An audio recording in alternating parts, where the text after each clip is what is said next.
We are in an era where humanity is fighting for survival against terrifying creatures like the Beast of Destruction. This monster is known as Behemoth. With the world on the brink of collapse, a global competition called Battle.net was created. Initially, this was just an international tournament between nations, but everything changed in the year 2022. The Space League tournament launched. Humanity faced monsters from across the galaxy, and they were completely outmatched. Suddenly, an ordinary-looking guy appeared out of nowhere and unleashed a punch of absolute devastating power. That single strike instantly killed the Beast of Destruction. Say hello to our main character, Seong Ji Han. What will he do to save humanity? Stick with me to see how this epic series unfolds. The story opens with a beautiful view of Manhattan, New York. Suddenly, a notification announces the start of the elimination round. The mission is simple defense for everyone present. Before anyone can react, another terrifying announcement flashes across the sky. Summoning the apocalypse monster Behemoth, instantly the sky rips open, and a massive purple hand reaches through the void. Following it are glowing red eyes filled with pure murderous intent. And get this, that is just one single hand. The sheer shockwaves alone cause the earth to shake like a massive earthquake. Everyone is frozen in pure terror. Once the full apocalypse monster finally emerges, a critical system message pops up for all the players to see. Defeat Behemoth before it destroys the entire world. To show off its power, the beast lets out a scream. Behemoth roars so loudly that every person on the battlefield is paralyzed with absolute bone-chilling fear. A few brave souls try to lead the crowd. This swordsman tells everyone to hold their ground and stay strong. If they lose here, it is game over for the entire world. Right after the warriors charge forward as one. Clutching their weapons, they throw themselves into a suicidal battle against Behemoth, fighting with zero regard for their own lives. Back in 2010, a system called Battle.net appeared. At first, it was just a simple way to compete. However, the stakes shifted forever when the Space League event opened up in the year 2022. A survival war against galactic beings began.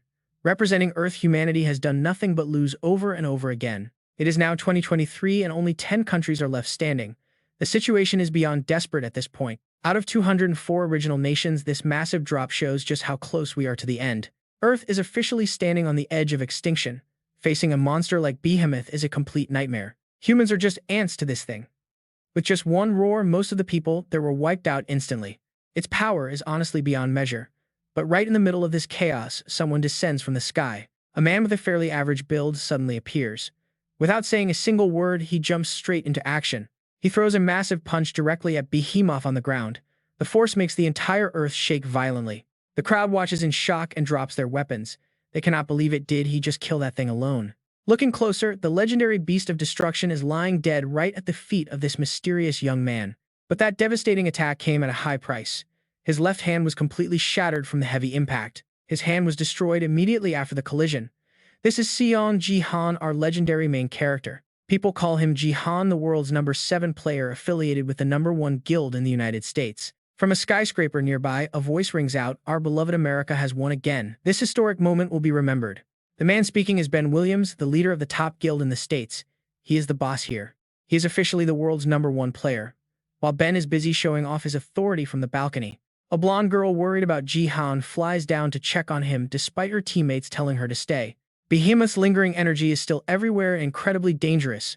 A guy named Barrett says to just leave her. She can handle herself, but Barrett is secretly thinking about how terrifyingly strong this monster actually was. The energy from its corpse alone is making players faint, and that is after it has been killed. Can you imagine how strong it was when it was alive? Yet Jihan somehow managed to punch it to death. Currently, he is standing right next to Behemoth's body. The blonde girl, known as the Saintess, quickly reaches him. She is desperate to check on Jihan's condition. This girl is Sophia, ranked 3rd in the 1st guild. The moment she sees the state of his arm, she is horrified for him. Sophia immediately activates her special skill. She uses her high-level recovery magic to heal Jihan's mangled arm right there on the spot. Look at Seong Ji Han. Behemoth's dark mana has soaked deep into his body, making this whole healing process look absolutely agonizing for our boy. While Seong Ji Han is still struggling to recover, this massive reward chest just spawns right next to him. Talk about perfect timing for a loot drop. That is the legendary loot from Behemoth. But check this out, as soon as it appears, Barrett and his entire guild show up to crash the party. Barrett tells Seong Ji Han and Sophia to back off, claiming he is taking charge of the rewards. We are watching this from the sidelines, and it is just wrong. Everyone is getting heated. This guy is acting like he is the one who took down the monster, when we all saw Seong Ji Han do the heavy lifting. Talk about having zero shame. But some fans are just sighing given how bad things are on Earth. What choice do we really have? These guys are supposed to be our only hope. Then Barrett steps up, pulling rank as the #1 player in the United States. He starts listing who gets the boss rewards. Of course, he puts himself first. Can you believe the ego on this guy? Next are the Saints rank 4 and rank 5. That is the whole list. Sophia isn't having it though, and honestly, neither are we. She calls out Barrett, asking why Seong Ji Han isn't on the list when he is the one who actually killed the boss. She is speaking for all of us. Barrett just points at Seong Ji Han with a smug look. His reason, pure trash. He says it is because Seong Ji Han isn't a real American citizen. He says even as an immigrant, Seong Ji Han isn't one of them. He actually calls our hero a dog. I can't believe we are hearing this. Despite the insults, Seong Ji Han just stands there. He is staying completely silent, not even bothering to argue with a clown like Barrett. Sophia wants to keep fighting for him, but Seong Ji Han finally speaks up. He is telling her to stop because it is just a waste of time. Seong Ji Han turns away, his arm still badly injured, and tells Sophia it doesn't matter. He actually says Barrett is right about his status. To the world, he is just a stateless refugee who lost his home. Even though we know he is packing a legendary SSS rank skill, it is called the Nameless Divine Arts. It is a fragmented skill that needs upgrading. He can only unlock its true power under specific conditions. He needs to master 3 secret arts or find the skill's true name. And yet people still treat this powerhouse like a mere refugee.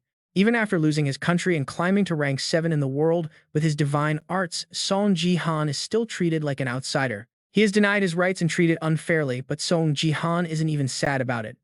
Our guy is playing a much bigger game than they realize. The real pain isn't the discrimination, it is the survivor's guilt. He is the only one left alive from his home, and that is what's truly hurting him. But things are already a mess. Seong Ji Han decides to focus on healing his severed arms first. We are all just waiting to see his next move.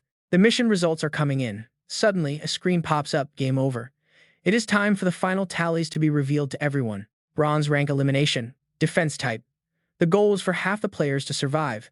The United States actually managed to pull it off. China passed too, but Russia and Japan total failure. We are all watching these notifications in absolute shock right now. It is unbelievable. Out of the last 10 countries, only 2 survived this round. The stakes for humanity have never been higher than this. If this keeps up, humanity is done for. Then a red alert flashes. Sector 4212 has officially failed the mission. Failures are everywhere. Now the prompt says we have to face orc number 4773 in the final elimination round. Seeing the red alert, Sophia begs Barrett to let Seong Ji Han fight. She knows we need his power to stand a chance against the orcs. Seong Ji Han was the reason we won last time. But Barrett, he just shuts her down instantly. The guy's pride is going to get us killed. He boldly claims they don't need Seong Ji Han at all. Then the system summons the representatives. This is it, the battle is about to start. Even with humanity facing total extinction, Barrett's trashy pride won't budge. He is still refusing to let Seong Ji Han join the front lines. He keeps Seong Ji Han out and steps up to the orcs himself. The guy is actually trash-talking them like he has already won. He calls them disgusting pigs. Sophia realizes he only picked 4 guild members to fight. Where is the rest of the team? He chose her and the Chinese rep but skipped Seong Ji Han. Barrett is just standing there, clenching his fists and trying to hype himself up. He is mumbling that he can do this without Seong Ji Han. Then he starts unleashing his full power. We are all watching, hoping he isn't totally delusional. His face turns veiny and his eyes start glowing bright. The energy coming off him is intense, but is it enough? We are about to see. Barrett floats into the air, screaming at the orcs to come and get some. He is acting like some kind of untouchable god right now. He shouts that he is humanity's champion, then slice. You know what they say about big talkers. They are usually the first ones to go. And that couldn't be more true here. Our #1 player barely got 2 sentences out before everything went horribly wrong. An orc just decapitated him in one shot. It happened so fast that we are all just staring at the screen in total disbelief. Barrett's head goes flying and then the system notification hits: 1 human player has been eliminated. It is a literal nightmare unfolding. Pure despair is washing over everyone right now. We all know what this means and it is not looking good for our survival. 4 more notifications like that and humanity is officially deleted. We are on the edge of our seats praying for a miracle. All our hopes are on Seong Ji Han now. He is the only one left who can actually turn this disaster around. Please, Seong Ji Han, save us. This was the moment their earth turned to ash. Honestly, everything that followed was exactly the nightmare we all expected. Humanity's top rankers were getting absolutely demolished by these massive orcs. Death notifications just kept flooding the screen one after another. With Sophia as the lone survivor, the lead orc actually started mocking her. He thanked the weak humans for being such easy prey. See, our deaths meant their survival. And just as that massive axe came swinging down for the final kill, something happened. The game over notification popped up. Humanity number 4212 officially failed the Bronze League elimination round. No more chances. This useless version of humanity was getting purged from the galaxy. Total deletion was about to begin. As the deletion timer hit zero, a massive purple black hole opened up right beneath everyone. It started expanding at a terrifying speed. It swallowed everything in sight. Even our main man Jihan couldn't escape it. This really looked like the end of the line. The entire world was over. We watched as the whole Earth was slowly dragged into that void, disappearing piece by piece. It was vanishing from the universe entirely. You could hear the desperate screams of the survivors echoing through the cold, dark space. But at this point, nobody was coming to save them. This tragic ending was already set in stone for every single person. The moment Earth was gone, the system confirmed the purge was complete. But then, out of nowhere, a massive glitch appeared. A red warning light flashed. Error, one human still remains. Deep in that void, only a tiny fragment of Jihan's consciousness survived. He was lost, wondering if he was truly the only one left. That is when his skill, Nameless Divine Light, started resisting the deletion. The higher beings were shocked. They found it fascinating that a mere human could actually fight back against the end of existence. Even Jihan didn't realize his skill was this broken. He started wondering if he had leveled this up sooner, could he have won? One of those godlike beings spoke up again. They noted that while he was currently weak, his potential was off the charts. They couldn't just throw away such a rare chance. They debated giving him another shot as Jihan drifted further into his thoughts. If he only knew the true name of his skill, maybe South Korea would still exist. Maybe he could have protected everyone. Could he have saved his loved ones? While he spiraled, the celestial entities began a final vote on his ultimate fate. Some wanted to give this last human a do-over, but of course, there were those who were completely against the idea. To the skeptics, it was just a waste of energy. But once the voting ended, the decision was finally made. The verdict, player Seong Ji Han would be sent back to the very start of the league. Regression approved and initiated. Suddenly, a voice from a television nearby jolts Ji Han awake. He opens his eyes, but his head is absolutely throbbing with pain. Everything is a blur. He can barely remember those cosmic voices talking about him, returning to when the whole league first began. After taking a second to breathe, Ji Han finally looks around. He needs to figure out if this is real or just a dream. To be absolutely certain, he rushes to the window and rips the curtains open. What he sees outside leaves him totally speechless. The world is alive. People are walking the streets, going about their day like nothing happened. It's a total shock to his system. They're just working and living normally. If his hunch is right, he's back in South Korea in the year 2020. He really regressed to the very beginning of the apocalypse. Without wasting a second, Ji Han pulls up his status window. Name Seong Ji Han. Level 2. This is it. The exact moment the league started. He's still trying to process the madness. But then it hits him. This is his golden ticket. If he uses his future knowledge now, he can change everything. That dark future where Earth turned to dust. He has a chance to rewrite it. No, it's more than just a chance. He has to change it. He won't let that tragedy happen a second time. This time around, the outcome is going to be different. He's going to save everyone. Back in 2020, South Korea was still standing strong. They actually had a fighting chance then. Back then, Korea was home to one of the world's elite players. A guy ranked 11 on the entire global leaderboard. At his peak, he was considered the third strongest on the planet. Everyone knew him as the Sword King Yoon Se-jin. He was a national treasure and the pride of the country. Thanks to his legendary status, Korea was a major power in Asia. They kept their high ranking because of him. Honestly, Korea might have reached even greater heights if that incident hadn't happened. But then came May 20th, 2020, a day that would change the course of history for everyone involved. The Sword King Yoon Se-jin dropped a bombshell during an interview. He announced he was moving to Japan and changing his name. It completely broke the internet in Korea. And guess what? Ji Han just regressed to that exact same day. The day the hero told the world to call him Yoon Se-jin. Just seeing his face on screen makes Ji Han's blood boil. Especially that smug look. Once the Sword King abandoned them, the country spiraled into pure, unadulterated chaos. Everyone was panicking about their rank. But according to Ji Han's memories, this was only the start of the nightmare. Based on Seong Ji Han's memories, South Korea tanked hard, going from a top-tier nation to a total losing streak. Their ranking plummeted so fast it felt like falling off the peak of a mountain in an absolute heartbeat. But you know how it is, the public was still optimistic. TV hosts were even quoting experts who claimed that their rank wouldn't shift much since the country still had plenty of top-tier talent and rising stars left. Staying in the top 20 seemed like a breeze. Seong Ji Han just kills the TV, sick of people's delusions. They were stuck in the past, dreaming that some genius would just appear and replace the legendary Sword King. But that savior isn't coming. Maybe if Korea actually had time to prepare, a new hero could have emerged. Battle.net is ruthless though. See, it started out as just another game, nothing more, right? But 2 years after the Galaxy Cup kicked off, it transformed into a literal war for human survival. You die in the game, you die for real. Monsters started flooding into all the low-ranking nations. It was a total massacre. Once the Sword King bailed, Korea predictably crashed right into the bottom tiers. Everything just fell apart. Survivors all said the same thing: if only the Sword King stayed, things would be different. But what ifs don't save lives. That is just the kind of man the Sword King Yoon Se-jin is. What really eats at Seong Ji Han is that the guy is his own brother-in-law. Just thinking about it makes him boil. He decks the photo of that trash Yoon Se-jin. Honestly, he can't help but wonder deep down, why did his sister ever love a piece of garbage like him? Would things be different if she were alive? If she was still here, would Yoon Se-jin have made a different choice? Shaking it off, Seong Ji Han checks stats. Being alive is great and all, but looking at these pathetic stats is just depressing. Player Seong Ji Han level 2. Bronze League Gangnam area. Strength, agility, vitality, and mana all sitting at a measly 5. He remembers that in his past life around this time, Seong Ji Han was basically just a drunk gambling addict. So these trash stats actually make sense. Seong Ji Han realizes just how incredibly stupid his younger self really was. He never realized how amazing talent could be. Seong Ji Han's talent is called Wanderer's Eye, and it's rank F-. It lets you see other players' exact info. We all know everyone becomes a player at 18, right? But only a lucky few are gifted with actual talent. And because Seong Ji Han's talent back then was so low, since it was F-, the absolute bottom tier, he just used it to cheat at simple dice gambling games.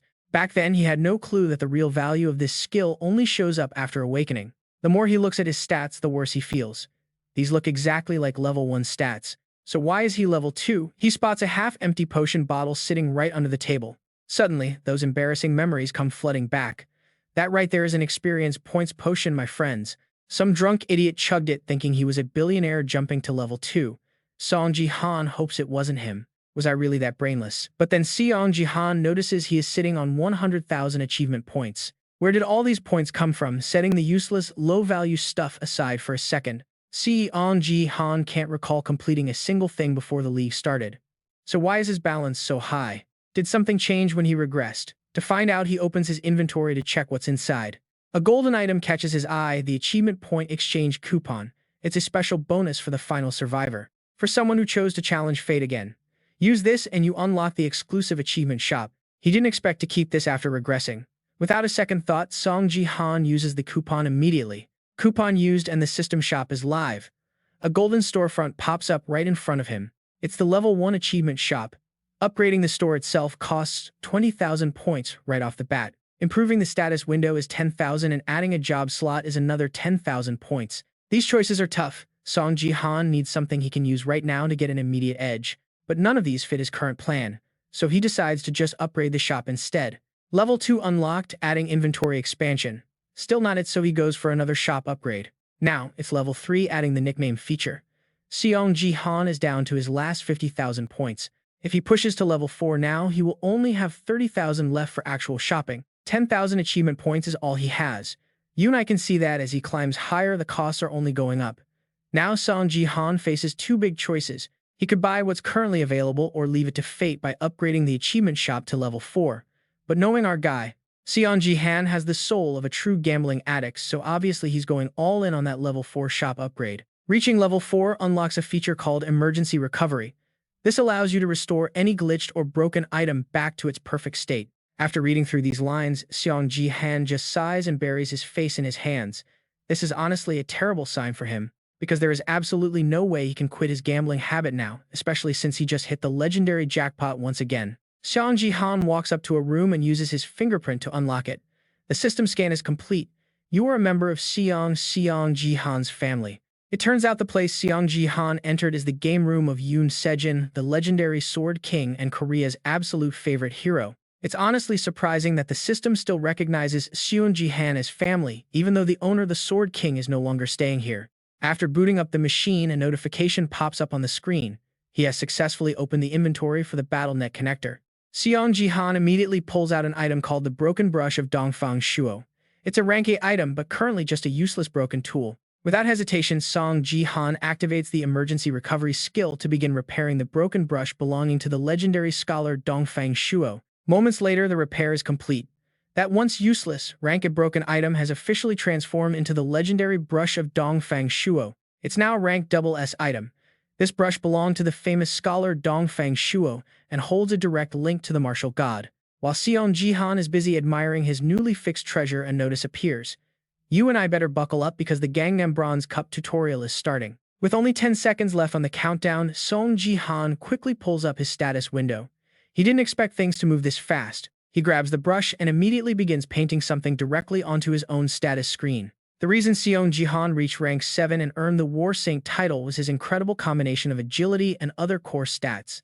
It's the perfect fusion of his agility, strength, and health into a unique, powerful stat known as martial power. This brush was left for dead because it was broken, but with just 2 characters written, it has become Seong Ji Han's true awakening. The countdown finally hits 0. Our player, Seong Ji Han, has successfully logged into the official Battle.net tournament. The mission is simple: survive. You've got to stay alive against deadly monsters in this arena alongside 100 other hungry players. Once the number of players drops by exactly 1/2, this survival game will end immediately. Seong Ji Han is still holding his brush tight, but he suddenly finds himself teleported to an entirely different dimension. He's surrounded by a massive crowd of other players. It looks like he's arrived at the arena for the match. Seong Ji Han wonders if his previous actions actually worked. What happened to his martial power? He opens his status window to check. His strength, agility, and health have all merged together into martial power. He has successfully unlocked a unique stat. Earning 10,000 achievement points, Seong Ji Han lets out a long sigh. He did it. He finally has martial power back for himself. Seong Ji Han smirks and tells himself, "We meet again." This is just the first step toward reaching the Nameless Divine technique. His martial power is only at 5 right now, but even with this, he can easily dominate the current Bronze Cup League. Suddenly, a notification pops up. You have logged into the game without being connected to a Battle.net link kit. If you don't use a connector, you'll have to endure 100% of the pain felt inside the game world. This notice reminds Seong Ji Han of a world where you could literally pay money to feel a lot less pain. These days, people use specialized link kits to minimize the physical pain they receive while playing inside the game. The high-end gear owned by Seong Ji Han's brother-in-law Yoon Sejin is so advanced it blocks 99% of all incoming pain. Seong Ji Han then receives a limited quest to take first place in the tutorial. The reward is 1,000 achievement points. This quest catches Seong Ji Han off guard because it never appeared in the past, but honestly, it seems way too simple. The game begins. Please survive until the end. Just as the message fades, someone appears right behind Seong Ji Han's back. A player dressed in bright red doesn't waste a second, swinging a massive greatsword straight at Seong Ji Han in a surprise attack. He smirks while swinging his blade down, shouting, "I've got you now, you little newbie." However, things don't go exactly as the red-clad player planned when Seong Ji Han effortlessly stops the blade in its tracks. He stops it using just 2 fingers. Seong Ji Han then flashes a smile and says, "Thanks for the first kill, man. Looks like this guy just kicked a hornet's nest. Now, you and I should know that guilds are the organizations managing and supporting these players. As the world goes crazy for Battle.net, entire nations have started investing heavily in training and raising elite players.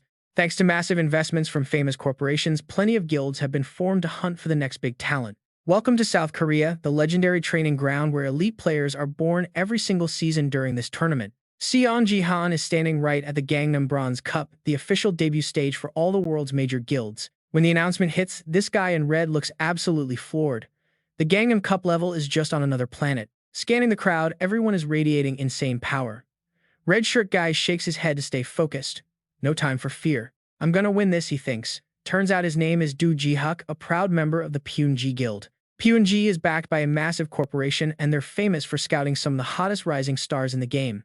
Ji-huk was just your average guy until he got lucky and scored a high-tier A-rank agility gift from the system. That gift sent his agility stats skyrocketing to 25, and get this, it isn't even limited by the usual season caps. Now he's feeling unstoppable. Only a handful of players ever land an A-rank gift, and he's one of the lucky ones. With that luck, he's convinced he'll easily land in the top 50 after scanning the competition for potential rivals. But looking closer, he realizes everyone here is a beast. From their gear to their aura, they all look dangerous. The sheer pressure is enough to keep Ji-huk from attacking. He decides to play it smart and wait for now.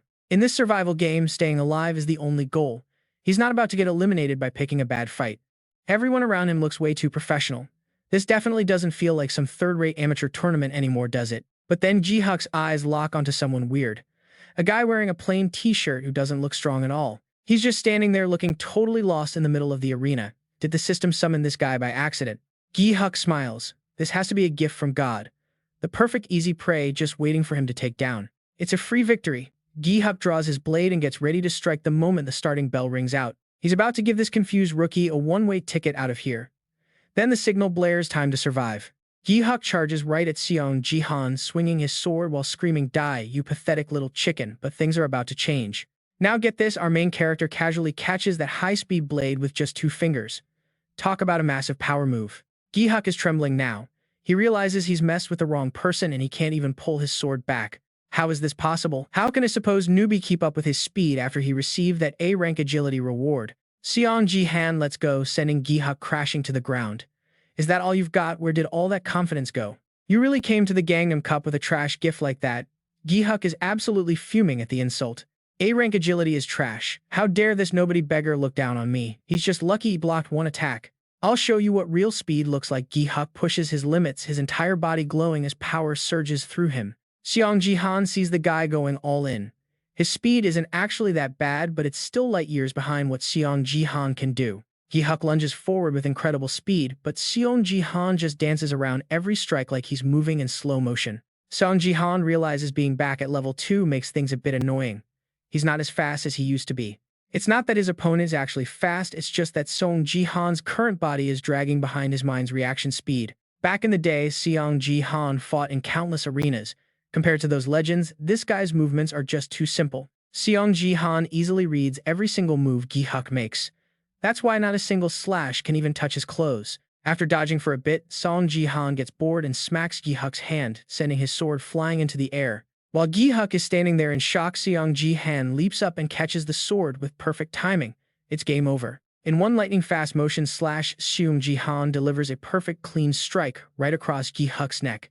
Talk about cold-blooded. Gi-huk hits the ground, desperately gasping for breath. He can't believe it. How could a nobody do this to him? He glares up at Seong Ji Han, full of spite. Next time we fight, I'll be the winner. You just wait and see. Seong Ji Han just sighs. Look at this rookie trying to act like a tough guy while he's literally on his deathbed. With the brat out of the way, Seong Ji Han gets back to business. Time to find some actual prey in this tournament. It was a quick, clean strike. One slash and a blade cuts right across Gi-huk's neck. Gi-huk collapses, gasping for air. No way. How could this happen? Why me? He falls staring at Seong Ji Han with pure hatred. I will win next time, just you wait. Seong Ji Han just sighs. Look at this guy trash-talking while he's dying. What a total rookie. After finishing him off, Seong Ji Han scans the area. He's already hunting for his next target. Then notifications flash in front of Ji Han. First kill confirmed. 100 achievement points secured. Right after, Gi-huk's sword vanishes from Ji Han's grip. Player dies, gear disappears. Standard rules. It is a shame. With that sword, Ji Han could have caused real chaos. Time to get serious. To stay in the lead, Ji Han needs 5 more kills. He turns his gaze toward the monsters. Just as he suspected, nobody else is touching these monsters. They are all too busy fighting each other. The arena is crawling with them. But here is the thing. Killing a monster. It only counts for 0.1 of a player kill. 10 monsters equal 1 player. Brutal math. That is why everyone avoids the mobs to target players instead, especially since these orcs travel in packs. Suddenly, a new quest window pops up right in front of him. New mission, wipe out the Orc Legion, 30 orcs. The strongest monster squad in the entire arena. You and I are about to see him crush them. Reward, 500 achievement points. Hunting is not the best strategy, but 500 points is 5 times the value of a player kill. Honestly, there is no way Ji Han is turning this down. Besides, monsters are just monsters. These guys are nothing compared to the orcs he faced in the past. Neck crack. He is off. He moves faster than the eye can follow, charging the horde. The orcs just stare in confusion. They are literally asking, what is that? Is a human actually running at us? He has totally lost it. We will crush this arrogant human. 2 orcs immediately hurl their massive axes straight at Ji Han. But they are way too slow. Ji Han dodges with 0 effort and actually catches both axes mid-air. He shouts, "Let me show you how a real pro throws an axe." One clean swing. Both orcs are instantly sliced in half. The rest of the pack is just standing there speechless. Ji Han does not stop. He dives right into the center of the mob. Now the orcs are livid. They swarm him like a pack of wolves. Current kill count, 5 out of 30. Let's go. Ji Han looks like a man possessed. Axe in hand, he is carving through them left and right. Orcs are dropping like flies. Eventually, the axe shatters, so he just switches to his bare hands. He is throwing absolute bombs. Every punch feels like a 1,000-pound weight slamming into their bodies. One punch, one kill. Simple as that. Within minutes, the 30-man legion is down to just a few. Bodies are piled everywhere. Jihan grabs a fresh axe and faces the next orc in line. Who taught you to scream while you are fighting? The orc tries to block with his wooden handle. The force is so insane, the axe head snaps off and flies into the distance. Absolute power. Jihan sighs and tells them to find better gear next time. This stuff is way too flimsy. It does not even match your size. The remaining orcs see his broken weapon and think they have won. Now is our chance. Kill the human. The surviving orcs surround him, desperate for a comeback. They swing their axes together, screaming, "Die, you miserable human." But Jihan is just done. He lets out a long sigh. Total idiots. I literally just told you. Stop screaming like a bunch of lunatics. Then he simply stomps one foot onto the ground. Boom. A massive shockwave shatters the earth, sending the entire orc squad flying backward. He grabs a fallen sword and launches himself into the air. He jumps so high that those short-necked orcs cannot even see where he went. Then he drops back down like a meteor. He is a blur of steel slicing through the orcs with master-level skill. They never stood a chance. Only one orc is left standing, and he is completely frozen. He is shaking, whispering to himself, "This is not a human, he is a monster." And with that, Jihan delivers the final killing blow. Quest complete. The entire orc legion has been wiped out. Time to collect the rewards. 500 points and a level up. Notifications are flooding his screen, but something seems off. He just leveled up right in the middle of a match. Experience points usually tally at the end. He wonders if it is because his level is so low that he can rank up mid-battle. Ready for a fight, Seong Ji Han can actually boost his stats mid-match. This is huge for us to watch.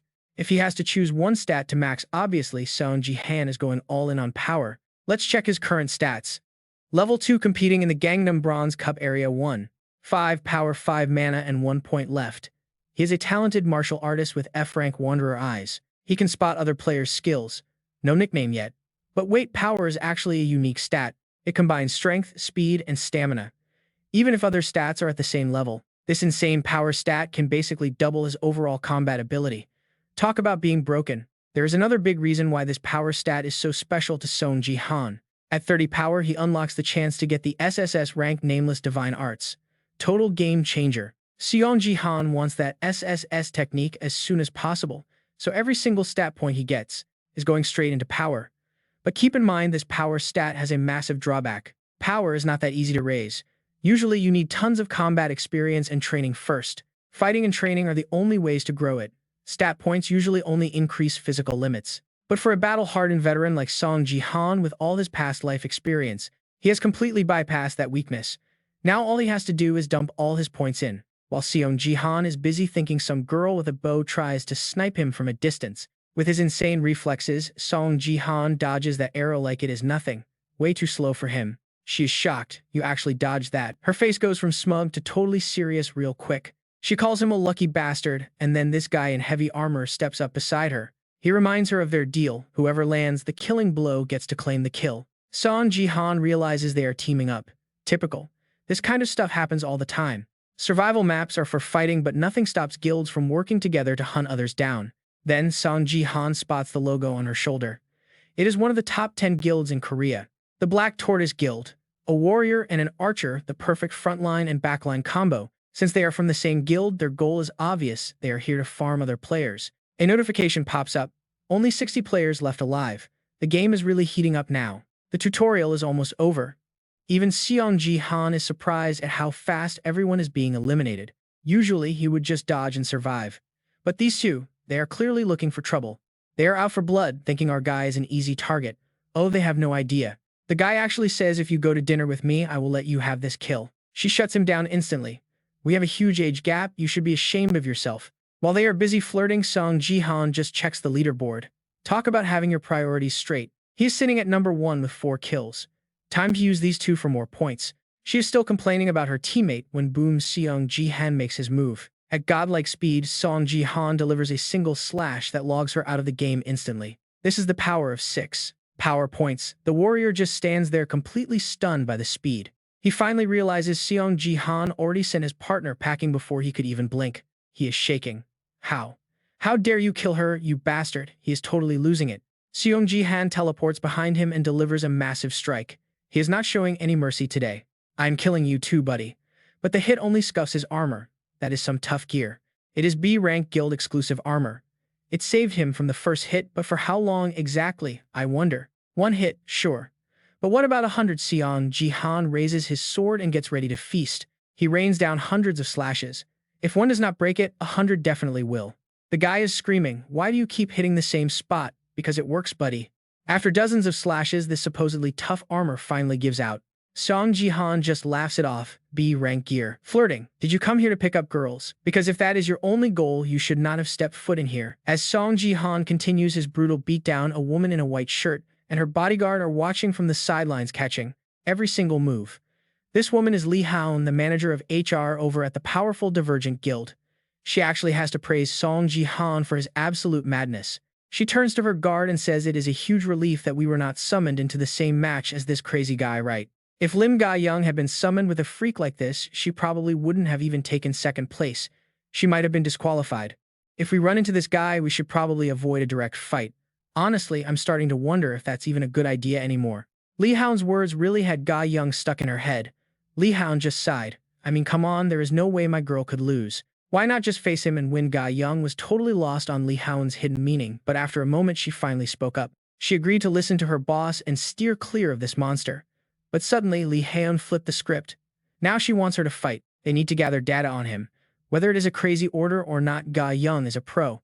She will follow Li Haon's lead. To her, fighting or running was basically the same thing.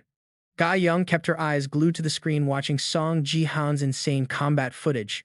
Seong Ji Han. She felt like she had definitely seen this face somewhere before. This is Lim Ga-young, a star from the famous Divergent Guild. Everyone knows her as a naturally gifted S-rank talent. She is the most promising member the Divergent Guild has ever seen. Pure potential. Her performance during the cup match that day was legendary. She honestly blew everyone's expectations straight out of the water. She had everything it takes to be number one. A total lock for the top spot. That is until our main character Seong Ji Han appeared. The leaderboard took a massive hit that day. Seong Ji Han's name was sitting at the top, pushing Ga-young down to second place unexpectedly. Wait, what? Level 2 and he's taking first place. On top of that, he's got 0 gear and 0 connections to any big organizations. This was the intel the guild's scout team brought back. Apparently, their own guys were wiped out by Seong Ji Han without him breaking a sweat. He was wearing a cheap t-shirt, completely unarmed, and somehow possessed 6 skills. Like, how does that even make any sense? Can someone like this really be level 2? Everyone is losing their minds trying to figure out who this Seong Ji Han guy is. Once the tutorial wrapped up, Seong Ji Han headed back home. That is when the notification popped up. You secured first place in the tutorial. The reward for being number 1 was a 50% experience boost. He jumped 3 levels instantly, going from level 3 to level 6. It's probably because he's still a rookie, but Seong Ji Han's levels are climbing incredibly fast. The growth rate here is just absolutely insane. Sticking to the original plan, he dumped every single attribute point he earned straight into his martial power stat. No hesitation at all. His martial power just shot up from 6 to 9. Nice. Next up is the title he earned after winning the whole cup. The bronze title, ruler of the tutorial. It grants a +1 to every stat and a 20% boost to all experience gained. Both perks only work within the bronze cup range. Seong Ji Han pulled up his status window and saw his martial power had hit 10. With stats like these, the bronze cup is basically a walk in the park for him. It's going to be a total blowout. Since the silver cup requires level 25 or higher, he's got time. For now, he just needs to focus on his daily training routine. Looking over his class options, something clicked in his head. He remembered he still had that special job collection system to deal with. You can unlock your basic class starting at level 5. This is the big moment where every new player chooses their path. There are 4 paths: warrior, archer, mage, and support. In his previous life, Seong Ji Han went full warrior. It was his bread and butter. Going warrior again would be the easy route. But remember, Seong Ji Han has access to that level 4 achievement store. That changes everything. There's an option in there for 10,000 achievement points called additional class slot. With this, he can actually unlock a second profession. It doesn't matter what he picks first. As long as he has 10,000 points, he can just add the warrior class later whenever he wants. This is such a massive advantage for a lucky player. So why would Seong Ji Han even bother picking warrior this early? He has got something way more interesting in mind. Cut to another dungeon and man, this place is absolutely crawling with the undead. Welcome to the Gangnam District Bronze Cup. Your mission is simple: hold the line, protect the essence crystal, and survive at all costs. You have to survive waves of zombies attacking the base of the tower. If you can't hold at least 5 towers, it is over. That is the challenge for this dungeon. And guess who is the first one on the scene? It's Lim Ga-young from the Divergent Guild. Playing as a warrior, Ga-young looked down at the massive swarm of zombies below her and just let out a heavy sigh. I know it is just a game, but the sheer number of undead down there is honestly kind of gross. It is beyond disgusting. They are literally teeming like a bunch of maggots. A moment later, a few other players joined the raid, appearing right behind Guy Young. As soon as they spawned, these two started complaining. Out of all the possible maps, why did it have to be a defense mission? Guy Young quickly sized up the new arrivals. First, an archer decked out in B-rank gear allied with a famous EK guild. The other one is a mage. He doesn't seem to have a guild, but his equipment is absolutely top tier. Extremely impressive stuff. Both of them are solid players. But according to Guy Young, the most critical factor in a defense map is always the support player. Just as the thought crossed her mind, a blue light flashed. It looks like the universe finally sent Guy Young, a support class teammate. And of course, that support player is none other than Seong Ji Han himself, strolling right toward her with all the confidence in the world. Alright, who else would pick a support class but our guy Seong Ji Han 20 minutes before the choice? The system warned him that this class wasn't a fit. It asked, "Are you sure about this?" Choosing support means unlocking divine power, which is essential for opening up a brand new special stat. But this stat is notoriously hard to increase. Even with training, it won't go up like others. Outside of spending your remaining points, there is basically no other way to boost that holy stat. Seong Ji Han's current goal is dumping everything into his physical strength. How could he have points for this? So why did Seong Ji Han still lock in the support class? It is because he knows a secret method. An all-or-nothing method that almost nobody knows. Meanwhile, Guy Young recognizes Seong Ji Han immediately because, since the previous tutorial, she has been investigating him. But seeing him pick support is a shock. The first person to laugh out loud is the mage. Oh man, this is just too much. I'm actually losing it here. That is exactly why I chose to skip those tutorial matches. Just look at that gear and those clothes. Damn, are you an actual beggar or what? You think I spent all this money on gear just to carry some broke, useless guy like you? The archer tries to calm the mage down, saying he is being a bit too aggressive right now. The mage just brushes him off. You expect me to stay after seeing this trashy guy join? You guys handle this yourself. I'm out. Just send me back to where I came from right now. Guy Young sighs, realizing they are stuck with a total jerk. This defense mission looks incredibly difficult. While she is sighing, the mage starts screaming. What are you doing? Put me down right now. Turns out Seong Ji Han got tired of his mouth and just snatched him up by the neck easily. The guy keeps yelling to be let go. So Seong Ji Han decides to grant his wish perfectly. He lets go, sending the mage into a free fall from the tower straight into the zombies. Seong Ji Han just shouts down, "What are you yelling for? I can carry this whole thing without you anyway." Later, the mage is literally kneeling and begging Seong Ji Han, "Please don't do that again. Forgive me. I'll do my best, I swear." That's Kim Hae-uk begging for his life right now. There has to be a reason he changed his tune so fast, right? You get 3 lives here. Kim Hae-uk respawned right after the first drop, only for Seong Ji Han to toss him off again. Now he is down to his very last life. If he dies again, he hits rock bottom. That is why he is on the ground praying for mercy. He can't afford to rank last. If he finishes last, his level drops and those expensive skills he bought will just vanish. Even if he has to swallow his pride, he'd rather kneel than lose everything he worked for. If a player's level drops below the skill requirement, that skill is deleted. Just like that, Seong Ji Han notes this guy flips faster than an X. Before this, he was actually attacking him, but with 1 life left, he threw away his dignity to beg. Seong Ji Han asks him a question. You were supposed to be some kind of fire mage expert, right? That sounds useful here. Hearing that, Kim Hae-uk stands up proudly. Exactly, I am a level 15 fire mage. You definitely don't want to lose a talented powerhouse like me. Guy Young just sighs. She realizes it really is that same Kim Hae-uk. He was once a respected top member. But after failing his silver rank promotion 4 times, he became a bitter guy who fights everyone. He is basically the ultimate symbol of a total loser. To prove his status, he points. He points at Seong Ji Han and says, "I have one condition. You need to apologize first. You apologize for laying hands on me, then I will join your team." Can you believe this? The archer thinks they should all just make up so they can survive this defense map together. But Seong Ji Han doesn't say a word. He just walks over and grabs the mage by the neck. He drags him to the edge. "Oh, so you want me to apologize? Well, here you go." Seong Ji Han gives him another free fall ticket, and the mage's scream echoes through the entire map. We watch as Kim Hae-uk falls until his body finally slams into the dirt. Notification pops up, the fire mage is dead. Seong Ji Han's face doesn't even twitch. He just calmly tells everyone that the jerk should have been smarter if he wanted to survive. And then total chaos. It looks like the massive undead assault is finally starting to kick off. Look at them swarm, monsters are crawling up from everywhere. Meanwhile, Seong Ji Han's team is just standing there doing nothing. The nearby defense tower is doing great though. Their fire mage is blasting zombies before they even have a chance to climb. The archer starts blaming Seong Ji Han immediately. He says things would be perfect if they still had their fire mage's help. You killed him. Now we're going to lose because of your stupidity. Talk about a major mood killer. Seong Ji Han couldn't care less about the archers crying. He's too busy opening his status window to check on his quests. Besides the main goal to rank first, Seong Ji Han spots a new surprise. A linked quest called Undead Origin just unlocked. The task: kill 1,000 undead personally. The reward is a massive 3,000 achievement points, soloing 1,000 zombies. Right now, that seems completely impossible, but Seong Ji Han isn't about to let those points go. While Shang Jihan is thinking Ga Young is watching him from a distance, she's already decided he's the absolute worst choice. She thinks he's selfish and just a support class. Even an amateur gamer wouldn't turn on their teammates like that. There's no reason for the Divergence Guild to be scouting him this hard. The archer is getting even angrier now. Seong Ji Han isn't responding at all, which is just fueling the archer's rage.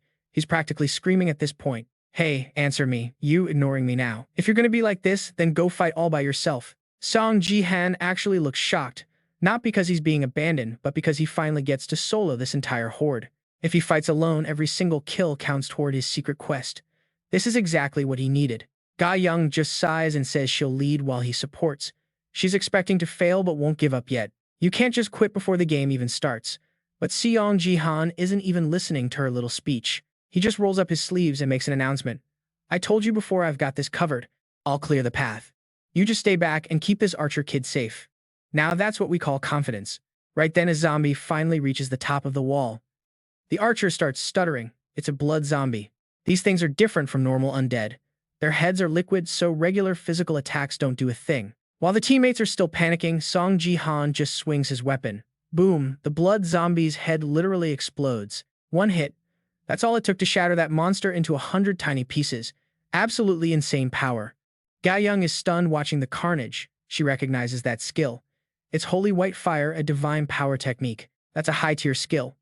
Wait, does that mean Seong Ji Han already possesses holy power? This guy is full of secrets. Now it's just Seong Ji Han and his staff against the world. He's standing at the front blocking every single zombie. Current kill count, 6 out of 1,000. Seong Ji Han is just warming up, breaking the game with a wooden stick. You and I are watching a total masterclass. One guy, one stick, absolutely wrecking the entire map solo. Every swing is a massive blow. The kill counter is ticking up so fast it's honestly hard to keep track. Once the normal ones are cleared, the red blood zombies climb up. They're usually immune to physical damage. So Seong Ji Han releases just a tiny spark of holy power. That's more than enough to crush them in one shot. Ga Young and the archer are just standing there, mouths wide open. They are completely and utterly speechless. I mean, Seong Ji Han is a jerk, but you have to admit he's a beast. He's soloing the entire horde. Even Ga Young has to give him credit now. She's watching him control his holy power with perfect efficiency. He's not wasting a single drop of energy. This level of control, it's honestly kind of terrifying to watch. And get this, he's hitting every single zombie head with absolute precision. Every single time. Just a few minutes later, Seong Ji Han's kill count hits 210. He's actually going to clear the 1,000. A notification pops up. He's mastered faith in another world. His holy power just jumped from 6 to 7. That's the smile of a man with a plan. This is exactly the hidden method he mentioned before. He's boosting his holy power without even using stat points. And yeah, it's working like a charm. Sacred relics are the real deal. Way back in 2010, when Earth's tutorial first began, they were pricey. They sold for a fortune and rumors said they held ancient secrets.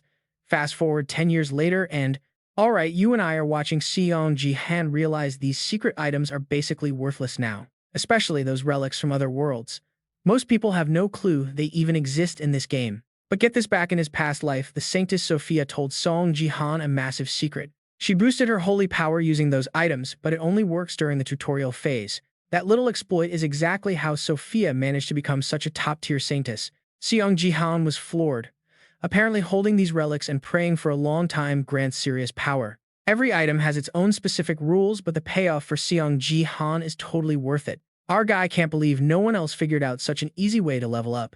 I guess since the items are rare and tutorial only, almost nobody ever bothered looking for them. Back at his penthouse, Seong Ji Han finds a secret room packed with relics from other worlds. But they're all empty husks now, completely drained and useless, just like a pile of junk. Seong Ji Han remembers Sophia saying someone was hoarding these items.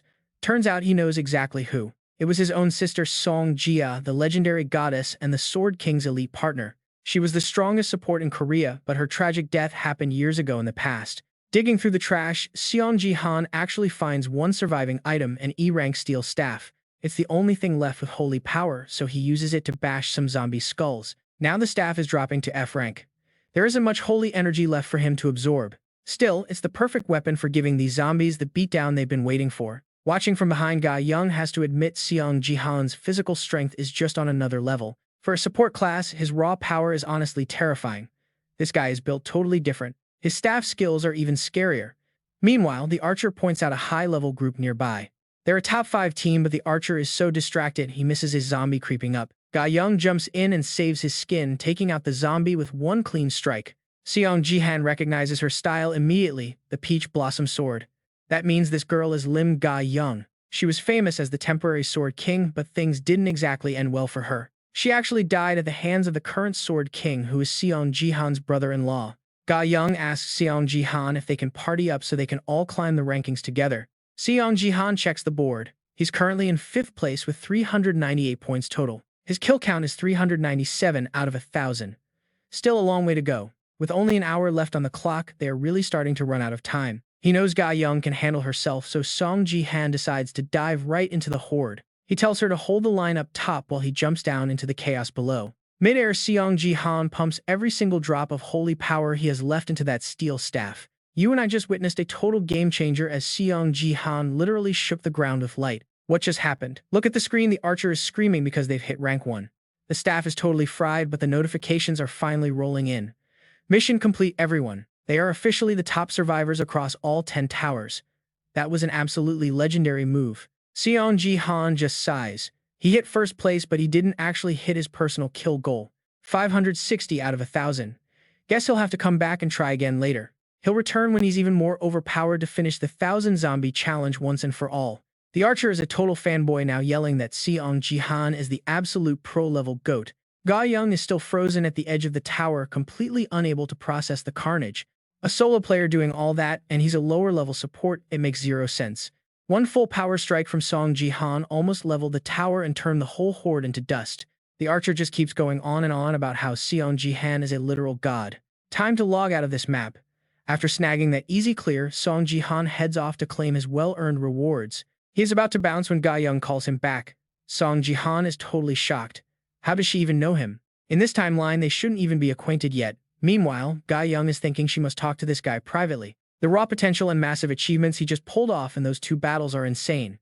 He's a total beast. The Punki Guild absolutely needs Seong Ji Han. To make it happen, Ga Young throws her pride away and asks for his number. As soon as the words leave her mouth, she realizes how incredibly awkward and sudden she sounds. It is pretty embarrassing. Did she explain her intentions clearly enough? What if Seong Ji Han totally gets the wrong idea about her asking for his digit? Ga Young starts stammering an explanation, saying she is from the Punki Guild and the reason she is asking is because. But Seong Ji Han just cuts her right off. Sorry for interrupting, he says, but honestly, I cannot remember my own phone number. Ga Young stands there frozen for 5 seconds. Does a weirdo like this Seong Ji Han guy actually exist in the real world? Seong Ji Han continues, if we ever cross paths again in the future, I will give you my number then. Catch you later. With that, Seong Ji Han logs out instantly, leaving a very confused Ga Young behind. How could he not know his own number? Seong Ji Han is actually walking down the street now. Turns out he used a US number for so long he forgot his Korean one. He was not actually trying to reject Ga Young with a smooth excuse. He just legit could not remember those digits. Regardless, Seong Ji Han knows exactly why she wanted it.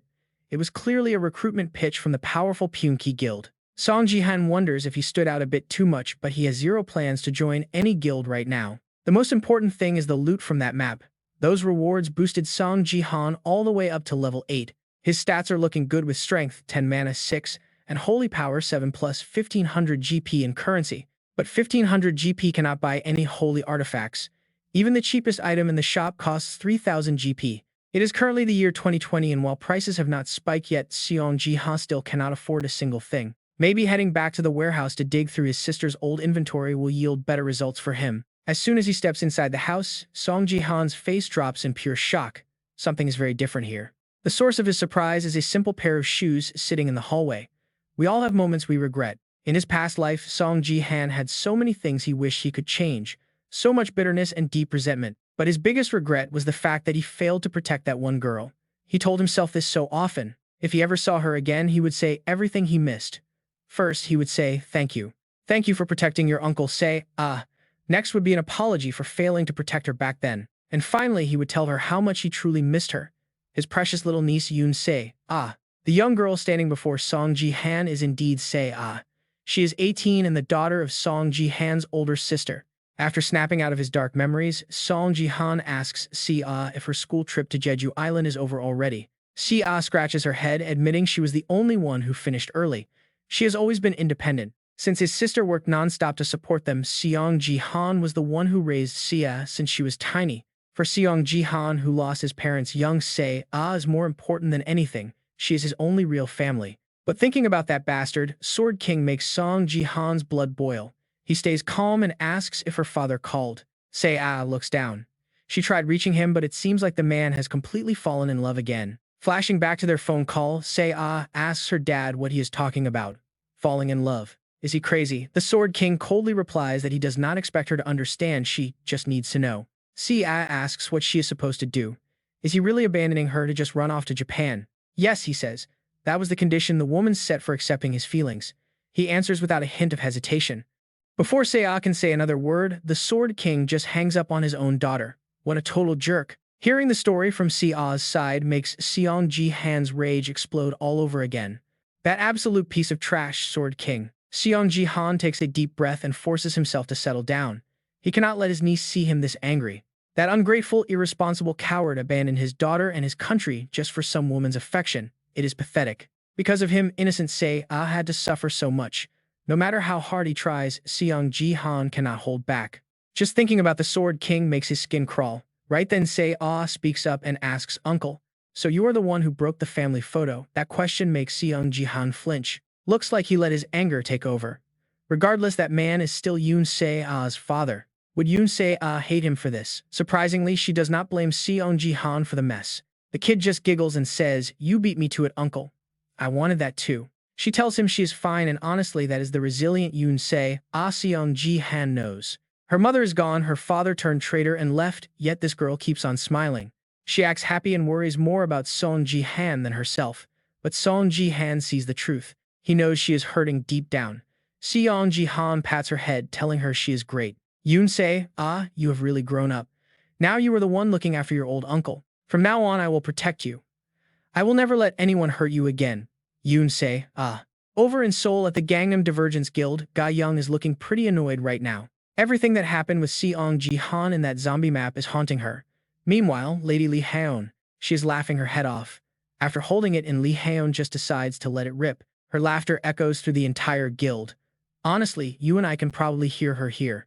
Ga Young is dying of embarrassment while Lee Haeon cannot believe what actually went down today.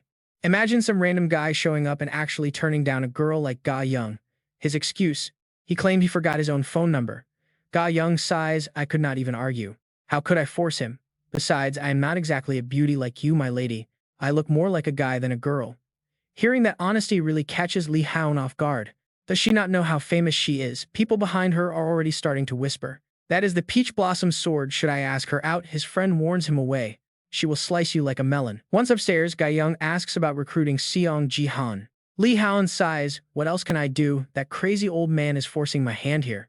I have to get him into the guild. The pressure is honestly starting to get to me." Just then, a notification pops up on her phone. Prediction for the winner on the battlefield. Lee Haeon wonders why some random person is streaming today. There are no big matches scheduled. Ga Young asks if the lady always watches these junk streams. But then everything changes. Shock spreads across both their faces. Now you and I are about to see why. They realize the random guy streaming is none other than Seong Ji Han. Talk about a twist.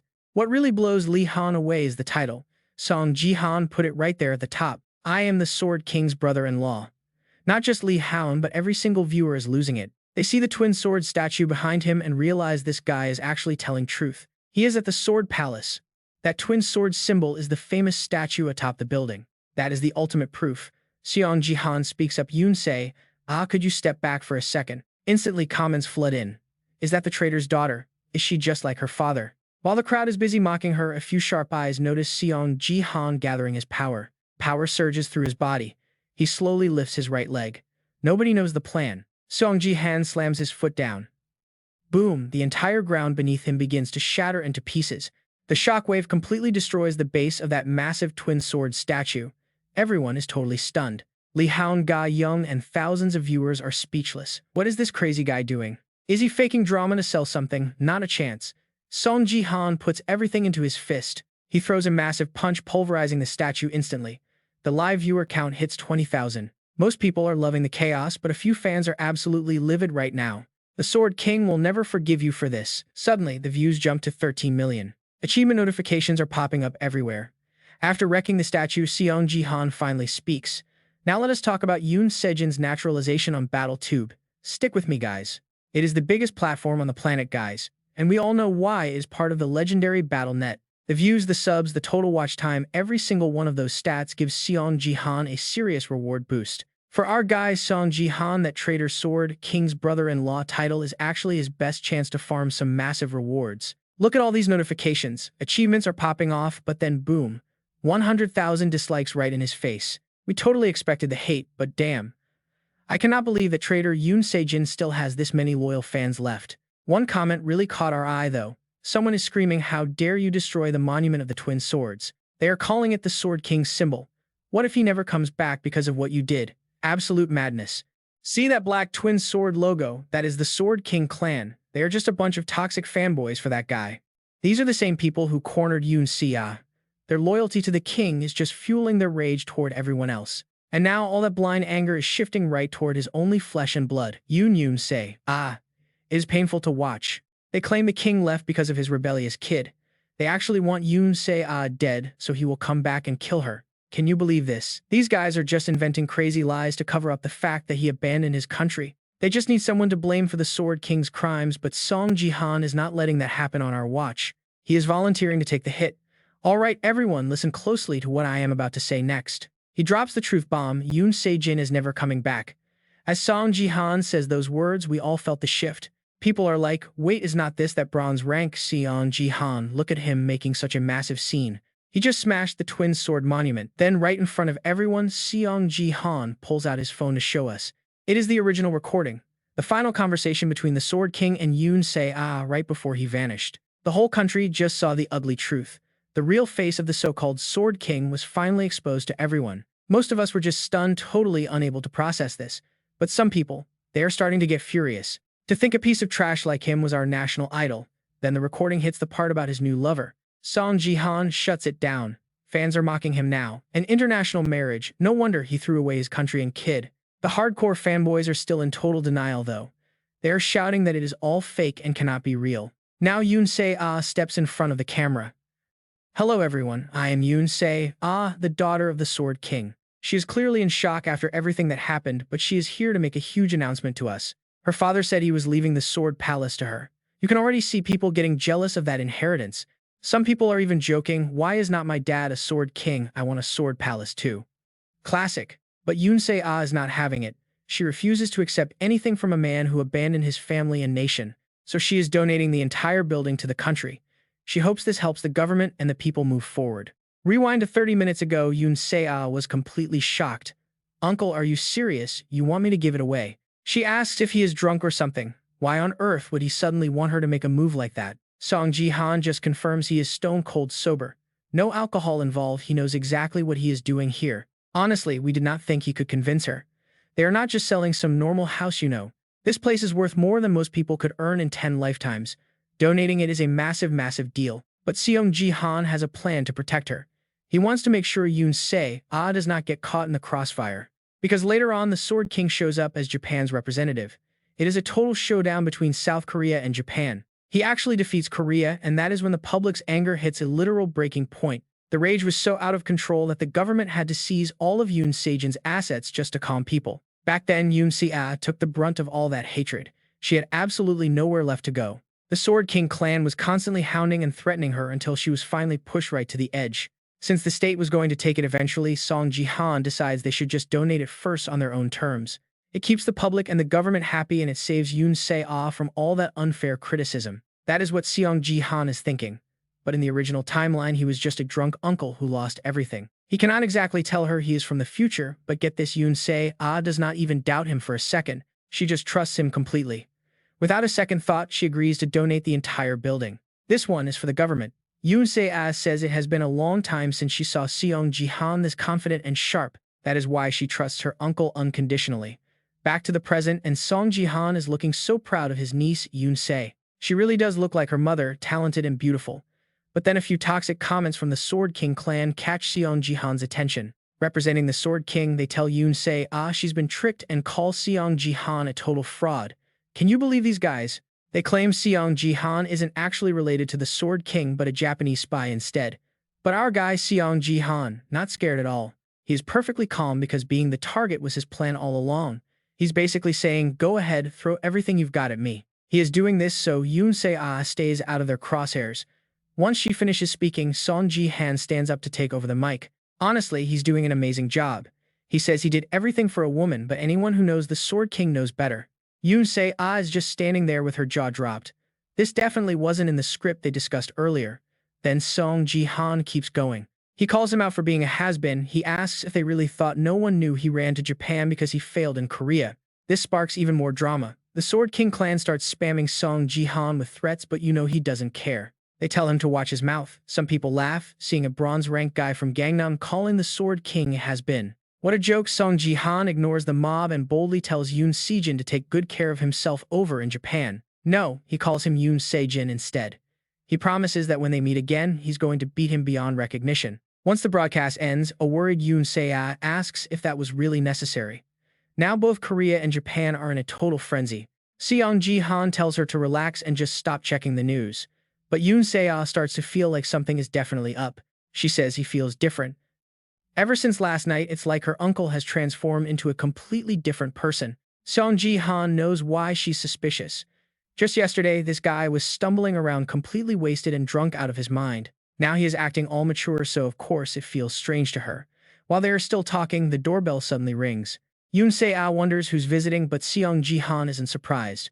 He just didn't expect them to show up at his door this fast. It looks like he already knows who is outside. Meanwhile, over in Tokyo, Japan, the situation is getting extremely tense. Relations between the two countries are predicted to get even worse now that the Sword King has taken Japanese citizenship. Everyone expects Korea to be furious about losing their best player. They're blaming a woman for making him throw it all away. They wonder how beautiful she must be. But now the Sword King's brother-in-law has officially stepped up to challenge him. People say Seong Ji Han represents the pure rage of the Korean people. That's the news Yoon Se-jin is listening to right now. A woman sitting behind him sits up and asks if all the news reports are starting to bother him. Yoon Se-jin brushes it off, acting like the news doesn't affect him at all. But the woman won't let it go just yet. She is worried he is under too much pressure. The Sword King just looks at her and says, "Idasu, do not call me Yoon Se-jin anymore." He says he took her name, so now he is Yoon Se-jin. But Idasu hugs him and tells him he's completely wrong. She says he will always be Yoon Se-jin, Korea's #1 player. That is an absolute truth that will never change. They share some sweet words and a passionate kiss.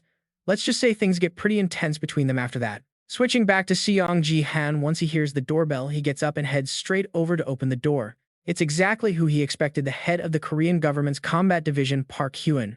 Most people know him as Minister Park. After the Sword King left, the government stopped visiting. This guy was only pretending to take care of Seong Ji Han and Yoon Se-ah.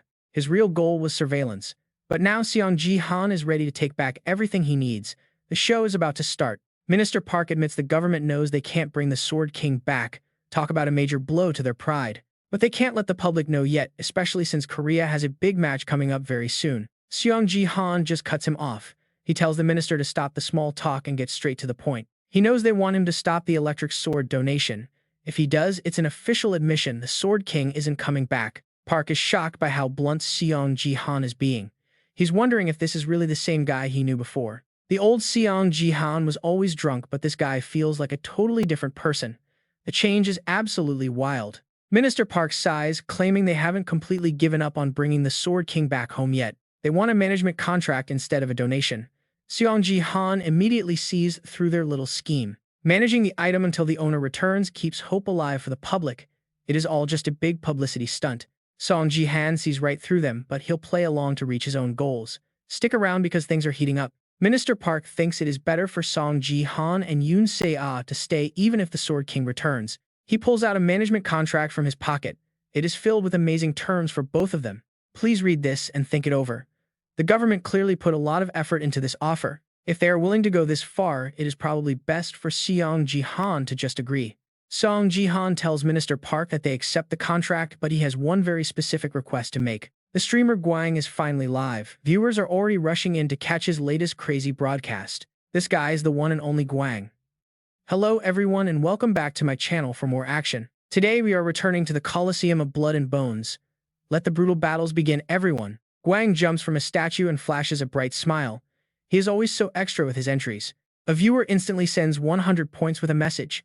Teach those low-ranked noobs a real lesson. Seeing the points, Gwang is instantly in a great mood. He starts celebrating for his loyal fans. He is doing a victory dance while the other players behind him look absolutely furious with his antics. They wish he would just get hit by a car and disappear. This guy is a total menace, right? Gwang is a famous streamer known for his flashy looks and being the ultimate prankster of the game. He used to be a gold-ranked player, but he dropped himself down to bronze just for the content. He calls it his journey to the bottom of society. Basically, he is just out here hunting noobs. He hangs out with all the big-shot influencers and top-tier groups. Everyone knows who he is. They call him the king of trolls because his gear and stats are still at a gold rank level. He loves the feeling of being overpowered and crushing anyone who is weaker than him. Talk about a bully. After the intro, Gwang starts his hunt. He is looking for his first victim to humiliate on camera. Then he spots something strange. It is Seong Ji Han, the man who is currently trending everywhere right now. Gwang grabs his mic and rushes over to Seong Ji Han. He is not letting this viral moment slip away. Yo, Sword King's brother-in-law, the Bronze Destroyer, can I get an interview with you right now? Seong Ji Han realizes this loud guy is just another BattleTube streamer. He is way too noisy for his liking. Seong Ji Han is just focused on his unfinished battle achievements. He is completely ignoring the guy in his face. Gwang tells his viewers that Seong Ji Han is totally ghosting him. The drama is starting already, guys. He checks the comments and realizes Seong Ji Han is also streaming. Wait, did he just give Seong Ji Han free promo? He is terrified his own viewers will leave to watch Seong Ji Han instead. That would be a total nightmare. Suddenly, a special quest appears. A user named Grade 5 King wants Seong Ji Han eliminated from the match. The reward is 2,000 points to make Seong Ji Han drop to the lowest rank possible. That is huge. Gwang cannot believe someone would pay that much just to kill Seong Ji Han in a game. This is getting crazy. The comments say the person behind the quest is from the Sword King's clan. They want Seong Ji Han gone. The rewards start stacking up even higher. The hate for Shang Jihan from these people is totally next level. The bounty hits 32,000 points and it is still climbing. I have never seen anything like this. All players are finally summoned and the final bounty is set. Get ready because the number is insane. The final price for Seong Ji Han's head is 42,713 points. Even a big streamer like Gwang is losing his cool. That is a life-changing amount of money. Gwang starts crying and you might think he feels bad for Seong Ji Han. Nope, it is not for him. He is just upset because the total almost hit 50,000. He is so greedy, right? A viewer from the clan says they will pay 10,000 extra if he actually kills Seong Ji Han. Unbelievable. Gwang makes a grand announcement. He will not let the fans down. He is going for the kill. He gets into his combat stance. Seong Ji Han, you better be ready for some serious despair right about now. I will end your game early. Gwang activates his body acceleration skill and prepares to strike his target. He charges at Seong Ji Han with incredible speed. It is a total blitz. This is about to be wild. Gwang is moving so fast he is just a blur. Can Seong Ji Han even react to a gold rank speed? Seong Ji Han moves toward Gwang at a speed that is impossible to track. But the moment Gwang swings his sword down, it is a replay of the Bronze League. Seong Ji Han effortlessly uses his item to parry Gwang's blade right out of his hands. As the sword flies, Seong Ji Han is impressed. This tool is legit. You and I have to wonder what is he holding. Turns out it is a D-rank holy relic called the cooking pestle. Aliens use this thing to cook heathens from other worlds. You get a massive power boost when pairing the knife and pestle. Seong Ji Han even admits Gwang has a top-tier sword. But if Gwang has a good sword, then Seong Ji Han needs to use his own special alien blade to match him. He pulls out the kitchen knife from his pocket, the perfect match for that legendary pestle he used earlier. With a few quick slashes, Gwang gets shredded before he can even touch the ground. He is just taking hits. The chat is going wild watching this. Is that sword chi? How can a silver rank player use sword chi? But wait, he does not have divine power. If he did, would that make Seong Ji Han a support class player? Suddenly, a notification pops up. Seong Ji Han scores first blood and grabs a reward of 100 JP for the kill. Seong Ji Han is loving this kitchen knife. It slashes enemies like Gwang and boosts his own divine power at the same time. It is the ultimate dual-purpose tool for combat and self-buffing. Seong Ji Han is officially a menace to everyone in this game. Guang feels like he is falling into an endless night where every bit of light in his world has just vanished. But as the saying goes, the darker the night, the brighter the stars shine. Your boy Guang is officially back. The viewers are totally confused. How is this guy back? Is he hacking the system or something? He actually has a resurrection cross. It is a one-time revive, but it is useless when playing in national alliances. He is alive, but his reputation is trashed. The Sword King clan is especially disappointed in his total failure. They expected a win, but Guang totally flopped. Now he has to try and save face in front of everyone. Seeing the hate, Guang starts making excuses. My bad guys, I was just being a bit too careless back there. Just wait a second. I am going to pay Seong Ji Han back for that embarrassment with interest. Just you wait and see. While Guang is busy yapping away and bragging, he does not even realize that Seong Ji Han is already standing right behind him. Oh, is that so? 2 clean slashes later, and Seong Ji Han sends Guang straight to the login screen for the second time. Sorry, buddy, but even God cannot save you from being logged out for good this time. You are done. It has been a while since Seong Ji Han saw someone using a revival item. They are basically extinct in the future world. Not because of the cost, but because of the massive loopholes. Seong Ji Han notices the crowd is looking huge today. This place is packed. Looks like the real audience has finally arrived to watch the games starting from today. Those forest spirits. Seong Ji Han absolutely hates them. They are the same monsters that helped bring about humanity's downfall. But that is a problem for the future. Right now, Seong Ji Han needs to focus and handle the present situation. It looks like Seong Ji Han has been isolated. All the other players around him are keeping their distance in groups. They are not grouping up to fight him at all. Instead, they are just screaming and running away as fast as possible. If a gold rank like Guang got smashed, what chance do these guys have? Seong Ji Han can only sigh at this. Seong Ji Han sighs at the situation. If this keeps up, his hunting efficiency is going to drop way too low. He needs to keep the fight going so he can build up more divine power with that new D rank relic. Just then, a new mission pops up. Subdue the goblins, wipe out every monster surrounding the Goblin King. Seong Ji Han smiles. It is like a gift from above. He needed targets, and now he has got a whole forest. He grabs his pestle and starts bopping green goblins on the head. One hit is all it takes to kill them. Using the relic correctly actually makes the monsters surrender. Now that D-rank cooking set is finally starting to react. Seong Ji Han finally figures out the secret to using this bizarre kitchen equipment correctly during his battle. Pestle to the head first, then the knife to the heart. It is a very specific combo for the set. You have to use them in order to get the set effect. Good thing he noticed before the match ended. He has already cleared out a massive pile of goblins, so it is not like he was being slow about it. But the best part is still waiting. The massive Goblin King, the true boss of this whole tournament. Standing 3 meters tall, this beast has double the strength and power of a normal human being. Look at that size. Seong Ji Han stops explaining and just lets his weapon do the talking. One hit, and the Goblin King's face is totally smashed. Even if it is the Goblin King, he is still just a monster. One hit, and it is game over. He is really just a bigger goblin at the end of the day. Then right on schedule, Seong Ji Han pulls his kitchen knife and stabs the goblin right in the chest, finishing the quest to subdue the beast. You just earned 500 achievement points as a reward plus 1 holy power. Note that the cooking kit has dropped from rank D all the way down to rank E. Even though the quality is dropping, Seong Ji Han can still squeeze out 1 more point of holy power from this kit before it is completely done for. It is still useful before it becomes trash. But these items are too slow. They cannot even come close to keeping up with Seong Ji Han's insane hunting speed. Maybe he needs to shift his focus to those other players hiding far away.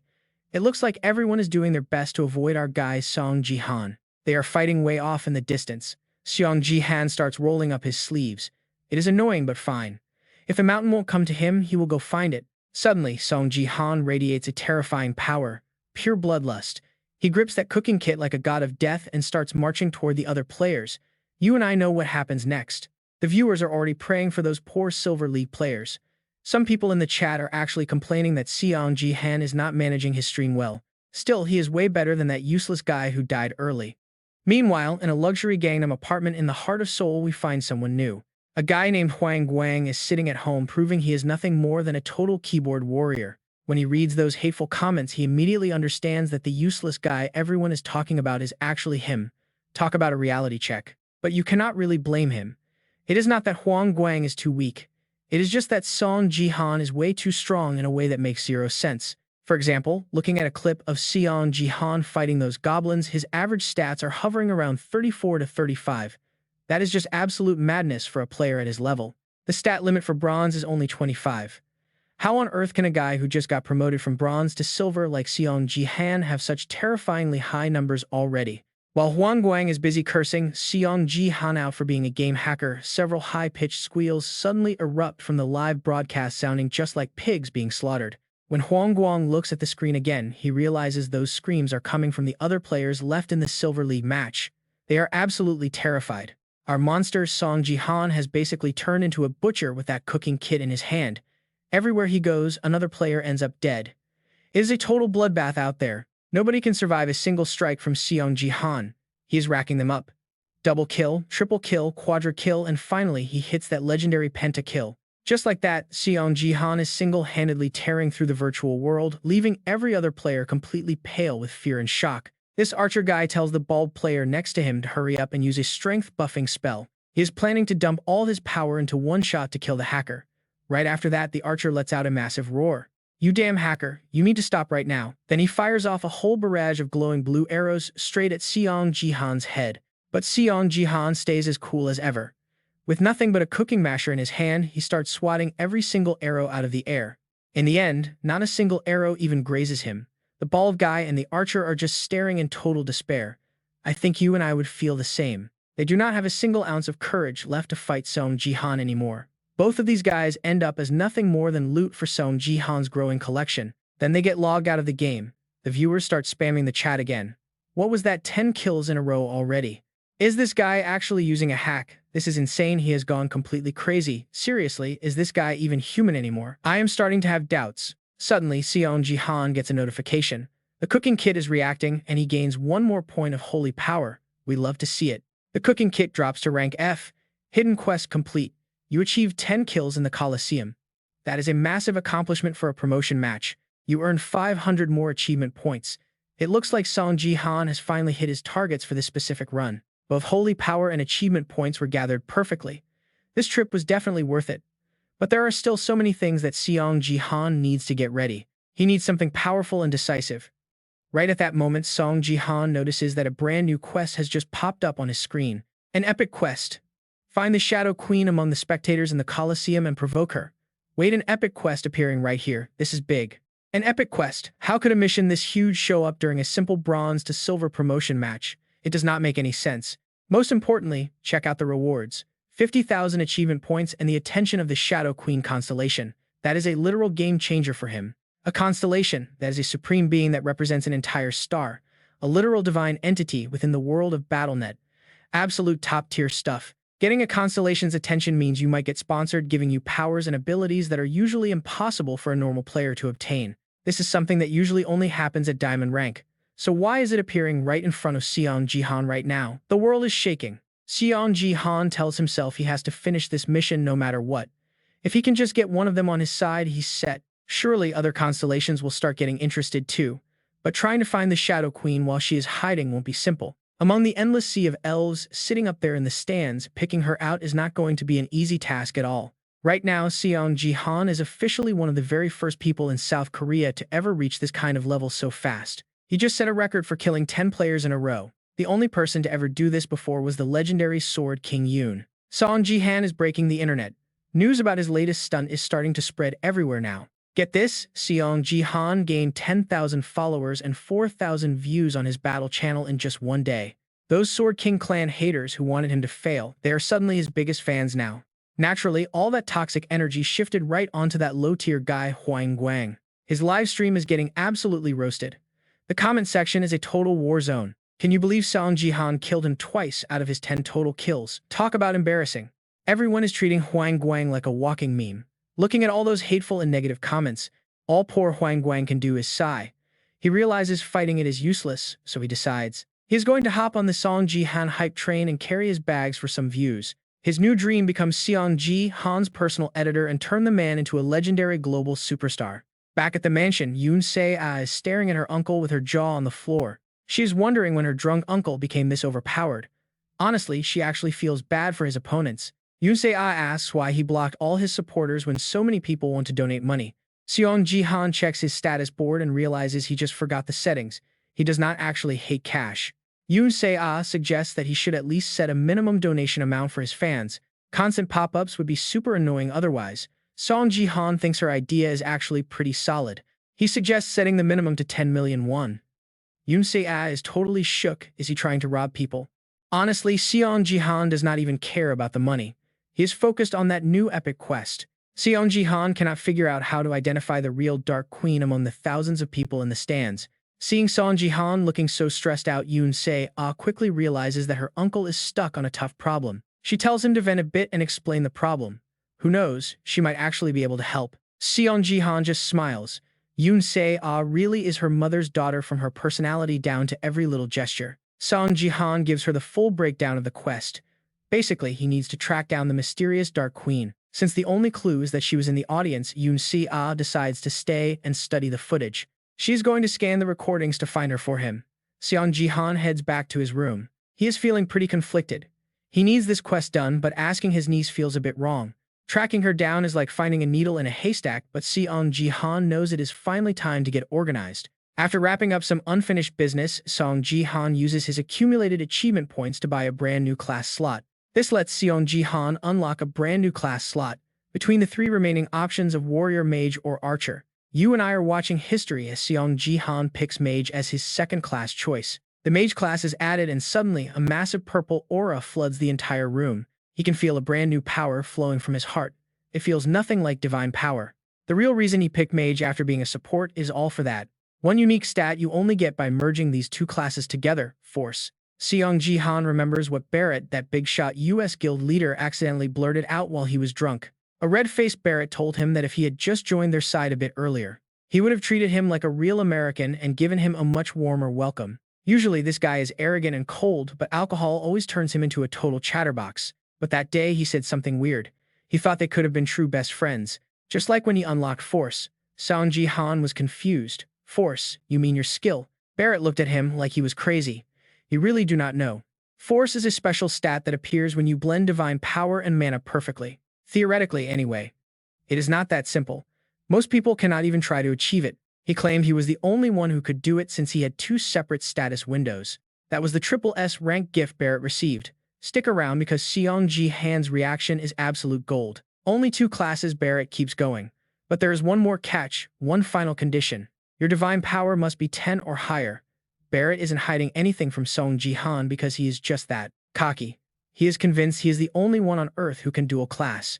And honestly, his ego is justified. Even Seong Ji Han couldn't pull that off back then. But thanks to Barrett's bragging, Seong Ji Han now knows how to reach that peak. A perfect fusion of divine power and mana. An absolute one-of-a-kind energy. Now that Seong Ji Han meets the requirements, we're seeing the true scale of this. This is the power that pushed Barrett to world number 1. Even though he has been using it for some pretty shady stuff. If Seong Ji Han wants any hope for the future, he has got to put his life on the line for this. This is the endgame, folks. He has to fuse them while keeping it all condensed. No leaks. It is brutal, painful work. Suddenly, boom, Seong Ji Han's room practically explodes. Looks like that first attempt was a total bust. Seong Ji Han lets out a heavy sigh. This isn't something he can just pull off with his current levels. Just one try and his mana pool is bone dry. He is going to need a lot more fuel for this. Another sigh. He cannot keep that energy stable in his hands forever. But then a crazy idea hits him. If he cannot hold it in his hands, why not just shove it inside his own body? He will combine divine power and mana in his upper and middle dantians, then stabilize it all. He is aiming for a perfect loop where zero energy can escape.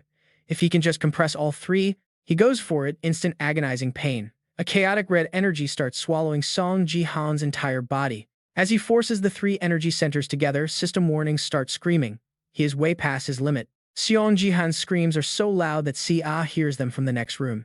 She is instantly terrified. What the heck is her uncle doing making that much noise? He is literally tearing his energy centers apart. He is fighting to weld divine power and mana together, instinctively pushing his limits to make them one. But the requirements are insane. You need total mastery and your physical stats must be 100. Fail those stats and you are dead. Period. Si-ah isn't waiting, she is sprinting to Seong Ji Han's room. Minutes later, she is there with a towel and ice water looking at him with total suspicion. Wait, he was screaming like that just because of a headache, and how did he recover so fast? Seong Ji Han tries to play it cool. The human body is weird, kid. You will get it when you're older. Yeah, right. Even a toddler wouldn't buy that. Suddenly, Si-ah just starts sobbing her eyes out. She cries, I thought something happened to you. I was so scared. Man, that hits hard. Seong Ji Han realizes he messed up. He was so focused on training he forgot about Sei-a's feelings. She is his only family left. He immediately swallows his pride and gives her a genuine apology. That does the trick. She stops crying instantly and bam, a light gut punch that almost makes him sick. "I'm fine," she says, "as long as you're okay." She heads back to keep searching for the Dark Queen. Seong Ji Han makes a vow. Never show that kind of weakness in front of her again. No more worrying. As for the fusion, complete failure. He is just too low level and lacks the experience right now. But wait, there is a silver lining. He actually got the power. Divine power plus mana equals force. The three-way Dantian merge failed, but the force is officially here. This is huge for us. Upper is divine, middle is mana, and lower provides the raw strength. It is a new system. Now the link between all three is cycling perfectly. Seong Ji Han pulls up his status window. He is stunned. His new force stat is sitting at a 12. You and I know how broken that is. When he combines his divine power and mana, they are replaced by this unique stat called force.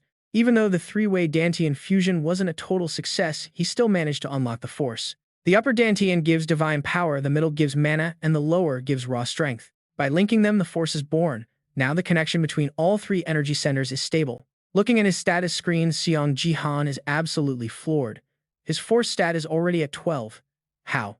Wait, we just started and his power stat is already 12. That is actually insane. Power and strength are linked, sharing agility values. So that is how it works. I like that logic. Now Seong Ji Han finally gets why power is at 12. He decides to take 2 points and dump them into strength. Just as he thought, power jumped to 14. Honestly, this feels like a total cheat code for our guy. Simply having a power stat is already massive, but Seong Ji Han can actually link power and strength together like this. He is already wondering how broken he will be if he manages to merge all three Dantians later down the line. But that experiment will have to wait. If he tries that again while he is still at this weak level, he might die. Since Seong Ji Han is technically a mage class, now he starts to wonder what it would actually be like to use his magic skills. He calls out the fire skill and a flame about the size of a tomato appears right before him. It only lasts a second before a notification pops up saying he is out of mana. Seong Ji Han looks totally done with this. Next morning, Seong Ji Han wakes up to a flood of notifications. You've gained 10 points of holy power. From now on, you cannot absorb rank D relics or lower. Please use rank C relics or higher. Seong Ji Han looks at the pile of relics and sighs. Every single one of them is only rank D or rank E. He spent so many JP points on this gear, and now it is all basically just a pile of useless trash. Heading downstairs, Seong Ji Han finds his niece, CA, sitting there with massive panda eyes from a total lack of sleep. It is obvious she stayed up all night searching for the Dark Queen for him. Seong Ji Han immediately gives her a piece of his mind. You really do not need to push yourself this hard, Sei. But her hard work actually paid off with some great news. Looks like she found a solid clue. This specific video actually contains footage of a completely different creature. Some people have a zoom binocular skill, so they used it to secretly record a few different scenes from a distance. CA plays a video showing 2 high-ranking elf nobles, but one of them is clearly a dark elf in disguise.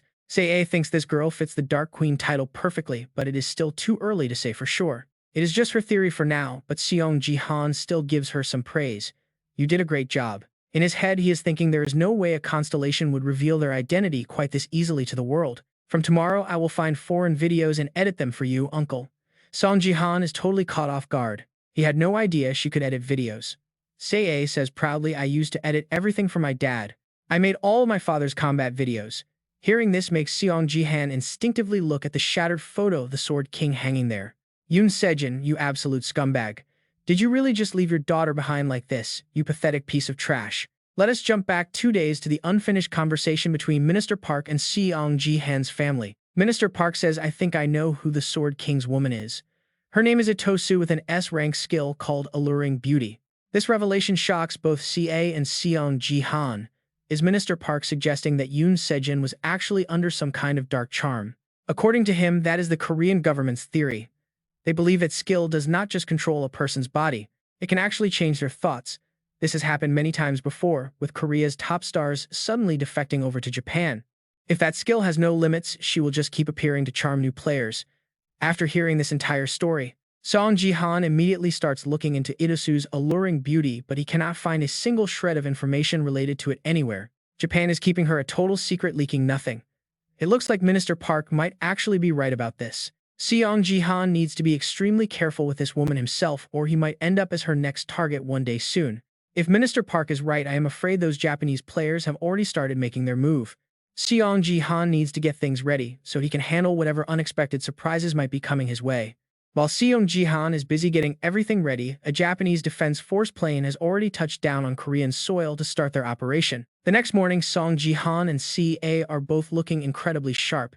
Seong Ji Han announces it is time to go greet our special guests. Looking at CA's face, Seong Ji Han can tell she is super nervous. He steps in to try and calm her down. Just relax, there is nothing to worry about. CA sighs, saying it is her first time appearing in public since her dad left. So she is a bit worried. Just be brave like before. We do not care what people think because we did nothing wrong.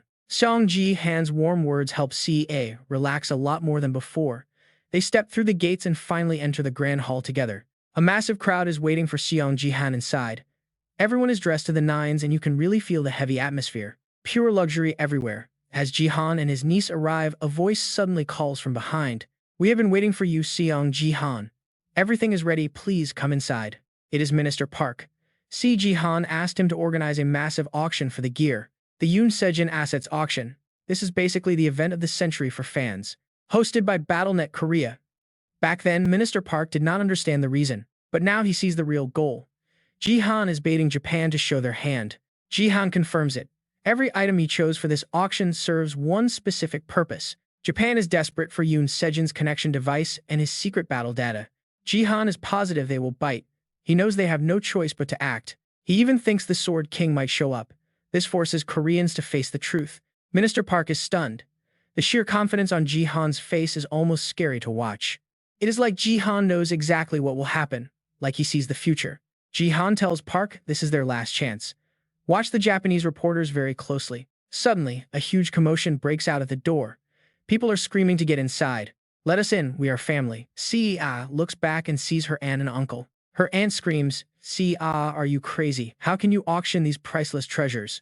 They are priceless. Then they blame Jihan for tricking her into selling her inheritance. Why would you sell someone else's property, you total scammer? Sia is absolutely furious. You dare call my uncle a scammer? You two are the real frauds here. You were banned from using my father's name for fraud.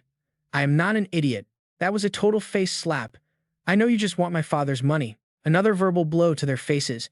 The relatives are purple with rage but completely speechless. My father's legacy belongs to me. I will do what I want.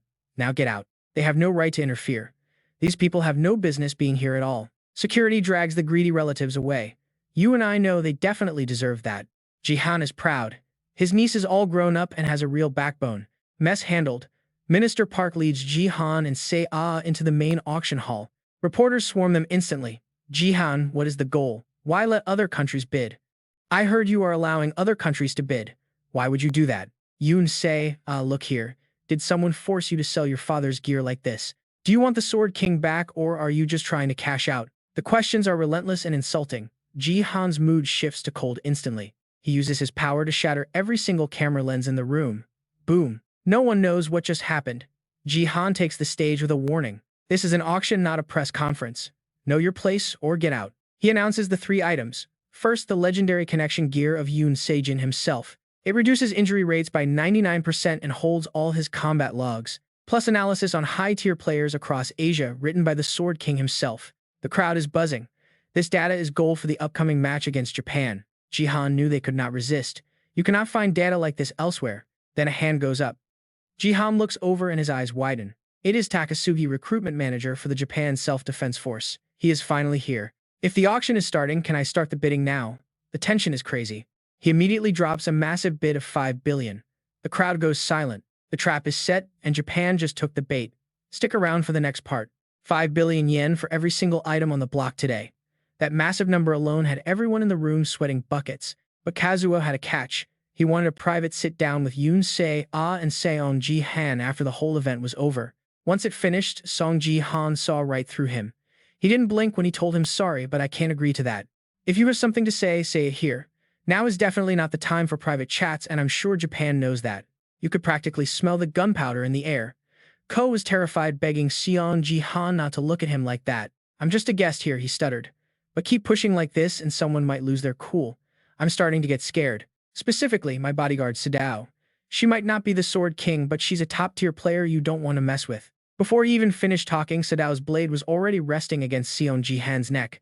Seong Ji Han's eyes went cold instantly. Seriously, this is just some cheap knockoff version of the Sword King. It all happened in a fraction of a second. A shadow flickered, and there she was, sword drawn and ready to end him right then and there. But Seong Ji Han didn't hesitate for a single moment. He threw a heavy punch right into the middle of her face. That punch hit her pride harder than her jaw.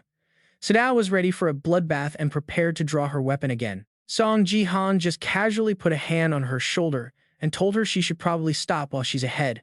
This auction is streaming live on BattleTube to the entire world.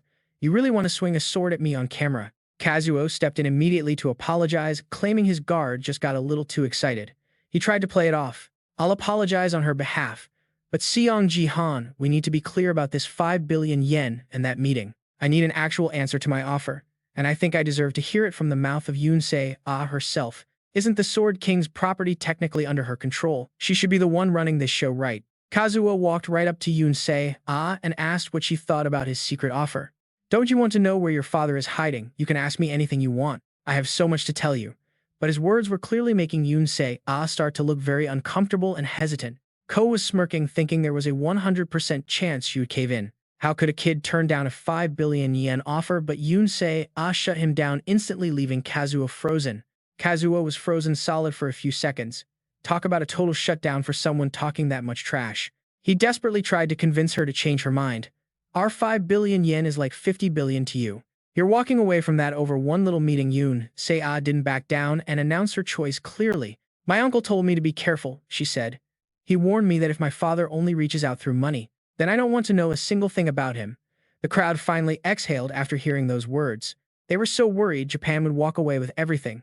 It looked like Seong Ji Han had planned for this all along. Ko realized the meeting was off and announced the rejection. Guess there's no choice. The Japanese Defense Force will still bid the full 5 billion yen for those items anyway. Even Seong Ji Han was left completely shocked by that. He couldn't help but wonder what kind of game Kazuo was playing now. The meeting was apparently just a secondary goal. I was told to bid that high from the start by the Sword King himself. Then he handed Yunsei a letter. This is a personal message from the Sword King to you. She immediately recognized the name on the envelope as Yi. That was the name the Sword King took after becoming a Japanese citizen. Kazuo then turned to the other bidders. Is it really this easy to take his items, or does the Korean BattleNet team just not have enough money? That was a massive slap in the face to every Korean in the room. This auction is ending pretty quickly, wouldn't you say? Seong Ji Han. Kazuo is a notorious recruitment manager. The guy is actually banned from entering the United States. He's weirdly good at poaching foreign players. People call him the Great Disaster of Japan. There's a rumor he's linked to a player with legendary beauty.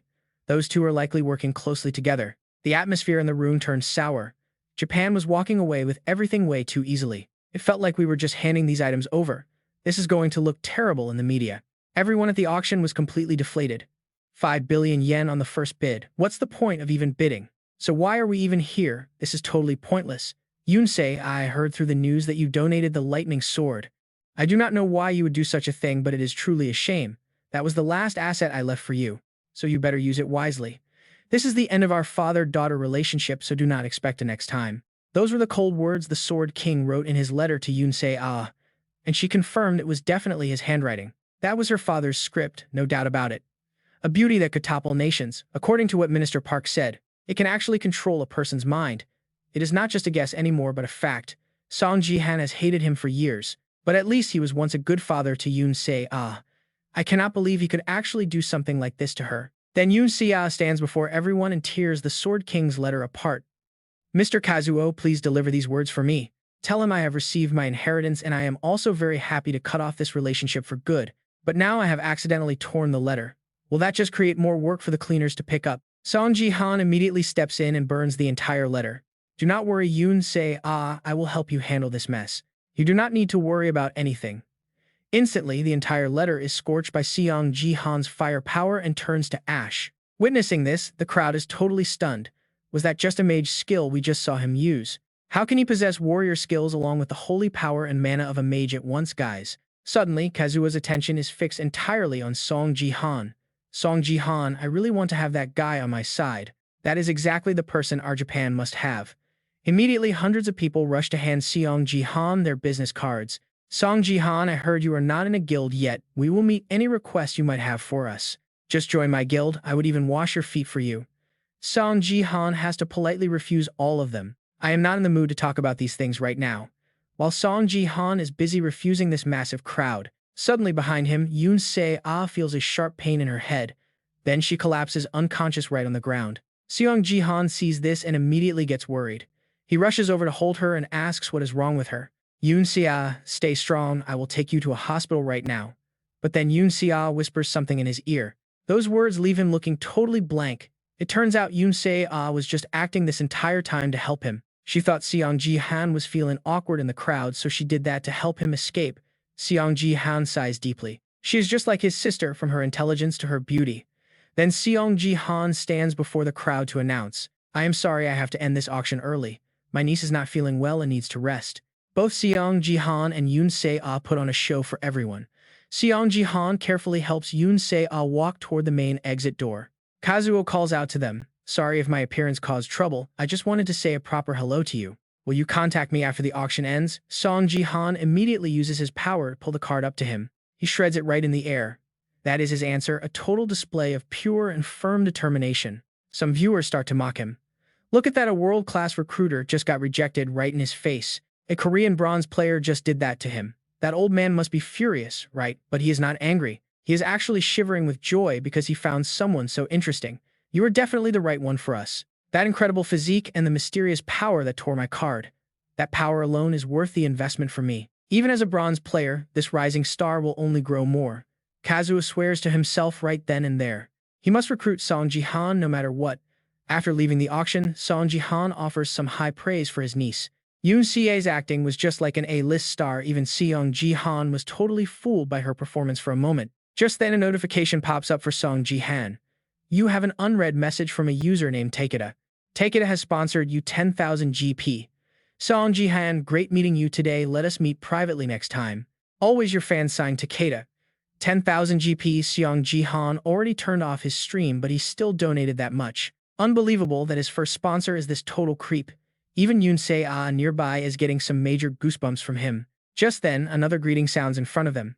It is a pleasure to finally meet you both in person. I am here representing the Divergent Guild.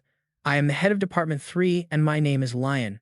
And standing right beside her is Seong Ji Han's old acquaintance, the legendary Peach Blossom Sword Guiyan, who we all know. Seong Ji Han wonders who else is here besides the people who were actually involved in the auction today. You can't be in here. How did you even get in? Seong Ji Han thinks her voice sounds super familiar. Has he met her before? Probably. She claims she has major pull within the BattleNet department. In Korea, she basically uses her connections. Apparently, she is the office's most popular rising starlet. That shameless confidence is really something else. And that tone, our main character, Seong Ji Han, definitely recognizes it now. Juwa calls him the messenger of victory and claims to be a fan.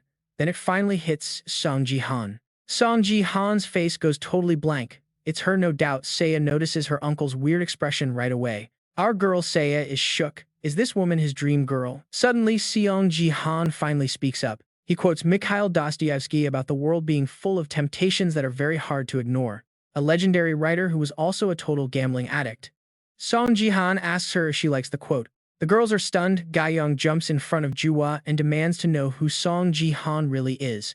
How does he know her personal motto? Very few people know she is actually a gambling addict. How could a total stranger know that? Turns out she is a big shot from the United States. First Guild, Manager Juwa.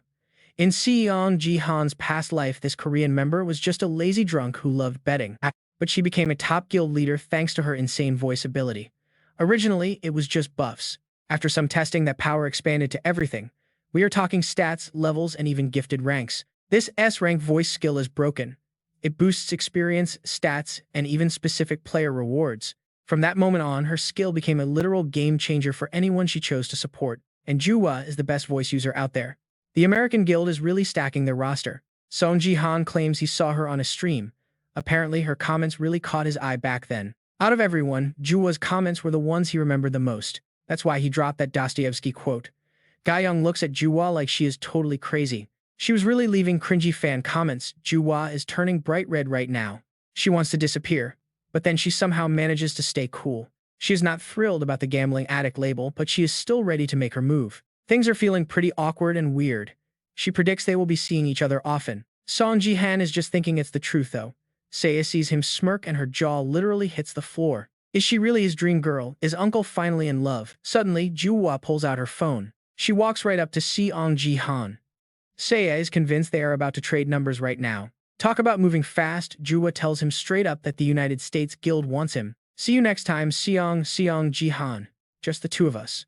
Wow, she's not holding back. Is this finally happening? Juwa is totally feeling herself, thinking she was super charming just now. She thinks she is a master of the push and pull method. She even tells Ga Young to watch and learn. Juwa starts acting all seductive, showing off her earrings and stuff to tempt our guy. But Seong Ji Han stays ice cold. Sorry, I actually do not know my own phone number. That excuse is so bad it leaves both girls and his niece completely speechless. But wait, Seiya thinks he is playing hard to get, he must have a plan. She decides to help him out by faking a dizzy spell and leaning on him. But our dense main character actually thinks she is sick. It's been a long auction, so Seong Ji Han tells Juwa he is taking his niece home. Give me your card, I will call you later. Juwa's confidence is gone as she hands it over. They leave and Seiya is already planning the wedding for her forever single uncle. This is hilarious. Back at the office, Juwa is fuming while Ga Young struggles to hold back. I can still hear you laughing. Ga Young, are you doing this on purpose? On the way home, Seiya mentions what surprised her most. You are wearing my dad's clothes, uncle. Seong Ji Han just lets out a heavy sigh. How is that even possible? Your clothes just do not fit anymore, uncle. Honestly, clothes are innocent, you just need to actually fit into them. But seriously, uncle, that line about being the first to reject me. How many girls have you tried that on? It is seriously way too old school. You really need a new strategy for picking up girls. Meanwhile, Shang Jihan is standing there totally clueless about what she is even talking about. Where did this pickup talk even come from? Being a bit picky is fine, but claiming you forgot your own phone number is just a terrible excuse. Thanks to my quick thinking, I just saved you from a total disaster. But Seong Ji Han, he still has that blank look on his face. Wait, what? What are you even on about? You really do not know. After hearing that, Yoon Se-ah was just completely done with him. So turns out she was just imagining this whole romantic drama by herself. Anyway, welcome to the Gangnam Bronze Cup arena, everyone. The mission this time, protect the crystal and survive the zombie horde. As soon as they drop in, Seong Ji Han is already complaining about being tired. Is it because he has to deal with another defense map? Meanwhile, his niece Yoon Se-ah finally realizes she was just delusional about the whole thing. She starts crying, thinking she totally ruined her uncle's love life. She feels like a total idiot for being the third wheel and messing things up. Seong Ji Han just sighs. Does she really think I like Lee Han, who would actually want to date someone addicted to gambling like that anyway? Anyway, Seong Ji Han never expected to run into Jo like this. Back in the day, the two of them became close friends pretty fast. They were both from Korea and living as outcasts in a foreign land. On their days off, they used to spend time betting together. Jo was absolutely obsessed with gambling. Seong Ji Han actually tried to convince her to quit the habit a couple of times back then. But Jo said it was impossible to ignore the temptation. It took so much work to get this addicted, so why stop now? Seong Ji Han even asked if she was ever going to fix that scar on her face. Her response, I never had any intention of doing that. She called it the price for making a deal with the devil. Besides both being homeless, these two actually had a lot in common. Their biggest shared trait was the crushing guilt and agony they carried. Those feelings completely consumed both of their lives, all because they failed to protect the people who mattered most in their past lives. But hey, that was a long time ago. In this life, Seong Ji Han is back and has a real chance to fix everything. Suddenly, the massive crowd of viewers starts blowing up the chat. What on earth is Seong Ji Han holding in his hand? Good grief, that thing is so long it does not even fit on the screen. Man, I almost feel bad for the zombies this time. Turns out, Seong Ji Han brought along an item called the Great Sword of the Pope. It is a C-tier item, a blade once used for papal sacrifices. It is basically perfect for slicing through any kind of living creature. Seong Ji Han specifically bought this for this map. It is weird how cheap it was, considering it is technically a C-rank holy relic. Probably because it is so huge and heavy that barely anyone can even lift it. But for our guy, Seong Ji Han, this thing feels light. He can swing that massive blade with just his right hand. Watching him show off his skills is totally blinding the viewers with hype. He is strong as a warrior. Is he really a support class? While Seong Ji Han is busy showing off his incredible sword skills, everyone is watching. The comments are flooded with people begging Seong Ji Han to show his status window. They all want to see what his actual stats look like. How could he possibly be this strong? Seong Ji Han slams the blade into the ground. He has got about 12,000 people watching him now. The view count is climbing fast and the audience is getting demanding. Seong Ji Han starts wondering if he should actually show them his screen. He is worried that people might not be able to handle it. He decides it is time to be upfront with his viewers. Hey everyone, Seong Ji Han here. It seems like a lot of you guys are pretty curious about my personal status window, right? I will show you guys, but only on one condition. We need to hit 200,000 subscribers on this channel first. Deal. Some viewers immediately start flaming him in the chat. You only have 10,000 subs right now. How is that even possible? 200,000. You would have to wake the dead to get that many subs. You are just a bronze rank player, dude.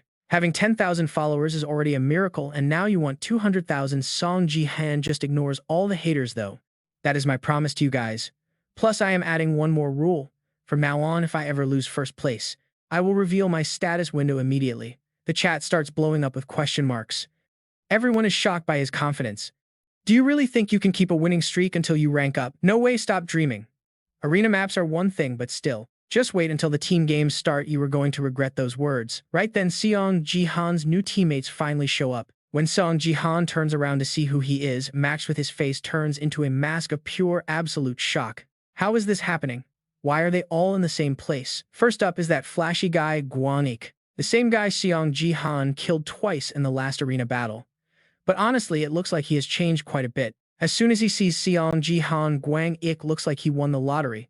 Seong Ji Han, we meet again. This has to be destiny. The second guy is a familiar face too, is that fire mage Kim Hee-woo. Looks like all the old enemies are together again. Remember that defense map? Seong Ji Han slammed this guy into the dirt 3 times until he died miserably. The salt is still written all over his face. Then there is the final guy. Seong Ji Han is meeting him for the first time. He is entering a dungeon while carrying a really strange-looking star ball. But Seong Ji Han recognizes him instantly. Diego Mas, Argentina's top player before the regression. Back then, he had not even made a name for himself yet. He looks pretty fragile with that messy, unkempt beard. But wait, if Seong Ji Han is the support, Kim is the mage, and Huang Guang is the warrior. Does that mean Diego is an archer? Seong Ji Han remembers that before he regressed, Diego was supposed to have a mage class. What is going on? Why is everything turning out differently after he regressed? Meanwhile, that mage guy Kim has been glaring at Seong Ji Han ever since he showed up. He is literally gritting his teeth. He cannot believe he ran into this jerk again. Because of him, Kim lost every single skill he had. Just then, a notification pops up right in front of Kim.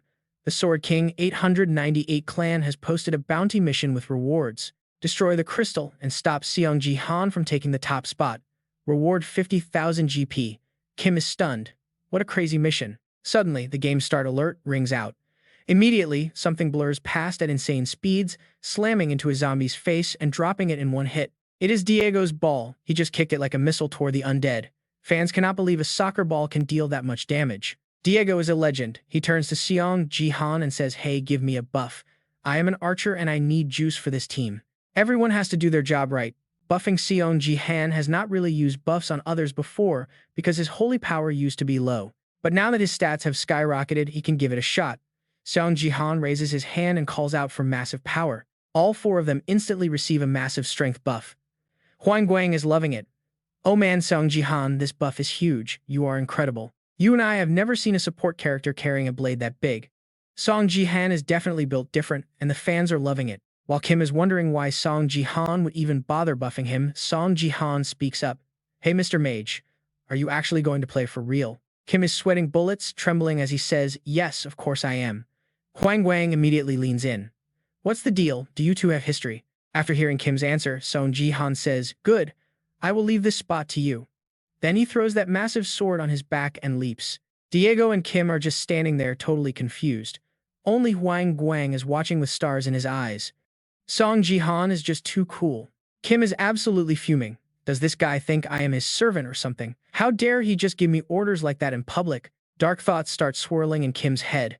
If that's the case, he will just do whatever he wants.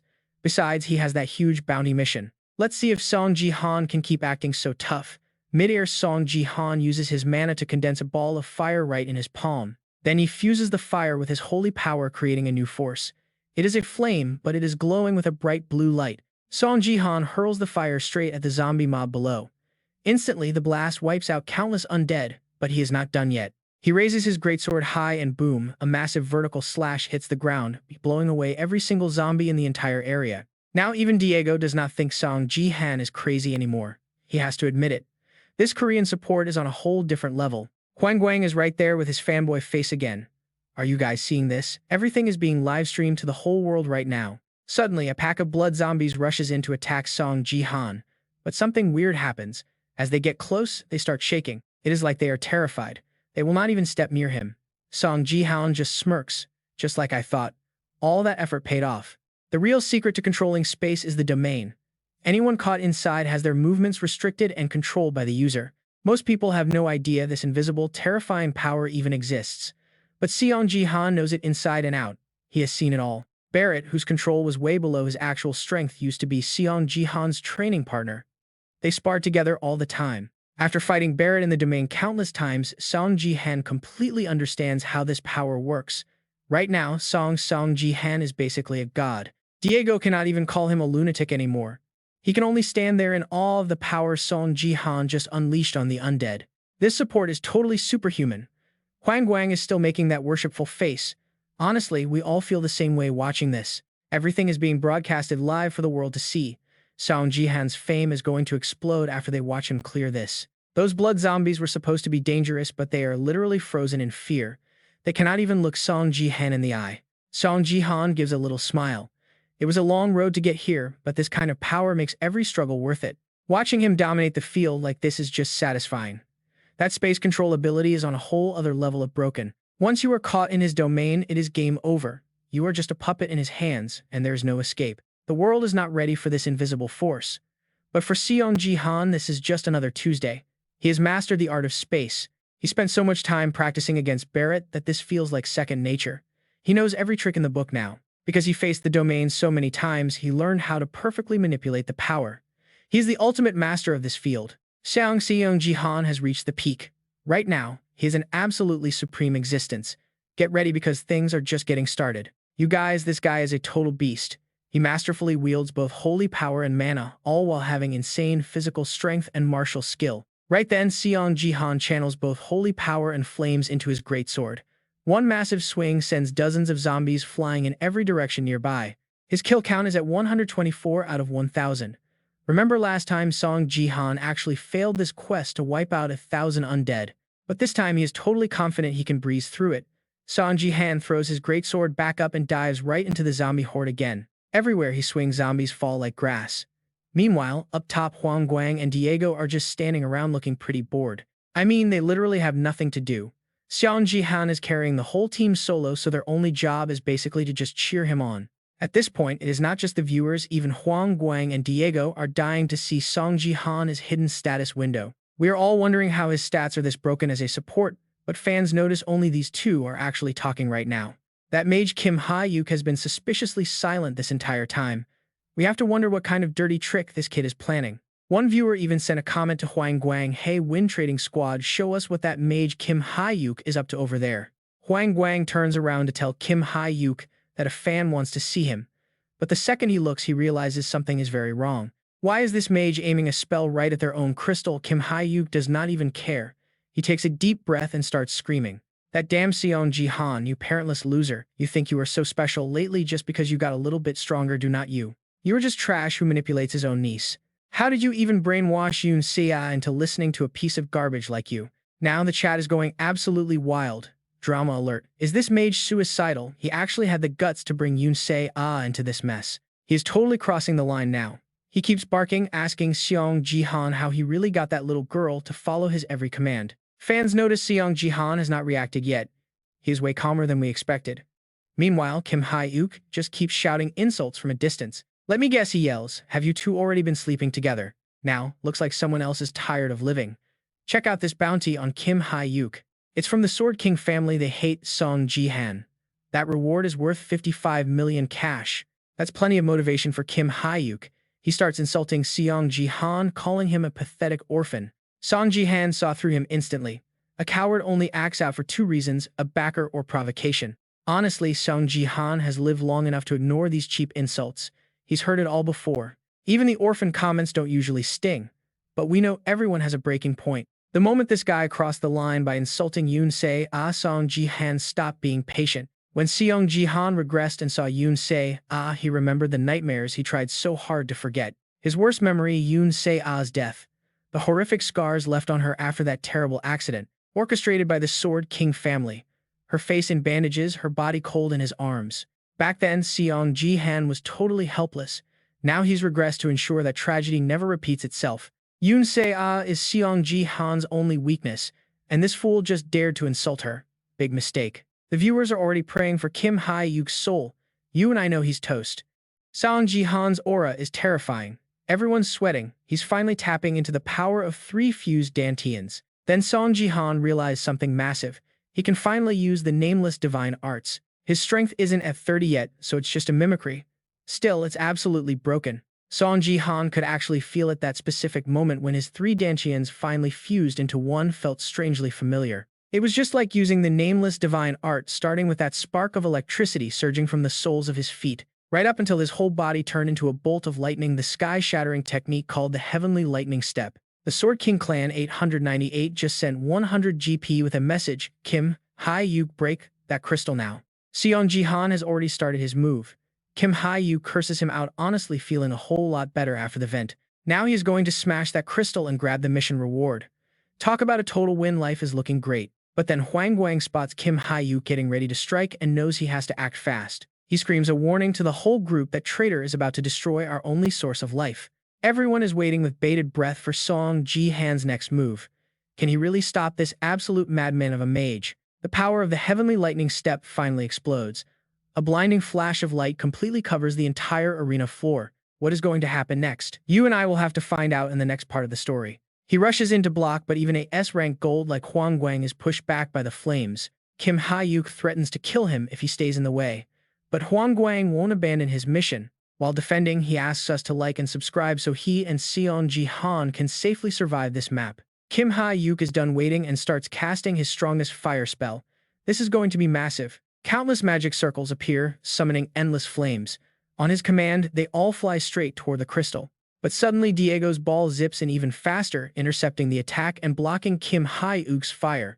Kim Ha-yuk is fuming and curses Diego, but Diego just calmly says he only plays clean. He warns that if Kim Ha-yuk keeps sabotaging the game, he won't stand by and watch anymore. Plus, he won't tolerate him insulting their teammate or their parents. He won't let him do as he pleases. Kim Ha-yuk gets even angrier, mocking Diego for trying to act tough with just a soccer ball. But before he can finish his rant, something strange happens behind him. A lightning-fast presence just descended. Is that the legendary Thunder God technique? Huang Guang immediately switches into his MC Hype Man mode for us. Ladies and gentlemen, thanks to all your support, our main man Seong Ji Han has finally made his grand entrance. Everyone smash that like button to see what happens next. Seong Ji Han's face right now looks like a demon. He calmly asks Kim Ha-yuk if he has a lot more to say. You and I can feel the chill. Kim Ha-yuk is terrified, sweating bullets. He tries to speak, but Seong Ji Han silences him for 2 whole minutes. Seong Ji Han admits he wanted to explode his head instantly, but he changed his mind. That's way too easy. Usually Game Gear reduces pain, so death just means losing a few levels. We all know the rules. That's common knowledge, right? Well, Seong Ji Han is about to show him something that isn't in any player guide. Kim Ha-yuk is still acting tough, thinking a level reset doesn't matter since he already lost his skills. He thinks he won by making Seong Ji Han mad. But then a scream of pure agony rips through the air. This isn't game pain anymore. Kim Ha-yuk shrieks that his body is actually breaking apart for real. Seong Ji Han watches him suffer with a cold stare.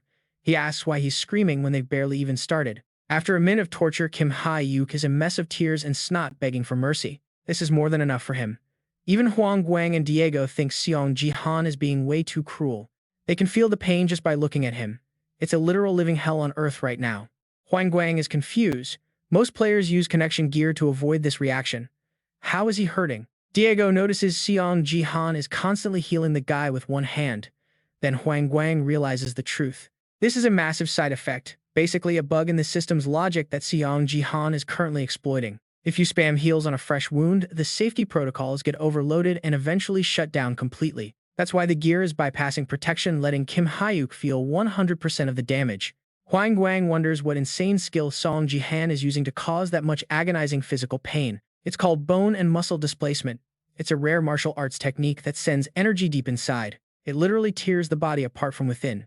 Kim Ha-yuk is gasping for air, looking half dead. He's wearing gear that should reduce damage by 95%, yet it feels like his organs are ripping. It's like thousands of needles are stabbing him at once. This trauma is going to be permanent for him. Kim Ha-yuk finally cracks and begs Seong Ji Han to just kill him. He can't take another second. With a quick flash of his blade, Seong Ji Han takes the guy's head right off. Wish granted, I guess. Kim Ha-yuk is officially dead. Seong Ji Han didn't hesitate for even a second to end that miserable life. Seeing that brutal display, even a superfan like Huang Guang is starting to feel some real fear. He feels lucky he wasn't the one on the receiving end of Seong Ji Han's wrath this time around. but then more screams of agony start ringing out again. You won't believe why this is happening. Seong Ji Han chopped his head off because in this defense map players actually have 3 lives total. That means Kim Hyuk has to experience that entire nightmare 2 more times. There's no escape. Shang Jihan is making sure this guy pays for everything. Talk about some absolute savage revenge. Another respawn. As soon as Kim Hee-wook comes back to life, Shang Jihan is right there to start the torture session all over again. A moment later, the death notice pops up. Shang Jihan just sighs, asking if the guy really just gave up and died that easily. He decides to control his power better next time. Kim Hee-wook respawns again, and immediately the poor guy is absolutely terrified. He is begging now, screaming for Seong Ji Han to stay away and promising he has learned his lesson. Seong Ji Han just gives him a cold stare. Seong Ji Han tells him straight up, if you cannot handle the heat, do not start the fire. Suddenly, a donation message catches Seong Ji Han's eye. It is Yoon Se-ah pleading for him to stop because she is okay. She is worried that if he keeps going, she will lose all her subscribers. Seong Ji Han realizes Yoon Se-ah is actually way more chill than he expected. So is it time to wrap this up? Let us see what he does. It is still technically peacetime, so maybe scaring the trash was enough for now. But Seong Ji Han still needs to confirm one very important thing. He asks the guy who gave him the guts to try this. Kim Hee-wook is so scared his eyes are practically popping out of his head. He spills everything. Turns out it was some guy from the Sword King 898 clan. They offered him 55,000 GP. The coward begs for a quick death instead of more torture. Meanwhile, the chat is just losing it, spamming "laugh my ass off" all over the screen. What an absolute loser. Immediately, the Sword King clan members start flaming him in the chat, calling him a useless, ungrateful traitor. They are fuming, saying there will not be a second chance, and they cannot believe they trusted such a total moron with this mission. 55,000 GP for one job. It looks like a whole group of Sword King fanboys is behind this mess. Seong Ji Han is definitely taking notes. Seong Ji Han grabs the guy by the throat and tells him he better thank Yoon Se-ah for being the one to save his miserable life. Kim Hee-wook looks so relieved. As Seong Ji Han tosses him into the air, the guy actually screams out his thanks to Yoon Se-ah for letting him go. And there it is, the notification that he is dead and officially kicked off the map. Good riddance to that troll, right? Huang Guang holds up a 10 out of 10 sign for that execution. Justice served. If you love seeing trolls get wrecked, smash that like button. Now it is time for Seong Ji Han to get back to business and clear out those zombies. We have got a mission to finish after all. If that idiot had not interrupted, he would be done. Seong Ji Han already took out 921 zombies, leaving only 80 more to go. It should not take long, but when Seong Ji Han opens his status window, he sees the zombie origin mission is already marked as complete. Wait, what? He looks down at the ground and sees the entire zombie horde is still being absolutely fried by lingering lightning. Talk about overkill. Was that the sky-shattering lightning step? Turns out the aftershocks from Seong Ji Han's skill were enough to wipe out every single zombie left down there. Actually, Seong Ji Han just could not fully control that massive power yet. The leaked energy caused a massive explosion that did all the work for him. Without the Nameless Divine Art, he cannot master the skill perfectly.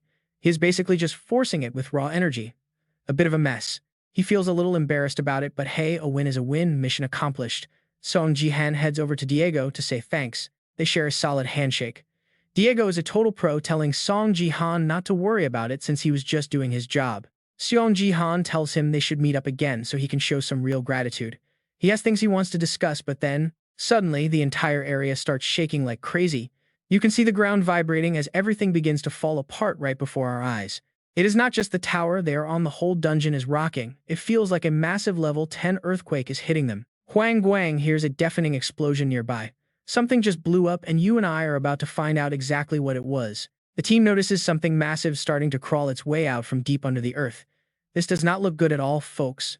A colossal hand reaches up from the depths. This thing is so massive it is literally the same size as the tower they are standing on. Huang Guang and Diego are completely losing it.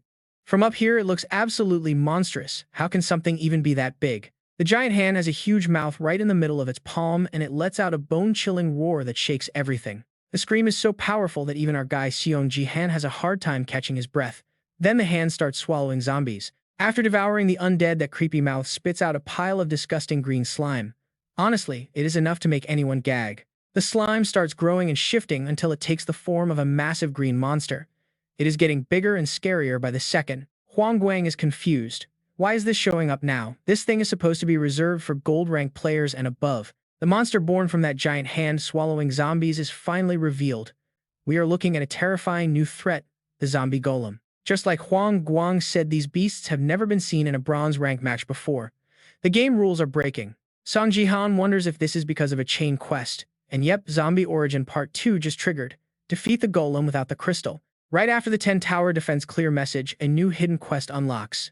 We have got to take down that massive zombie golem now. It is not just Seong Ji Han team either. Every group in the area just got slapped with this mission. Things are getting intense.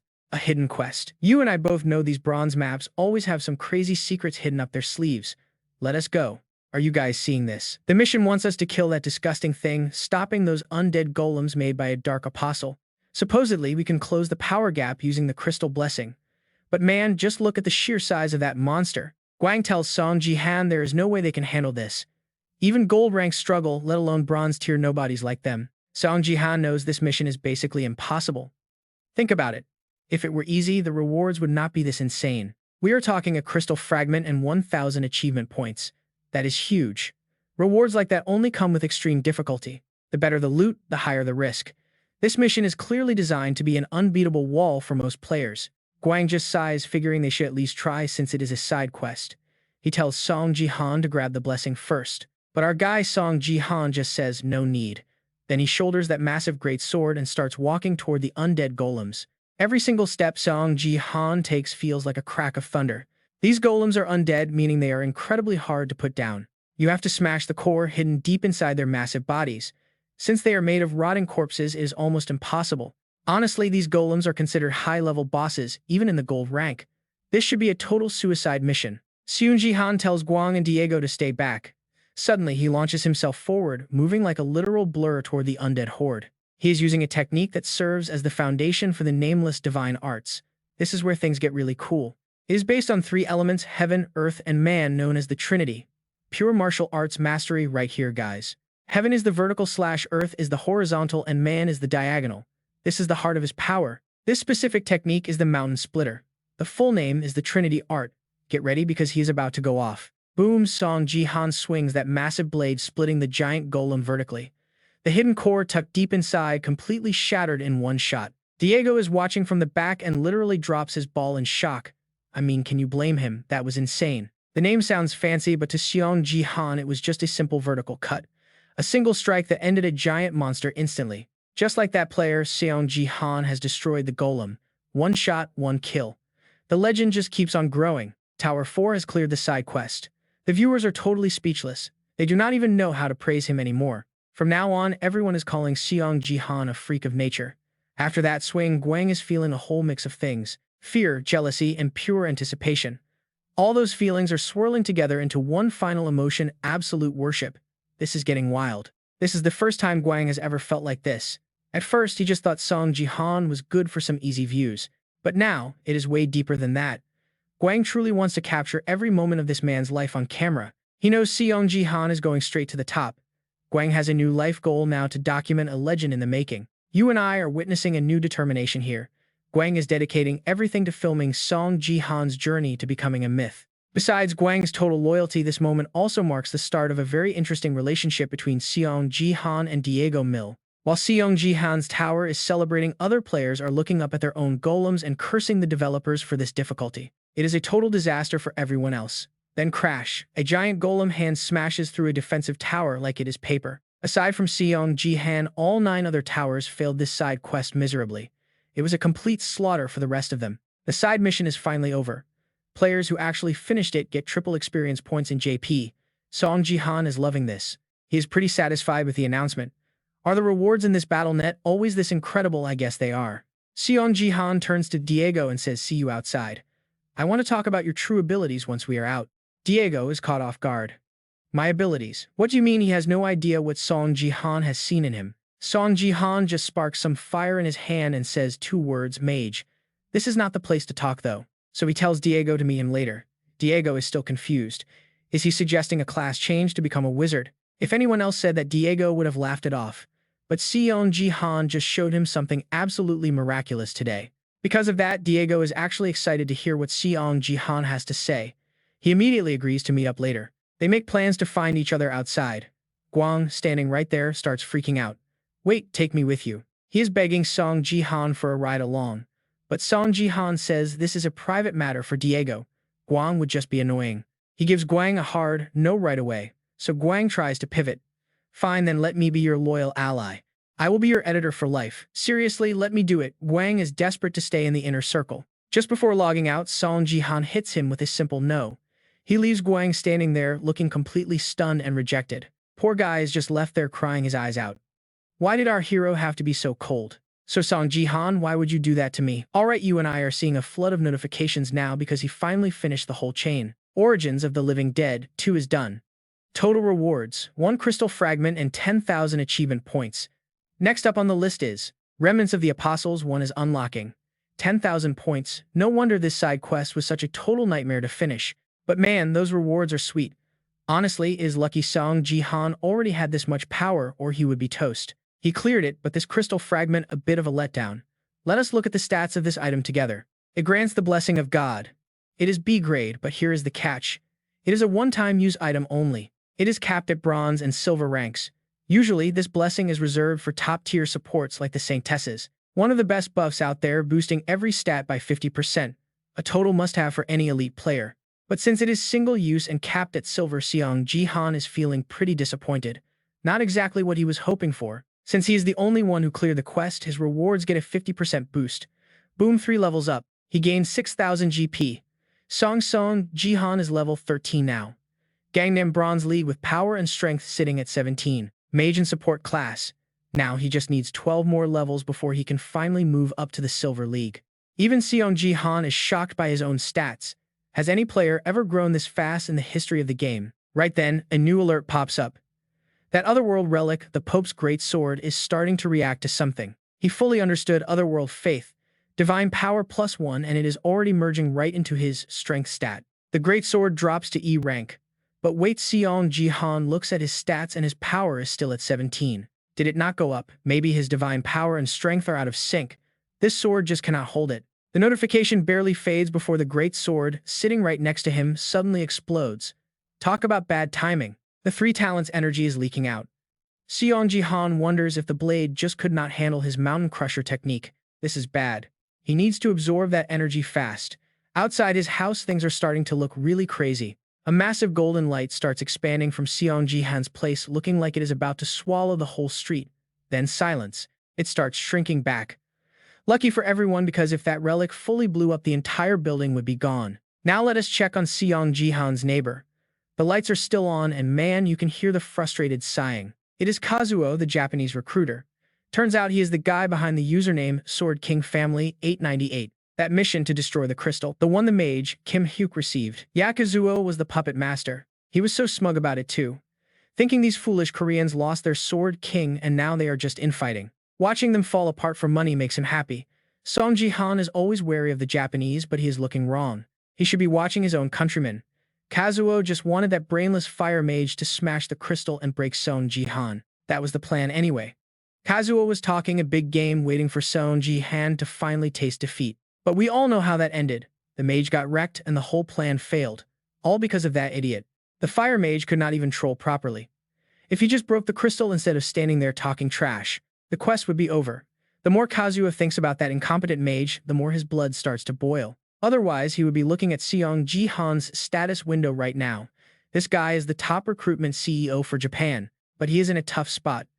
Years of experience tell him Seong Ji Han is a once-in-a-lifetime genius who needs scouting now. The problem, his bosses at headquarters will not sign off on the deal without seeing clear, detailed info on the target. To prove he has not lost his touch, Kazuo needs the numbers. He needs to see exactly what Seong Ji Han is made of. He needs that status window to show his true potential.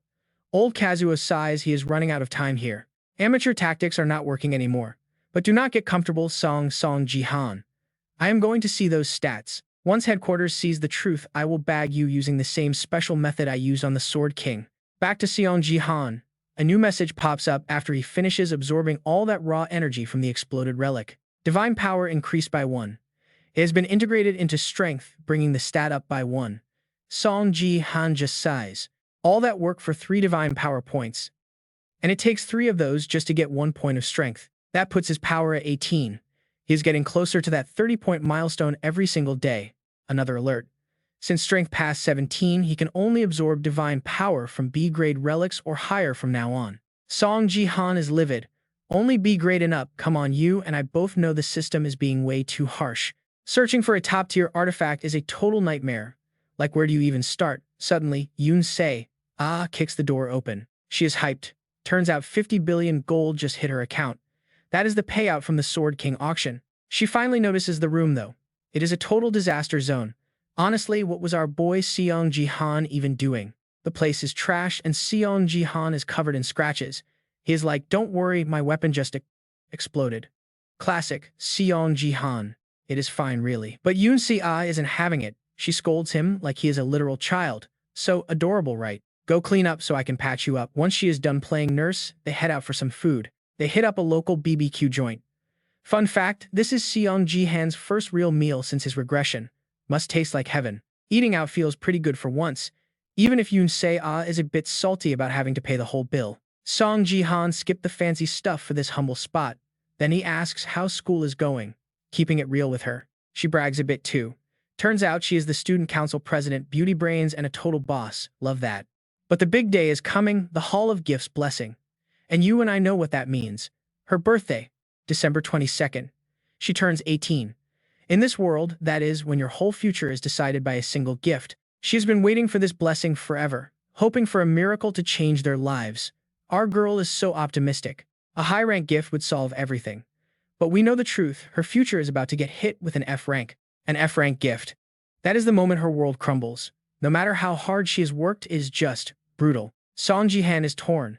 If he tells her now, she will be devastated. But how do you prepare someone for that? He has got to lower her expectations. Gently. Anyway, Monday is coming and Yoon Se needs to head back to school. Seong Ji Han decides he is driving her. Dad mode, uncle mode. Whatever it is, I am absolutely here for it. She is like, uncle, I am 18. Not a baby anymore. But we all know Seong Ji Han is just being protective. With everything going on, he is not taking chances. Safety first when you are public enemy, number one, right? She plays it cool, acting like he is overreacting, but you can see that tiny smile. She is actually happy. It has been a while since anyone looked out for her like this. But then they get back to the garage. Seong Ji Han's jaw drops. Every single supercar gone. The government seized the whole lot. Talk about a total buzzkill. So that is why he could not find the keys. Yoon Se is ready to take the bus, but wait. There is one left. A beat-up old rust bucket in the corner. It belonged to Yoon Se-a's late mother. Too trashy for the government to steal, apparently. Seong Ji Han hops in to check if the old girl still even runs. Keys are there, but the engine starts coughing up black smoke. Not the most epic start for our hero. It is a mess, but hey, it moves. Yoon Se-a's face is pure gold. You were really taking me to school in this. Seong Ji Han thinks she is embarrassed, but she is actually worried about something else. And then boom, trouble arrives. Hey loser, move this piece of junk. Some meathead starts screaming right in Seong Ji Han's face. Oh, he messed up. This is exactly what she was worried about.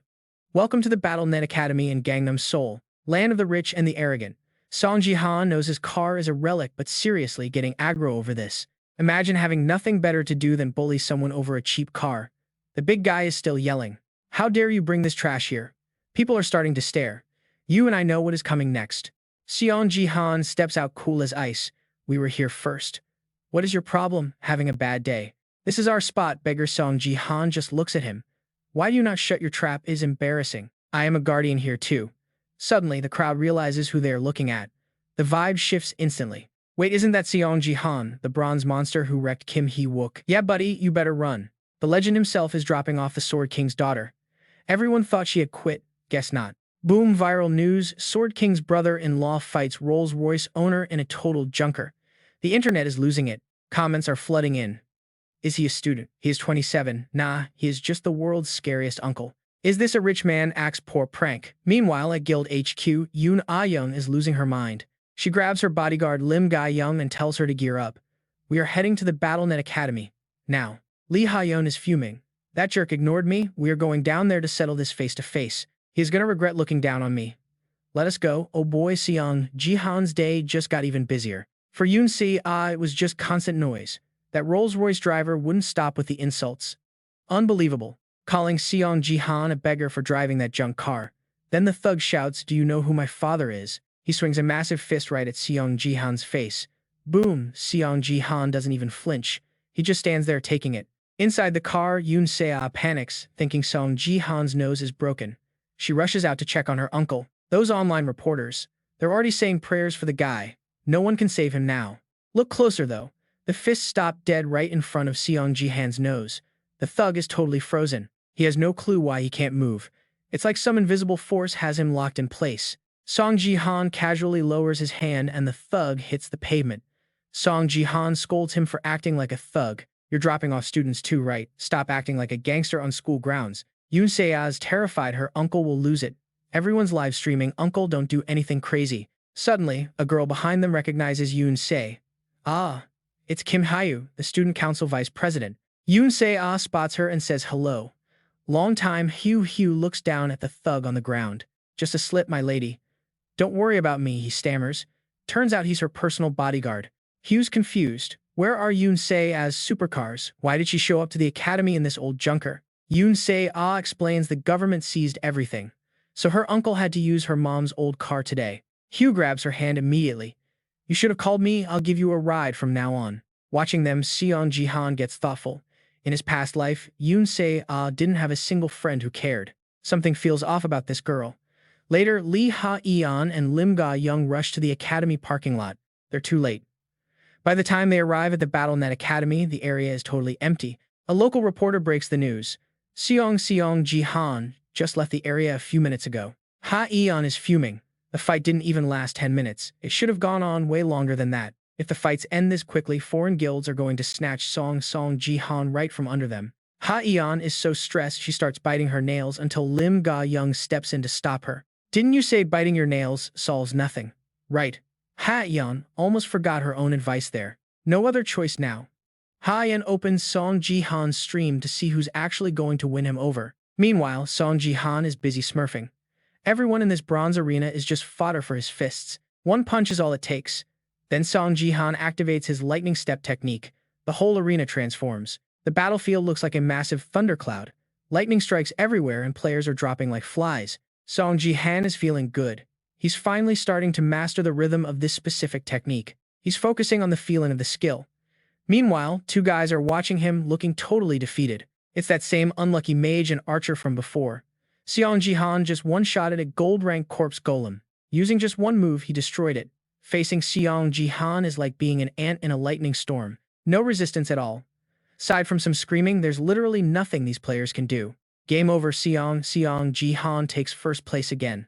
Honestly, is anyone even surprised at this point? It was bound to happen.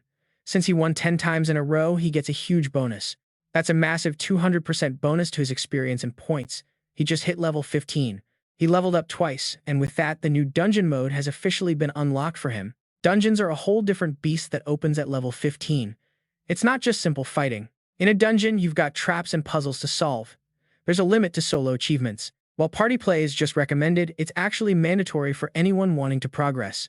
The problem is that too many people are targeting Seong Ji Han. If his teammates start trolling, he is in trouble. Seong Ji Han wonders if it's time to join a guild. But leaving one later is such a huge headache. He'll just have to deal with it for now.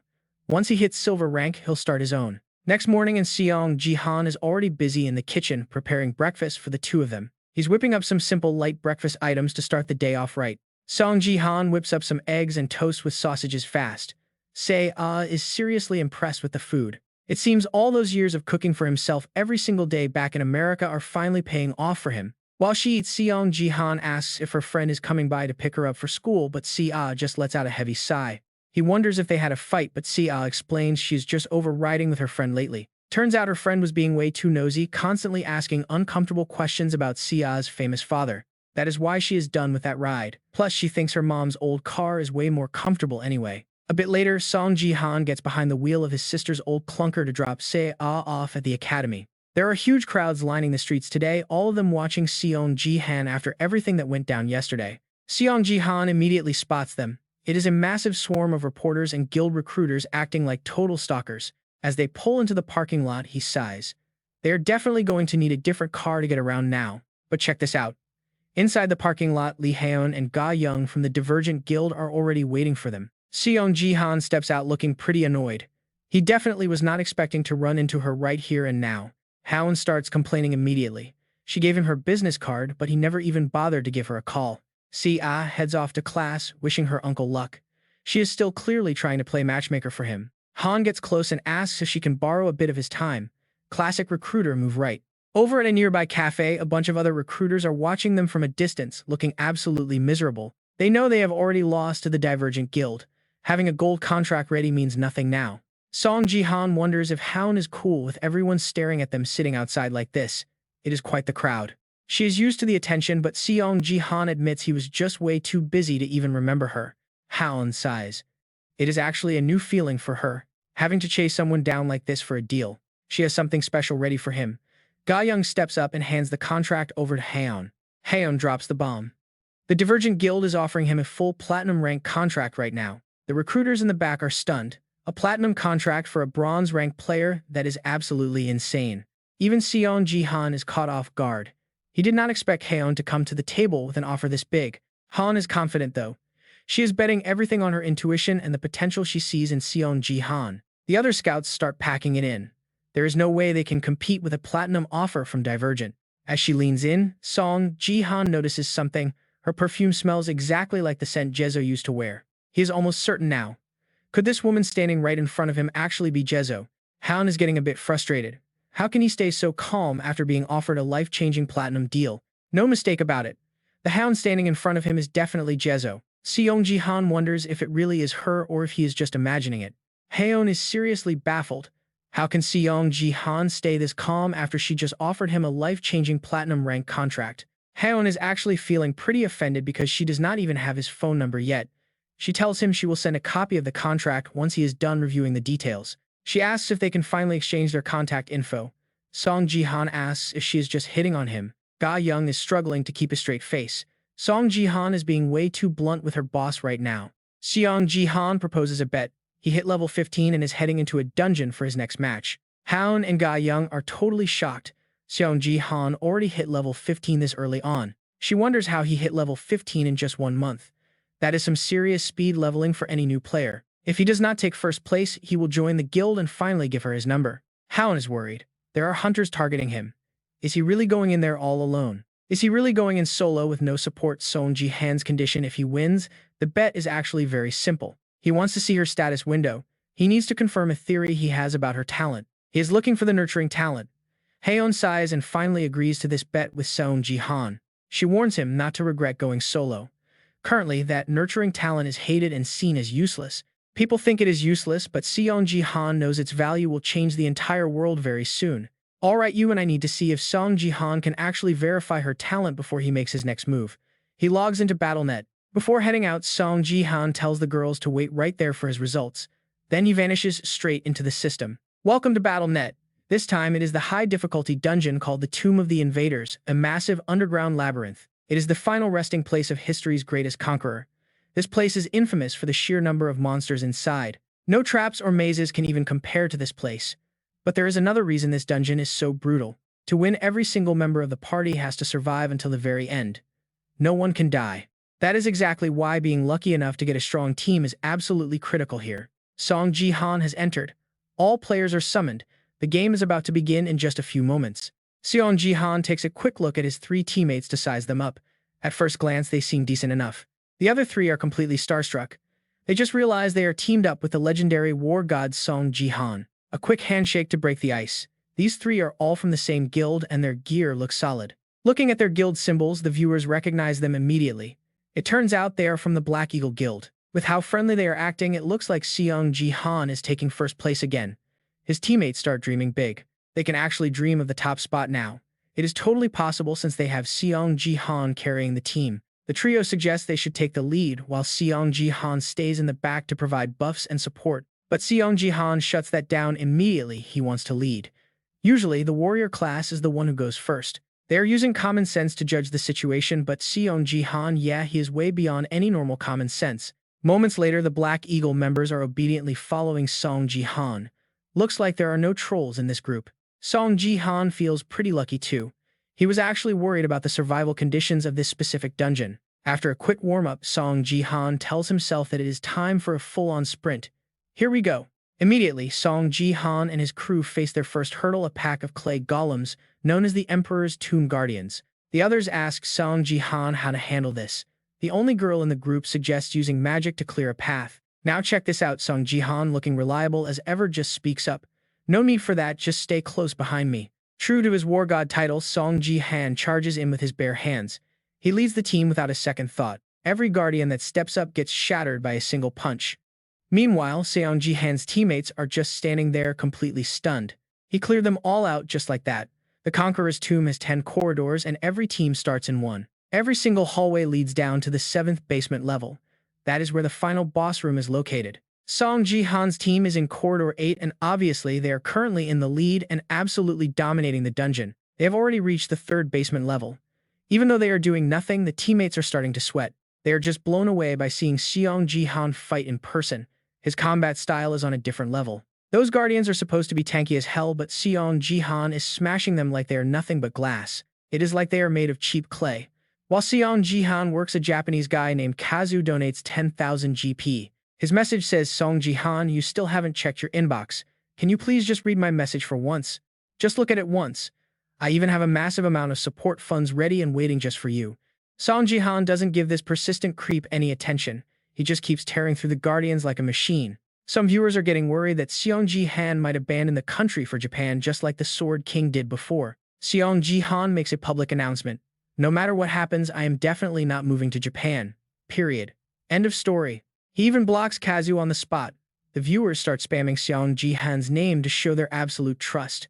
Before long, Seong Ji Han and the squad clear the 3rd floor and head even deeper into the next level. Normally, they would barely be past the 1st floor by now. This pace is honestly just way too fast. The knight even pulls out his weapon and taps the head of a fallen guardian just to check it. It is as hard as iron, yet Seong Ji Han turns them into mud. Suddenly, a mysterious notification pops up near the knight. The girl from Black Eagle thanks Seong Ji Han. They cannot deny the fact that they are totally getting carried here. Seong Ji Han tells them there is no need for formality. Stick with me because as long as they don't mess up, Seong Ji Han's progress is absolutely insane. He is almost there. We are finally at the 4th floor of the catacombs. It is a straight path with 0 guards, which is totally different from the previous levels. While Seong Ji Han is scanning the area, that archer guy behind him gets a super sketchy system notification on his screen. Just by looking at the walls and floor, Seong Ji Han can tell this whole place is rigged with traps. It is a total minefield. Seong Ji Han asks the team if they mind him picking up the pace. The mage girl is totally cool with it and says no problem. The other 2 guys jump a bit before agreeing it is fine. Seong Ji Han steps forward and decides to take the lead. He tells them he will handle the traps while they cover the rear. As Seong Ji Han moves up, his teammates are already getting ready. The warrior and archer have their weapons out. They are thinking, go ahead, just keep walking right into our little trap. Do not mind us, buddy. The second you rush forward, that 1 million GP bounty is as good as ours. Turns out some guy from the Sword King family, 787, sent them a secret quest to commit suicide without Seong Ji Han noticing. The reward is a massive 1 million GP. Every member of this Black Hawk Guild trio actually accepted that shady suicide mission. And of course, Kazuo is the mastermind. He is still salty after Seong Ji Han blocked his account and he wants some serious revenge. The old man is just sipping tea, totally obsessed with finding a way to see Seong Ji Han's hidden status window. He says he hates using the same play twice, but things are getting desperate and he is running out of options. What are you going to do now, Seong Ji Han? I have already bought and paid for your entire squad of teammates. I told them to be as sneaky as possible. You know exactly what that means for you, right, Seong Ji Han? The moment you charge ahead is the moment you fail. This victory is already mine and there is no escape. Unless a miracle happens and someone warns you, nothing can ruin my perfect plan to bring you down. Back to Seong Ji Han, he is on the move. The first trap he hits is a barrage of automatic arrows flying his way. These things are moving fast. The mage tells Seong Ji Han to step aside so she can use his skill to blow them away. Seong Ji Han just tells her not to worry about it. Why? Because he has got a little something called space domain. As soon as the arrows hit his range, they just stop dead in the air. This guy is a literal walking cheat code. The mage is completely floored. Even for a magic user, she has never seen a skill this broken or powerful before. It is totally unbelievable. But when she turns around, she realizes what her 2 teammates are actually up to. They are literally holding their own weapons to their throats. We all know exactly what they were trying to do. Seong Ji Han immediately activates his Nameless Divine Art Heaven-Shattering Lightning. He moves like a bolt of lightning, disarming both of them instantly. In under 2 seconds, he uses his force to bind their bodies tight. These 2 troublemakers are not going anywhere now. They are groaning in pain, cursing because they were so close to actually killing themselves for that reward. The archer is shocked the warrior had the same mission. The mage is just confused why they are competing to die. Seong Ji Han realizes they both had the same suicide quest. If even one of them succeeded, the entire game would be over. There could only be one winner for that reward. Honestly, the mage looks totally ashamed of her teammates right now. She bows and apologizes to Seong Ji Han, but he just tells her to stop. He knows she is just like the others. Before she can react, Seong Ji Han binds her arms too. She was just about to pull the exact same suicide stunt. She screams in frustration, wondering how he knew.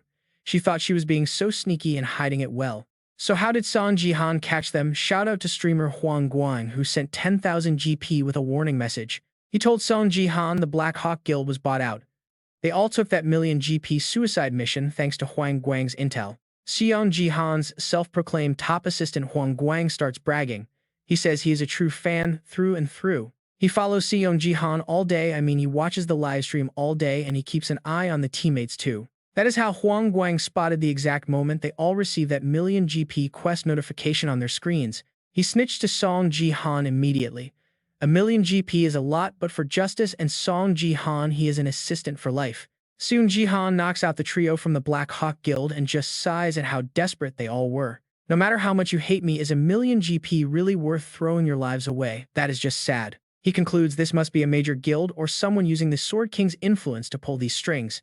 Imagine spending a full million GP just to get a peek at my status window.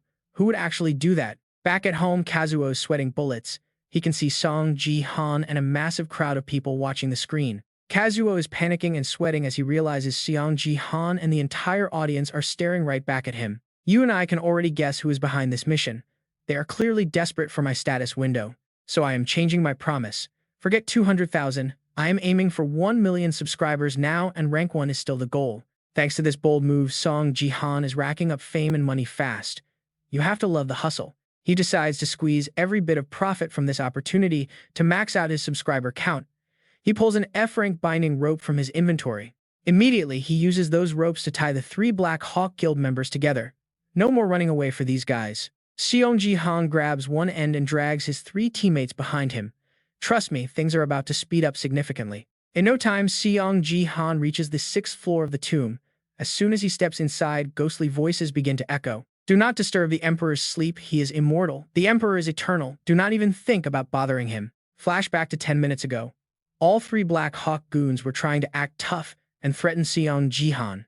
This is your last warning. Let us go now, or the Black Hawk Guild will hunt you down and destroy you. Before he could even finish talking, Seong Ji Han uses one finger to punch 3 clean holes through his armor. You actually think your guild would lift a finger for 3 pieces of trash like you? Seong Ji Han does not hold back. After getting poked, the warrior loses all his strength. It is like his body is paralyzed while his brain is still wide awake. Seong Ji Han recognizes the feeling. Pressure point striking.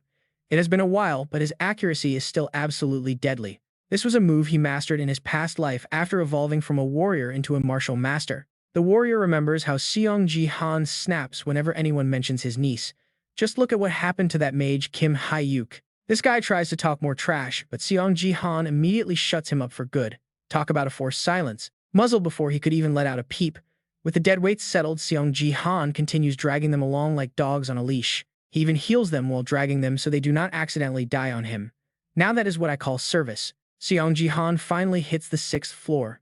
Clear this, and it is straight to the final boss fight. We are almost there. The moment he enters, thousands of terracotta statues erupt from the ground and walls. They are everywhere you look. Even the ceiling is crawling with them. Seong Ji Han is stuck in a real jam here, surrounded on all sides. He has to fight off an army of clay soldiers while protecting those 3 idiots.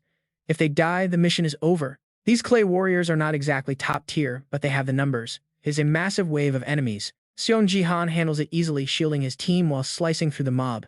But then the statues suddenly freeze in place. Their eyes glow red as they chant about the immortal emperor. Nobody is allowed to disturb his sacred slumber. It looks like they are going into a full berserk mode. To make things better, a quest window pops up.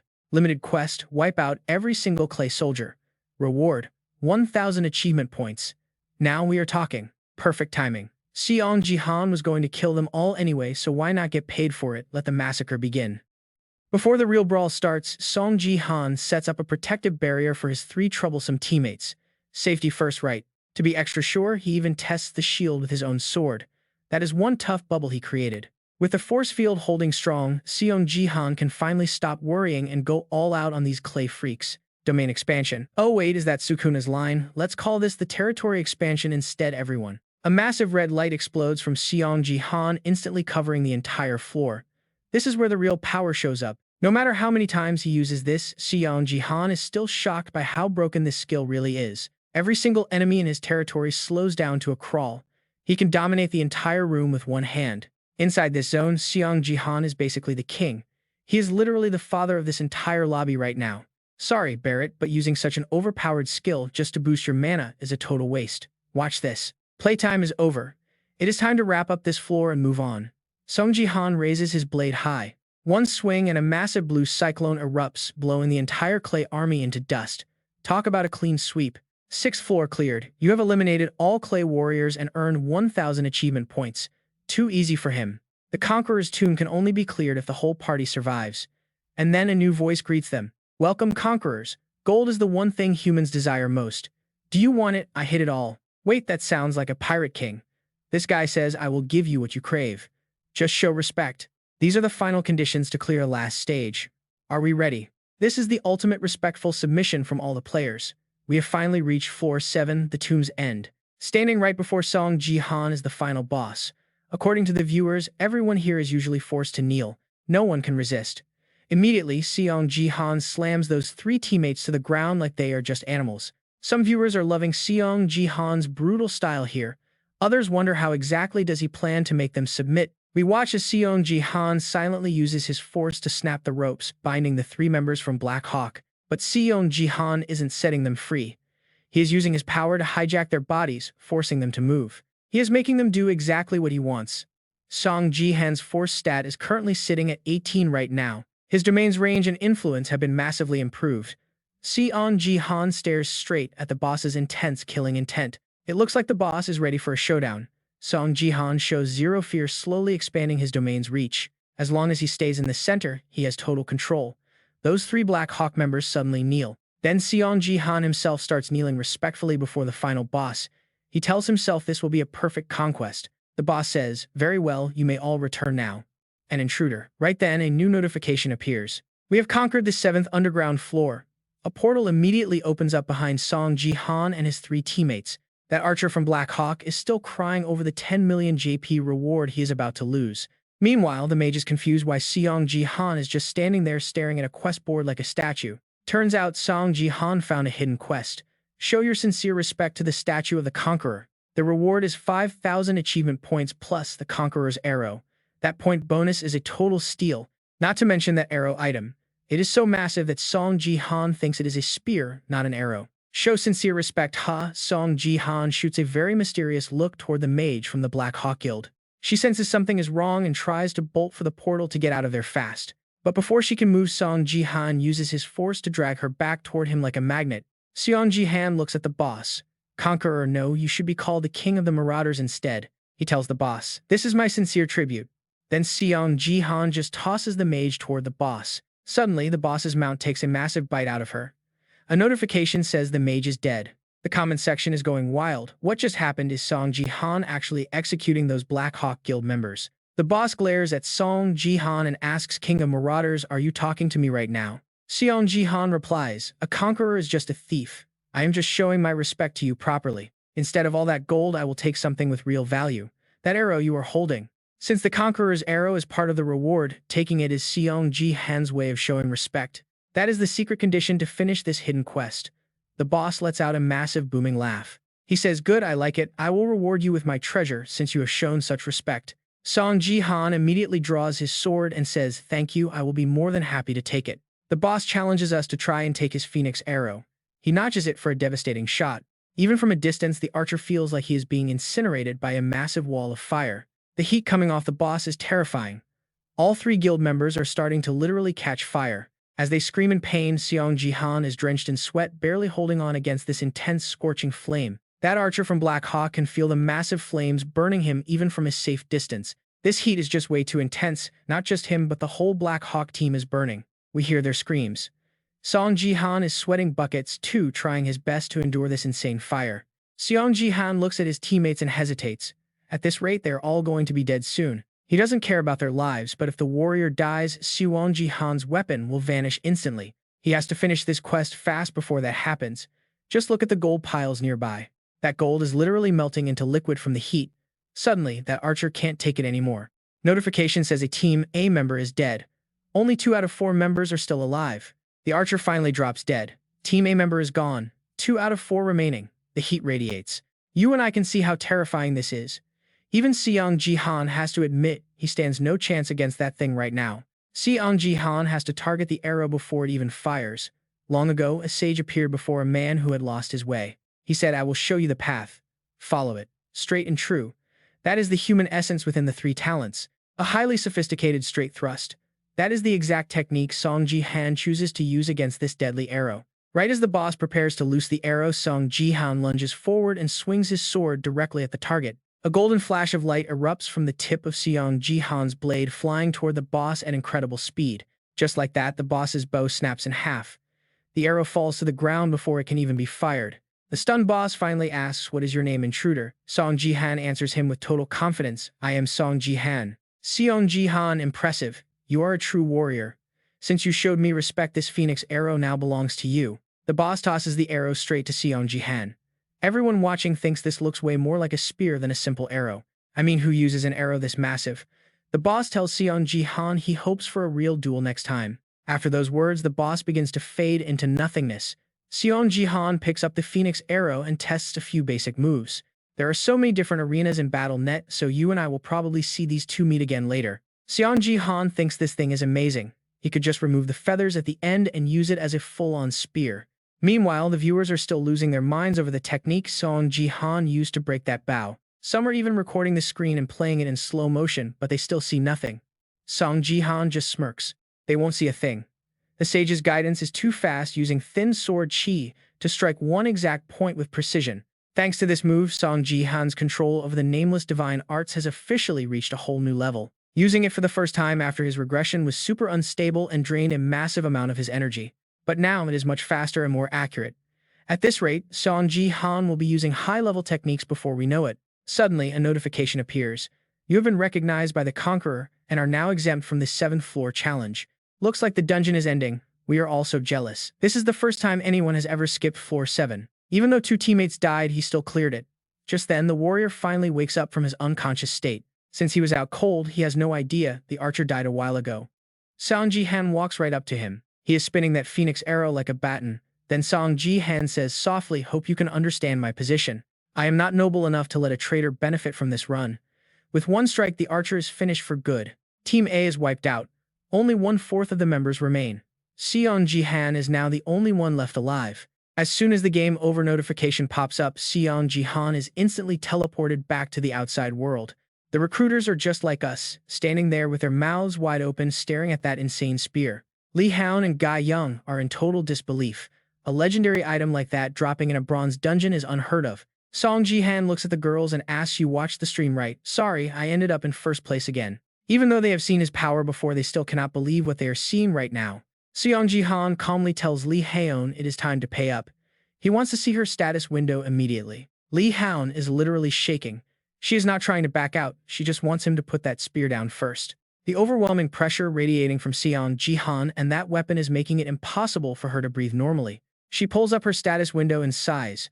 "I told you you are going to regret seeing what is in here." But Seong Ji Han is standing there with a huge grin. It's exactly as he suspected. She still possesses that specific talent, A-rank nurturing talent. It allows the owner to cultivate and grow other players. It is a pure support type ability. It helps other players get stronger much faster. Behind her, Ga Young looks really worried for Lee Houn. She knows Lee Houn absolutely hates revealing her personal talent to anyone else. But since she lost the bet, she has no other choice but to show him everything. She once spent a fortune on her abilities only to end up with what everyone called a trash talent. That realization actually sent Lee Houn into a deep depression for quite a while. Lately, she has felt constant pressure whenever she has to deal with other high-level players. The association has been pushing her hard lately, and you can see she is completely exhausted. "Man, I am so jealous of rookies with top-tier gifts. I spent a fortune and prayed for so long, just to end up with this trash nurturing talent. Why did I even join that cursed academy?" Ga Young remembers. Lee Houn trashes her school every chance she gets. You can really tell how much she hates her own gift. But when Han looks at Seong Ji Han, he has this massive grin on his face. This makes her think to herself, Wait, is this guy actually laughing at my talent right now? She's fuming. Do you think mocking people is okay? Seong Ji Han shuts that down instantly. I am not mocking you at all. I am just feeling genuinely happy right now. At the same time, Seong Ji Han pulls out his phone and asks for her number. Talk about a bold move from our hero. Both girls are completely stunned. I mean, she clearly lost the bet. Is Seong Ji Han just doing this out of pity? Seong Ji Han simply says he wants her contact info. Han sighs, realizing there is no getting around this guy. My number is on the business card I gave you last time, she reminds him. Seong Ji Han just plays it cool. I lost that paper a long time ago. That answer leaves Haeun and her friend totally frozen. Is he teasing her? He rejected her so coldly before and even lost her card, but now he is the one asking for her number. Could he actually be interested in a nurturing talent? Why would a powerhouse like him even care about that? Haeun feels like she is being toyed with. Her pride tells her not to just hand her number over like this. Her mind says no, but her hands are already typing her number into his phone. We have all been there. She saves herself as manager Lee Haun. As she walks away, she is feeling pretty smug about the whole thing. What do you think of that Seong Ji Han? Surprised, but then she turns back and her brain just completely short-circuits. Why is he still smiling? He was supposed to be confused. Meanwhile, over at the BattleNet Academy, young Yoon Se just watched Seong Ji Han clear his first dungeon. Her classmates are losing their minds with praise for him. They say her uncle is a beast with no equal. But her classmate Haiju is clearly annoyed by the hype. The jealousy is real. Then a girl with a ponytail pipes up. Haiju, do you think he looks different? Remember seeing him at Yoon Se-ah's place last month? He looked like a broke drunk with no future back then. Yoon Se-ah is moved to tears. Her uncle finally woke up, found his path, and turned his whole life around. Haiju asks, isn't Yoon Se-ah's 18th birthday coming up? That is the big day for every student in this world. Turning 18 is when you officially become a player. It is the moment their status windows finally unlock for them. Her friends want to set up a mock battle as soon as she awakens. They are all excited for the results. These student duels are what every training center and academy lives for. It is where the real stars are born. The talent room is the whole reason these schools exist. Most students are obsessed with what gifts they will get. Everyone is dying to see Yoon Se-ah's rank. Her father is the Sword King with a triple S rank talent. Her mother was a double S rank saintess. Seong Ji Han's rank is unknown, but rumors say he is at least an S rank. That is more than enough to prove her potential. But Yoon Se-ah just gets all shy and awkward about the pressure. DNA does not always guarantee a great gift, she says. But we all know she is secretly hoping for greatness. If she does not get something good, the disappointment would be crushing. We are all rooting for her, though. It is already the 13th. The 22nd is her big day, and you can tell she's getting really nervous. Haiju holds her hand to comfort her. Do not stress. Just focus on the talent you want and wait. At the same time, in a Tokyo training room, bodies are scattered everywhere. Someone has been busy training hard. That man with the twin purple blades is the traitor's Sword King. The guy in the suit is totally speechless. The Sword King is still as powerful as ever, right? But the guy in the white coat shakes his head. He thinks the Sword King is actually getting stronger. Just look at how his stat numbers have jumped recently. Every single stat has skyrocketed. Japan is putting all their hopes on King Yu for the next international tournament. Cut to the Divergence Guild headquarters. A huge family fight is about to explode behind these closed doors. Are you crazy, Dad? How could you think about giving me to that lunatic? Do not even think about it. This is exactly why I left. Marriage is my choice, and I am telling you now that I refuse. Lee Haon hangs up the phone, absolutely fuming. It looks like her father really crossed the line this time. Ga Young asks if she is okay, but Haon is ready to vent. She is not holding anything back now.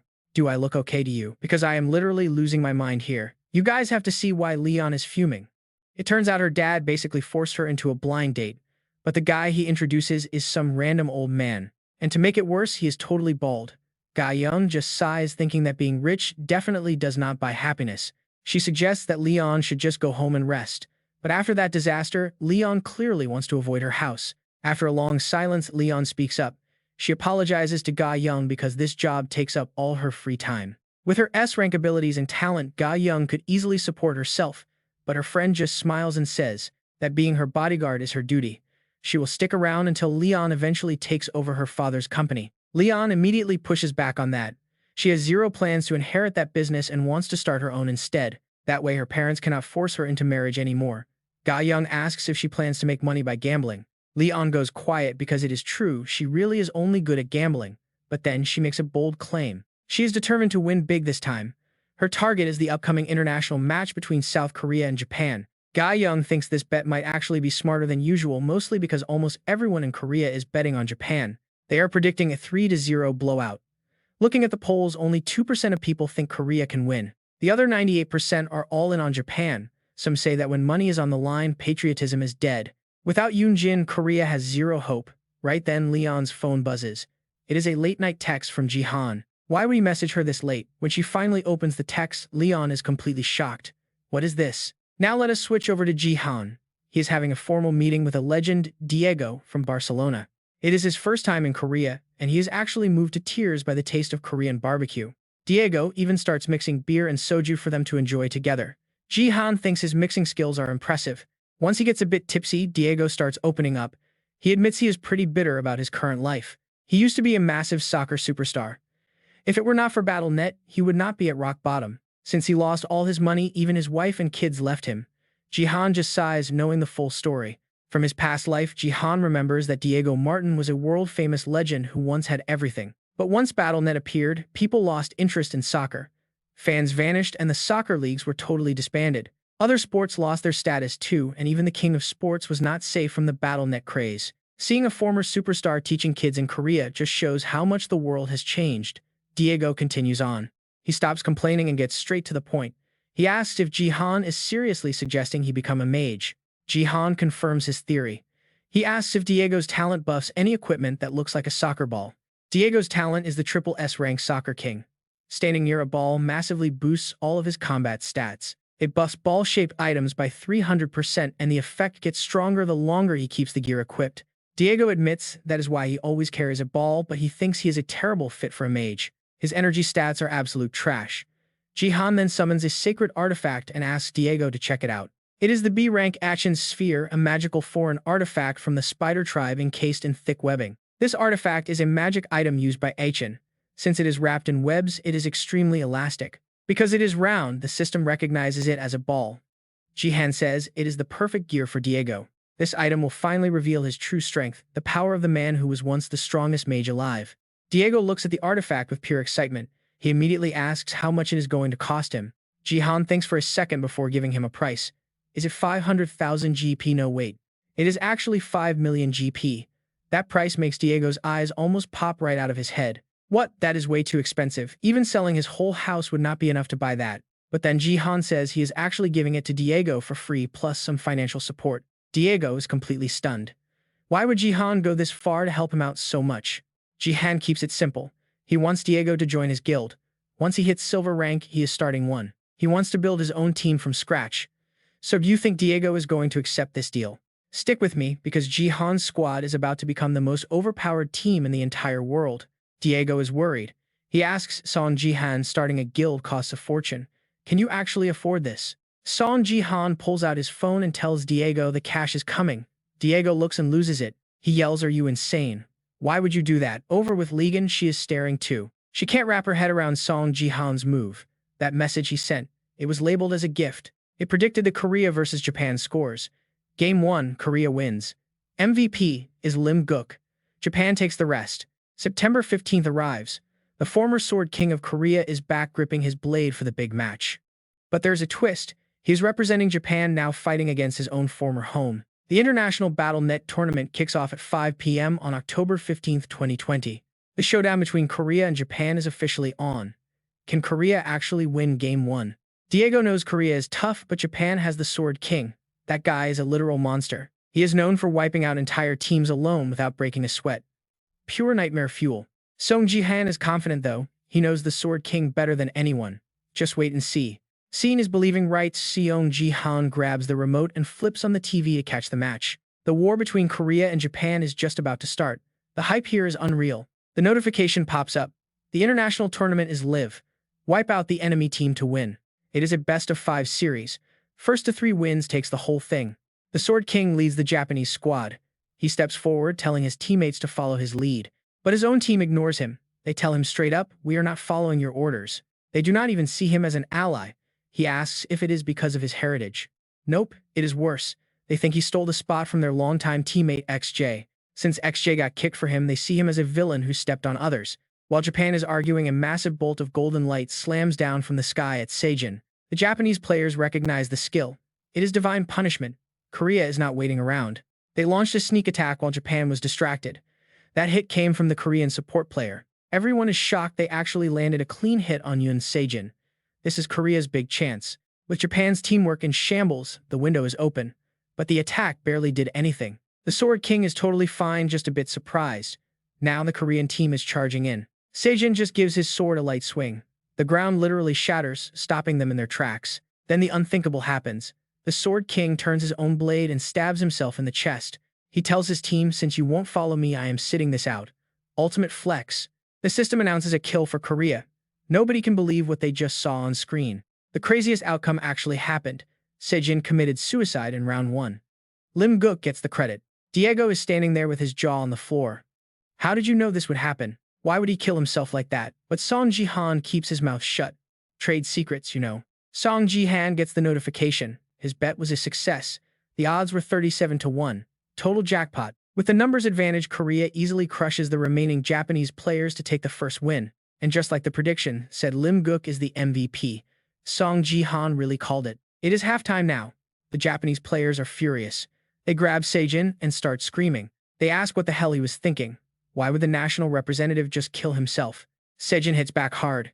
He calls them immature brats who do not understand the real world. He calls them trash and asks if they finally realize why they just lost to Korea. They are fuming, but they can't say a word back.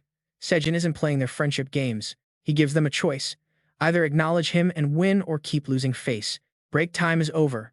Round 2 is about to begin. You and I better buckle up.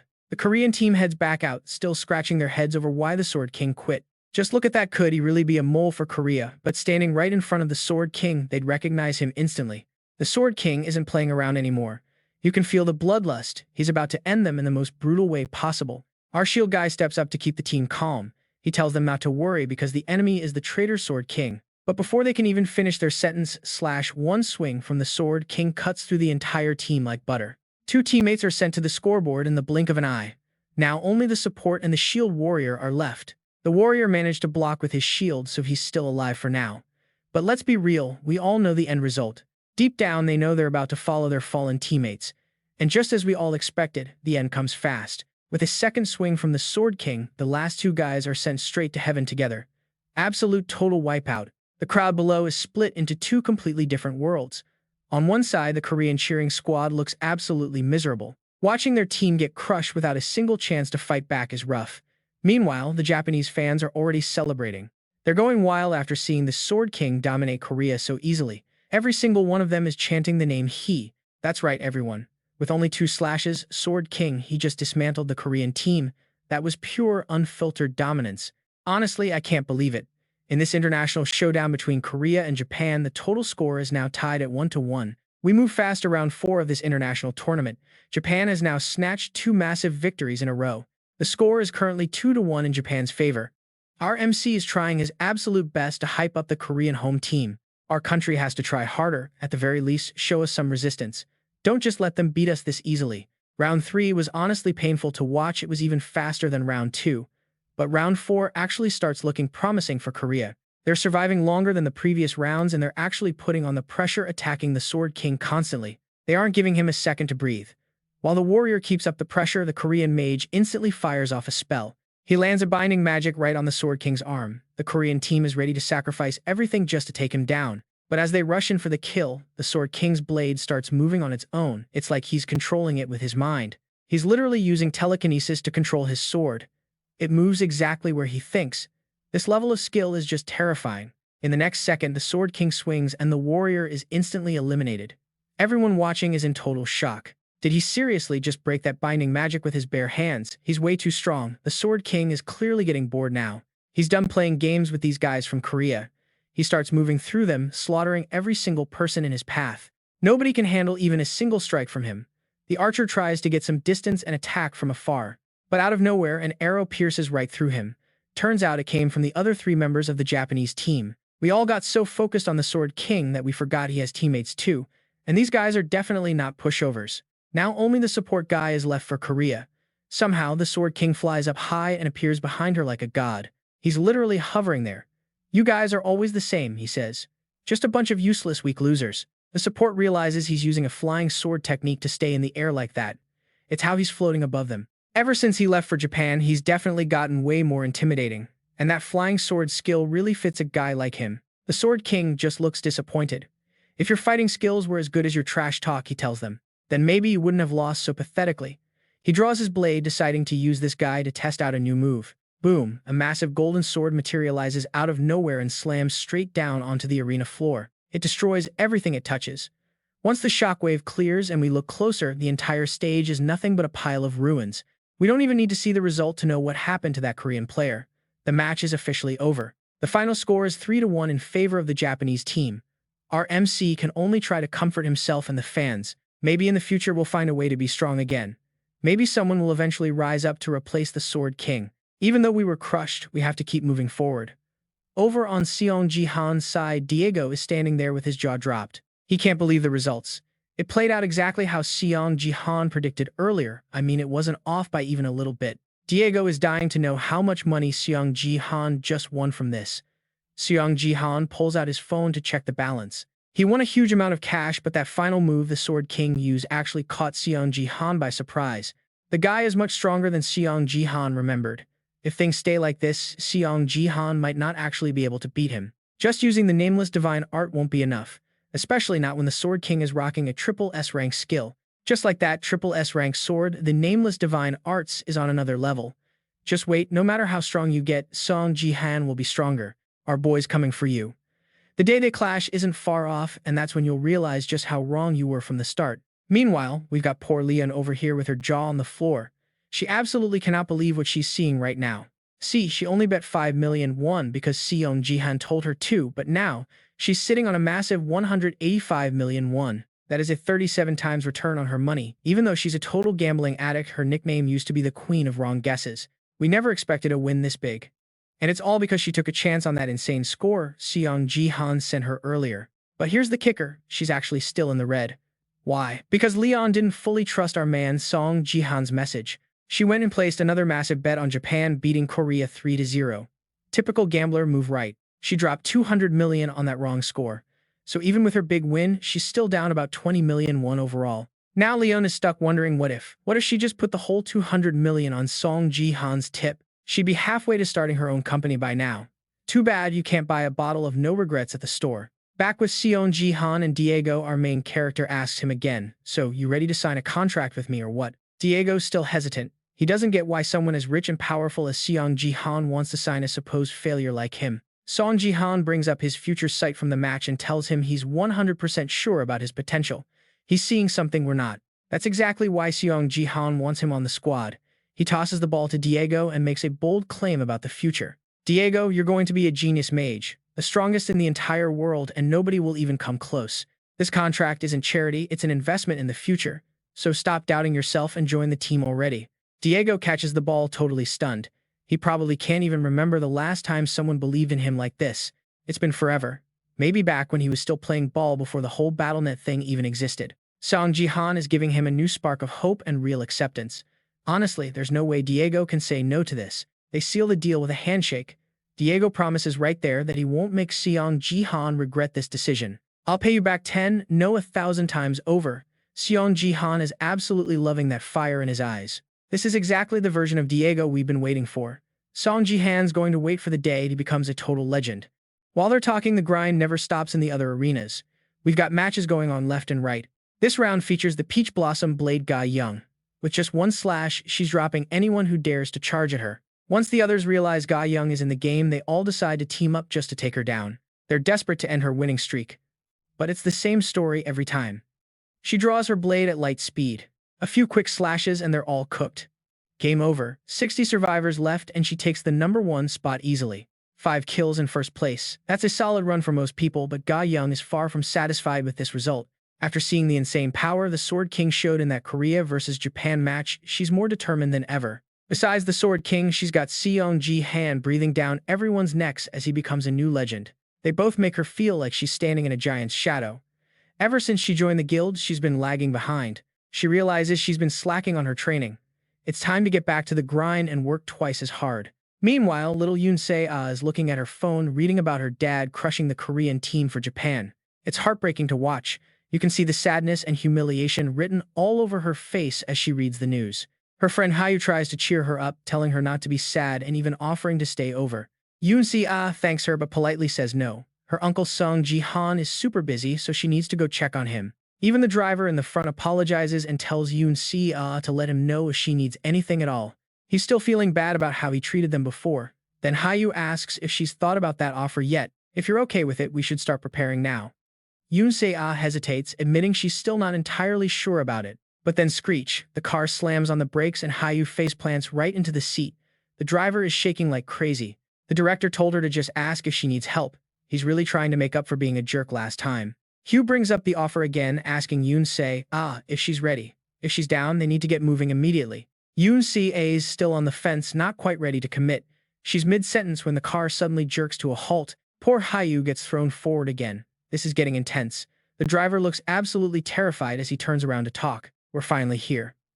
But wait, who are all these people blocking the way? So that's why the driver hit the brakes so hard. A whole crowd of mysterious people just blocked their path out of nowhere. Meanwhile, Seong Ji Han is busy training. He's literally parkouring across the city, leaping from one skyscraper rooftop to the next. Just one jump and he clears 100-story buildings like it's nothing. Seong Ji Han is on a completely different level now. He can feel his body becoming lighter with every move. It's clear proof that our guy is getting seriously strong. Watching the sunset from up here feels nostalgic. Back in the United States, Seong Ji Han always used to seek out high places. He'd just sit there alone all day, totally lost in thought. Being up here brings those memories flooding back. This moment helps Seong Ji Han finally realize exactly what kind of person the Sword King was during this era. Truth is, Shang Jihan has never actually had a formal official duel with that legendary Sword King before. Back when nations were vanishing and players started gathering in one place, things were absolute chaos for everyone. That's when the Sword King, the #1 ranked player at the time, suddenly went completely off the grid. To this day, Seong Ji Han still doesn't know the real reason why that guy just vanished into thin air. But the current Sword King is already as powerful as Seong Ji Han was at his peak in his past life. That's exactly why Seong Ji Han can't slack off on his training. He needs to push his limits and get even stronger. Stronger than his past self and way stronger than that Sword King jerk ever was. He has to master the Nameless Divine technique faster to truly level up.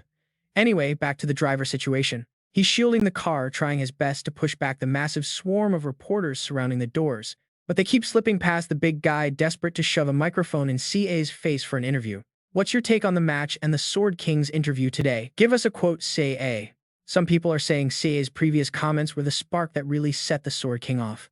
Tell the public the truth. They're acting like vultures, attacking her with sarcastic, biting questions just to get a reaction. They're bullying her, trying to force a panic attack just for a headline. The driver is struggling to keep them back. They're demanding the driver move aside. With Seong Ji Han gone, they're preying on Se while she's all alone. This drama is their meal ticket.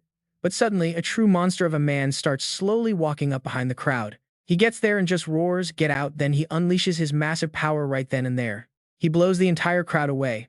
Nearly 20 reporters hit the pavement at once, all from one flick of Seong Ji Han's wrist. Some of them yell at Seong Ji Han, asking if he's really crazy enough to attack members of the press. Don't you care about your image? Seong Ji Han just grinds his teeth, veins popping as he looks at them. If I didn't care about my image, all of you would be in the hospital right now. You should be grateful I showed some restraint. After that, Seong Ji Han heads straight for the car to check on CA. His expression softens completely. Let's get you home, Say. It's time to go. Before leading CA away, Seong Ji Han makes sure to thank the driver. If it wasn't for his help, those reporters would have stormed the car. He's humble about it, saying he was just doing his job. As Seong Ji Han leaves, CA's friend Hisu speaks up. She tells Seong Ji Han to make sure he takes really good care of CA. But the moment they're gone, Hisu's personality pulls a total 180. Her true colors are coming out. She bursts out laughing and sneers. "Oh, poor little Say. It looks like you're finally finished, aren't you?" The nearby reporters quickly realize this girl is actually Kim Hisu and she's not who she seems. She's the granddaughter of the Tagon Daily CEO, Korea's top media mogul. Then a voice says, "I have no daughter. I buried my entire past to move to Japan. Therefore, I don't have a daughter anymore. Stop asking these pointless personal questions." It was probably because of this specific interview that everything went south. That's exactly why those vultures targeted CA. Seong Ji Han is so furious he honestly wishes he could just hunt that jerk down right now. CA was finally doing better, but this one interview just trashed all the progress she worked so hard for. Suddenly, CA looks at Seong Ji Han and asks if he remembers that promise to grant her one wish. The wish for finding the Shadow Queen. She holds up her phone and says, "I think I actually found her. The Shadow Queen you were looking for." This completely catches Seong Ji Han off guard. He's been so busy lately that he almost forgot about this mission entirely. Fast forward to the next day. Seong Ji Han is back at the bronze arena once again. The second he appears, he looks straight up at the stands, wondering if this person is really the Shadow Queen after all. Going back to yesterday, CA showed him her phone and explained her theory. Based on her research, she's convinced the person in this specific video is the actual Shadow Queen Seong Ji Han has been hunting for. Seong Ji Han asks her exactly why she thinks this person fits the description. Those spirits on the throne, total frauds. We can tell they are just pretending to be the true Dark Queen. CA can see right through their act, but when we look at the girl in this photo, she looks dangerous. It starts with her eyes. Pure black eyes are rare, but having black pupils too, that is truly unheard of. Seong Ji Han listens to CA's analysis and checks the photo. It makes total sense. But wait, it gets even weirder. Before the tournament even kicked off, this strange girl already had her eyes on the eventual winner. She kept staring at our boy Seong Ji Han with this intense, cryptic look. It is honestly super suspicious. So CA tracked other matches too. Guess what? The same thing happened every single time. She would watch the future winners before the matches even started. It is like she already knew. Seong Ji Han agrees this is beyond weird. A few times might be luck, but this is a clear pattern. One coincidence is fine, but this many, something is wrong.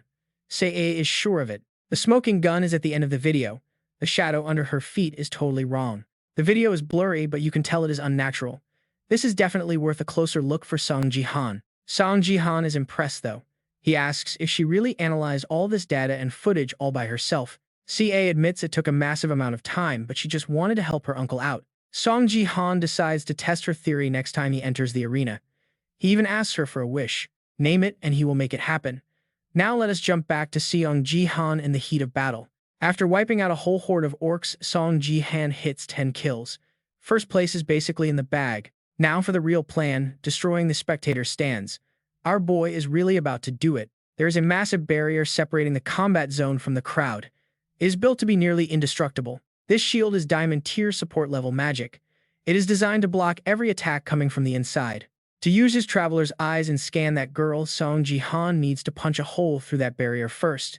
The viewers catch on to his weird movements and realize his plan. They can't believe their eyes. They think he's going to try and shatter the arena shield. That is a massive gamble. It should be impossible for a bronze player, but Seong Ji Han has a secret weapon in his hands. Remember that Phoenix arrow he got from a fan? It is finally time to see it in action. It is a grade A weapon that packs massive power and always returns to the owner's hand. It is infused with Phoenix flames, but it will vanish after 5 throws. There is a risk involved, but for breaking this shield, it is more than enough. Seong Ji Han readies the arrow for a massive strike. He triggers his 3 talents, strike, and pierces right through. The arena's massive barrier is blasted wide open. The chat goes wild. No way did he really just punch a hole in the shield. Everyone is losing it. Even diamond tier mages would struggle to do that. Seong Ji Han doesn't waste a single second. He activates Traveler's Eyes immediately. He has to see her before the barrier can heal itself. Alright, show yourself. Who are you really? But as soon as the skill hits, everything shifts. Seong Ji Han is suddenly warped to a different dimension. It is pitch black with nothing but darkness around him. Then a massive blue eye appears behind him, staring straight into his soul. That is absolutely terrifying. Later on, Seong Ji Han is back in his room totally drained. He lets out a heavy, tired sigh. What an exhausting day. He is still trying to calm down after that encounter in the void. He faced that thing with his real physical body, and it was a bone-chilling experience. Even compared to his past life, that strength was insane. But the payoff was actually worth it. He spent his achievement points to upgrade the shop to level 5. This unlocked constellation slots. This lets him pick multiple constellations, though it is still a bit early for that right now. Earth is currently in a trial period, so the feature won't show on the status window yet. It is not urgent, so Seong Ji Han decides to ignore it for now and focus on something else. He buys an extra title slot instead. Our boy is currently level 22 and climbing fast. Just 3 levels until he hits the Silver League. With his stats, that promotion is a done deal. Silver rank is basically a done deal for him. But there's a reason Seong Ji Han is buying an extra title slot. It's for the heir of the War God title he's destined for. His martial power will hit 30 very soon. That's how he'll unlock the Nameless Divine Arts. He's at 27 now, so he's practically at the finish line. During the process, he can link up with the War God and officially claim his place as the heir. That's the same title he used before he died in his past life. He has to get it back, because soon he's facing that guy, a monster with terrifying power. Meanwhile, let's head to the center of Gangnam. This isn't just a rich area. It's the heart of elite education with some of the most prestigious schools.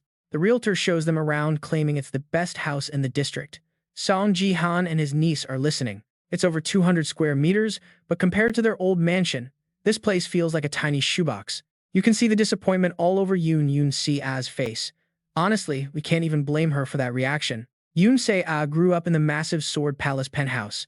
A regular apartment like this just won't cut it. What surprised Seong Ji Han most was Yoon Se-a telling him her biggest dream right now is just to move out. She wants to leave because that place is full of painful memories of her father Yoon Se-jin. Staying there is suffocating her. So Seong Ji Han makes it his mission to find a place she'll actually love. Shang Jihan tells the realtor straight up they need way more space than this tiny apartment has to offer.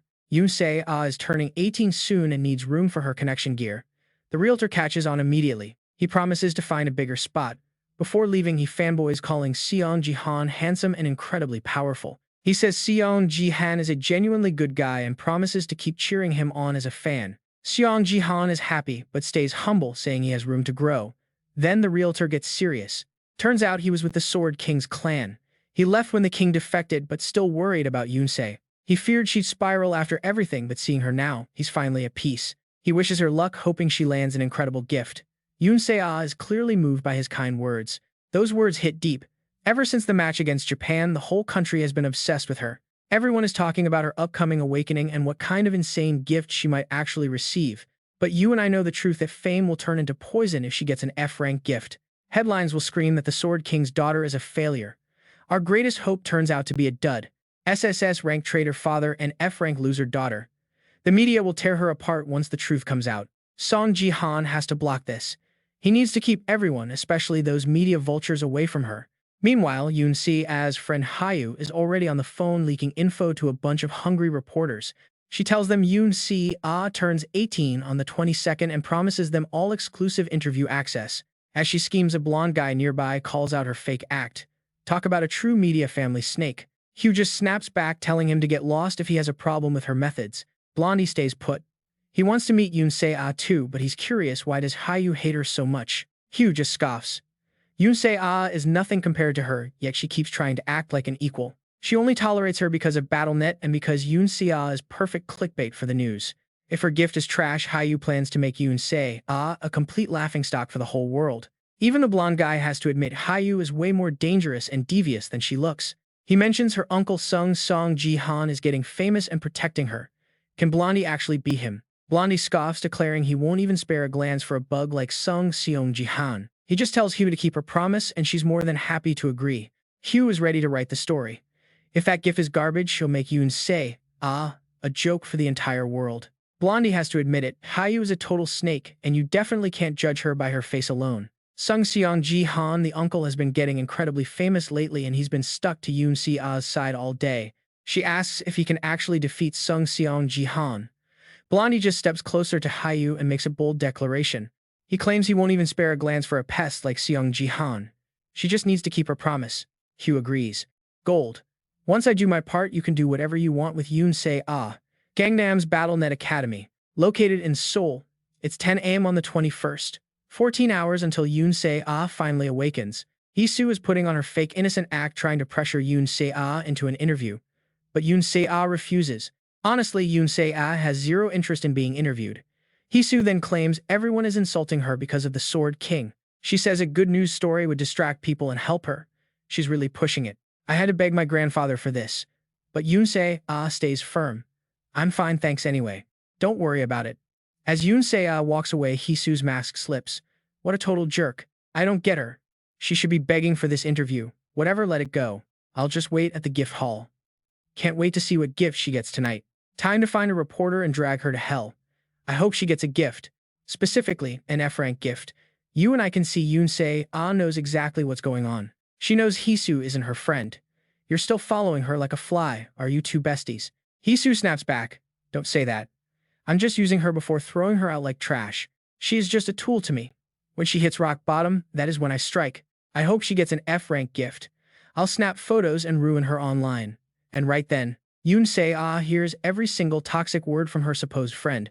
The truth is finally out. Hee-soo's real face. Now Yoon Se-a is terrified.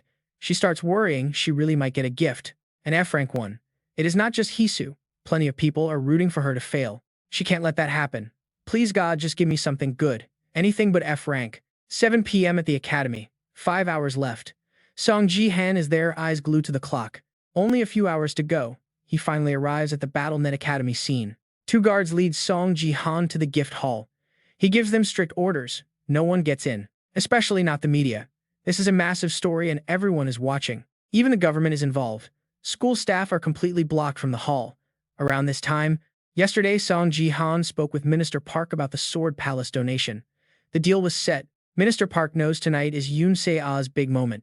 Given the hype, he's worried about intruders, so he offered elite guards to protect the site. No strangers allowed. Seong Ji Han had no reason to say no. Now he knows Yoon Se-ah can awaken safely, under the government's protection. Soon, Seong Ji Han reaches a massive door. Inside lies the gift hall. They even set up a chair right there for Seong Ji Han to wait. He's impressed with the government's thoroughness. They agree to meet again at midnight. Seong Ji Han looks calm, but you and I know he's a nervous wreck inside. He's sighing constantly. This time he will protect her. He can only pray for a top-tier gift. Time flies. It's 11:55 p.m. Just 5 minutes until Yoon Se-ah's awakening begins. As Seong Ji Han waits, a voice rings out. "Oh, I knew I'd find you here waiting. It's Hee-soo." But wait, is that a reporter with her? This doesn't look good. Seong Ji Han is confused. How did she get past the lockdown? No one was allowed in. Hee-soo smirks. The media has deep connections, uncle. A friend helped me slip inside. I'm getting that interview with Yoon Se-ah tonight.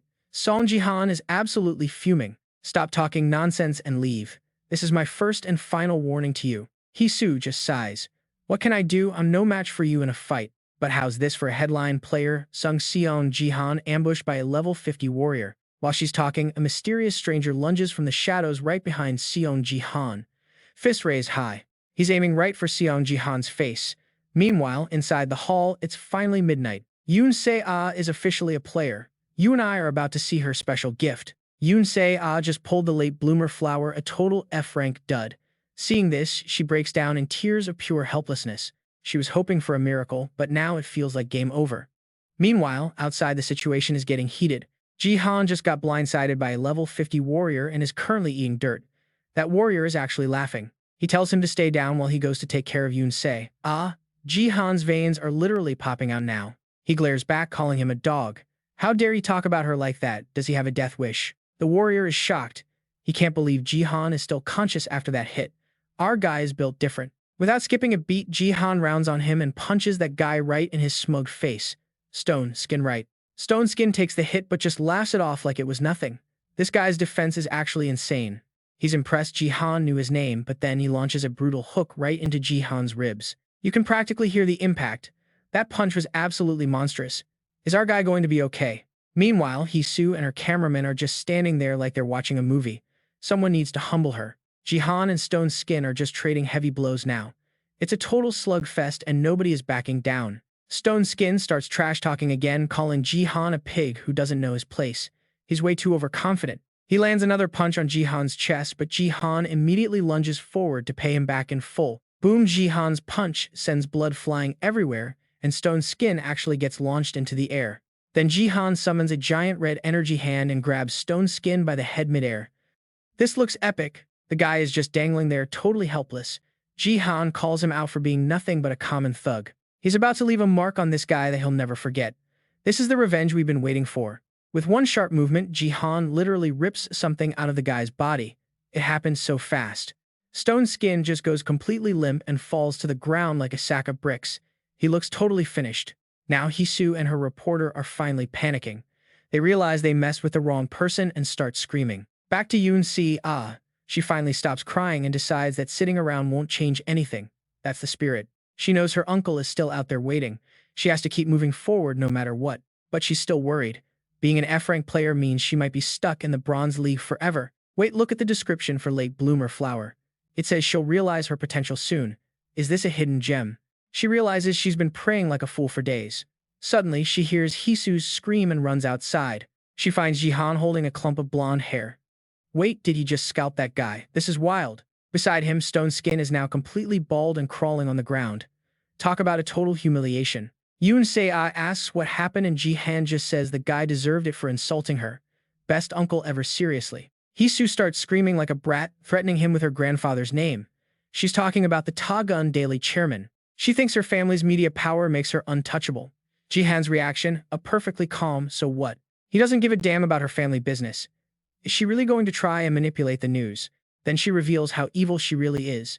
She's planning to spread fake news and ruin their entire lives. She wants to make them the most hated family in the world. This girl is actually a literal demon. She says the public doesn't care about the truth anyway. You can see the rage building in Ji Han's face. He's barely holding back. If the public is already against them, then he has nothing left to lose. He tells her to go ahead and try. They can always leave the country, but can she handle the consequences? Now he's summoning a massive fireball. You and I both know this is about to get very, very explosive. Hisu is still running her mouth, calling him a low life. She has no idea how much danger she's in. She thinks BattleNet and the Sword King are the only reasons he's relevant. She's about to learn the hard way. Ji Han is going to make sure she never forgets this mistake. Don't touch his family. Ever. A massive golden light engulfs the entire academy. We just hear Hisu's scream echoing everywhere. What a cliffhanger. Later at the parking lot, Yoon Se-ah is still worried. Revenge felt good, but the fallout might be huge. Ji Han is totally chill, though. He asks what's bothering her. Of course, it's that powerful chairman grandfather. She knows he's going to come for them. But honestly, I'd put my money on Ji Han any day. You and I know Seong Ji Han runs Korea's biggest media company, so he is not worried. The group is too big to be reckless. If they have any brains, they will back off. They won't target a star player, but you and I know something much bigger is coming. It is all about Sei's gift. When he asks about it, she goes completely silent. It is an F-rank late bloomer. Just like Seong Ji Han thought her gift is the same. Seong Ji Han reveals his status window to her. This is the first time he's shown anyone. Sei is stunned. She cannot believe her uncle's gift is also just an F-rank. As a wanderer, she's confused. How did he get this strong with a low rank? Seong Ji Han explains it all. It is because of his unique stats, like his martial power. Most people miss the hidden conditions. A gift rank is not the whole story, guys. You can get unique stats too. But first, this item will show you the future. In the life before Seong Ji Han regressed, the world's number 2 was a girl named Jin Yu Hua. Her gift was also that F-rank late bloomer. Seong Ji Han's mind was absolutely blown. The gift that drove Sei to despair hides a massive hidden secret. The late bloomer. 50 matches to rank up. The condition: you must participate in the BattleNet. These are the hidden details Sei sees after using the item her uncle gave her. It worked. Seong Ji Han's plan was solid. That item is called the Monocle of Hermes, an A-rank item of the god Hermes. It is used to see a gift's true nature. Seong Ji Han made this by repairing a broken C-rank messenger monocle. Absolute genius. He dropped 10,000 points to fix it just before her 18th birthday. The gift rank can jump, and even the base effects get a major boost. With a 100% growth rate, her training efficiency is doubled. With these stats, she will hit those unique power levels in no time at all. Sei is floored. Who knew an F-rank gift had this much hidden potential? He asks if she can reach the top. He knows she can do it. Sei just breaks down. Is it true? Did I really get a good gift, uncle? Seong Ji Han tells her straight her gift is incredible. She's finally found some hope. Her dad abandoned her and even went on TV claiming he had no children. People just used her for views. Sei wants to prove herself as Yoon Se. She wants to stand on her own. Seong Ji Han just tosses her a towel to dry off. He says to cry it out, but Se just uses it to blow her nose. No time to cry, only laugh. But uncle, you're being really mysterious lately. It's like you know the future. That comment makes Seong Ji Han totally freeze up. Just call it luck and intuition. Once she calms down, she is absolutely starving. Seong Ji Han heads to the kitchen to cook a feast for her 18th birthday. Meanwhile, Seong Ji Han taught Hisu a lesson by burning off her hair and eyebrows. Talk about a brutal punishment. She is sobbing as she calls her bodyguard inside. The guard walks in and hands over the camera footage she asked for. But inside, he thinks she is a total nightmare. He definitely hates her. Hisu watches the video with a wicked grin. She is already targeting poor Sei. You can't hide your feelings. That crying face is perfect for the tabloids. She definitely got an F-rank gift. Ha, you two are totally finished now. Hisu clearly hasn't learned her lesson, even with her hair burnt off. You and I both know she's going to regret this very soon. Let's check back on Huang Guang. Remember, the guy who helped Seong Ji Han out. Back at the last dungeon, Huang Guang Huin is at his computer, sighing. Just a case of unrequited love and a broken heart. He spent his days feeling empty and drowned in sorrow because his idol didn't pick him to be on the team. That ugly, stupid fire mage and those 3 cowards from the Black Eagle Guild, he's still fuming about all of them. Huang Guang thinks he cleared every obstacle for Seong Ji Han, but then it hit him. You guys won't believe what he realized next. He believes he was born to be Seong Ji Han's manager. He's literally begging the great Seong Ji Han to please just read his messages. While Huang Guang is busy writing his tragic fanfiction, Seong Ji Han is already grinding in a dungeon. It's a classic defense mission. Seong Ji Han is busy mowing down waves of undead with his spear. Meanwhile, check out what his teammates are doing. While Seong Ji Han is doing all the heavy lifting, his three teammates are just sitting on the fort snacking on popcorn. They look like they're on vacation rather than a dungeon raid. Right, boom, map clear. Seong Ji Han takes first place again. The teammates are actually sighing because the round ended before they could even finish their snacks. Talk about being carried. They're already planning to bring cheese and caramel-flavored popcorn for the next round. These guys have zero chill, I swear. Seong Ji Han just hit level 25. That means he's finally eligible for the silver rank promotion matches. Big moves are coming. The viewers are begging him to rank up already. They feel bad for the low-level players getting crushed by his power. He earned the bronze rank ruler title for maintaining an insane win rate. Seriously, his stats are just off the charts. He's been selected for the Global Top 100 Bronze Cup. The promotion match is set for the 25th of this month. It's been forever since a Korean player got this notice. Being in the Global Top 100 is a massive deal. This proves Seong Ji Han's battle net score is truly elite. We're talking world-class levels here, and the hype is very real. Every player in the top 100 is basically guaranteed a promotion. It's a gathering of the world's best monsters. Just by participating, these top-tier bronze players are automatically bumped up to silver rank. But there's a huge catch. The promotion match is a survival game. It doesn't end until only one person is left standing on the entire field. It's a total battle royale. No alliances, no mercy, just one survivor. A stage built for the absolute best of the best. A stage to find the ultimate number one. And Seong Ji Han spotted a very familiar face among the top global contenders. It's been a while. Barrett Williams, the number one ranked player from the United States. This guy is legendary. Seong Ji Han expected to face him eventually, but not this early. This is bad news for our main character, guys. Seong Ji Han is actually worried because he's never beaten Barrett before. The pressure is on and the odds are looking stacked. The key factor that got Seong Ji Han into the top 100 was his force stat. Raw power is everything here. His Nameless Divine technique combines strength, stamina, and speed into one insane stat. It's his ultimate secret weapon for survival. With absolute domain and telekinesis, his force is overwhelming. But is it enough to take down a world-class titan? There's still a massive gap. Barrett's force is on a completely different level than anything Seong Ji Han has faced so far. Force scales with mana and holy power, and Barrett's mana pool is just bottomless. He's a literal walking cheat code. Barrett's force is double Seong Ji Han's. Even with perfect mana control, Seong Ji Han is staring down a wall of pure, unadulterated power. Barrett has stayed at the top just by using brute force. He doesn't even need fancy techniques to win his matches. You don't get to be number one by accident. This guy is the real deal and everyone knows it. He's got diamond rank potential written all over him.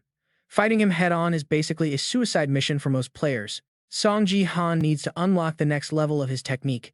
He's looking at Barrett's younger self and can't believe it. Is this really the same guy he knew? Apparently, Barrett became much more mature after becoming a guild master later. How could he change that much? Right then, Seong Ji Han's phone rings. It's Leona calling with some urgent news. Leona sounds desperate. She asks Seong Ji Han if he can give her another choice. What is she planning this time, guys? Later, at the Divergent Guild, Ga Young arrives to pick up Leona for their scheduled meeting. Things are moving fast. Leona needs 5 more minutes. She tells Ga Young that she called Seong Ji Han earlier to ask for one more option. She also drops a bombshell. Seong Ji Han is in the global top 100 with the American powerhouse Barrett Williams. Leona is torn about betting on Seong Ji Han. Ga Young is worried too. Facing Barrett is a nightmare for anyone. Everyone knows how broken Barrett's power is. He's a monster that most players would rather avoid at all costs. That's Leona's dilemma. Barrett has the better stats even though Seong Ji Han's previous predictions were 100% accurate. In the end, Leona decides to bet everything on Barrett Williams. Is she making a huge mistake? Let's find out. Let's look at Seong Ji Han's current stats. Seong Ji Han, level 25, currently competing in the Gangnam Bronze League. Power 29, Divine Power 29. He's a mage support with an F-rank gift, Wanderer's Eyes. They call him the King of Bronze. It's finally time for Seong Ji Han to unlock the legendary Nameless Divine Art. Power hits 30. Immediately, the Wanderer's Eyes skill activates and the entire atmosphere starts to shift. The Wandering Martial God constellation tracks him down. Suddenly, Seong Ji Han is completely surrounded by a deep, heavy darkness. He can feel it just like before. The Wandering Martial God is watching his every move right now. The god claims Seong Ji Han will be his successor. In his past life, Seong Ji Han actually received his help too. Congrats, you've obtained the Nameless Divine Art. Usually a constellation's protection leads to a massive power-up. Strangely, the god asks for nothing. Seong Ji Han learns the 3 talents and the heaven-shattering lightning step. Right then, a massive wave of energy explodes from Seong Ji Han's body. Suddenly, a new system notification pops up. The wandering martial god is frowning. He's definitely not happy that your triple dantian have been fully opened. The martial god is now wary of you. Seong Ji Han never expected him to get paranoid over 3 dantian. Don't you think these gods are getting way too suspicious lately? Then a series of alerts start flooding in. Martial art cancellation successful. The wandering martial god has officially withdrawn his trace. The connection is totally severed. Seong Ji Han is slammed back into reality. He immediately checks his status window. What a total absolute disaster. Just before the top 100 match, everything goes wrong. Seong Ji Han's gift has vanished. It's just gone. Seong Ji Han just lost his most vital asset. The next day, Yoon Se-ah tells him she's officially dropping out of school. Instead of getting angry, Seong Ji Han comforts her. He just asks if she's finally feeling a bit relieved now. After awakening her powers, Yoon Se-ah decided to leave the academy. Its only purpose was helping students get gifts. So quitting after awakening is actually pretty normal. Yoon Se-ah decides she's just going to stay home for now. That's because Seong Ji Han will be training her himself. The uncle and niece duo start their intense home workout. Yoon Se-ah won't have to worry anymore, but Seong Ji Han, he's the one facing the real problem right now. The top 100 matches tomorrow. Losing the Wanderer's Eye's gift is one thing, but there's more. Seong Ji Han didn't even get the Nameless Divine Art. The skill he actually received is called Nameless Godly Art. It's basically a cheap knockoff version. Only S rank. It looks similar, but clearly lacks the original punch. It covers basic combat and lightning step. Master these and you'll still have a chance to show off. Seong Ji Han is absolutely fuming. After all that prep, he gets an S rank instead of a triple S rank skill. To make matters worse, he already knows these techniques. It's honestly just a massive slap in the face. Yoon Se-ah can tell her uncle is in a terrible mood. Is he worried about the big match tomorrow? Seong Ji Han gives her a vague answer just to keep her calm. His future is way more complicated than a match. Yoon Se-ah asks, "You're going to win, right? You always find a way to fix everything no matter what." So she's not worried. She knows he'll just show up and announce he's taken first place again. Yoon Se-ah even wants to bet all her money on him, but Seong Ji Han stops her right then and there. Kids shouldn't be thinking about gambling. While they're talking, Seong Ji Han's left eye suddenly flashes with a strange light. It only happens for a split second, leaving Seong Ji Han totally confused about what just occurred in his eye. Night falls quickly. Seong Ji Han is at the park after a long day of training. He feels something strange. Something in his left eye is definitely different now. It's the first time he's felt a sensation like this. Seong Ji Han sits down to meditate using his internal energy to find the anomaly and destroy it for good. Once he crushes it, a sharp explosive pain hits his eye. It feels like it literally just blew up. A notification appears immediately. The trace of the wandering martial god has been completely removed. Player Seong Ji Han is now totally free from constellation control. Seong Ji Han can't even process what this means yet. Wait, free. You and I both know that's huge. Now he can receive blessings from other constellations too. Does that mean the martial god was blocking him this whole time? The system never lies about this. So the wandering martial god was interfering from the start. Seong Ji Han sighs, thinking the guy was actually generous.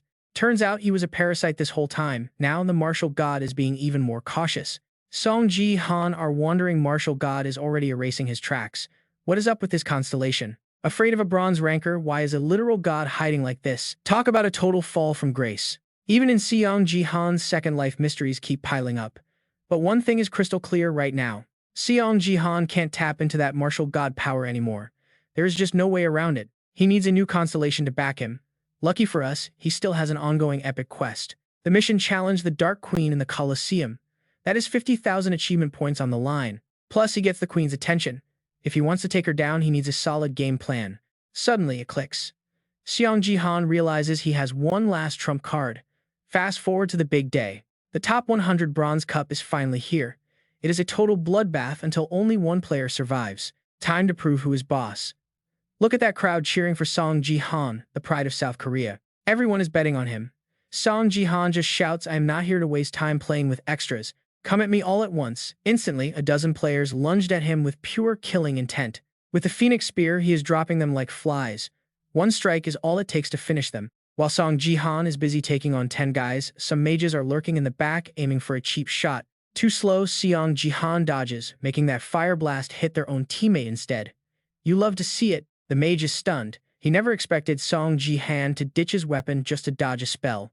Before he can blink, Seong Ji Han is in his face. "Take that for trying to sneak attack, you coward." Seong Ji Han realizes it is not just Barrett here, but this mage too. Time to clean house and end this fast. But wait, a mysterious figure suddenly appears, swinging a blade with insane speed right at Seong Ji Han's midsection. Seong Ji Han barely blocks it. When the dust clears, it is Lim Ga-young. Wait, the Peach Blossom sword. Why is she here? Ever since the Galaxy Cup started, everyone knows dying in the game means dying for real. The stakes are life and death now. This was also when the Northeast Asian tournament was heating up. Representing Japan in the finals was none other than the legendary Sword King Ito, a literal monster. Back then, no one in Korea could touch the Sword King. Everyone was terrified of meeting their end. The Korean players all backed out, too scared to fight. But finally, one brave soul stepped up to represent. The only one willing to face the king was his potential successor, Lim Ga-young herself. Seong Ji Han is confused. Why is she in this match? She never even made the top 100 before. Is the future changing? And since when was she this powerful? Seong Ji Han tries to process this mid-fight. He can feel it. Ga-young has leveled up big time. She is on a whole different tier now. Gone are the wasted movements. Every strike is pure energy and her footwork is smooth as silk. What happened while they were apart? Seong Ji Han is genuinely curious about the Peach Blossom Sword's massive glow-up. What could have pushed her to evolve this much? Let's take a look at what went down earlier. A few days ago, Li Haon asked her about her BattleNet score. Looks like she was grinding. Ga-young reveals she made the top 100. Li Haon is absolutely floored by the news. That means she hit level 25. Li Haon is hyped. Why keep such amazing news a secret? After a moment, Ga-young asks for new gear. She doesn't want to blame her equipment, but the sword is just too heavy now. Even though it was a gift, it is holding her back. She literally can't use it anymore. Hearing this, Li Haon actually gets pretty heated about it. Not because Ga-young rejected the gift, but because she waited so long to speak her truth. Ga-young was worried it would sound like an excuse, since her scores were still pretty high. Li Haon tells her to toss that blade immediately. She is buying her something that actually fits her style. Li Haon starts making calls right away. She is on a mission to find the perfect sword. The only requirement, show everyone your true power this round. Prove what you are really made of. Ga-young, you could even beat Seong Ji Han, so stay confident. Ga-young can't help but smile. Thanks, Milady. Thanks for always believing in me. But I think I might be even stronger. Our girl realizes she just cannot beat Shang Jihan yet. He is simply on another level right now. Seong Ji Han is actually curious too. She knows she is outmatched, so why keep pushing herself like this? She could have easily survived longer by fighting someone else, even back during the Northeast Asia finals. Ga-young catches her breath and admits she knows better than anyone that she might never actually win. But even if victory is impossible, she is determined to do whatever it takes to finally catch up. Suddenly, Ga-young unleashes her Peach Blossom sword technique. Honestly, she has always been this kind of dedicated warrior. That is the player's spirit, fighting to improve every single second, even when the odds are stacked against you. In the past life, the Sword King ended her, but this time around she has officially cracked the top 100. Seong Ji Han wonders how much his regression has shifted the future, but there is one thing he is dying to say. He tells Ga-young he needs her in his guild. Right then she screams out her secret art, Peach Blossom Storm. She charges in her blade, moving with insane fluidity as she launches a full-scale assault on Seong Ji Han. Seong Ji Han readies his spear. He admits this move is not standard spear play, but it is perfect for this exact moment. 3 talents, Void Earth Sweep.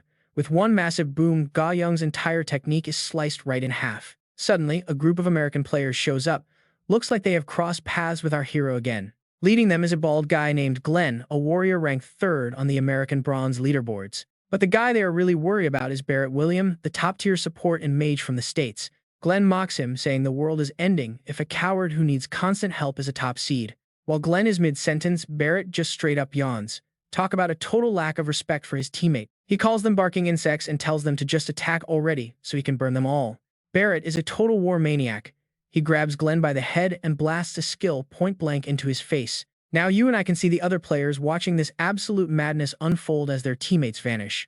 After seeing what Barrett is capable of, everyone decides they have to team up and take him down first. Barrett just laughs like a psycho, asking if this group of trash actually thinks they have a chance. Then Barrett just casually blows every single player away with a terrifying display of raw, overwhelming power. He laughs, telling the insects to die. Honestly, the guy has always been incredibly arrogant like this. Humility is not in his vocabulary. Meanwhile, on the other side of the field, Seong Ji Han is busy racking up kills. Seong Ji Han's insane strength finally catches Barrett's eye. And after seeing him in action, there is no way Barrett can ignore him. He actually acknowledges Seong Ji Han's power this time, which is a huge change from the previous timeline. Barrett steps forward. He asks if Seong Ji Han is the legendary Invincible One. Seong Ji Han just sighs, correcting him on the name's meaning. See, the name sounds a bit weird in Korean, so Barrett just laughs and gives a fake apology. He insults the language, calling it trash, but before Seong Ji Han can even respond, Barrett launches a surprise attack. A flash of light strikes Seong Ji Han, but he instantly reacts, activating his heaven-shattering thunder step with electricity crackling. He lunges forward with his spear, but Barrett is fast enough to dodge, actually giving Seong Ji Han a rare compliment. Barrett says Seong Ji Han is different from the usual insects and summons countless magic circles across the entire arena. The arena is completely covered. When Seong Ji Han tries to take the fight to the air, Barrett hits him with a massive blast. Seong Ji Han gets slammed back down to the floor. Barrett mocks him, asking why an insect would dare look at the sky. He tells Seong Ji Han to know his place. This is the perfect end for trash like him. By now, the magic circles have filled every single inch of the battlefield. Then Barrett shouts out for everyone to just drop dead. Magic starts raining down from every circle. Barrett's attacks are like a literal reaper harvesting souls across the stage. Everywhere Barrett's power touches, players fall. The entire arena has basically turned into a massive glowing red furnace. It looks like everyone is about to be crushed by Barrett, but wait, a golden light starts shining from beneath the flames. That light surges upward, shattering Barrett's ultimate techniques. And you guessed it, that power is coming straight from Seong Ji Han. He just unleashed a skill called Annihilation. One simple wave of his hand was enough to wipe out every incoming attack. Anyone who was barely clinging to life inside Barrett's fire was instantly finished off by Seong Ji Han's massive shockwave. You and I just witnessed a total sweep. Seong Ji Han racks up a massive score after clearing out everyone in his path. Man, Seong Ji Han is absolutely crushing it. He has officially taken the top spot on the leaderboard with 20 kills already. Meanwhile, Barrett is stuck at 17. Look at his face, he is totally losing it, wondering how Seong Ji Han is even still alive right now. He thought combining his force with Flame Strike was a guaranteed kill. Once those flames touched him, Seong Ji Han should have been toast right. But wait, Barrett looks closer and realizes something insane. His massive wall of fire did not even graze Seong Ji Han. Not even a single spark. He is like, no way, you have the force too. Barrett thinks he's the only one because of those rare dual status windows of his. He is screaming about what kind of trick this is, but our guy Seong Ji Han just gives him this savage mocking smirk. What trick? Basically, Barrett is not as special as he thinks. Seong Ji Han tells him straight up now that they are fighting, he can see the truth. Your skills are honestly trash, Barrett. Yeah, that one line was enough to make Barrett completely snap. He is absolutely fuming. Veins are popping out all over his face. He lets out a roar, unleashing all that energy. You copycat piece of garbage. How dare you look down on me? I will burn you until there is nothing left. And just like that, the air gets heavy. The entire arena is drowning in Barrett's force again. We have to admit this guy's mana pool is actually pretty terrifying to look at. But you know Seong Ji Han is not just going to stand there. He pulls out a secret weapon he has been holding since before the tournament. A glowing blue item appears in Seong Ji Han's hand. Let's rewind to last night when he was trying to figure out his game plan. Even with the Dark Queen constellation on his side, he knew winning tomorrow's match was not going to be a walk in the park. The gap left by the wandering martial god was massive. He needed something powerful to fill that void and tip the scales. That is when he remembered it, the crystal he got from that zombie-slaying quest. Remember that one, it was a total lifesaver. It is a one-time blessing for players, but there is a catch, you can only use it in the bronze or silver leagues. Back to the fight, Seong Ji Han crushes the crystal. System notification pops up, you have used the crystal and receive a divine blessing. Boom. Every single one of Seong Ji Han's stats shoots up by 50%. He has been waiting for this exact power spike. Time to give Barrett the beating he deserves. See, Barrett was not always this cocky, he used to be a total coward. He was not big or strong like the other guys. He was just this shy kid who was absolutely terrified of getting into a real fight. Everyone used to say those dual status windows were wasted on him. Like great powers, wrong person you know. With 2 classes, he could have ruled Battle.net. But Barrett was too scared and chose to be a support and a mage. Basically, he just wanted to hide behind his teammates. But everything changed the second he got his hands on the Force. He started steamrolling everyone with that massive mana pool. So many rising stars have been taken down by this guy. Anyone who survived a fight with him says the same thing. Barrett wields 2 literal calamities in his hands. The first one is called Flame Tide. It is a massive wave of fire that just washes away anyone in its path. Nobody has ever walked away from that attack. But today, Barrett is witnessing a straight-up miracle right before his eyes. Seong Ji Han is officially the first person to ever break through it. He just grips his spear and gets ready to move. Sage's Path. With one single, precise thrust, he completely obliterates the Flame Tide. It just vanishes, like it was never there. Seong Ji Han snuffs out the attack before it can even land. He just smirks. I knew it. You look tough on the outside, Barrett, but inside you are hollow. You spent all your time hiding your lack of skill instead of actually getting better. That is just who you are, isn't it? Seong Ji Han slams his spear down, sending Barrett crashing straight into the dirt. Hard. The floor literally shatters from the impact. Barrett groans from the ground, asking how Seong Ji Han could possibly know so much about him. Seong Ji Han tells him he reminds him of someone from his past. No matter how much Barrett pretends to be this big, tough guy, he cannot hide that deep-seated inferiority complex, or the crushing guilt he has been trying to bury for so long. That guilt is rooted deep in his heart. All that training to look muscular was just a way to change his image. He used flashy skills to comfort himself. But if you do not change who you are inside, all those tricks are meaningless. I hope this finally teaches you a lesson. Barrett struggles to his feet, looking like he's about to lose it. I really hate that arrogant attitude of yours. Seong Ji Han just shoulders his spear. Fine then. Enough talking. Let's finish this. It's time to end this match. As Seong Ji Han closes the distance, Barrett suddenly raises his hand.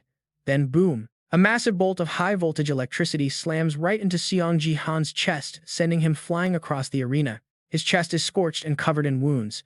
Barrett calls this his second calamity, the Thunderbolt. Unlike the wide-range Flame Tide, Thunderbolt is a high-level skill that concentrates mana to pierce right through enemies. It is a focused strike meant to destroy everything in its path. This skill actually fits Barrett's personality perfectly because it is all about raw power, not just perfect control. Even the mighty Barrett was shocked. He could not believe it. Seong Ji Han took that lightning bolt directly and survived. Here is the kicker. Seong Ji Han quickly used his spear to parry the strike. If he had taken that hit directly, our MC would have been toast. Barrett admits Seong Ji Han is fast, but once is not twice. Barrett gears up for a full power strike. The survivors watching know he is finally getting serious. Is Korea's star about to fall? No way. Seong Ji Han survives a max output blast from Barrett. Everyone thinks it is game over for our guy. But Seong Ji Han, he has other plans. He feels the Dark Queen watching him. Seong Ji Han just smirks and resets his combat stance. Just as Barrett drops the hammer, Seong Ji Han releases his trump card, the Phoenix Arrow. The arrow blasts Barrett back instantly. Seong Ji Han does not hesitate even though he knows the cost. 5 shots and this arrow is gone forever. But there's a bigger reason he fired. Barrett was not the goal. From the start, Seong Ji Han had his sights set on someone else. The Dark Queen herself. For the first time in history, the massive tournament barrier has been shattered. You and I are watching Seong Ji Han absolutely manhandle the invincible Barrett. Talk about a massive upset. But Leon is not cheering for her countrymen. Why? Because her money is on the line. She bet everything on Barrett. If Seong Ji Han wins this, Leon is going totally broke. Ga Young walks in pouting. She asks if Leon had zero faith in her winning too. I knew it, but it still hurts. Leon gives her some brutal honesty instead of comfort. Do not be sad, you were a loser from day one. That shut Ga Young up. But hey, the top 100 tournament really seemed to change Ga Young's vibe right. It is like she finally let go of a heavy weight. She just smiles and agrees. That match taught me I am still growing. I know I can get even stronger. Suddenly, a voice screams from the phone. You will not believe what just happened. Seong Ji Han broke the barrier. Even the defeated Barrett is standing there watching in total shock. Barrett looks miserable. He asks, was I really not even the target this whole time? Am I not even a rival to you? Meanwhile, the Phoenix Arrow returns to Seong Ji Han's hand. He catches the arrow and smirks. Long time no see, he says. Here we go. Dark Queen. Suddenly, the entire arena is swallowed by a thick, ominous purple mist. The darkness eats the whole world. Then boom, the screen goes black. No signal for anyone. The stream cuts out for everyone. Sei-Ah is freaking out about her uncle now. Back in the pit, Seong Ji Han is completely submerged in shadow. The whole arena is gone. It is pitch black, freezing and heavy. Even taking a single breath is a struggle. He knows she is watching him from above. But strangely, no system notifications are popping. Guess his little stunt was not enough to trigger a challenge. Time for round 2. He draws his bow and fires his sage skill at the queen. But his light, it gets sucked into the void before it even touches her. It just vanishes. She is just eating his energy for breakfast. Normal attacks will not do anything here. He feels her right behind him, but when he swings, he hits thin air. You and I see him fighting ghosts. Everything in this arena is a deadly shadow, but these shadows can kill. The weaker players are getting absolutely shredded right now. Even Seong Ji Han is feeling the pressure.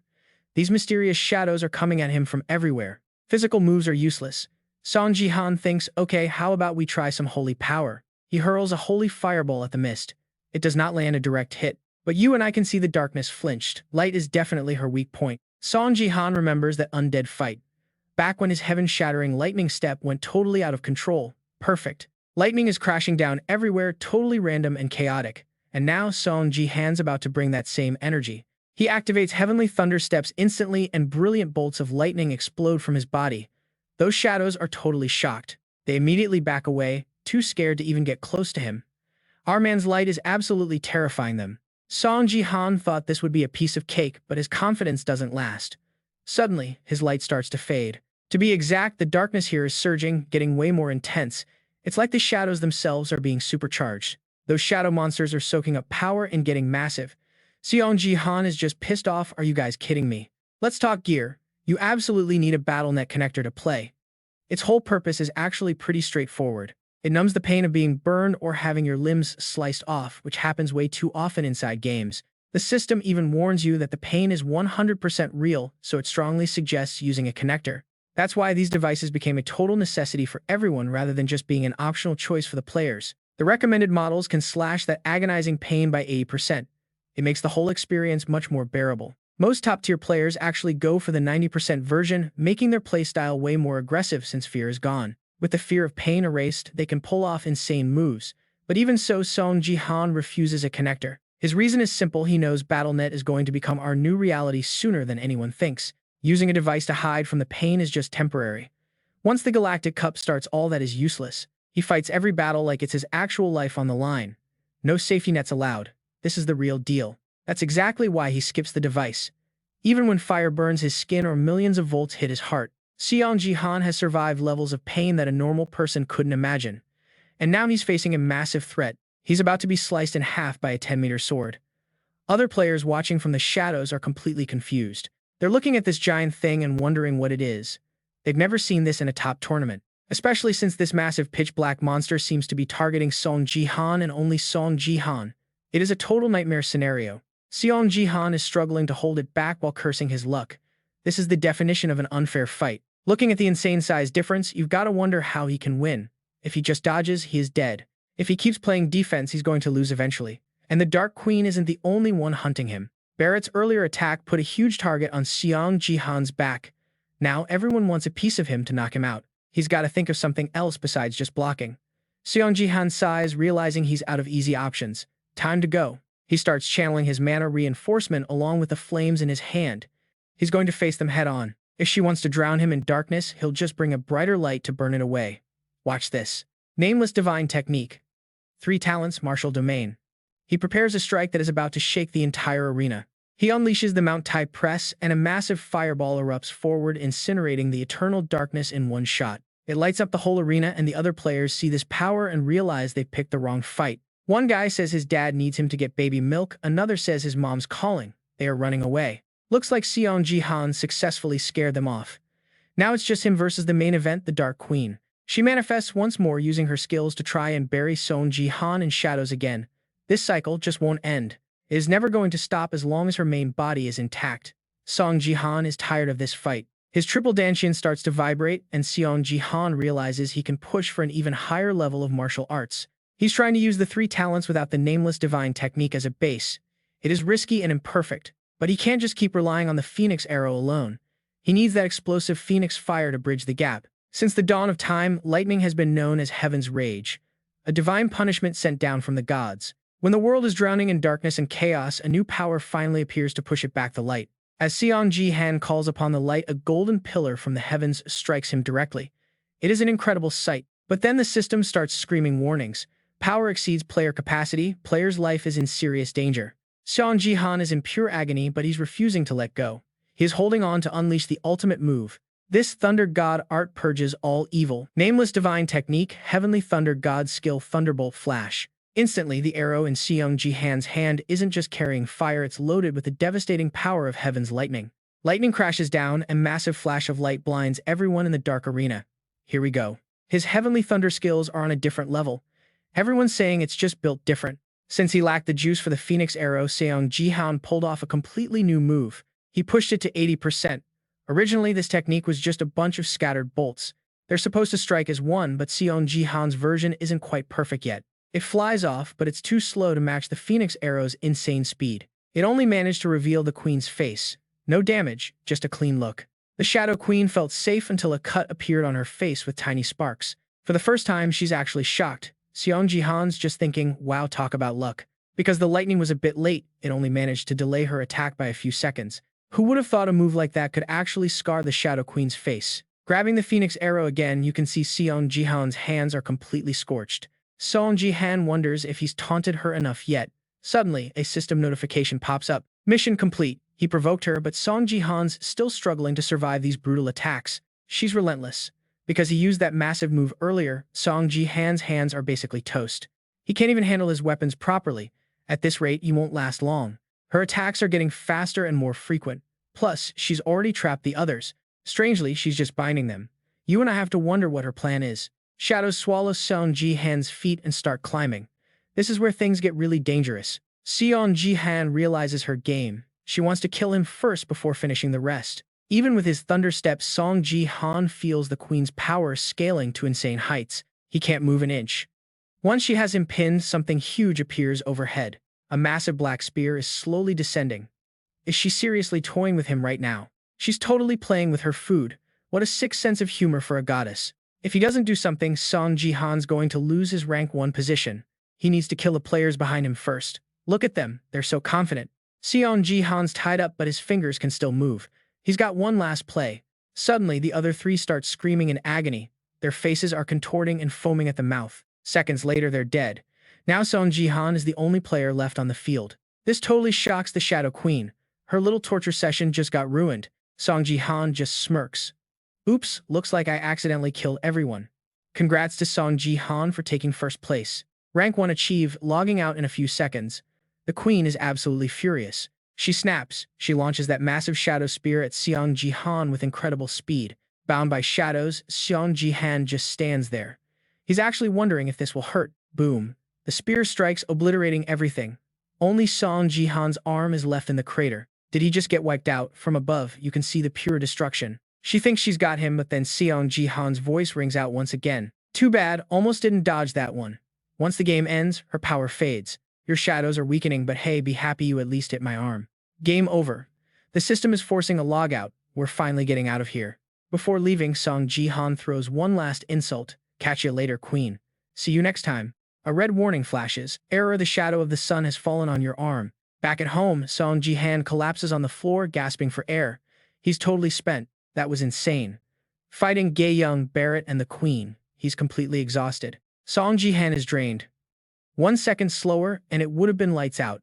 What an absolute roller coaster. Seong Ji Han focuses every ounce of power into his fingertips, severing the hearts of the remaining players instantly. The Dark Queen is terrifyingly strong. Seong Ji Han thought she would stop him, but luckily she didn't notice a thing. In the end, Seong Ji Han only lost his left arm. That is actually good news considering that massive shadow sword. His whole body would have exploded otherwise.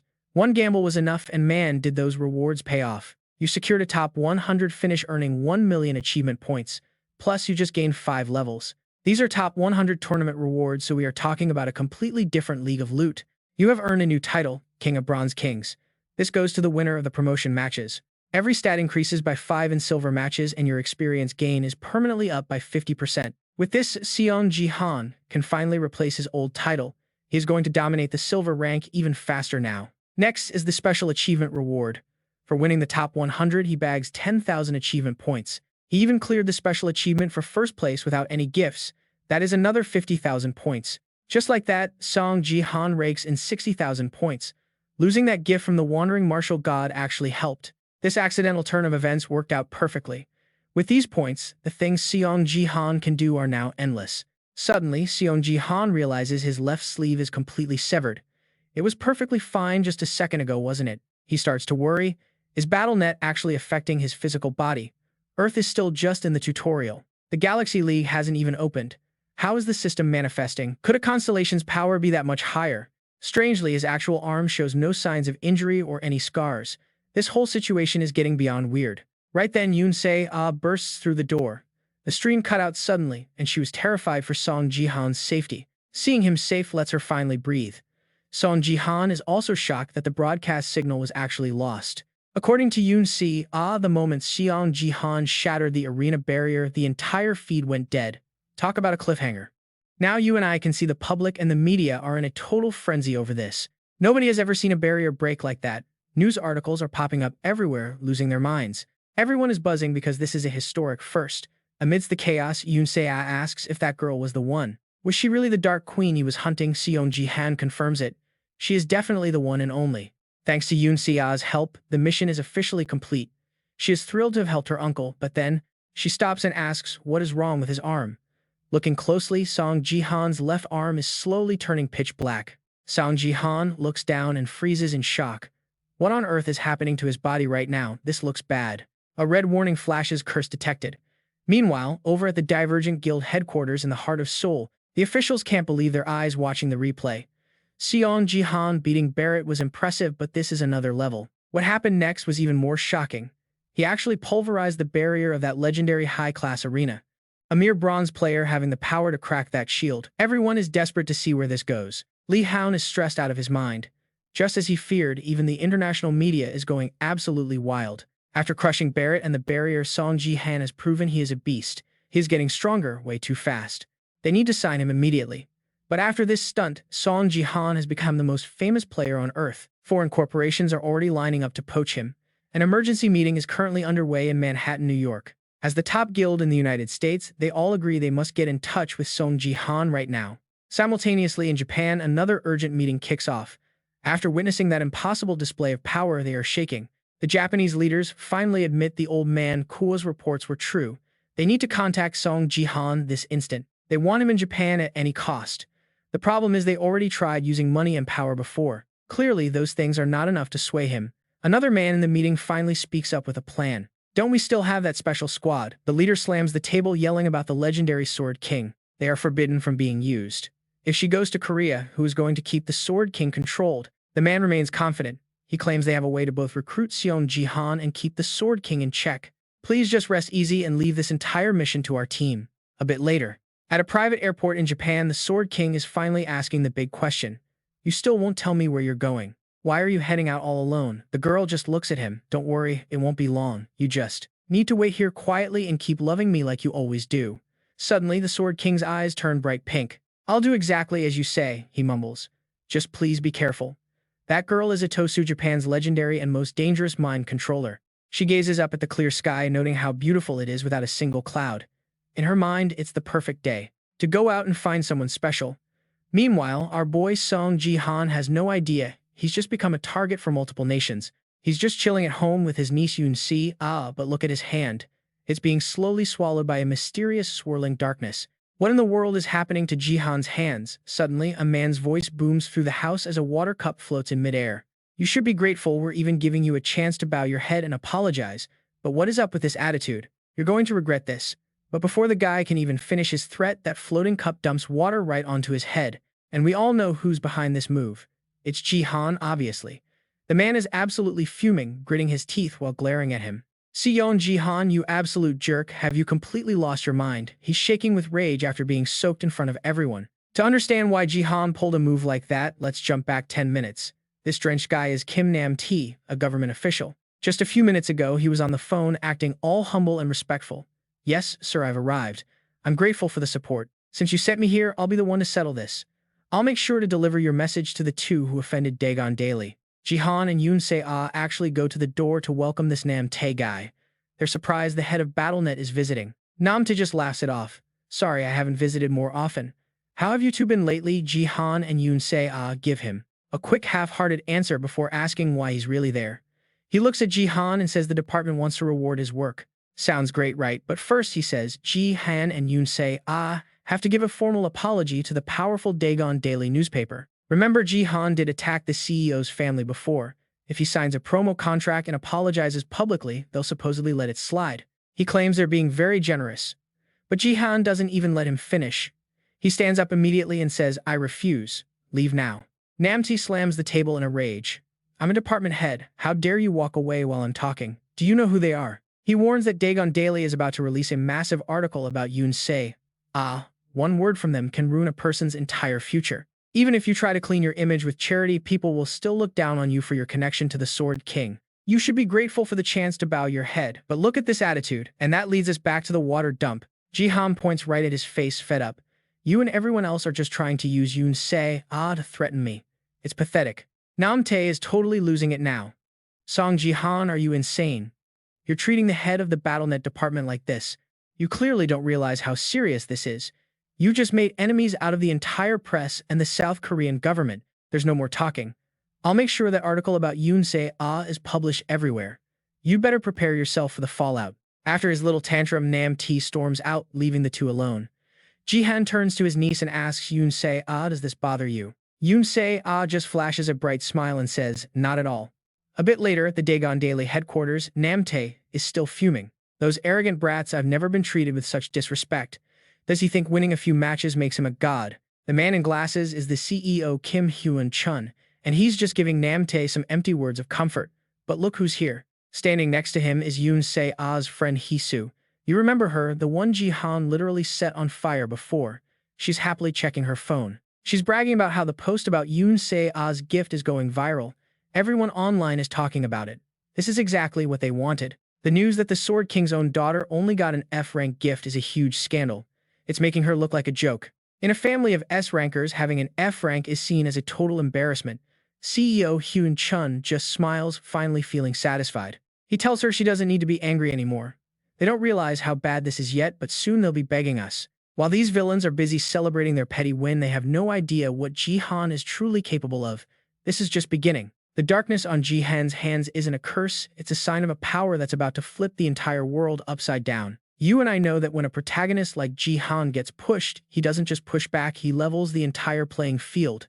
The government and the press think they can control him, but they're playing a game where the rules don't apply to him anymore. Yoon Se-ah's F-rank status might be a joke to the public, but we know there's something much deeper hidden behind that system screen. As the shadow grows, so does the tension. The next move Jihan makes is going to leave the entire country in absolute shock. While they plot their next move, our hero is already 10 steps ahead.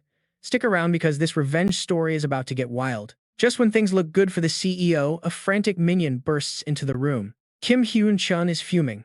What could possibly be so urgent right now? He thinks Taegan News is untouchable, but his assistant is literally sweating bullets. The news is a total emergency that the director needs to see immediately. Our main character, Seong Ji Han, is exposing Taegan News and the BattleNet division live. Right now, Seong Ji Han and his niece Yoon Se-ah are streaming from the rooftop. He is holding up his phone, playing the recording of that BattleNet official. It is proof they tried to blackmail them into an apology using Yoon Se. You and I can see exactly what is happening here, right? This is the garbage Taegan News and BattleNet pulled on my favorite duo. The chat is exploding with rage. An official threatening a player. That is low. He is a genius player and they treat him like this. Unbelievable. So this is why the Sword King abandoned Korea for Japan. Talk about toxic. What a wonderful country we have. Seong Ji Han just keeps the sarcasm coming. The CEO's own family attacked him just to release a smear article on Yoon Se-ah. And the BattleNet head was working with them to apply pressure. When that failed, they went nuclear and leaked Yoon Se-ah's gift all over the internet. Seong Ji Han already scanned her gift with Head's monocle. He is 10 steps ahead. Once the true nature of this gift drops, everyone will see the truth. It is finally time to announce Yoon Se-ah's real gift to the entire world. Yoon Se-ah, are you ready? Suddenly, a status window pops up on the stream. Late bloomer gift rank F. She needs 50 games to even level up. To evolve, she just needs to keep participating in those BattleNet matches. Rank F effect. Her daily game count increases by 1 every single day. Plus, her natural growth rate is boosted by 100%. Broken. Everyone watching, even the snakes at Taegan News, is staring with their mouths open. A gift that can actually level up. Nobody has ever seen this before. I cannot believe it actually exists. This makes her gift literally priceless. There is no level cap. It evolves forever as long as she has time. As you can see, Yoon Se-ah's gift is the furthest thing from useless. Seong Ji Han hopes that clears things up. But for us, this is just the start. He really wanted to slap them a few more times and honestly same. Suddenly, someone named Robert Gate drops a massive 100,000 GP donation. Hello Seong Ji Han.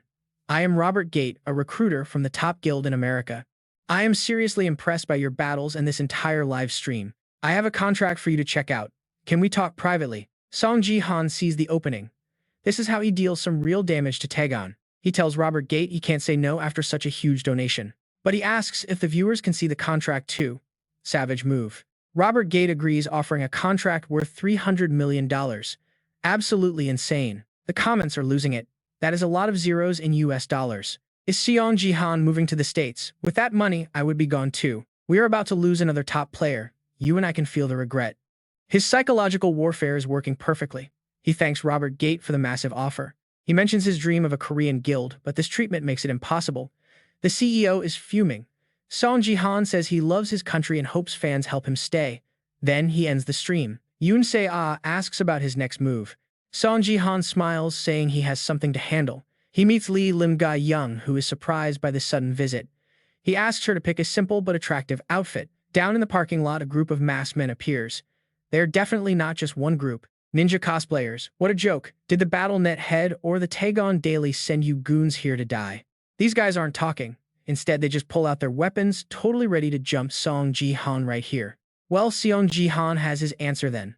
Looks like both of those forces have their dirty hands in this mess. Our boy wonders if he should use that secret weapon now. He just whispers one name, Ariel. The second he says it, dark energy erupts from his shadow. Behind Seong Ji Han, something massive starts to take shape. A massive dark entity appears and immediately starts trash-talking. Lowly human, you summoned me just for this. Just to swat these flies. The masked ninjas are absolutely losing it. You can see the pure terror on their faces. They are sweating bullets now. Seong Ji Han just shrugs and tells her to consider this a quick little warm-up. They are perfect for testing your skills. Plus, we are in an underground parking lot. It is nice and dark. It is already dark enough, so let's get moving. Suddenly, Seong Ji Han's left arm starts to warp and shift. His whole arm turns into pure darkness. We do not even see the full fight, it happens so fast. Within seconds, those ninja cosplayers are all face down on the concrete. Every single one of them is broken. Dark energy flickers over their bodies. The power gap is just insane. Seong Ji Han does not even look slightly out of breath. He rates this new power in 2 words, very cool. The Shadow Queen pops up and starts lecturing him again.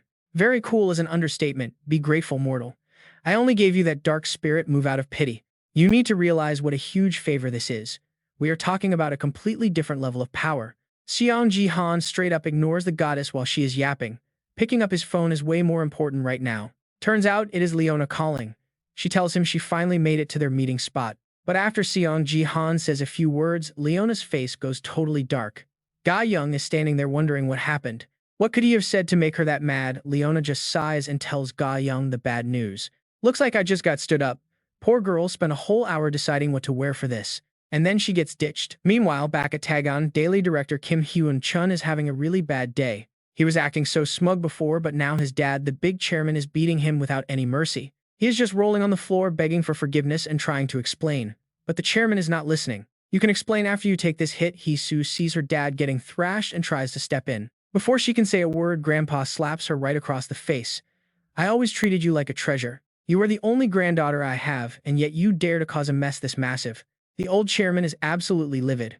Do you have any idea how much our stock prices just tanked? If we do not fix this disaster, I am disowning both of you. You are officially dead to me. They can only bow their heads to the old man's power. Hee-soo is seething. Damn it, this was not the plan. Everything was supposed to be perfect. This is all that bitch Yoon Se-ah's fault. I am going to make her pay. While the villains get what they deserve, Yoon Se-ah is finally entering the Battle.net arena for the first time. Since she is a newbie, she is a bit lost. Should I just start swinging or wait for the clock? Suddenly, some guy walks up behind her thinking, what the heck? She looks totally clueless. She must be some random nobody. This guy is Do-hyun, and he is actually related to a top-tier guild member. He is from a branch guild and has an A-rank agility gift. Honestly, the guy actually has some decent potential. With that gift, he can outplay almost anyone. No wonder he is so confident about making the top 50. And the first victim on his path to the top is the random girl standing right in front of him. Do-hyun pulls his sword and charges at Yoon Se-ah with a nasty grin. You are finished, little rookie. But man, Do-hyun is having some serious bad luck. He picked a fight with the wrong person today. Yoon Se-ah flinches but actually blocks his blade with her hand. How well, her uncle is just built different. He hooked her up with A-rank turtle armor, steel bracers, S-rank speed shoes, and even an A-rank stealth necklace. With this insane gear set, it does not even matter that her own gift is still stuck at rank F. She can wipe the floor with these veterans easily. Yoon Se-ah lands a solid punch that sends a shockwave through him. His whole arm is shaking from the pain. Before he can even process what happened, she just takes his sword. Look at that disrespect. Yoon Se-ah takes him down, repeating his own words right back at him. Thanks for the first kill. Seong Ji Han is just at home watching, totally impressed. He is beaming with pride. For her very first match, that was actually incredible. Definitely worthy of being his niece. Suddenly, Shadow Queen Ariel appears with a massive scoff. No matter how good she is, she's still just a lower life form to her. Seong Ji Han doesn't even blink. He just reminds her she's currently serving one of those inferior humans. Talk about a reality check. Ariel is fuming now. She is losing it. Shut up, I am only here to fulfill the grand mission my original self tasked me with. So dramatic. You should be thanking me for the help. Do you even understand the sheer glory of the power you are currently wielding? That comment takes Seong Ji Han right back to the moment his left arm first started changing. Total core memory unlocked. Right as his arm was shifting, this ominous red status window popped up in front of him. Talk about a bad sign. Level unknown curse. It stops draining your mana and experience once the seal is broken. Looking at that stat line, Seong Ji Han realized something. Seong Ji Han noticed the system notification looked exactly like an item description. Naturally, he decided to test a little theory. He just shouts out rapid recovery boom. A notification pops up saying he is partially recovered from the solar shadow curse. The curse was too deep for a full fix, but Seong Ji Han did not care. He just kept spamming emergency recovery over and over. He kept getting those partial messages, but he did not give up. On the 10th try, a whole new window finally popped up. Curse broken. The true power is finally unlocked. You can even see his left arm starting to lose that dark, creepy vibe. An SS-Rank solar shadow from the Dark Queen constellation. And now, it can finally transform into the Black Eclipse sword. The Black Eclipse sword, it is upgradable through that same constellation. Right as Seong Ji Han broke the seal, things got even weirder. His arm snapped back to normal, but that was not the end of it. Suddenly, the Dark Queen voice rang out. Seong Ji Han is on high alert telling Yoon Se to get back. Then this tiny little version of the Dark Queen pops into existence. She looks at them and says, I am a clone of the Dark Queen. My main body is super curious about your power. My original self wants to see you grow, so she ordered me to help. I guess I am serving you now, master. She is literally pointing right in Seong Ji Han's face while saying it. Like, girl, is that really how you treat your new master? But right after she speaks, Seong Ji Han gets a notification. Ariel actually gifted him a dark spirit skill. Talk about a power-up. This skill lets him use shadows as literal weapons. Seong Ji Han has not even tested this in BattleNet yet, but man, it is promising. He has not taken it into a real match yet, but you just know this thing is going to be absolutely broken. Ariel will not stop nagging him like a grumpy auntie. Did you hear me? If you get it, go upgrade your stats already. Later on, Yoon Se finishes her very first match. Seong Ji Han is such a proud uncle, he is showering her with compliments. You did amazing. For a first-timer, that was more than enough. Yoon Se face just lights up hearing that from him. She is all smiles, eating and laughing at the same time. Then she asks, so what is the plan for that huge American offer? How are you going to reply to the United States? Seong Ji Han just says he is rejecting it. Yoon Se is devastated over all that cash.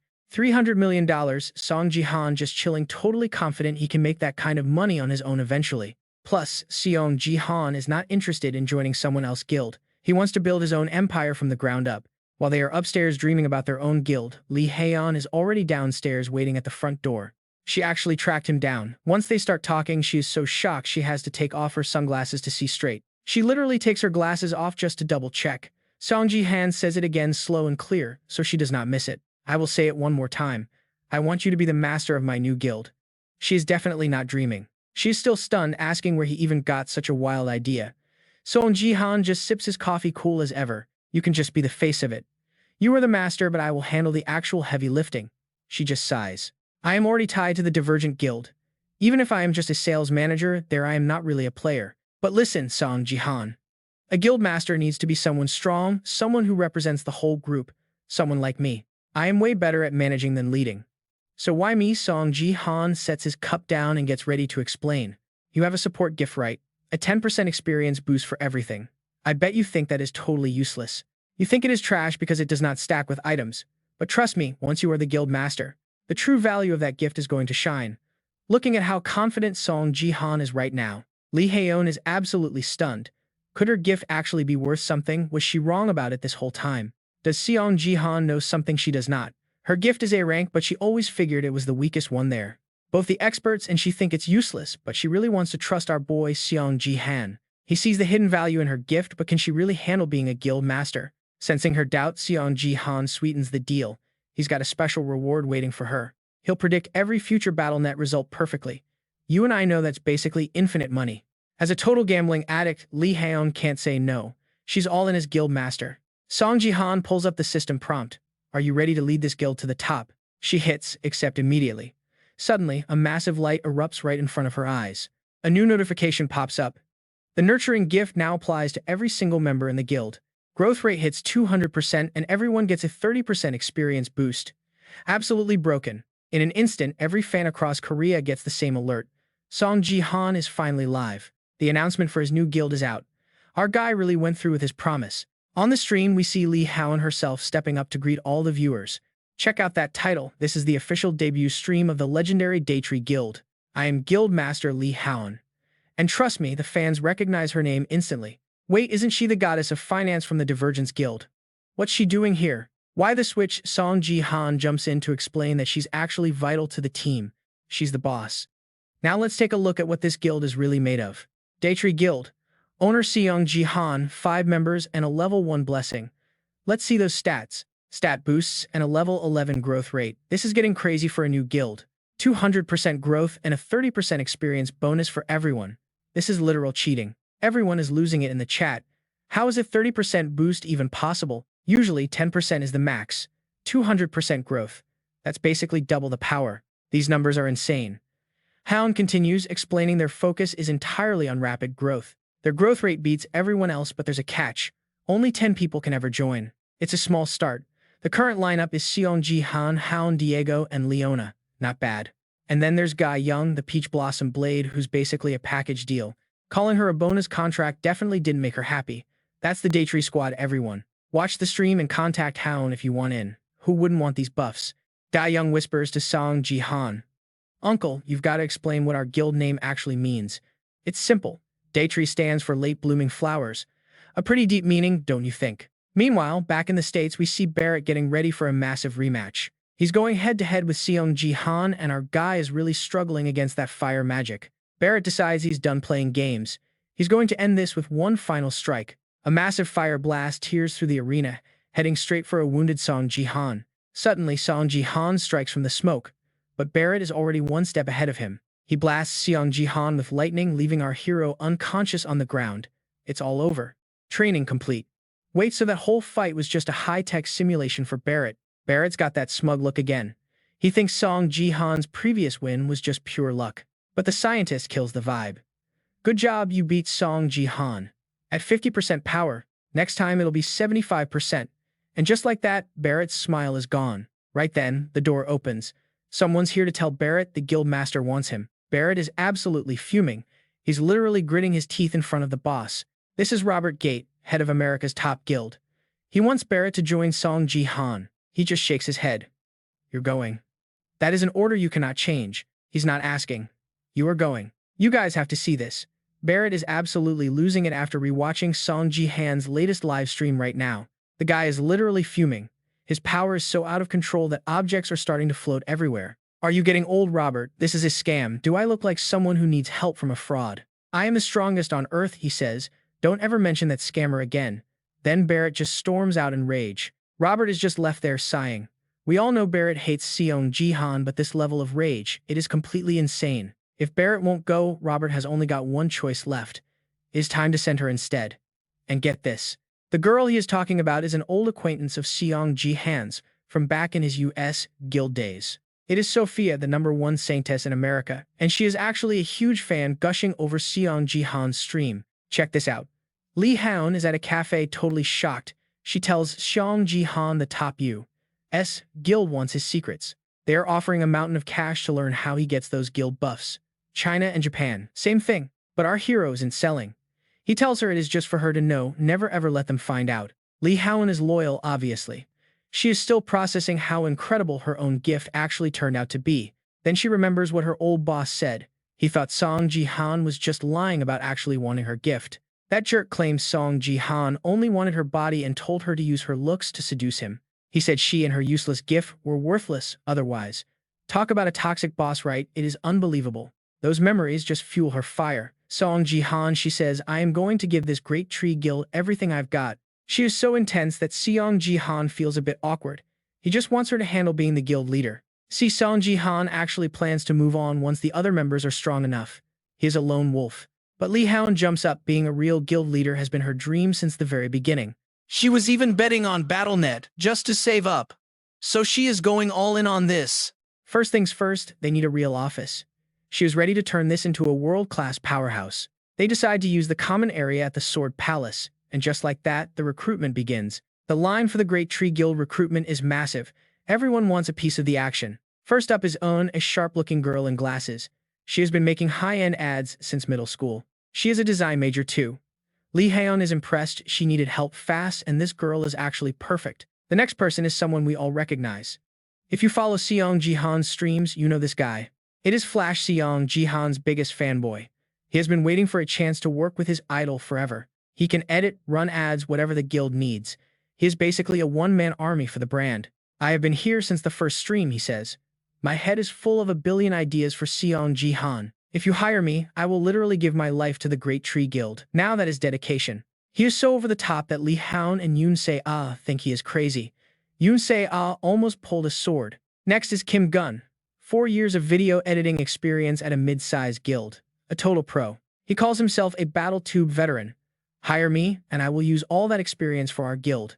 But something is off.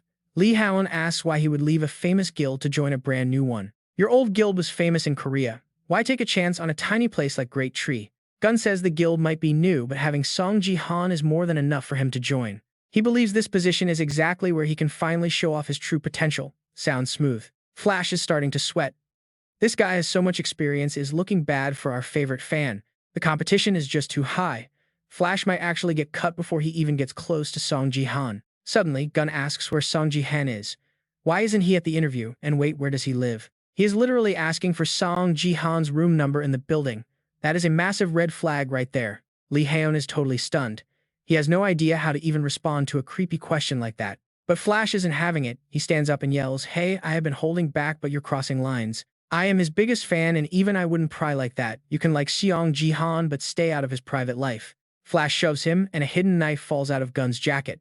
He flips out, calling them Seong Ji Han's disgusting little lackeys. Do you really think you can run a guild after trashing the Sword King's reputation like that? Where's that jerk Seong Ji Han? Our Sword King refused to return to Korea just because of that guy. Turns out this guy is a total Sword King fanatic. He is charging in for a direct attack. He lunges toward Legan, but Peach, Blossom's sword, Lim Ga-young, is always there to protect her. She is on guard 24/7, but before Lim Ga-young can even move, Hwang Guang strikes first. He grabs Kim Ji-yeon by the collar and just tosses him back.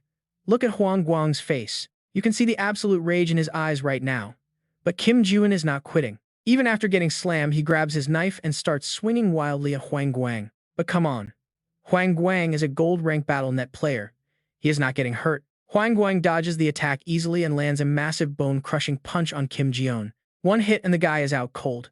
Both Lim Ga-young and Leha finally recognize him. He is a gold-ranked player who purposely lowered his rank just to crush some beginners. He is incredibly strong, but his personality is, well, a bit weird. He was cool for a second. Then the crazy side comes right back. After knocking Kim Ji-yeon out, Hwang Guang pulls out his phone. He takes a selfie with the guy for evidence and posts it with a dramatic caption. Quote, "I have protected Seong Ji Han from the Sword King's assassin." Later, once the chaos settled down, Legan tells Seong Ji Han everything that happened.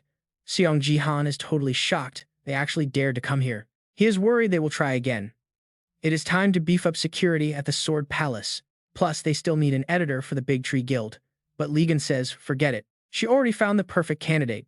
Meanwhile, Hwang Guang is losing his mind with anxiety. He cannot sit still.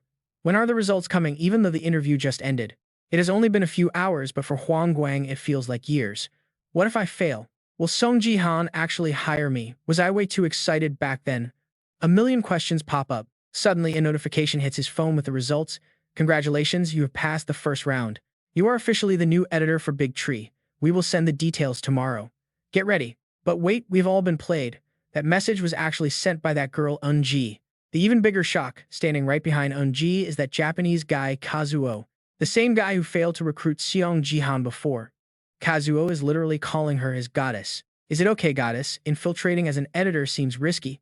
I do not want to cross any lines. Editing video is actually pretty hard. But then Eun-ji, or should I say, Itosu, appears. She is Japan's legendary mind control expert. She just smirks and tells him not to worry. Editing is her specialty, apparently. Now back to Hwang Guang after he reads his actual message. His face goes completely blank. He lets out a sigh and then slams the table in rage. Why did I get rejected? I swore my loyalty to Seong Ji Han. I even uncovered their plot. I found the Sword King's conspiracy and helped them beat the assassin. This makes no sense. Then a fan donates 10,000 yen with a message, why not try being a bodyguard? Why not be Seong Ji Han's bodyguard? That message hits Hwang Guang like a lightning bolt. Of course, Seong Ji Han must be so worried about assassins right now. Hwang Guang has made his choice. From now on, he is walking a different path as Seong Ji Han's personal secret protector. Back to Seong Ji Han. He is finally starting his live stream and heading into a brand new map. This is the first time this map has appeared on his stream. Welcome to Gangnam District. The mode is set to Invasion.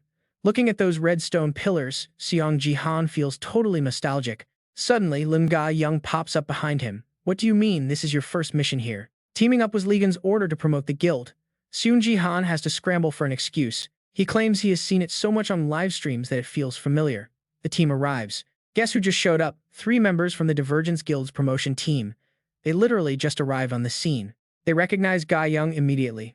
I mean, they used to be in the same guild. You would expect some serious drama here. But surprisingly, they are actually pretty close. No massive brawl or internal conflict breaks out. Everyone is being civil for once. The Divergence Guild guys start asking Ga-young a big question. When is she finally going to come back to their guild? They hope she and Lady Ligan haven't left for good. One guy is even head over heels in love with her. Seeing Ga-young again makes him so happy. Since she left the guild, his life has felt like a total living hell. He had a whole fantasy ready. Once Ga-young hit silver rank, he would join her team and guide her through everything. He even imagined them dating and getting married. Too bad reality doesn't care about his little daydreams and fanfiction. In his head, the root of all his problems is one man, Seong Ji Han. He blames our hero for everything. Because of Ji Han, Ga-young left the guild. Since this is their first invasion mission, they start explaining the rules. For Ji Han and Ga-young's first time, the guild members break it down. 10 players are split into 2 different bases. It is a 5 versus 5 showdown between the Angel base and the Demon base, divided into 3 main lanes. You and I know the goal. You push through the 3 lanes and destroy the enemy fort to win the match. Both teams have to remember the jungle areas that sit between the main paths. It is a very dangerous place. This jungle is home to the Elder Dragon and Barret. Killing these monsters grants powerful buffs for your entire team. These buffs give a massive advantage. In this match, Ji Han and his crew are playing on the side of the demons. After hearing the rules, Ji Han has a question. He asks if anyone is jungling and tells them to bring Smite. The veterans think he is just a clueless newbie. They think he doesn't realize jungle mobs are level 65 plus. Our team is level 40 or below. Ga-young is only level 30 even with her recent top 100 bonus. So obviously the team thinks no one is strong enough to step foot in that jungle to fight those beasts. That jealous mage clears his throat. He tells Ji Han that as a newcomer, he still has a lot to learn. He tells Ji Han not to worry and just follow orders. Then he tells his teammates to head out ahead first. He says he will guide the newbies. In his head, he thinks Ji Han is just a lucky bronze player here. To him, playing solo is just trolling. He wants to show Ga-young how much more experienced he is than Ji Han. He wants to prove his worth. The mage points toward the red and blue units standing right in front of them. He asks if they see those little guys. He explains that these creatures are what they call the minions. He says their attacks are simple, but still very tough for silver players to handle without any help or teammates. They respawn every minute, so he warns them not to rush in blindly or they will just get pushed back. Before he can finish, Ji Han cuts him off. So as long as I don't die is fine, right? Suddenly, Ji Han activates his dark power. His left arm starts transforming. He is already locked and loaded for a fight. He steps forward and aims that dark arm at the enemy waves. It is his first time testing this skill. He is curious about the effect. His current power is not quite at the Shadow Queen's level from the tournament. Her blade was truly massive and terrifying. But against these weaklings, this should be a walk in the park for him. Dozens of dark swords suddenly appear above the enemy waves. Ji Han gives them a simple flick of his hand. Those blades fly forward instantly, shredding the enemies into pieces. It happens so fast, the mage is left totally speechless. Ga-young is already used to this madness. She just shrugs and tells the stunned mage it is time to move. After a few minutes of total slaughter, a notification pops up. Ji Han has already taken down 50 enemy minions. The Demon Lord recognizes his strength and grants a blessing. All of his stats just shot up 20%. Now Ji Han is finally ready to handle the jungle on his own. He turns back to talk to Ga-young. He tells her he is splitting off for a bit and asks her to wait there for 10 minutes. Ga-young is confused. Why leave the team when things are going so well? But Ji Han points at the forest. He tells her he is going in there to level up. Without another word, he charges straight into the jungle. He disappears into the dark trees. As soon as he's gone, that jealous mage suddenly makes a move toward Ga-young. He jumps forward with his magic staff in hand.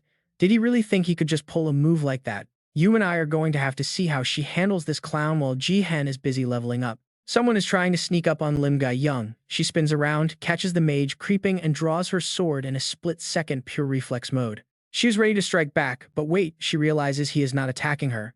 He is actually casting a protection shield to keep her safe. It was not a sneak attack at all. There were two enemies right on Lim Ga-young's tail. Let's rewind 5 minutes to see how this mess started. Our mage friend is fuming. Seong Ji Han's skills are totally off the charts and it is ruining every plan he had to act like the leader. His dreams of showing off to Lim Ga-young totally down the drain. But then a sneaky idea pops into his head. His guildmates are playing support and AD carry elsewhere. That leaves Seong Ji Han, the mage, and Lim Ga-young together in the top lane. If he can just lure Seong Ji Han down to mid, he will finally get some quality alone time with Lim Ga-young. Talk about a thirsty strategy. He thinks he is a genius. Letting Seong Ji Han go solo makes sense anyway since that guy never listens to anyone's orders. But just as he is about to make his move, he sees Lim Ga-young running after Seong Ji Han. She is not even looking at him. Suddenly, two enemies jump out of the shadows with weapons drawn. They are going for a cheap shot on Lim Ga-young. He does not hesitate. The mage dives in, popping a shield to keep her safe. Lim Ga-young is totally caught off guard by the sudden ambush. She can't believe they are being targeted. And where is Seong Ji Han? Why did he have to vanish right when things got real? Did he plan this? The mage is struggling hard now, his shield vibrating under the pressure of the enemy assault. His whole body is shaking. Suddenly, he coughs up a spray of blood. He is reaching his absolute limit here, guys. The shield shatters. One heavy blow from the enemy was all it took to break through his defenses and send him reeling. As his body begins to fade, he sighs. I'm sorry, Lim Ga-young. I really wanted to be your hero today. It is too late for this, but I really like you. And just like that, he vanishes into thin air right in front of her. The enemies are just standing there like, what was that? I mean, this is a game. You literally just respawn. He will be back in 60 seconds. Why was he acting like it was a tragic death scene from a K-drama? Finish with the romance. Good, now it is your turn.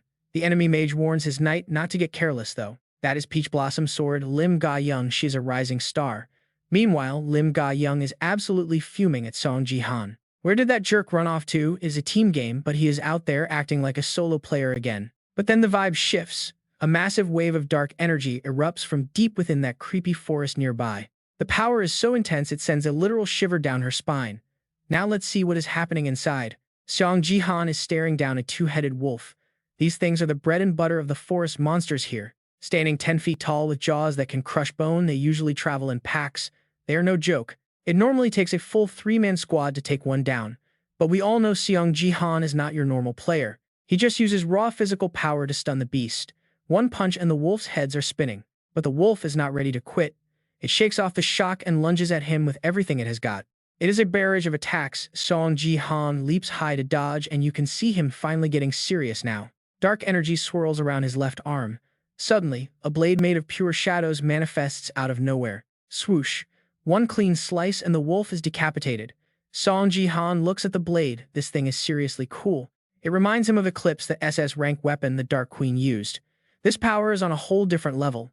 A shadow sword like this can only be summoned by someone who has mastered shadow spirits. It is unstable if you do not have perfect control, but Seong Ji Han, he is confident he can handle the darkness. Boom achievement unlocks Silver Tier Jungler. That is a smooth 1,000 achievement points right there. Everything is going exactly as Seong Ji Han planned.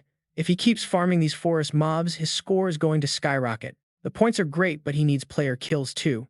He has got to hunt down the competition next. Wait, look at the scoreboard. The demon team is actually ahead of the angel team now. How did that happen? An angel knight just got a dark blade through the chest, dead instantly. This escalated way faster than expected. The enemy mage is terrified. And who is behind it? None other than the Dark Queen herself. Well, a tiny chibi version of her anyway. Even Lim Ga-young has no clue where this little spirit came from. The queen decides to leave the last guy for Lim Ga-young. Apparently, she does not like getting her hands dirty with pests. The enemy mage is not going down without a fight. He unleashes a massive fire explosion, turning the area into an inferno. Everything is buried in flames, but look, Lim Ga-young leaps out of the fire, ready to end this. Sword in hand, he dives in. We all know what happens when a mage gets cornered by a swordsman. He unleashes the Peach Blossom sword style, deleting that mage instantly. Ga Wai tries to thank the queen but gets zero respect. She basically tells her, I don't need thanks from a lowly human. And man, she's getting more triggered by the second. Apparently, Shang Jihan forced her to stay. She's fuming that he's making her do all the heavy lifting while he's gone. Ga Wai finally gets it. This tiny summon has a massive attitude. Seong Ji Han really knows how to pick them, doesn't he? Sword sheathed. It turns out Seong Ji Han wasn't ditching them after all. We really thought he had just abandoned his own teammates. In a team dungeon, no less, the Dark Queen just stands there, acting all high and mighty, mocking Ga Ye's frustration. You probably hated seeing him run off alone, right? But she warns her, this form won't last forever. Switching back to Seong Ji Han. The floor is absolutely littered with two-headed wolf corpses. He has been busy. He has been clearing the forest like a machine, but suddenly he gets hit with a massive pounding headache. Thick green gas starts flooding the area, and then right behind him, this absolute unit of a monster steps out. Red alerts everywhere, abnormal status detected. Seong Ji Han spins around just in time to see the threat. The poison toad strikes with its massive tongue. Seriously, where did this thing even come from? His reflexes are insane. He leans back narrowly, dodging the hit. He's still trying to gauge what he's up against. He jumps back to reset. Catching his breath, he touches his shoulder wound and actually cracks a smile. Long time no see you, toxic pest. Seong Ji Han's facing off against a creature with some of the deadliest venom around. These high-level toads are forest stalkers that weaponize their poison. You don't usually see them in these lower brackets. Seeing one in silver rank is super rare. Usually, the tournament filters out threats this dangerous for the lower tiers. Seong Ji Han checks his system alerts. He's guessing there's a specific reason this boss monster decided to crash the party. Poison Rain active. Every single stat just took a 50% hit. This debuff is absolutely brutal to deal with. The chat is going wild. People are asking, wait, what did I miss? Why is Seong Ji Han deep in the woods? In silver rank, this giant bloated toad is slowly closing in. Seong Ji Han's totally locked in now. Here it comes. The toad unhinges its jaw and sprays a massive wave of venom right at him. He drops low, barely avoiding the splash of that nasty green sludge. One hit, and it's game over. Since that failed, it switches to its 8-foot tongue. But our boy Seong Ji Han isn't going down that easily. He draws his blade. The comments are absolutely blowing up, praising his god-tier movement and composure under pressure. Seong Ji Han is handling this like a pro. They've just been having this intense, staring contest for a while now. During the chaos, Seong Ji Han keeps his head.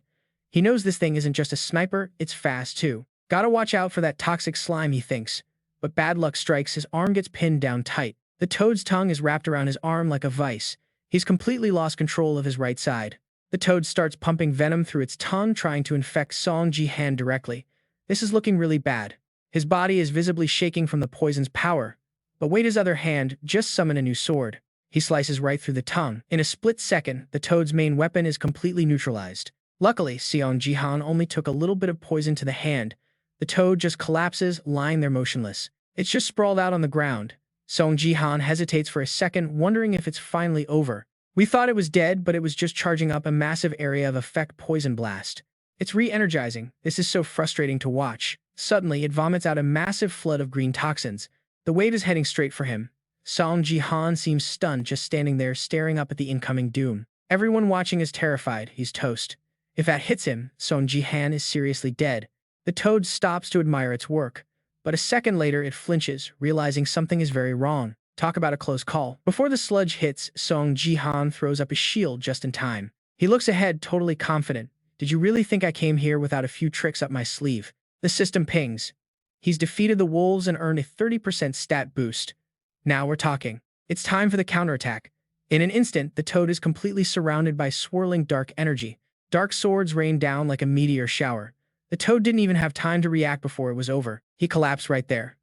Seeing his vicious attack failed to completely finish the thing off, Seong Ji Han started grimacing in frustration. Still alive. Its defense is way better than I thought. Realizing that sticking around was not doing him any favors, Seong Ji Han decided to get out of there fast. But when the fans saw Ji Han suddenly standing completely still, they got worried. What is going on with him? Is that monster controlling his mind? Damn it, Seong Ji Han just stood there staring blankly ahead. Wait, look at those toxic toad eyes. They started glowing bright like car headlights. This is not going to be good. Then a massive poison gas explosion erupted, turning the entire sky into a sickly shade of lime green. It was pure chaos. Everyone watching lost all hope. Someone cast a spell now. Is it really over for our main character just like that? Somehow, Ji Han survived that blast, but his health bar was flashing in the danger zone. Things were looking seriously bad. I did not expect it to self-destruct like that. I should have finished it off the second I had the chance. The system flashed a red warning. Abnormal status detected, lethal poison. All player stats increased by 90% for 5 minutes. After seeing that notification, Ji Han felt a huge wave of relief. This buff was actually a massive game changer for him. It is okay since it will not last long. I just have to wait it out. But where is my achievement? I thought clearing all the forest monsters would trigger a reward. I thought it was over, but then something else appeared. Another toxic toad crawled out right in front of him.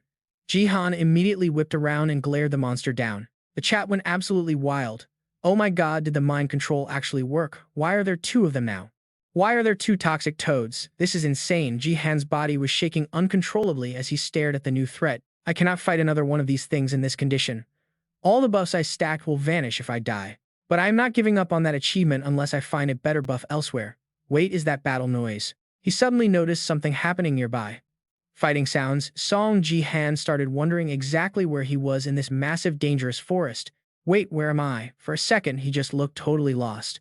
His blank face was actually pretty hilarious considering the situation. Then a smirk spread across his face as it clicked.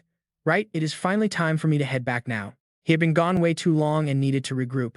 Meanwhile, two other teams were locked in a fierce battle. An archer saw their warrior get blasted back and yelled out in a panic, "Are you okay? Can you still fight?" Both sides backed off to reset for the next clash.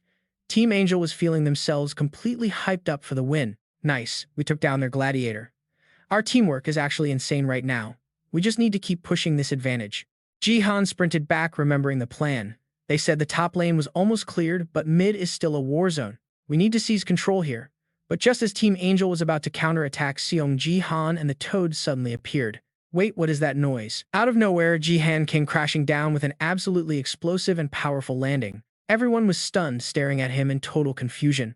They had no idea what had just crashed into their battle. Jihan slowly turned toward them, his eyes filled with pure, murderous intent. "Buff me," he demanded, standing before his teammates. He blocked the path for his allies and gave the order. 5 minutes earlier, Jihan had faced off with that Toad. Seong Ji Han did not just rush in. He actually took a second to strategize how to take down this colorful, toxic beast. I need to lure this thing out to the lane first. With that player kill buff active, I can end it instantly. Why is it just standing there? The chat started joking around. Maybe it thinks you are a handsome male Toad. Honestly, Toads have terrible eyesight, so anything is possible. Believe it or not, the toxic Toad actually started blushing at him. Why is it blushing? You are actually right. Seeing this for the first time in his life, Seong Ji Han was completely frozen solid. He was speechless. But he could not waste any more time, so he delivered a sharp slash right at the creature. The Toad looked offended and started sulking. Jihan just ran off, yelling, "I did not mean to attack you." Back in the present, the other players were absolutely shocked to see a forest monster wandering into the middle of their fight. It clearly was not there to make friends. It immediately started spraying a massive cloud of toxic gas everywhere. The players inhaled the fumes and started coughing up blood. Then the system triggered another red alert for the poison status. Everyone was in bad shape and could not even fight back. It was a total nightmare for the other teams.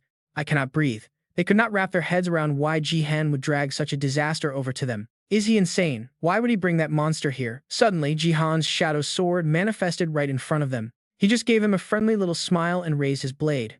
"Sorry guys, but I am ending this right now." Look at this. Both the players and that toxic Toad are feeling the heat. Thankfully, that nasty poison debuff is finally gone. With the air clear, Seong Ji Han finally takes a breath. Total relief, right? Our guy is feeling much better now. He even thanks them for the extra buffs. Then, boom, the system pops up with a double bonus. His stats are climbing fast. But wait, that Toad is not done yet. It is absolutely fuming after Jihan's attack and tries to launch a desperate counter-offensive. Jihan's expression goes cold. You can tell he is done playing around. This monster just signed its own death warrant, guys. He unleashes Mount Tai martial arts. Without a second thought, he slices through that Toad like it was nothing but soft fruit. The archer is completely floored by that clean strike. I mean, can you blame him? He is just standing there like what just happened. While the archer is still processing, Jihan is already finished. Toad defeated and his stats just got a massive permanent boost. Hidden quest alert, he is the first one to clear the forest. That is a cool 10,000 achievement points right in the bag. Now that is what I call a payday. Hard work definitely pays off here. But then something on the system screen catches his eye. A new quest. It is a follow-up called Disciple's Trace. This is where things get really interesting for us. Jihan calls out to the archer. He has been busy in the woods, so he needs a quick status update on the match. The archer fills him in. The enemies are pushing hard up top and they have already taken half of the middle lane. We were losing the bottom lane, but Jihan's arrival changed everything. Now we just need to clear those minions to flip the script. He spots the tiny monsters nearby. Honestly, this looks like a walk in the park for a guy like Jihan, does it not? He accepts the task immediately. Time to clean house. He levels his sword, ready to wipe out the remaining enemy forces. Meanwhile, our mage friend is facing his own nightmare. He is hauling it out of there to avoid a massive earth-shattering explosion. At the Celestial team's middle tower is a total clash of egos. The mage and the enemy warrior are just roasting each other. The warrior taunts him, calling him a coward for hiding. He is basically begging the mage to come out and fight like a man. The mage is not having it, calling him a total psycho. If you were so jealous, why do you not just head back home already? He sets his sights on a nearby stone pillar. Just gotta break that, and it is game over. But then he spots something. Did he just say Seong Ji Han? The warrior totally falls for the bait and turns around. Talk about a rookie mistake. With his guard down, the mage lunges forward thinking he has got him. Psych, there's absolutely nobody there, buddy. Before he can even touch the pillar, a huge blast sends him flying. Our mage just got served a face full of explosion. The enemy realizes he has been played. Now you are resorting to dirty tricks. The mage hits the dirt, realizing he is in over his head. The tables have completely turned. The warrior is standing over him, ready to end the mage's run right here and now. You put up a good fight, but it is time to go. Suddenly, the blue stone on the healing altar starts glowing like crazy. He looks up totally confused. Is that Ga Young? No way, she is actually here already, right? We are all wondering the same thing. She has actually arrived. But the enemy just laughs it off, thinking he will not fall for the same trick twice. Oh, he is wrong. Ga Young moves like a total blur. She unleashes a strike as graceful as falling petals and shatters that altar instantly. The warrior is absolutely stunned when he turns around. He cannot believe she actually pulled it off and destroyed the altar. Everything goes up in smoke as Ga Young sticks the landing. She looks like a total boss, standing there in victory. She does not miss a beat, turning back to challenge them. Go ahead, mage. Give it your best shot if you dare. Hyped up by Ga Young, the mage does not hesitate anymore. He summons his fire magic and starts blasting from every single angle. Thanks to his quick thinking, they trigger a massive explosion and finally take the lead. This is exactly what we wanted to see. Ga Young checks on him, asking if he is alright. She thinks the match is basically over once they clear the bottom lane. The mage is just staring at her with pure heart eyes. Can you blame him? Ga Young really is the star here. Jihan catches up with them, noticing Ga Young beat him to the punch. The mage's reaction to him is honestly hilarious. He is actually annoyed. Like, how dare Jihan interrupt his little moment with her? Some people just have no timing. Jihan apologizes for taking so long, saying he owes her one. Ga Young is super chill about it though. She credits his spirit summon for the help, but Jihan is like, wait, I am not a summoned spirit. Okay, so funny. It looks like the celestial team is ready to quit. They are stuck in base, so breaking the last tower should be easy. Jihan gets the gist. No more waiting around. He is ready to jump straight into the final showdown and end this. Let us wrap this up. But as he charges ahead, Ga Young yells for him to wait. She is looking pretty worried. That is the enemy respawn point. She has no idea why he is heading straight into the lion's den like that. He is fearless. He is toast but still incredibly salty. Why play like that? Even she thinks all hope is lost now. Are you just standing there? Give up and rest. We already lost, right? Why is he heading that way? His teammate wants him gone, telling Seong Ji Han there is nothing for him. As our guy gets closer, they keep throwing shade. He's actually attacking. Hilarious. Total newbie move. That barrier will just bounce him back. They do not see the disaster coming, still talking big. Who would have guessed Seong Ji Han was going for a direct hit? Oh man, this guy has lost it. You can't just attack the shield. But Seong Ji Han, he literally does not care. He just flashes a wicked smirk. Oh really, I guess I do not really know the rules here yet. I am a newbie after all. Suddenly, the system pings Seong Ji Han with a new quest. Looking at those rewards, it is definitely linked to the special quest that we saw him clear earlier on the map. The Golem Meat quest. But the difficulty is the issue. We are talking about the Holy Sword and the Reaper's Scythe. One is at the Angel's Fountain, the other with the demons. Since they are respawn points, players cannot break them. That is the rule anyway. But Seong Ji Han, he is about to solo their entire defensive matrix. Watch this. When that barrier starts cracking, they completely lose it. No way, this should not even be possible. Total shock. Desperate to stop him, they scream at each other. It is going to shatter. Do something, anything. We are screwed. How can I fight someone who breaks altars for fun? Suddenly, Seong Ji Han turns around. Something big is coming now. Even Seong Ji Han has to look up. An archangel manifests. A massive entity with giant wings suddenly appears above them. The archangel slowly opens its eyes. Its face is already bulging with veins. This thing is beyond furious now. It is absolutely livid that a player is trashing the healing zone. Talk about drawing the ultimate boss's aggro. A blinding aura explodes from the archangel, crackling with lightning. The mage behind Gaang is literally shaking in fear. What on earth is that? Realizing the danger, she shouts to destroy the main camp immediately. It is now. Her teammate stammers out an understood while Gaang just watches Seong Ji Han in total confusion. What is he thinking? Seong Ji Han, what are you doing? Meanwhile, the archangel is desperately trying to heal the damaged pillar. Look at that. The system announces a massive blessing buff on the healing spot. The enemy sees this and celebrates his luck. He sees this and is totally shocked. What is this? He points at Seong Ji Han and mocks him. This barrier is rock solid, buddy. Just stop already and back off before you get yourself killed for nothing. The comments section is losing it. The tables have turned. Nobody thought that barrier would actually hold up like this. Seong Ji Han, the barrier conqueror. If he was just a bit faster, he might have actually pulled it off. Arya notices Seong Ji Han's face darkening. She tries to comfort him, but her words only make the tension even worse. Is that really all your power? Honestly, for a low-level creature, it was not bad. Do not be sad. After a long silence, Shang Jihan finally speaks. You are right. This is not worth it. I must go out. Time to go all out. Seong Ji Han's battle spirit is back and he is ready to play for real now. The Nameless Divine Art has 3 skills based on different gods. God-slaying, fate-changing, and the legendary lightning art. He controls lightning and shadows with these secret arts. Suddenly, a deep and terrifying darkness begins to swallow the world. It is the Shadow Soul illusion. That dark energy is now swirling into the shape of a massive unicorn horn. Seong Ji Han grips his weapon, eyes locked on the altar. He thrusts forward with pure determination. This is the blow. That dark horn slams into the altar, making the ground shake. The enemy is desperately clinging to a pillar. I am being blown away. Grab onto something. Anything. This power is absolutely insane. We are all gonna fly. Arian is speechless. She cannot believe her eyes. Where did this terrifying level of power even come from, guys? The horn grinds against the altar with incredible force, creating a shockwave that feels like the world is exploding. Seong Ji Han grits his teeth, pouring every ounce of his soul into this attack. He is not backing down now. Just a little more. Come on. Then a red system alert pops up. The Archangel is absolutely losing it. Time for divine punishment. The Archangel reaches out, aiming to obliterate this arrogant player with a blast of energy. This is getting real. The Archangel is out for blood now. It is determined to wipe Seong Ji Han out. But Seong Ji Han is built different. He charges straight into the storm, refusing to let his hard work go. The entire sky is now glowing bright. Lightning crackles everywhere as smoke fills the air. Suddenly, Seong Ji Han emerges from the haze looking like a total boss, standing tall as the undisputed victor. Player Seong Ji Han just secured a pentakill. Once he sees that the chaos has finally settled, he finally lets out a huge sigh of relief. Finally, it is over. The demon team has claimed victory and the match is officially closed. But man, everyone is absolutely losing it right now. Fans are shocked that Ji Han hard carried the team like that. Did he really pull off a pentakill to finish? That is just insane. He definitely shattered some records today. First jungling, then smashing the barrier. How many world-shaking feats can one guy actually pull off? Seriously, every time this man plays, it is a total sensation. I am not even surprised anymore. He is just on another level.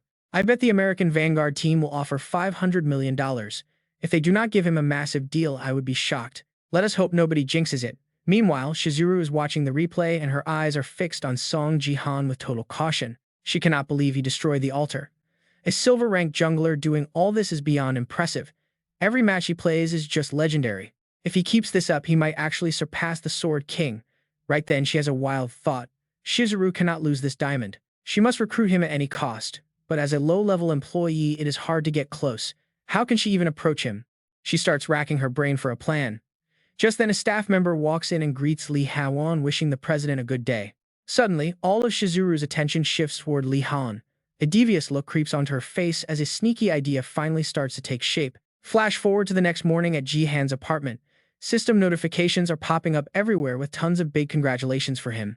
Looking at these top-tier rewards, he cannot help but grin. This payout is even better than he expected. He even automatically received the quest items. Now he just needs to crush the demon team's holy relic. Suddenly, Ariel appears out of nowhere.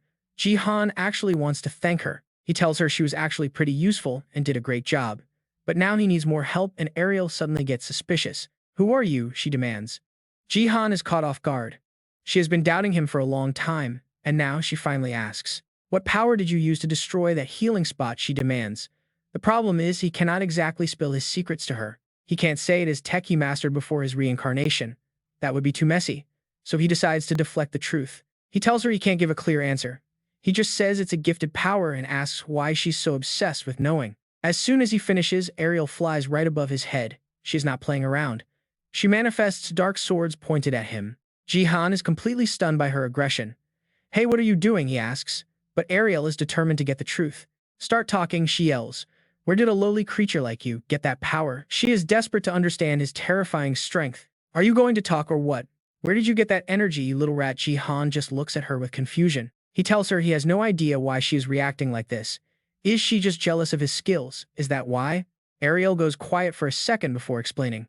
That was primordial body power. The skill he used is the Shadow Queen's power. Jihan is stunned, the Shadow Queen. While he is trying to process that Ariel keeps dropping clues about the dark mana. She explains that his mana formed exactly like that dark essence. The only way to describe that power is, but then she stops. She bites her lip and refuses to say more. Instead, she gets back in his face. Tell me, how are you using that technique? Jihan starts thinking. The Divine Shadow technique is from the Nameless Divine Arts he learned before his reincarnation. Is there a link? Do the Wandering God and the Shadow Queen actually share the same skills? He decides to keep his cards hidden for now. I have nothing to explain, he tells her. Ariel is furious that he is pushing her away, so he gives her a lie. He tells her the reward vanished. He claims the constellation he tried to link with took it away, and he is just a player. If you do not believe me, check my status window. Ariel goes quiet, thinking it over. Then she asks for the name. Jihan decides to stop there. Without overthinking it, he looks her in the eye and finally says it. It was the eye of. He thinks to himself that the Divine Shadow technique is a skill from the Nameless Divine Arts he learned before reincarnating. Do the Wandering God and the Shadow Queen actually share the same skills? Is there a deeper connection between them? Jihan still decides to keep his secrets hidden. I do not have any explanation for you, he says firmly. Ariel is visibly annoyed that he is being so secretive. Are you really trying to shut me out like this, she asks. Since he has to say something, he gives her a brief story. That reward is gone now. It just vanished. That constellation I was trying to connect with must have snatched it away. I am just a player who lost his prize. If you do not believe me, you are welcome to check my status window. Ariel falls silent, thinking it over. Finally, she asks him one simple, direct question. What was the specific name of that reward he just mentioned? Jihan knows he should stop talking after this one. Without overthinking, he finally says it. It was the eye of. Our girl Ariel is still feeling a bit skeptical about our guy. Pretty suspicious, right? But whatever, let's just move on. She stops grilling him and finally decides to take off. Once Ariel is out of sight, Seong Ji Han lets out a huge sigh of relief. I thought for sure she was going to tear this whole place apart. Then his phone rings. Yo, I am listening. Is that Haeon? She is losing it and asks him immediately. I just saw the live stream. What on earth just happened? Posts about you were trending all over the internet. If you told me sooner, I could have picked out the best shots myself. Seong Ji Han is totally blindsided by this. Haeon breaks it down. Look, we have to keep the guild channel active at least. But honestly, I feel like we have been posting way too much Battle.net stuff lately. Seong Ji Han still does not see the issue. So what is the big deal? Is that not what the Battle.net guild is for? Haeon keeps pushing her point. Dude, variety is key. Do you not realize you have actually got your own dedicated fan cafe now? Wait, I have actual fans? Haeon confirms it. Yep, and there is something I have been dying to ask you. Night falls. Suddenly, Haeon is snatched up and tied to a chair. The big boss steps up with his crew, smirking at her. Took some real work to drag you out here.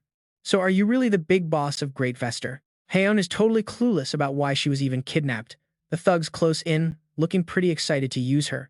Every guild has a bounty on your head. If we play our cards right, we are going to be filthy rich. But Haeon is not just going to sit there and take it. She starts firing back at them immediately. You think you will get away with this? You are dead wrong if you think I would ever work with trash like you. I did not become a leader just to help people like you. The boss just laughs, loving the challenge. Keep that energy and scream louder. Haeon just starts blasting them with every insult in the book. You look like a total idiot wearing sunglasses at night. You bald piece of trash, you are an eyesore. A henchman snaps back at her. Shut up, boss is not bald, he has just got a clean shave, okay. He says it with total confidence. Do not expect anyone to find you. Give up now, lady. This abandoned house is not even on the map. I guarantee your GPS will never track us here. Then a super familiar voice rings out. Relax, unless you want to die. Found you guys. Everyone in the room whips their heads around in pure shock. No way is that really Seong Ji Han. It is him. Seong Ji Han shows up in a slick suit to save Haeon. The thugs go into full combat mode immediately. Seong Ji Han, how did that guy find us? Damn it, open fire. They start spraying bullets right at our guy. But Seong Ji Han does not even flinch. The bullets are inches away from tearing him apart. Suddenly, he uses his mana to freeze every single bullet mid-air. These thugs are absolutely terrified now. They drop their guns, calling him a monster. To handle our MC, the boss pulls out a massive cannon. It is all or nothing now. I will blow you and this whole building to kingdom come. A massive shell flies right at him. Seong Ji Han just stands there looking cool and totally unbothered. He uses his mana to flip the script and send that shell right back at them. Boom. The explosion looks like something straight out of a Hollywood blockbuster. Seong Ji Han walks over. You okay, Haeon? Haeon is stunned. How did you even track me down? Seong Ji Han just reaches into his suit jacket. He pulls out a phone. It is all thanks to the Space 23. The GPS is insanely accurate, guys. Seong Ji Han starts a full-on sales pitch and Hound totally plays along. She is losing her mind over it. Is this the Space 23 with the shock-resistant body and that flexible display? This is wild. Seong Ji Han is officially the spokesperson now. It is way smoother and more reliable than any other foldable phone out there. Pre-order your Space 23 right now. We all thought this was some epic hero saves the girl moment, but it is a commercial. Turns out Hound was the director all along. She is like, wow, your acting was actually top tier, Seong Ji Han. Seon is dying of laughter after watching this masterpiece. Honestly, you look so good on camera, uncle. You should seriously consider becoming an actor. Seong Ji Han just says, wipe your tears before you talk to me. Seong Ji Han did not realize the ad would be this shameless. Look, I only did it because you asked me to. But seriously, why did you make it so over the top? Hound just pulls out her phone again. The engineering team over at Z Virgin Electronics poured their literal blood, sweat, and heart into this device. Don't you know? Check this out. Extrinsic paper is a SS rank item only found in platinum tournaments or higher. No one knew how to use it at first, but once companies figured it out, prices absolutely exploded. Suddenly, Arian pops up with some major attitude. She calls it a waste to use extrinsic on trash. Jack thinks she is being way too harsh on Han and tries to get her to chill out. But Arian does not care. She keeps insulting everyone, calling humans an inferior species who waste rare items. Seong Ji Han gets curious and asks if there are other hidden uses for the paper we do not know. Arian confirms there are. Just then, the doorbell rings and cuts their conversation short. Ha Yeon goes to open the door thinking it is the cameraman. Seong Ji Han wonders why he is here now. It turns out they are filming some training content inside the Sword Palace facility today. Then Ha Yeon remembers she has someone new to introduce to Seong Ji Han. The editing team from the Young Guild is here to help. They give Seong Ji Han a friendly greeting. Suddenly, a soft voice speaks up as a sweet, seductive scent fills the entire room. It is Yura from the editing team. But wait, Shizuru is finally back and using a disguise. Chapter 62. Her gentle words sound like honey trying to pull him in. Total trap. Luckily, Ha-eon snaps Seong Ji Han back to reality. He shakes it off and asks about the filming plan. Ha-eon confirms the plan. Meanwhile, Shizuru bows politely while hiding her true identity. She claims she asked for permission to join the shoot because she's a huge fan of his. She says she really wanted to meet him in person. Then she asks if they can shake hands. Seong Ji Han is caught off guard and hesitates for a second. But he is a nice guy, so he reaches out and takes her hand. Shizuru tries to use her charm magic to seduce him. But karma hits her fast. Sparks of electricity shock her. A system window pops up saying she does not have permission for this. Shizuru stands there in total shock. To break the awkward silence, Ha-eon claps her hands. Time to head to the training facility. Ha-eon tells Seong Ji Han to lead the way. As they walk, Shizuru follows behind, feeling like something is very wrong here. She has never seen a system message like that before, not even with a Sword King. She starts questioning who Seong Ji Han really is. There is definitely more to him than meets the eye. Seong Ji Han reaches out to shake her hand, not knowing her true intentions. Shizuru pours her magic into the handshake, but she gets blasted by lightning instead. The system denied her access. She is totally stunned by the rejection. Ha-yeon notices the weird vibe and quickly suggests they move to the gym. Seong Ji Han takes the lead. We can see he is totally unaffected by her move. Shizuru follows along, her mind racing. That error message is something she has never seen. Even against world-class players, the system never blocked her like this. Who is this guy? Over at the gym, Yoon Se-ah is pushing her limits. She looks like she is about to collapse. Seong Ji Han watches her closely, clearly proud of her hard work. He cheers her on to keep going. Just one more. But Yoon Se-ah is totally drained and begs him for a break. Ha-eon is streaming the whole thing. The fans are going wild seeing Yoon Se-ah work so hard. Everyone in the chat is curious about her stats. A high schooler with this much muscle. Her gift is definitely special. Ha-eon turns the camera towards Seong Ji Han for an interview. She asks him what kind of intense training Yoon Se-ah is doing right now. Seong Ji Han explains that they are focusing on her endurance stat. It is a rare stat you get by hitting max health before level 10. Truly elite stuff. It basically doubles your health efficiency. You and I know how broken that is for her. Ha-yeon is impressed. It sounds like a simple but incredibly powerful boost for her. Alright, you and I have never heard of a hidden endurance stat before. Plus, you have to unlock it within 100 days. That is exactly why it is such a tough grind. But Seong Ji Han is backing Seha, showing his absolute faith in her. He is convinced Seha will crush it. Her dad is a guild master, and she has a top-tier mentor like him. But after these brutal training routines, Seha is ready to tap out. She is literally begging for death. The comments section is blowing up right now. People are asking if he is seriously just healing her mid-workout. This looks so familiar. It feels like modern hunters prefer the gym over actually sparring these days. Is that for real? I thought they would be training in an arena or something. This looks more like torture, but she will survive. Seha, while you are cheering her on, Lee Haon notices something interesting and jumps in with a new proposal. Hey Seong Ji Han, care to share your personal training routine with us? Our guy decides it is time to go big. He is about to show everyone his private training room. Lee Haon is losing it. Seriously, what could be better? Now I am curious. Is this place even safe? But the second Lee Haon steps inside, she is completely floored. Wait, there is nothing here. He slowly walks up the steps and reveals he does not need any equipment. And then a surprise guest appears. Ariel. Seriously, she asks if he wants her to do it again. He stands right in front of the kid and confirms. Hit me with everything. Ariel is ready to school him. You arrogant human, you better be ready this time. Ariel unleashes a barrage of shadow swords. Seong Ji Han does not flinch for a second and charges straight ahead. With those god-tier reflexes of his, he is dodging through that sword storm like a literal breeze, closing the gap to finish Ariel off in one go. But Ariel just smirks like she has a hidden trump card. Right as he is making his move, sudden arrows erupt right out of the ground. She is just standing there cool as a cucumber waiting for him. Seong Ji Han just throws up an arm and blocks every single strike with a smug little grin.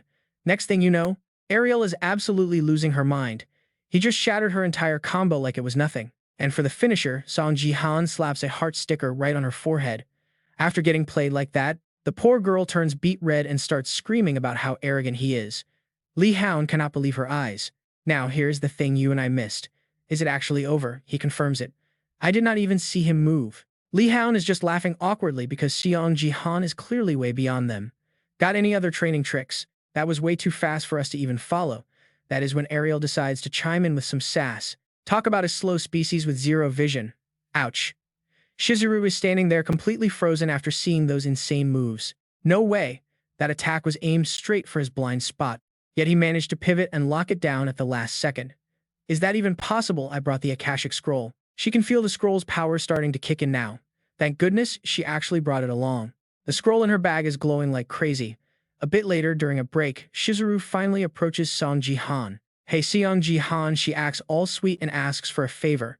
Mind if we just fix your microphone real quick? Seong Ji Han does not think twice and stands up. Sure, why not? She steps in close and reaches for his shirt. Shizuru is totally using this chance to blast him with her charm magic. Now she is finally showing her potential. This is Ito Shizuru's special gift. A beauty like hers has the skill to charm anyone and manipulate their thoughts. It is the ultimate trump card she received from Leon's personal training. And that Akashic Scroll. It is glowing and amping up her power. The scroll she is holding is a high-level item that can trigger that insane charm ability. But Seong Ji Han does not seem affected at all. Shizuru is totally lost, seeing him just stand there. What, even with the Akashic Scroll, it is not working. I did not even have this much trouble with the Sword King. What is going on? Suddenly, Seong Ji Han speaks up. Hey, Shizuru slowly looks up at him with the most affectionate smile she can muster. Seong Ji Han looks like he has fallen for it, staring at her with stars in his eyes. What was your name? Chapter 63. While those two are busy chatting, Seiya is actually hiding right behind the door. She is watching it all go down. No way is he seriously asking for her number. Seiya is absolutely shocked after seeing him make the first move. Even though she is trying to stay calm, you and I know she is about to lose her mind. Seiya can't stop her mind from racing. What is with that look on his face? She has never seen him look like that before. Even with Han right there, he doesn't seem to care at all.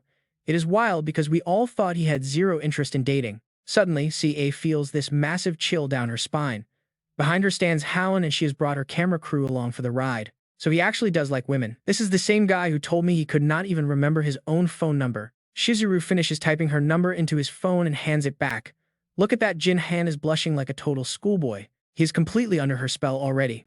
He thanks her, sounding a bit dazed, but he is clearly grateful for whatever she just told him. She plays the fan card perfectly, but behind that sweet smile, Shizuru is already spinning a web of lies and schemes. Controlling our main character is proving to be a nightmare. The brainwashing isn't a total success yet, since he is not exactly begging for mercy. That level of submission does not work on the Sword King either. Both these guys are going to be a massive headache for her plans. She is determined to make Jin Han fall head over heels no matter what. Meanwhile, night falls over the apartment he shares with CA. Jin Han is actually getting all dressed up like he is heading somewhere fancy. Seeing him like this has CA's curiosity hitting overdrive. Hey, what is all this about? She has never seen him in a suit before. Is he meeting someone, maybe that editor girl from before? She follows him out, peppered with questions, but he suddenly stops.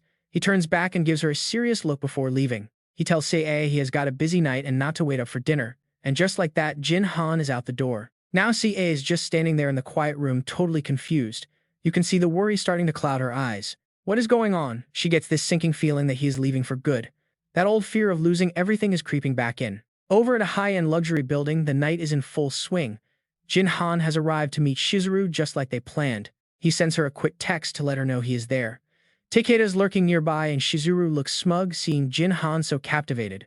Takeda suddenly speaks up, catching Shizuru's attention.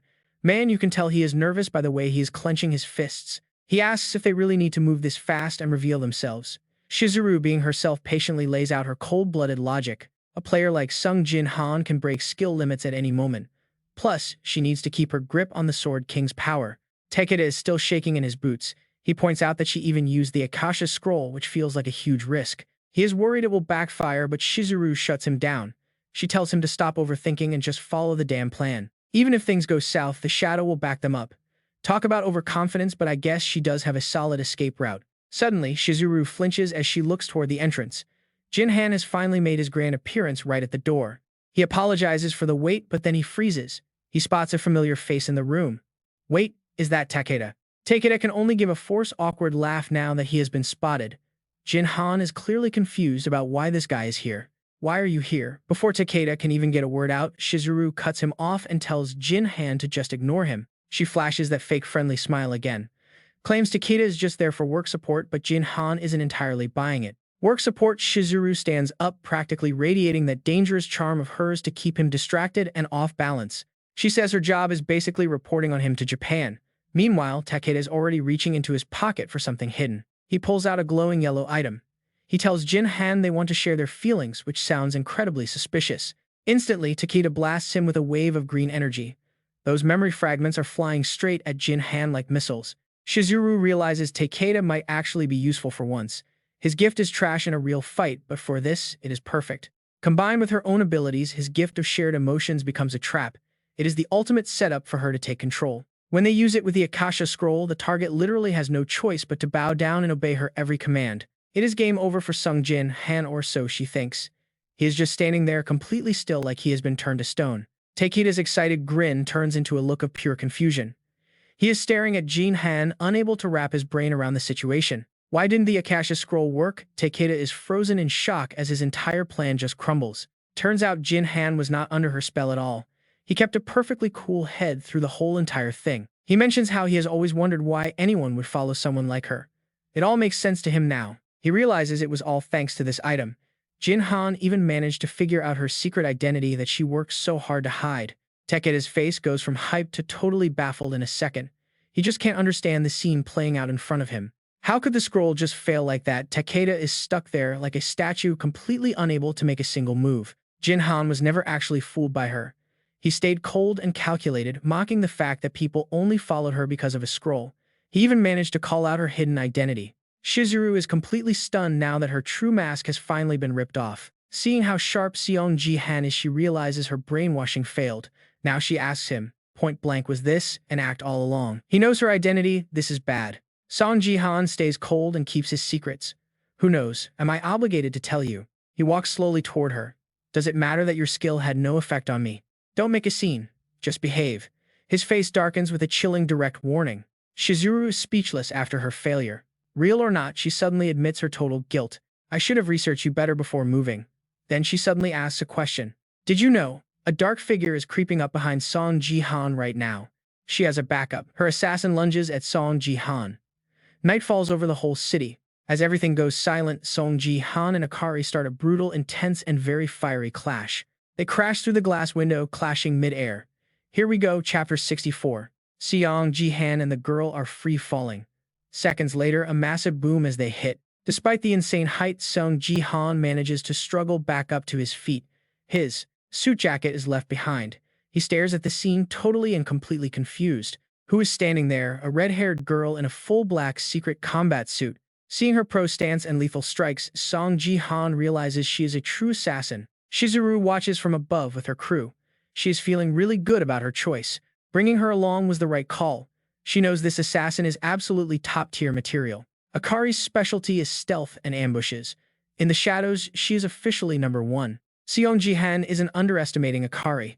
He knows he is facing a dangerous and formidable opponent. This just got way harder. He analyzes her movement and speed very, very carefully. She is at least gold rank, no diamond tier. They were seriously well prepared. Ito Shizuru is a tough enemy. She thinks she has already won the game. But do not celebrate yet. Seong Ji Han has his own tricks. I came prepared too, okay. Suddenly, Takeda panics. Oh no, this whole fight is being streamed live right now. It is on BattleNet. He shoves the phone screen in Shizuru's shocked face. She is stunned. Flashback to day 1, Shizuru meets them with her entire team. They were supposed to help Seong Ji Han's editorial crew out on that specific day. Ariel was suspicious immediately. Something is off. Seong Ji Han asks what is going on. She points right at that girl. She is hiding an Akashic scroll right inside. Seong Ji Han does not get it.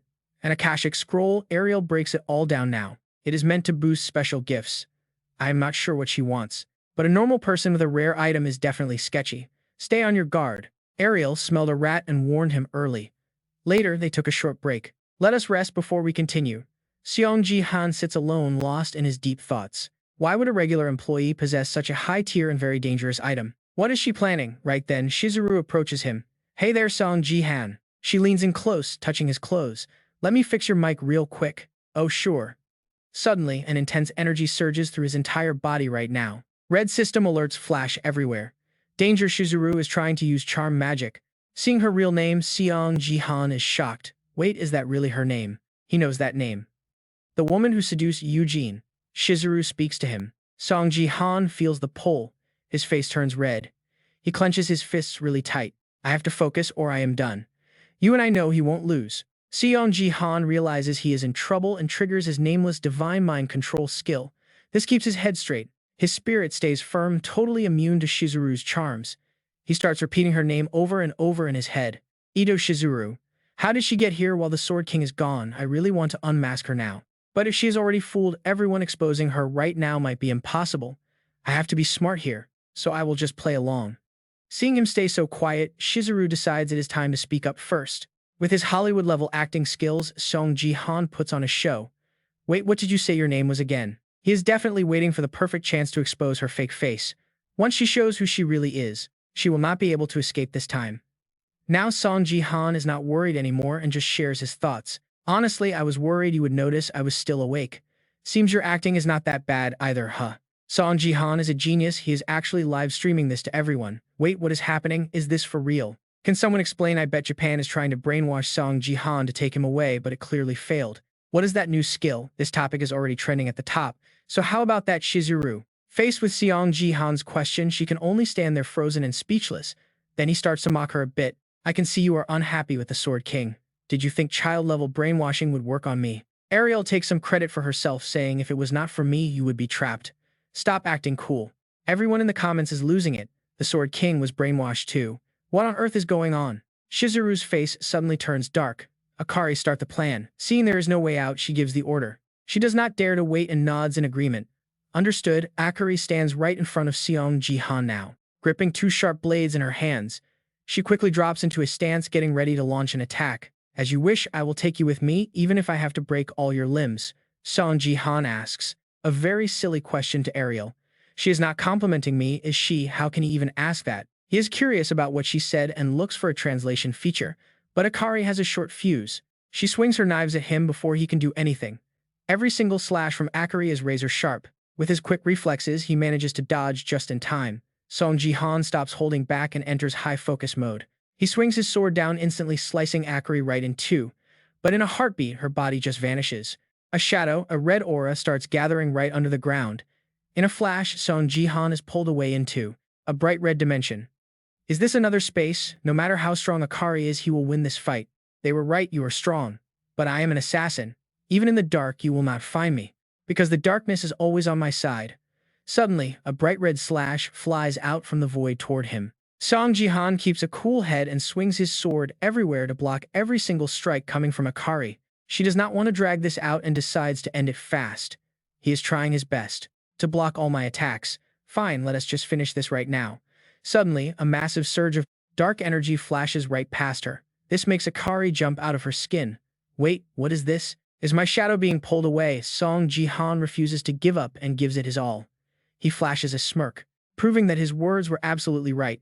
The darkness is on your side. Seong Ji Han stops talking, unleashes a powerful sword strike at her. Akari uses her blades to block it, creating a very intense scene. Seong Ji Han does not look scared at all because he knows the advantage is his. What a coincidence, it likes me too. Moves in Shadow SSS-Rank expands the range of darkness and absorbs the shadows of all nearby enemies. Chapter 65. Akari and Seong Ji Han are currently locked in a very fierce and fiery battle right now. They are evenly matched, and nobody is backing down. Both of them temporarily move back to keep their distance. Seong Ji Han loses his patience and asks her again. Surprise, right? I told you I came here prepared for this. Seong Ji Han puts his weapon on his shoulder and gives a satisfied smile. 2 hours ago, he was just standing there, looking confused. This is so strange. Back then, he earned a new achievement and his warehouse hit level 6, increasing his gift slots. He just received the random chest of the month. He stands before the system screen, failing to understand any of it. I wanted to organize these before leaving, but some items look quite useful. A random box. What is that? We have no idea what Seong Ji Han just found, but his eyes are totally lighting up. As a legendary gambler, our boy Seong Ji Han just can't look away. He loves gacha. Arian is like, what are you doing? The system pops up a notification. You have bought a random box. The monthly special bonus for high-tier loot has been activated. Reading this, Seong Ji Han is already feeling the hype.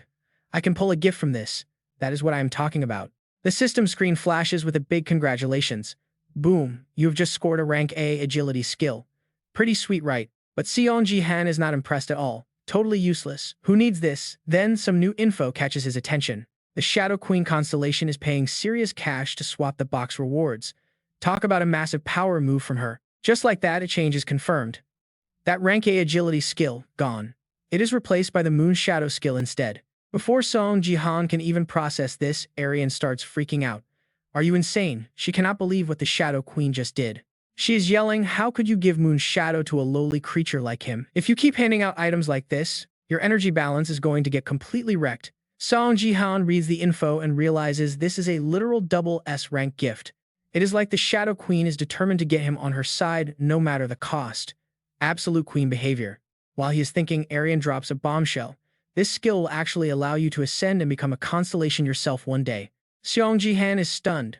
Wait, what did you say? I thought constellations were born from other constellations. Is that even possible for me? Arian is totally speechless. There is no point in explaining it now. Is that queen crazy for giving him this much power? Seong Ji Han just stands there in silence. Suddenly, the door swings open. Yoon Se sees him all dressed up and is immediately suspicious. Uncle, what is with the suit? I have never seen you wear that. Are you going to see a girl? Maybe that editor. With Yoon Se-ah's questions hitting him fast, Seong Ji Han hesitates. Is today the day he tells her the truth about her father's kidnapper? If things go sideways, he will get brainwashed and Yoon Se-ah will be left all alone. He has to be so careful here. After thinking it over, he speaks softly. Yoon Se-ah, seeing him hesitate like that, she is clearly confused. Something is definitely up. He walks to the door and gives her a warning. Don't worry and don't wait up for me. Then he leaves her alone. Stepping outside, Seong Ji Han's head is down. He knows Horim is baiting him even though she knows he is Yoon Se-ah's only family left. His face is pure determination now. I am not letting that happen. Not today, not ever. The real battle starts now. While he is fighting Akari, the chat is blowing up. A diamond rank losing to a silver. Where are the special forces? The viewers are like they are useless anyway. Honestly, our boy doesn't even need saving. He has got this under control. Since she is a tough opponent, Seong Ji Han decides to go all in. I did not think I would have to use this move yet. Without a second of doubt, he swings his blade down at Akari. He misses her, but the impact creates a massive shockwave. Akari ditches her knife and pulls out multiple daggers. She grips them tight in both hands, ready to let them fly. She screams, why don't you try absorbing this? She throws a literal rain of daggers straight at him with everything she's got. Seong Ji Han doesn't even flinch. Facing down that storm of steel, he's calm as can be. Talk about ice in his veins. Waiting for the perfect opening, he grips his sword tight. He is looking for that one clean strike to end this whole fight. Moving like a literal painting, Seong Ji Han weaves through the daggers and closes the gap. He unleashes one powerful, decisive slash. Akari manages to leap into the air to dodge, but she is completely terrified by how much he's overwhelming her right now. I can't believe this. How am I losing to a silver rank? I am supposed to be way stronger than this guy. Akari just cannot accept what is happening. Below them, a massive explosion erupts, filling the entire area with thick, heavy smoke. Horim stands there alone in the aftermath, feeling completely useless. All her data and planning totally wasted. It is all gone. Even with that Akashic scroll, he is still fighting without being brainwashed. Her secret weapon did not even work on him, and even with a diamond rank like Akari, she is still being pushed back. Seong Ji Han is just on a completely different level. How dare he mess up my entire plan like this? She is biting her lip in pure rage. This was supposed to be easy. Even pushed to the edge, the hype isn't over. This is just the beginning for him. This reality is just too much to handle. Suddenly, a massive explosion rocks the area, sending thick smoke into the air. Harem is left standing all alone in that vast space, feeling completely useless as everything falls apart. All of his hard-earned data was for nothing. Even with the Akashic scroll, the guy kept fighting without being brainwashed. And even though Akari is a diamond-ranked player, she's still no match for him. How dare he ruin the plan? She bites her lip in pure frustration. Even though she has been backed into a corner, the anger is still boiling over. Shizuru is seriously obsessed. She is determined to control Seong Ji Han no matter the cost. Akari freezes for a second, and Shizuru decides to turn her into an absolute weapon. I am disabling your restrictions. Her eyes glow blood red as her soul is completely hijacked. An insane explosion erupts right in front of Seong Ji Han, leaving him totally caught off guard. Our boy is stunned.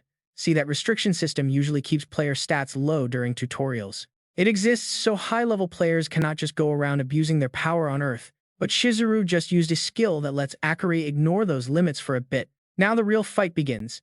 Akari looks like she is possessed by a straight-up demon. Seong Ji Han feels the shift too. Her aura is terrifying.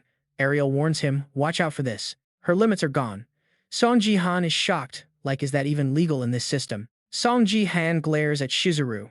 Can her skill really do more than just simple brainwashing? Shizuru is grinning like a villain, totally convinced she has already won. Chapter 66. Seong Ji Han is still trying to process what he just saw. Honestly, we are too. This is absolute madness. That was a system lock. How did she even bypass that? A diamond rank player going full throttle. Guess what, we are all about to meet God. Ha Yeon gets the news and she is losing it. What, the restriction was actually cancelled? How is that possible? Ga Yang floor it. Hey, I am a bodyguard, not a getaway driver. Ha Yeon is fuming and panicked all at once. That Yoon Shizuru is a total snake. I literally begged to hire her, and she backstabs me like this. Seong Ji Han is in trouble. Seong Ji Han is strong, but diamond stats are a different beast. No more training wheels now. This is bad news. She does not think Seong Ji Han will survive. Meanwhile, Akari is charging. Good luck blocking this one, kid.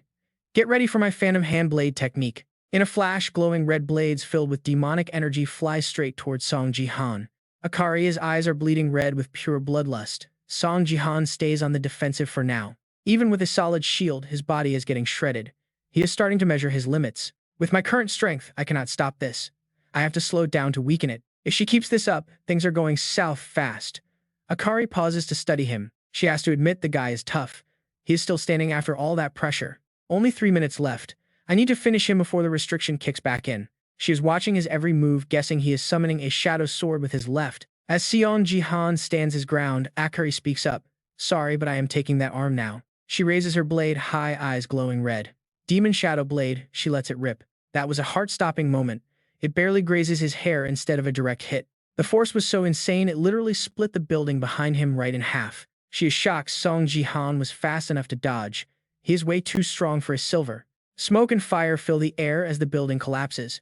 Seong Ji Han clutches his bloody arm. Suddenly, the system alerts them. Restriction reset. Akari is sure she has finally won.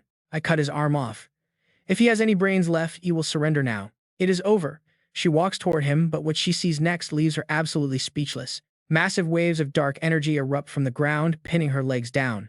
I cannot move. While Akari is trapped, Seong Ji Han just stays calm. This is not the first arm I have lost.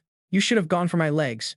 I cannot exactly turn those parts into dark shadows. He raises a brand new arm made of shadows and waves. Now it is his turn. You have worked hard enough, lady.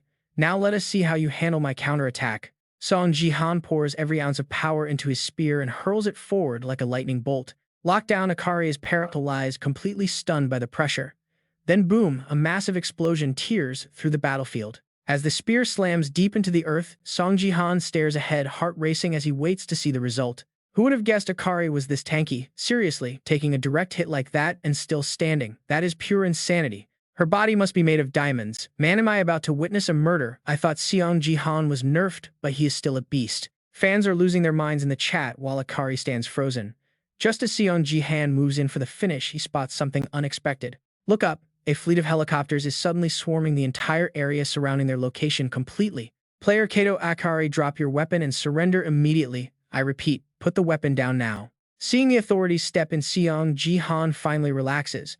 Looks like this whole mess is finally under control for now. Meanwhile, Shizuru and Takeda are looking for any way to slip away.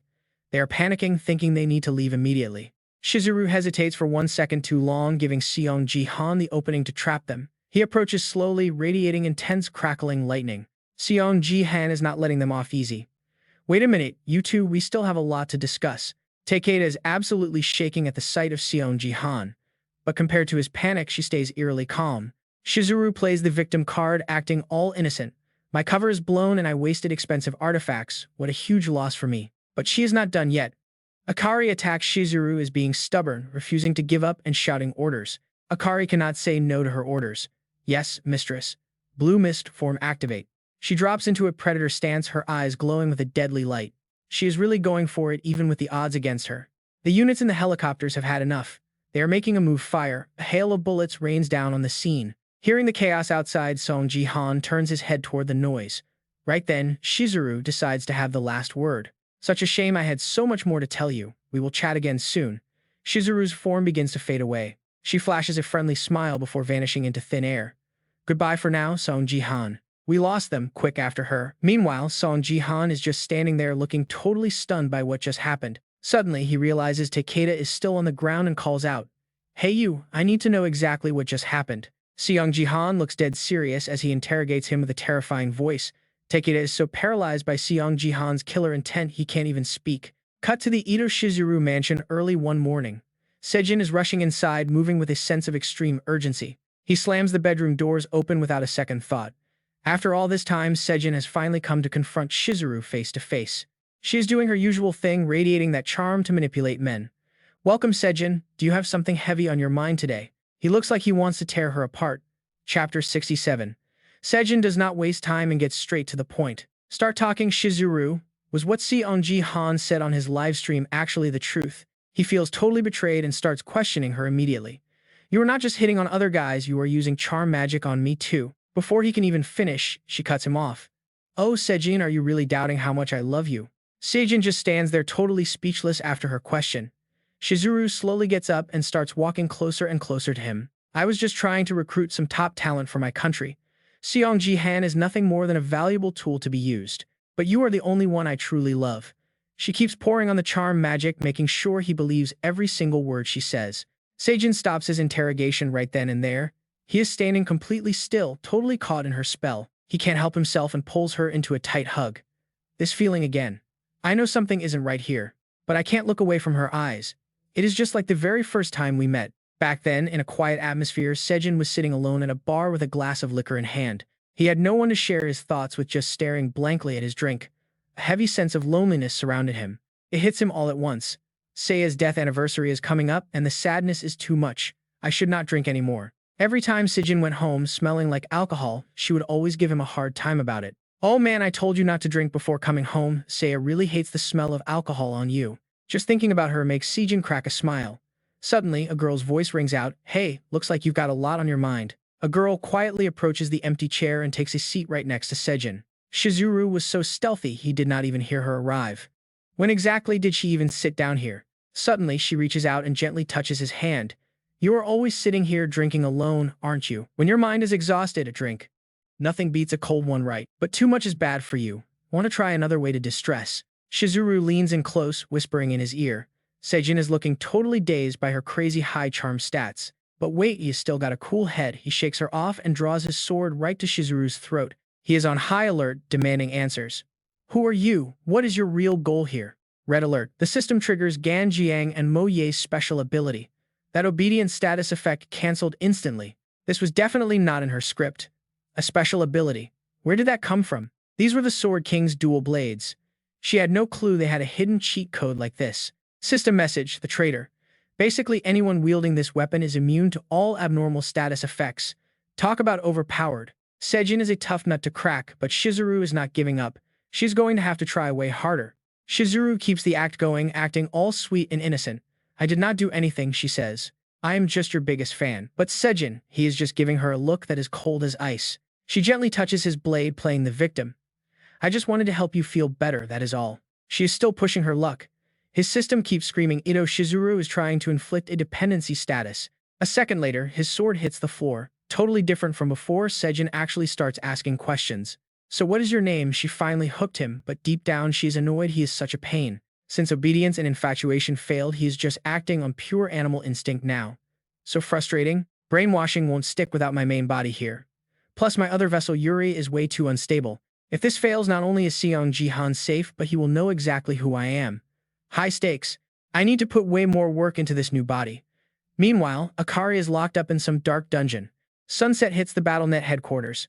Seong Ji Han is hearing the truth about Shizuru and he is absolutely livid. So, Yuri was just a puppet. You're telling me there are dozens of these Shizuru clones out there. Takeda sees that look in Seong Ji Han's eyes and starts shaking. He is not hiding a single thing from our guy. No, this is her first time trying the clone thing. She knew leaving the Sword King alone was too risky. Suddenly, his voice drops to a whisper. I don't know how many she has or how she even does it. Please, you have to believe me. Seong Ji Han thinks it over. Honestly, the guy's story actually makes sense. You're right, that would have been way too easy. That night, the video exposing Ito goes live globally. The Japanese government makes a statement. We have no record of a player named Ito Shizuru. We are investigating. But the Sword King is involved too, making things messy. Seong Ji Han walks out, lost in his own thoughts. Ito Shizuru has friends in high places, from the government to big business. Normal rules just won't work. Seiya is waiting right outside. What took you so long? She's been waiting forever, and she is not happy. I have been standing here all day. I thought you got all the answers out of him last night. Seong Ji Han walks up and explains there were a few more things to check. Seiya just pouts at him. She has reached her limit and starts laying into him. Why didn't you tell me anything about that? Do you know how I felt hearing you lost a finger? Seeing that on the stream was a total shock. Is it that hard to keep me in the loop? I am not a little kid anymore, so stop it. Seong Ji Han does not even try to argue. He just apologizes. But then Seiya starts tearing up for real. Listen to me. If something happens to you, what am I supposed to do? Seong Ji Han leans down to check. Wait, are you actually crying? Before he can finish, she punches him right in the gut. Talk about tough love. I know I am not much help now, but I will do whatever it takes to get stronger and help. Stop trying to carry the world on your shoulders. You get it? Seong Ji Han can't help but smile at her. Got it. Based on that punch, I'd say you're becoming a powerhouse already. Seiya just nods firmly. You bet I am. Not much longer now. Wow, look at her, finally learning a bit of humility. Seong Ji Han starts laughing and teases her. Oh man, what kind of little monster did I raise here? Then Seiya gets serious. About my dad, he was brainwashed by that woman on the stream, wasn't he? So do you think there is any way for us to break the spell and save him? Seeing Seiya so worried about her father is heartbreaking. Even Seong Ji Han can't help but feel for her here. You can't blame her. No matter what people say about Yoon Jin, he's still her dad after all. Honestly, even I'm not sure. But as Seong Ji Han finishes speaking, Ariel suddenly appears out of nowhere. Talk about timing. Our duo is completely caught off guard. Ariel, what did you just say? She repeats it just in case they missed it. Removing brainwashing is an elf specialty. Those guys are the most arrogant race in the universe. Chapter 68. CA is instantly hooked. The most arrogant race? Who exactly are we talking about here? Ariel hesitates for a second before dropping the bomb. It's the elves. You and I can see they're stunned. CA can hardly believe it. Are elves really that stuck up? Wait, aren't you an elf too, Ariel? Ariel clears up the confusion. No, I'm a dark elf. Unlike the others, they've always put their race first. Ever since their previous lives, those elves would do absolutely anything just to ensure their own survival. They even snatched all 5 top spots in the Space Alliance. Pretty wild, right? Seiya's totally shocked. I mean, movies and novels always show them as kind. Ariel actually agrees. They're great to their own people. But for outsiders or other species, they're ruthless and totally crooked. No mercy from those pointy-eared elites. Seiya has to know more. So who's this god of soul dominance? Then Ariel takes a deep breath. Okay, so there's this thing called the World Tree. It's basically the life source for their entire kind. To the elves, that tree is their whole world and their only god.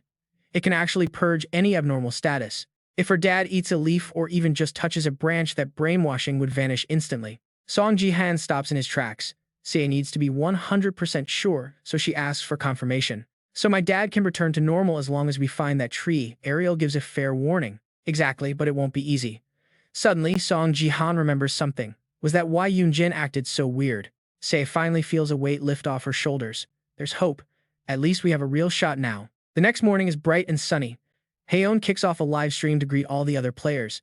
Hey everyone, it's Lee Howen, the guild leader of Grave Fest here. How's everyone doing today? The chat is already blowing up. Hello to our beautiful leader, where's Seong Ji Han? Is he okay? Everyone is obsessed with Seong Ji Han. Han just laughs it off and tries to keep everyone calm and happy. That last stream was a total shocker, wasn't it? Seong Ji Han is doing fine, so please don't worry too much. The Hunter department promised to boost game safety, but you and I know fans are still stressed out. They should have done that from the start, reform the government. If Seong Ji Han's gone, we're all finished. Then Hound drops some big news. Besides the Seong Ji Han update, I'm here to fulfill our big promise today. What promise? You guys remember, right? Hound confirms it with a huge excited grin on her face. That's right, we're revealing Seong Ji Han's status window now that he's hit 1 million subscribers. He's waiting for us right now. We'll show his stats during the entire match, so don't go anywhere. The fans are losing it. When did he hit 1 million? Right after that last stream. That was fast. Hound settles into her chair to watch Seong Ji Han's progress. Oh, we're just in time. Check this out. Seong Ji Han is currently in the lobby. He's standing there with a bunch of other players ready to go. Even Han is dying to see what he does next. The map is Invasion Dungeon. Seong Ji Han's on Team Angel. Let's see what he's got. But then a comment pops up that leaves Hound completely frozen in place. Isn't he opening his status window right now? Wait, is he just going to show everyone already? Hound is fuming. Seong Ji Han, I told you to wait until the viewer count peaked before revealing your stats. If you show everything now, people will just leave. But Seong Ji Han doesn't care about the views at all. He throws his status window wide open. And man, those numbers, they are absolutely insane. What is this, a tier 3 martial artist? Isn't that just a subclass for the warrior type? How can he be a mage, archer, and support all at once? And check out those two titles. What even is this power of martial arts stat? Everyone has a million questions for our guy.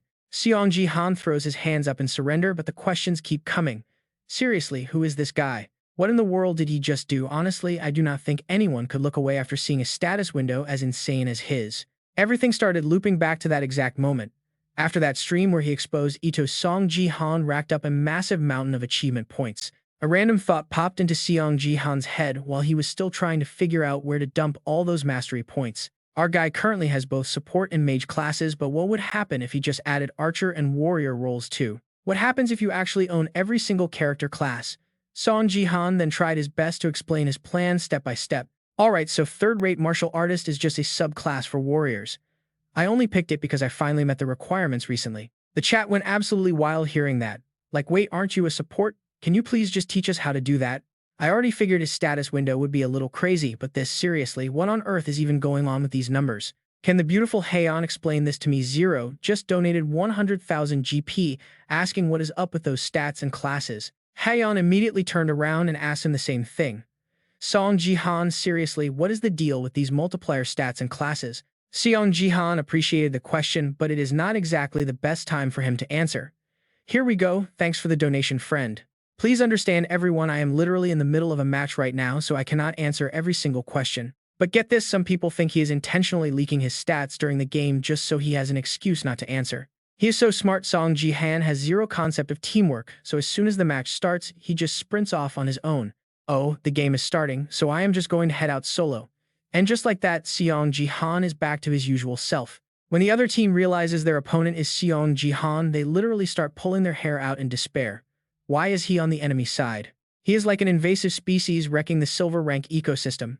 Thanks for the compliment, he says while they are all still panicking. Then a voice rings out saying it is way too early to accept defeat. This guy immediately starts talking big to everyone. I have heard so much about you.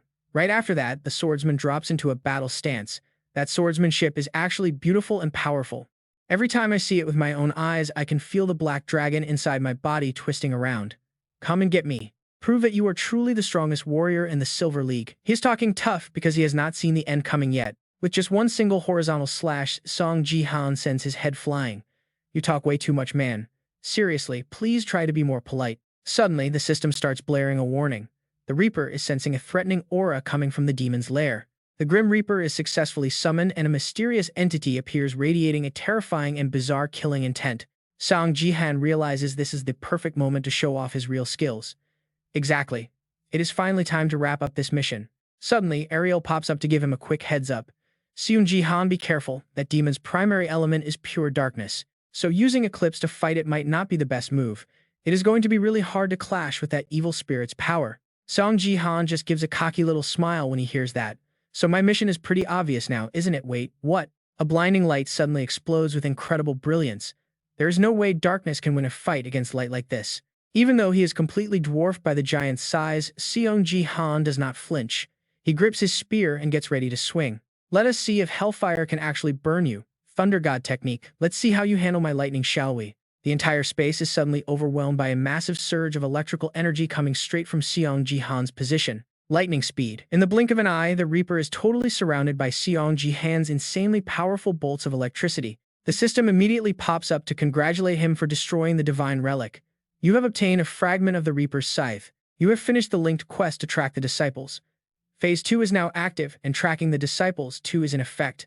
Sophia is completely speechless after watching Seong Ji Han's absolute top-tier performance. She honestly cannot believe what she just saw. Sophia from America First has officially landed in South Korea. She is so hyped to finally meet him in person. What if I get so excited that I start stuttering? I am here representing America First, so I have to make a great impression. I finally get to meet him. Suddenly, Sophia notices something strange and looks straight up at the sky. Up in the air, there is a plane surrounded by a glowing red aura. A split second later, something starts falling fast. It scares the absolute life out of her. Sophia is not alone either. She is traveling with Barrett. Seong Ji Han, just you wait. I am going to show you what real power actually looks like. The America First duo has officially touched down in Korea. Chapter 69. The very next morning, Seong Ji Han goes to meet Haeyeon and asks her a question. Now that you have seen it with your own eyes, do you finally believe me? After seeing it herself, she finally stops bugging him. It is actually the real deal. Seong Ji Han is just confused why she doubted him. How could I even fake a status window? Haeyeon is still curious about that subclass. No stat rewards, but the XP boost and leveling speed are insane. I didn't hesitate to share that secret. This buff is a total game changer for the guild. Stacking more buffs really only helps John anyway, right? A vision flashed through his mind. With all these systems, our guy John basically has 2 paths to power. Either master everything to boost every system or use all for one to max out just one path. He picked the support and mage path, so all for one it is. Now John can just sit back. It is a waiting game now. Thanks to all for one, his silver rank influence is skyrocketing. It is just time. But first, mission time. He is scanning the area looking for the next quest trigger. What is the catch? Suddenly, Haeyeon asks what he is up to, and the two of them start trading questions back and forth. So Yoon-se-ah and Marie are our only bronze ranks, right? Yep, everyone else is already at silver level. John gets a wild idea. He wants to show them something and needs Marie's specific skills for this task. She cannot say no to him. Time to welcome the guests. That was a long trip for them for sure. Barrett just landed in Korea and he is already slamming his coffee down. Talk about a bad first impression. He is yelling about how trash the coffee is. Is this how they treat guests? Absolutely zero chill here. Sophia is totally confused by his attitude. Like, dude, you were the one who begged to come here. Barrett looks away totally embarrassed. Who, me? I never said that. Yeah, sure, you didn't say that, buddy. He blames his skills for the outburst. He thinks the coffee is the problem. This guy is truly unbelievable. Diego finally snaps. Complaining about the food as a guest is just straight up rude. Someone had to say it. Barrett barks back, asking if Diego is just protecting his guild. Sophia has to jump in and calm him. Enough, Barrett. Then they mention Yoon-se-ah. She is lucky to be here since she is Jan's niece, apparently. But why is Diego here? Is it true he is a level 1 mage now after losing everything? That is brutal. Diego ignores him, but Barrett grabs a ball and starts laughing like a total creep. Not a fan of this. He mocks Diego, saying just throwing balls makes him dead weight. Strongest silver mage. Yeah, right, sure thing. Barrett is loving the silence. He thinks he has finally shut Diego up for good. Look at that smug face. Then Diego drops a bomb that stops everyone cold. I actually forgot that ball in the bathroom today. Barrett panics and tosses it back immediately. You freak. Do not joke around with stuff like that. Alright, you and I are seeing the heavy hitters now. John and Hound finally walk in to greet everyone. Hound greets them with her usual bright smile. Welcome to our guild, Barrett and Sophia. Glad you made it. Sophia is totally fangirling when she sees Jan. She is actually a huge fan. We love that positive energy. Barrett is just hot-headed as ever. No time for intros. Just get to the registration already, will you? John tells them to relax. No need to rush. Then he locks eyes with Sophia.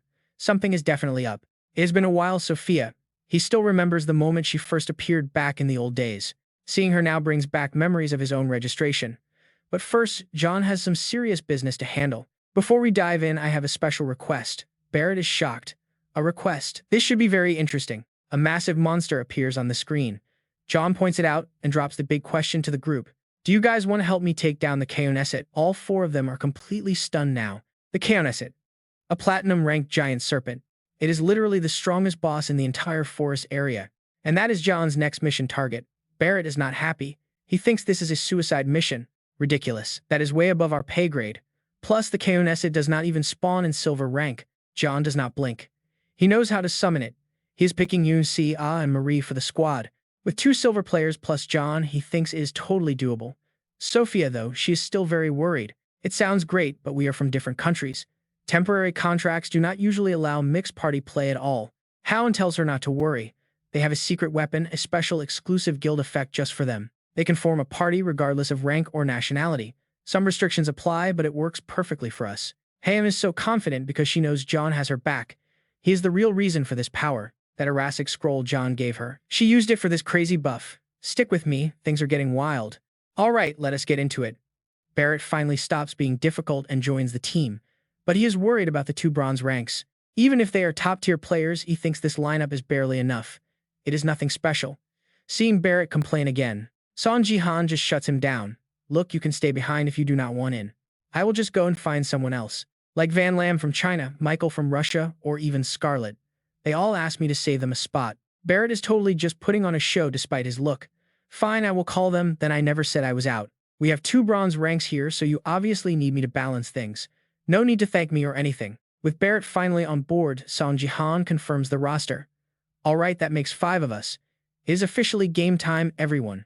Barrett secretly hates Seong Ji Han's guts. Arrogant brat. He only won that promotion because of his gear. I will teach him a lesson. They jump into the match and boom, a massive explosion rocks the entire battlefield. Fire and smoke are everywhere. 15 minutes in and Seong Ji Han's squad is absolutely dominating. The enemy team is completely overwhelmed by their raw power. They are trapped with nowhere to go. Our towers are falling. Damn it, how are we getting pushed back this fast? The enemy wonders how this team even exists. Meanwhile, Barrett is just hovering in the air looking down at them. Wow, is the gap really this big? Are these silver ranks only good for a warm-up? This is almost too easy. I guess I should praise you for holding out this long, you useless parasites. Barrett flashes a twisted, creepy smile. He starts charging his energy. Watching you struggle was fun, but give up now. Suddenly, a voice rings out. We surrender. Everyone is stunned because neither side had called it yet. Then a familiar hand goes up. Sei and Diego look over totally confused. They have the lead, yet Seong Ji Han is the one throwing in the towel. We surrender. Chapter 70. Top lane 5 minutes earlier. Diego is charging forward at lightning speed with his ball. Our second tower is gone. The opposing team is furious about getting crushed. They are losing their minds right now. That bastard Diego, I heard he got demoted for trash-talking people. How is he back in silver rank already? As Diego goes for the finishing move, the enemy swordsman jumps in to block. Watch out, he is coming right at us. Diego's shot is a work of art, creating a perfect attack with 0 openings. But the ball does not go straight. It suddenly curves upward. Before they can even process it, a massive explosion tears through the entire area. Now you and I have to see the chat going wild. What a shockwave. Where did that insane power come from? Was that a buff from Sophia? No way. Ever since he switched to being a mage, he has become way stronger. Never underestimate the power of soccer guys. Sophia can hardly believe her eyes after seeing that incredible play. That was unreal. I did buff him, sure, but that skill, that definitely did not look like a bronze rank move at all. Suddenly, another explosion echoes from the side. Sophia immediately turns her head toward the bottom lane. Down in the bottom lane, Seong Ji Han and Sei are currently wrecking everything. They are a total powerhouse duo. After clearing the path so smoothly, Seong Ji Han admits it is much easier now. Hey, Sei just a little nudge. If you push them now, they are dead. Oh really? Everyone in the comments is starting to get jealous of her. What the heck? She is winning without even trying. Look at her getting carried like a pro. Must be nice. Over in the mid lane, Barrett is acting like a predator hunting for its next meal. Die, every last one of you. Looks like things are under control there. Suddenly, Sei remembers something and nudges Seong Ji Han. Uncle, what about the evil god? Does the game only end if we win that way? Hearing this, Seong Ji Han quickly reassures the young girl. Do not worry. I know exactly what I am doing. Back to the present, Seong Ji Han is standing there with his hands up surrendering. Seeing him do this while they are winning leaves everyone speechless. Surrender? You've got to be kidding me. I hate to be rude, but are you insane? We have basically won already. Where is your head at right now? What do you even mean by this? Seeing the confusion, Seong Ji Han tries to calm everyone down. Relax for a second. Seong Ji Han then reveals his true plan. I am surrendering, but only on one condition. Help us kill the evil god. The comment section is losing its mind. An evil god at platinum rank. What on earth is he thinking? Barrett completely loses his patience and grabs Seong Ji Han by the collar. What did you just say? Are you serious?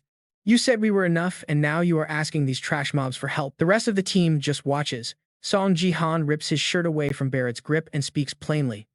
It is not over until we take down that evil god. Even if we wipe them out, they will just respawn in a minute. So what are you going to do? What if those guys try to snake our kill while we're taking down the evil god?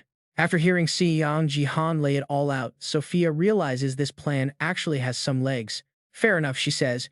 We definitely aren't clearing this as fast as those high-tier platinum players. Even Barrett stops complaining for once, letting Seong Ji Han call the shots on the strategy. Now an evil god usually isn't silver rank material, but Seong Ji Han's already 10 steps ahead. I'm bringing it out, Seong Ji Han says. Just stick to the script and we'll be fine. The deal is simple, help them crush the boss and they'll hand over the win.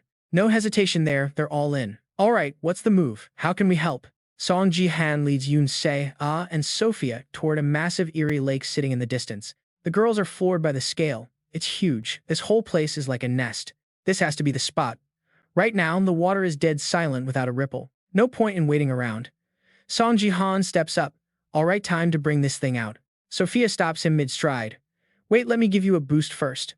Seong Ji Han nods. She floods his body with a massive surge of raw energy. Thanks, Sophia. I needed that. Almost instantly, Seong Ji Han feels his power levels redlining, breaking past his usual limits. Sophia's buffs are insane.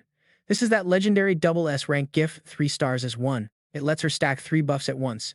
But then Seong Ji Han realizes something's missing. Yoon Se, this is gonna get messy. Stay back and I'll call you when it's dead. She listens immediately. Seong Ji Han takes a deep breath and slowly approaches the water's edge. Here goes nothing. He pulls out a handful of glowing multicolored crystal fragments. With a flick of his wrist, he tosses them deep into that dark purple abyss. The stones sink through the murky water, slow and deliberate, reaching for the bottom. But that small ripple is enough to wake the nightmare sleeping in the depths. Suddenly, the ground shakes. Ancient red runes on the rocks start glowing like blood. This is it, the summon of the legendary evil god. And believe me, he's massive. The beast explodes from the surface. Seeing the scale of this thing, total jaw-drop moment. Between light and shadow, the time for my ascension has finally arrived, it roars. The dungeon rift boss is finally here. Phase 1 of Seong Ji Han's master plan. Complete. He doesn't waste a second. Alright everyone, move out. Execution starts now. Those stone pillars around the lake, smashing them is the only way to truly wake it. Check this out, those rocks are literally feeding the evil god all its power, but they regenerate fast. We need to keep smashing them without stopping for a second. Seong Ji Han assigns 2 people per rock. Sophia's doing the math and feels something's off. Wait, Seong Ji Han, there's 9 of us. You're putting 8 people on pillar duty. Sophia's shocked. What about you? Seong Ji Han just shrugs. I'm soloing the boss. No way, Barrett yells from the back, crossing his arms in total defiance. You drag us all out here just to hog the spotlight. You think you're the hero. I don't care about those losers, but why should I be stuck on demolition duty? This is a total waste of my talent. Don't come crying to me when you fail. Suddenly, Sophia spots the boss lunging. Barrett, look out, it's coming right for you. Barrett spins around, eyes wide. He never expected the monster to move that fast. Damn it, a wave of dark purple energy erupts, flooding the entire battlefield in an instant. Thick gray smoke covers everything. Up above, Seong Ji Han is just floating there totally calm. He looks down, disappointed. What are you doing? Just follow my lead for once. Got it, Barrett. The man is paralyzed, completely speechless. Sophia is just relieved. Seong Ji Han stepped in. Thank you, Seong Ji Han. Barrett, seriously, just do what he says. Barrett shaking with rage, his pride absolutely shattered. To him, Seong Ji Han is looking down on him like some pathetic loser, and it burns. Damn it. Suddenly, the monster fires a beam from its mouth. Seong Ji Han dodges it like it's nothing. That's when Arian chimed in from the side. Hey, weakling, that creature has insane dark energy. Just fighting it will skyrocket your swordsmanship stats. Hearing that, Seong Ji Han's eyes light up. Oh really, a new plan forms instantly. No way, it is over in less than 5 minutes. Barrett, you can kiss that number 1 rank goodbye. He asks what she means, totally confused. She just tells it like it is, isn't it obvious? Sure, you might have more raw power than Seong Ji Han, but everyone knows your control is honestly trash. And now Seong Ji Han's firepower is catching up too. The chat is absolutely blowing up over this right now. Petty says his skills are getting sharp. Fong Yuan Duong adds that Seong Ji Han versus Barrett would be epic. Ace tells him not to be sad, he will just be the fastest candidate to get dropped. At least you are still number 1 in America, so do not worry. Her eyes widen as he reaches out. Barrett actually attacks her with magic. Everyone is stunned. He just growls for her to shut her mouth. Sophia is caught off guard by that sneak attack. Diego is just as confused by his sudden behavior. The Devil Team warrior demands to know what is going on, but Barrett just attacks him too. Seong Ji Han watches the chaos from below. Barrett just stands there with a smug little smirk on his face. This is how it should have been. I can wipe out these low-lifes all by myself. Pentakill, his stats are climbing and the chat is going wild. Is this guy actually insane? What the heck is he doing? Big Boss Lunch blames Americans, but Chinese graphic goddess argues back. He is actually Canadian. The chat is a mess. Seong Ji Han just watches, wondering if the guy lost it. Barrett cuts him off instantly. Seong Ji Han, you jerk, are you trying to embarrass me on purpose? Seong Ji Han asks what he is even talking about. Barrett claims he knew the plan from the start. Did you think I would just roll over? You must be bored playing around with these weaklings. I am finishing you in one shot, but his magic does 0 damage to the actual monster. Seong Ji Han just stays quiet watching that pillar of power flare up. Barrett thinks he has finally won. But a second later he is in shock. Barrett really missed a few critical points here. 1. Count Knight is a single entity. Using area attacks against him is completely useless. 2. The boss was weak because of the pillar. 3. Killing teammates actually restored it. And the big one, number 4. Barrett's eyes go wide as he mutters a single curse. The monster hits him full force. In team games, the person sabotaging everything never wins. Sophia's face goes pale. The system confirms Barrett is dead. New comments flood the chat. Blacky White calls it justice. But others remind everyone they are all about to lose the match. Now Count Knight is fully healed. He declares he will send all these pathetic humans into the void. Paralysis kicks in. Sophia and Diego collapse under the lightning. Even Seong Ji Han is stuck. Arian asks if he is okay. Shang Jihan is just internally screaming about how Barrett ruined the whole run. Arian can tell he is struggling. Seong Ji Han keeps his eyes locked on the monster, thinking fast. Now the other team will not cooperate. Should he retry? No, the silver rank promo won't allow it. He has to push through with raw strength. Suddenly, an arrow comes flying out of nowhere. It strikes the monster head. Seong Ji Han looks up in total disbelief as a familiar figure appears. Wait, is that Yoon Se? Ah, the monster teleports right in front of her in an instant. It swings, but she manages to dodge it. Seong Ji Han feels the paralysis finally starting to wear off. He yells at her while she is running. Yoon Se, why are you here? I told you to stay far away. Your attacks will not do anything. Do not just die for nothing. Get out of here right now. But Yoon Se, just snaps back, telling him to shut up and look at the chat. You should have picked someone else if you did not trust me. Being looked down on is humiliating. It is like even Barrett respects me more. Sophia is shocked by her words. Yoon Se, keeps going. She is tired of being the Sword King's daughter or Seong Ji Han's niece. I have my own power and I am working hard. Suddenly, she stops in her tracks. She yells out to Seong Ji Han with everything she has. Just tell me how I can help. Seong Ji Han is stunned by her determination. The monster strikes again. She dodges, but the earth shatters. Seong Ji Han scowls and starts sizing things up. Sophia and Masset are totally wiped out and out of the fight. Luckily, thanks to Sophia's earlier buff, it will only take about 1 more minute for us to finally break free from this paralysis. Right then, Seong Ji Han's voice cuts through the air. Say, from now on, you're an autumn mosquito. She just stares back confused. See, they say autumn mosquitoes are the worst. Sure, there are fewer of them, and they're weaker than in summer, but they're desperate. They pop out for one last bite just when you think they're gone, giving it everything. And so the arrows keep flying. They sink deep into the monster's flesh. It spins around, glaring at CA. This little pest is driving the thing absolutely insane. The beast lunges at her again. Meanwhile, Sophia's watching from the side, impressed by how well the girl's running away as ordered. Diego chimes in next, noting that the monster's voice and the way it speaks reminds him a lot of that guy, Bion. Seong Ji Han struggling to grab his weapon and stand. He's thinking, good, as long as Say keeps drawing its focus, I'll be back. Suddenly, Seong Ji Han's eyes lock onto his own hand. He freezes when he sees a strange energy radiating right off his weapon. He's wondering what this feeling is. It's the eclipse. Arian's right there to explain that his power has surged to new heights. His swordsmanship stats have spiked after all that hard work slicing up that worm-looking thing. I guess all that struggle finally paid off. Seong Ji Han's stunned. If the power of darkness is really this strong. Arian just sighs and reminds him again about his path. To reach the next level, you have to invest in your sword skills. Hey, are you even listening to me right now? Little does she know he's already planning his next move, thinking he can finally use that new skill from the dark shadow art. The monster's roar snaps him back to reality. That purple light, it's charging up. Yeah, that looks dangerous. Its shadow looms over Say. It growls out, you lowly humans, this game of tag ends right here. You can really feel the menace in its voice. The chat is blowing up with hype. One user is asking if it can really escape from that well. The tension is through the roof. CA actually managed to lure the high-level boss away from the house. But then disaster strikes. She loses her footing on the cliff. She plummets toward the ground.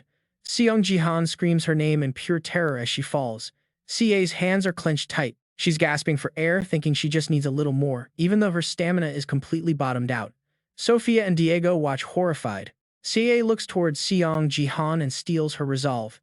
The only way I can help him now is to stand up no matter what. She glares straight at the monster. A system notification pings she's hit 10 stamina. She has to keep running to survive this. She's unlocked a rare stat, tenacity. The monster just grumbles, so noisy. Someone as pathetic as you shouldn't cause this much trouble. It launches an attack with a final declaration, disappear. Finally, everything goes quiet. Or so the beast thinks until CA's voice rings out. Where are you looking? Hey, over here. The monster snaps its head back towards Seong Ji Han. He's actually caught CA just in time. That was way too close. A system window pops up. The paralysis status effect has finally been cleared. Seong Ji Han looks down at the girl. He praises her, saying, CA, you really are one tough kid. The monster's confused. Wait, that tenacity stat? What's going on? Seong Ji Han sets her down and tells her to back off for now. She's worried, asking if he can really handle this monster alone. With the team down, is it really okay? But Seong Ji Han just gives a confident reply. Don't worry, I've got a plan for this. He tosses his black sword forward. The monster watches, totally baffled by what's happening. Then Seong Ji Han just smiles and drops a bombshell. I surrender.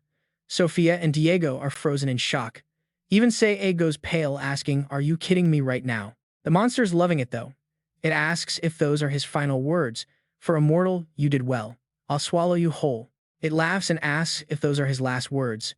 For a mere mortal, you did all right. Now I'm going to enjoy devouring you. But the second it lunges, a black light snatches it up.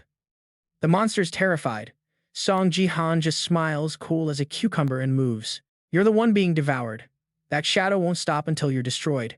He's unleashing the second move of the Dark Shadow Divine Art. This is absolute god-tier power, something that swallows the darkness and breaks every rule. A massive pillar of black light stabs the sky. Dark Shadow Ascension. While Seong Ji Han is busy taking down Count Knight, Barrett is over on his side, beating himself up over failing. If I hadn't been so careless, I would have won. Why won't these things just die? Suddenly, that pillar of light catches his eye. Barrett can't believe what he's seeing. What on earth is that? A notification pops up right then to explain the whole crazy situation. The Angel faction has defeated Count Knight. The blessing of the Void has been granted to every single person on the Angel team. The Angel faction has taken out Count Knight. The blessing of the Void is now being bestowed upon the entire Angel team. He turns pale, unable to believe his eyes. What the hell? They actually killed Count Knight without any help from me. Seong Ji Han did that all by himself. This makes zero sense. Just then a voice calls out from the distance, hey Barrett. The demon team members are fuming, demanding to know if he betrayed them. How did that guy manage to respawn all by himself? Alright, check this out. As promised, the victory is ours, so just lay down and die, you coward. But Barrett, he is looking a bit strange. He suddenly erupts with power, screaming in their faces, stop messing around, just die. Around Seong Ji Han, the demon squad members turn pale and bolt. Why the heck is he cursing us like that? A notification pops up, player Barrett is going berserk. He has totally lost control and his power is off the charts. I am the strongest. That day, Barrett set a new kill record and accidentally carried his team to a win. A massive building towers over them. Sei shouts out with pure excitement, Uncle, you have to see this. I am level 20 now. Cool, right? I was only level 5 before we even started this game. 15 levels in a single match, insane. Luckily, she snagged the persistence stat before even hitting level 10. Now she needs to pick her first class quickly. What should I choose? That is when Seong Ji Han finally chimes in. Still haven't decided yet. He makes a suggestion. How about Archer? You seem pretty natural with a bow back there. The girl actually agrees. Yeah, that fits me.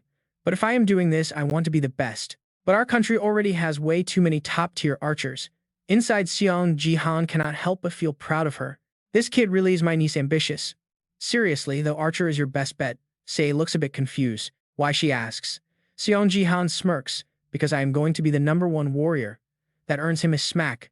Uncle, you are the worst. Just then, the phone on the table starts ringing. Seong Ji Han is still reeling from that hit. Fine, just be a warrior, then he grunts. She waves him off. Hang on, I need to take this call. Left alone, Seong Ji Han starts crunching the numbers. Taking down Count Knight, yeah, those rewards were absolutely no joke. He has finally leveled up enough to challenge the promotion match. Plus, those quest rewards gave him massive achievement points. But wait, what is this? An item window pops up, Void Barrier rank S. Now we are talking about real power. A barrier granted to the Apostles of the Void.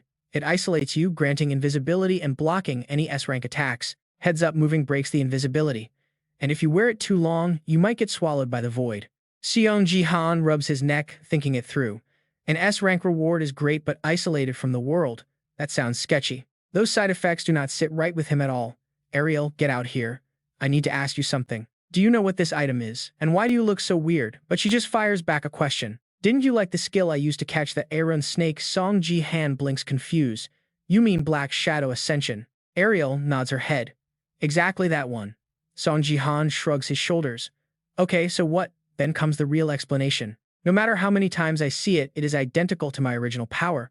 What is the link to the queen? This again, I told you, I have no clue. Ariel stares him down, her expression turning dead serious. Look, it is time for some straight talk. A constellation revoked your gift, didn't they? Tell me the truth. That constellation. It was the wandering war god, right? Seong Ji Han jaw drops. He cannot hide the shock on his face. How did you find out, he wonders. But she cuts him off immediately. Do not even try to deny it. My original self targeted you from the start because you reek of that constellation's energy. The truth is finally out. Seong Ji Han is floored. He looks at Ariel and blabs, and here I thought you just had some perverted hobby. She glares at him to shut up. Seong Ji Han sighs, finally relaxing. Well, it was not exactly a massive secret anyway. Yeah, you are right. But is the wandering war god really that scary, enough to stalk a regular player like me? Ariel's tone turns cold. To constellations like us, the wandering war god is a true nightmare and a calamity. She explains that normally a constellation treats their birth star like a mother and lives only to protect it. Seong Ji Han cuts in, totally confused. Wait, Born, what do you mean? Aren't you guys supposed to be divine gods? Ariel clarifies they are more like beings who shatter their limits to ascend and eventually become gods. If you reach level 777 in BattleNet, you can become a constellation. Seong Ji Han is totally reeling. But the max level is only 500. How is that even possible? She just gives him a cold look. I cannot explain it yet, but you will get it once the tutorial is over. Anyway, back to the point. That war god guy is nothing like the others. He actually created his own star called the Purple Star. He hunts other constellations, traps them, and freezes them inside his own star. Once they are frozen, they are stuck. There is no way out. They are trapped forever inside his purple star. What a way to end the chapter. Trapped in a fate worse than death, their power drained away. The wandering martial god is a nightmare for countless constellations. My main body felt the martial god's aura on you, so I was sent to investigate your power source. It is common for him to grant stolen skills to others. He might have handed you a technique stolen from elsewhere, but the Shadow Queen was never robbed by him. So how are you using my main body's power? Explain yourself. Seong Ji Han listens to Ariel's long explanation, his eyes narrowing as he starts running the numbers in his head. In my previous life, I didn't even unlock the dark shadow of divine art until I reached the Diamond League. During that time, the wandering martial god must have absorbed the Shadow Queen's power to create this specific skill. It's a dark realization. If history repeats itself, the Shadow Queen will eventually be hunted down and defeated. Ariel continues speaking. Was that move the strongest skill you received from the martial god? Seong Ji Han shakes his head. No, there is one technique that stands even higher than the Dark Shadow Ascension. Ariel is instantly curious and begs to see it. But Seong Ji Han just gives her a flat refusal for now. My current level is far too low to manifest it. Even using the Ascension skill takes everything I've got. That answer leaves Ariel in deep thought.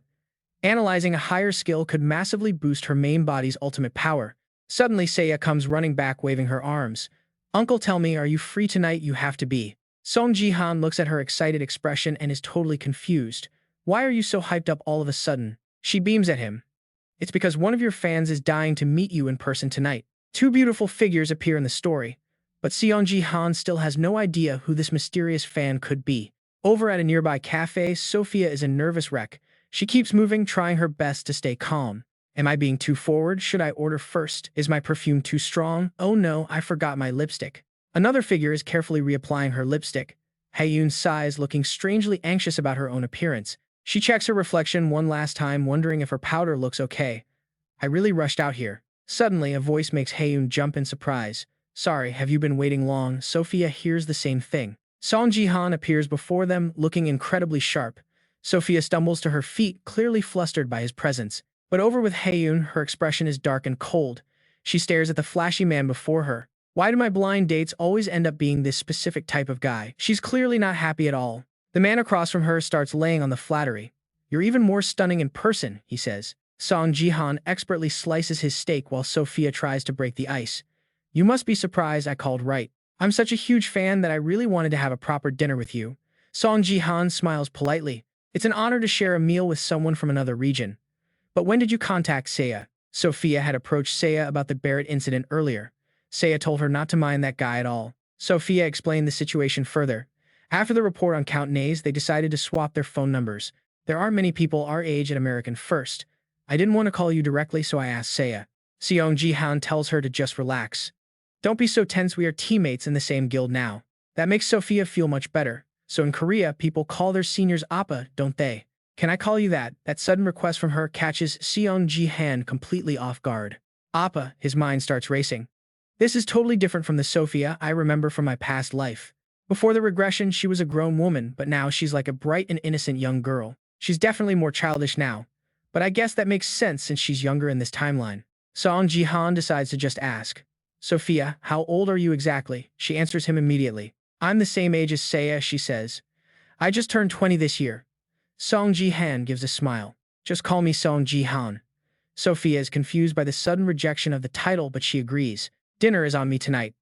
You should eat plenty since you're still growing. She is totally stunned. Does he really think she's not big enough? Time passes and the meal is finally finished. The water is gone and the plates are cleared. Suddenly, Seong Ji Han asks her one more question. Is there something else on your mind? Her expression shifts as if she's about to reveal a secret. Hey Seong Ji Han, what level are you now? That random question really gets him curious. Why the sudden interest? Sophia explains that the big Silver League promotion is almost here. She wonders if he made the cut since she is top 100 already. Now he remembers. He totally forgot to check his promotion messages while she is overthinking the small stuff. Wait, does this mean they will fight even with their bond? That would be rough. He cuts her off mid-sentence. Hold on, let me just check my status real quick. The screen pops up. Highest win rate in Silver League. Title acquired Ruler of Silver. He is qualified for the top 100 silver promotion, exactly as he calculated. But the next notification is wild. His actual level has already surpassed the Silver League. Now he is eligible for the Gold League exam in Gangnam. Which path will he take? Silver or gold? Warning, picking silver comes with a massive penalty to balance his power. Seong Ji Han literally swears. Is the system trolling him? Sophia sees his face and panics. He realizes something. If the penalty is that huge, his power must be on another level. If he passes the gold exam, he hits platinum. That is an unheard of promotion speed. Suddenly, a scream rings out. Haeyoon is absolutely done with her latest dating disaster. A marriage proposal on the very first date. The guy actually claimed it was destiny. Ga Young just stays calm and suggests using guild work as the perfect excuse. Haeyoon just sighs. Refusing entirely just leads to endless nagging from everyone later on. It is easier to just show up occasionally so she does not have to hear it. She needs a partner who is ambitious and hungry for the thrill of a challenge. Ga Young drops a truth bomb and Haeyoon just gets even more annoyed at her. Wait, a massive alert just popped up on the betting site. What is happening? Ga Young leans in. The promotion exam has changed. This is an urgent global update. Due to Seong Ji Han's selection, the entire silver promotion map has been completely altered. Match time is moved up to September 24th at 6 p.m. New York League time. All current bets are being reset.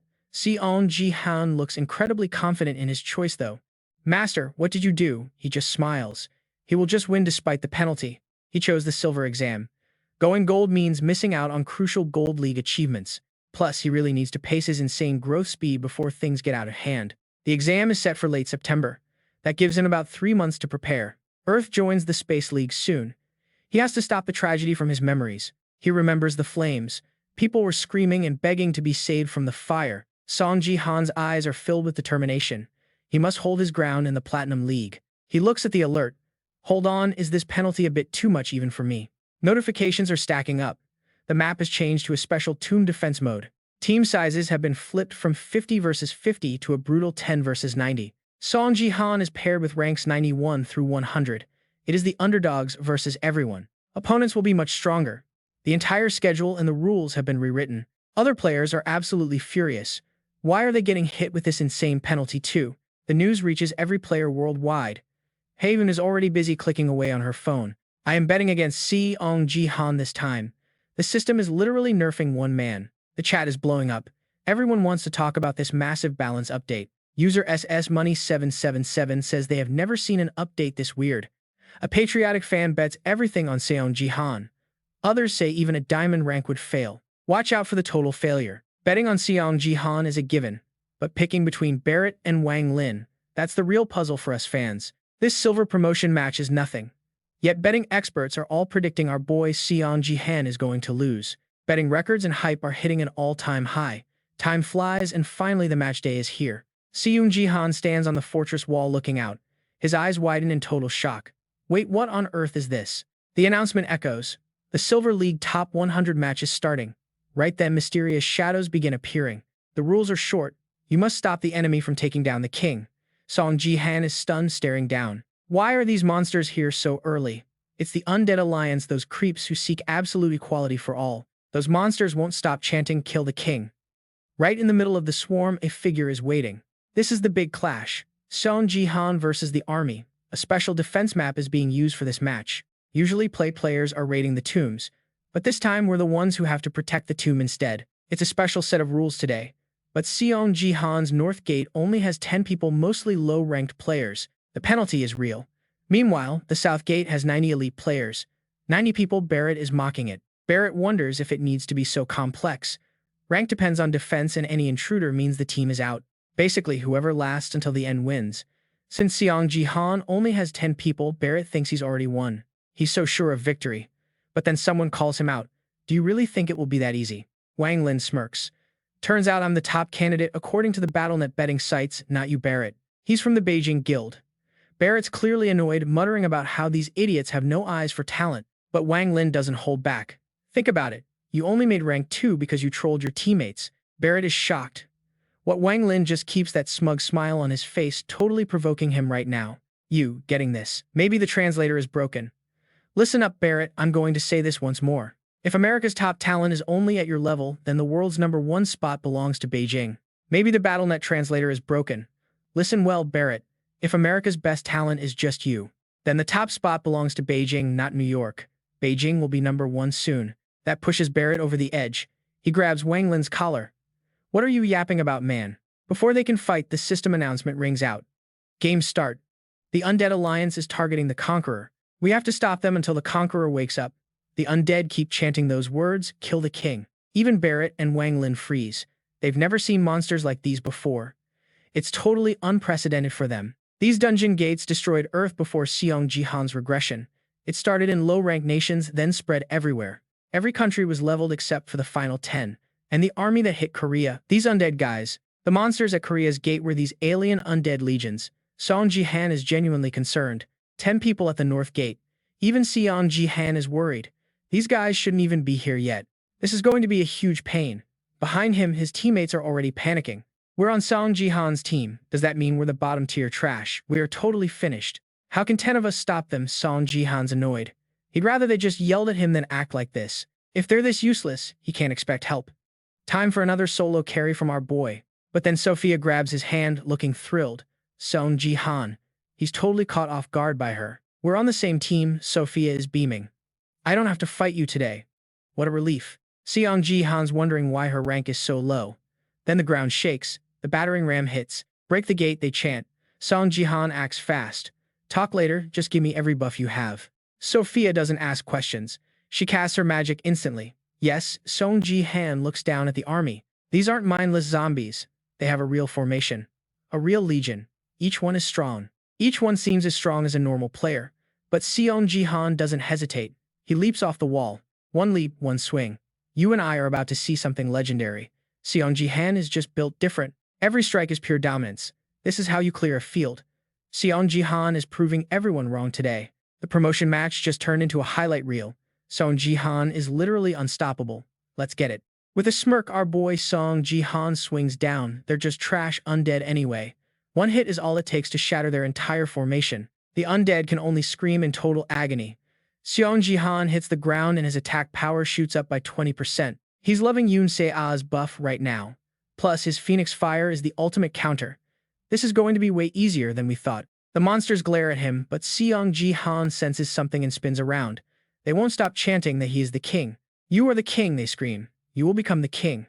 It's honestly super creepy how they're all obsessed with him. Kill the king. Suddenly, a massive hand erupts from the earth. The rest of the team is completely speechless at this monstrosity. Where did this thing come from? Our MC recognizes it from a defense map.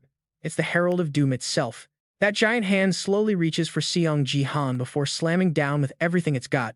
Target locked and it's not missing. John dodges it like a pro. He's thinking last time was just a flesh golem, but now the boss is personally joining the fight. Those screams won't stop. The massive hand just punched a giant hole right through the city wall. This is getting intense. The undead swarm in. A system alert pops up. The north wall is already 20% destroyed. You and I know that's bad. Sophia's panicking up there. Another system notification shows up, and Seong Ji Han's expression turns even darker as he reads the screen. If the tomb falls through the north gate, every player there is eliminated. Just like that. Everyone's out of the game. Seong Ji Han rushes out, cursing under his breath. Damn it, he knows the stakes are way too high for any mistakes. That giant hand actually laughs. It sticks out a long tongue, saying he's got potential that goes way beyond a king. Its mouth opens wide. I'll devour you and make you mine, it declares, reaching out for our hero with pure greed. The black hand and the undead swarm forward. Back at base, everyone's watching the whole battle play out on the screens. Li Hao's jaw drops in shock.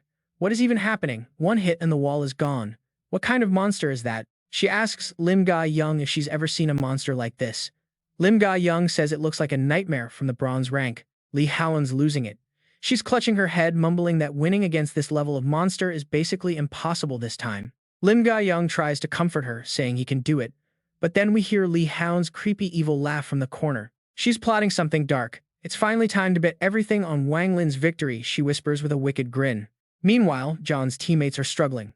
They're gritting their teeth, realizing there are just too many of these things to stop. Up high, Sophia sees the disaster unfolding.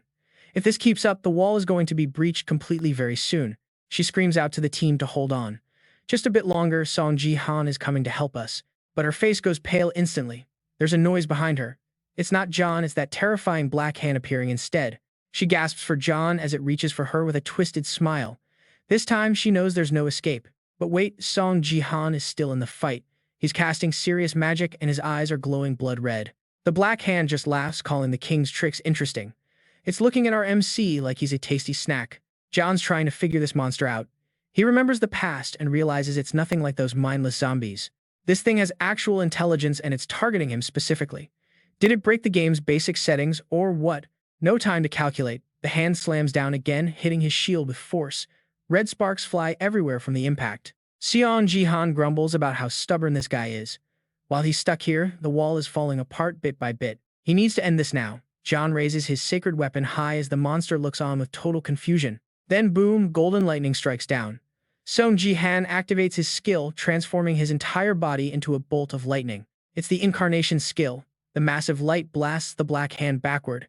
Seong Ji Han knows he's running out of time. He's going all out with the Nameless Art and Heavenly Thunder Decree. He has to use his full power now. The monster freezes, realizing things just got way harder. Everyone attack him, it screams to the rest of the pack. Seong Ji Han swings his weapon, shattering the ground beneath them. The undead stop in their tracks, completely paralyzed. They're all screaming from the shock. Even the black hand is feeling the pain now. It's a total mess. It growls about its mistake, saying it's too annoying to eat him like this. I'll be back, it threatens. Seong Ji Han watches in shock as the thing starts to vanish right before his eyes. You're not getting away. He points his weapon at it and a massive beam of golden light blasts toward the monster as it fades. I can't eat you like this. I'll be back soon. Seong Ji Han watches in shock as it starts to vanish. Where do you think you're going? He fires his weapon, golden light surging. But right at this moment, alright, Seong Ji Han is stunned. The massive beast in front of him just vanished into thin air. That gargantuan presence gone in a heartbeat. Seriously. It is like it slipped into another dimension. His lightning form fades as Seong Ji Han realizes why this feels so familiar. S-tier, Void Cloak. A rare item for Void Messengers. When active, you are basically cut off from the entire world. It dodges any attack below S rank. But catch this move too much and stealth breaks. Keep it on too long and the Void swallows you whole. Matches that guy's power right. No time to waste. I have nothing to lose anyway. Alright, let us give this a shot. Seong Ji Han throws the cloak on. His eyes widen as the space around him warps and shifts. Suddenly, there is a maniac laughing. He says, that hurt. I almost became a human barbecue.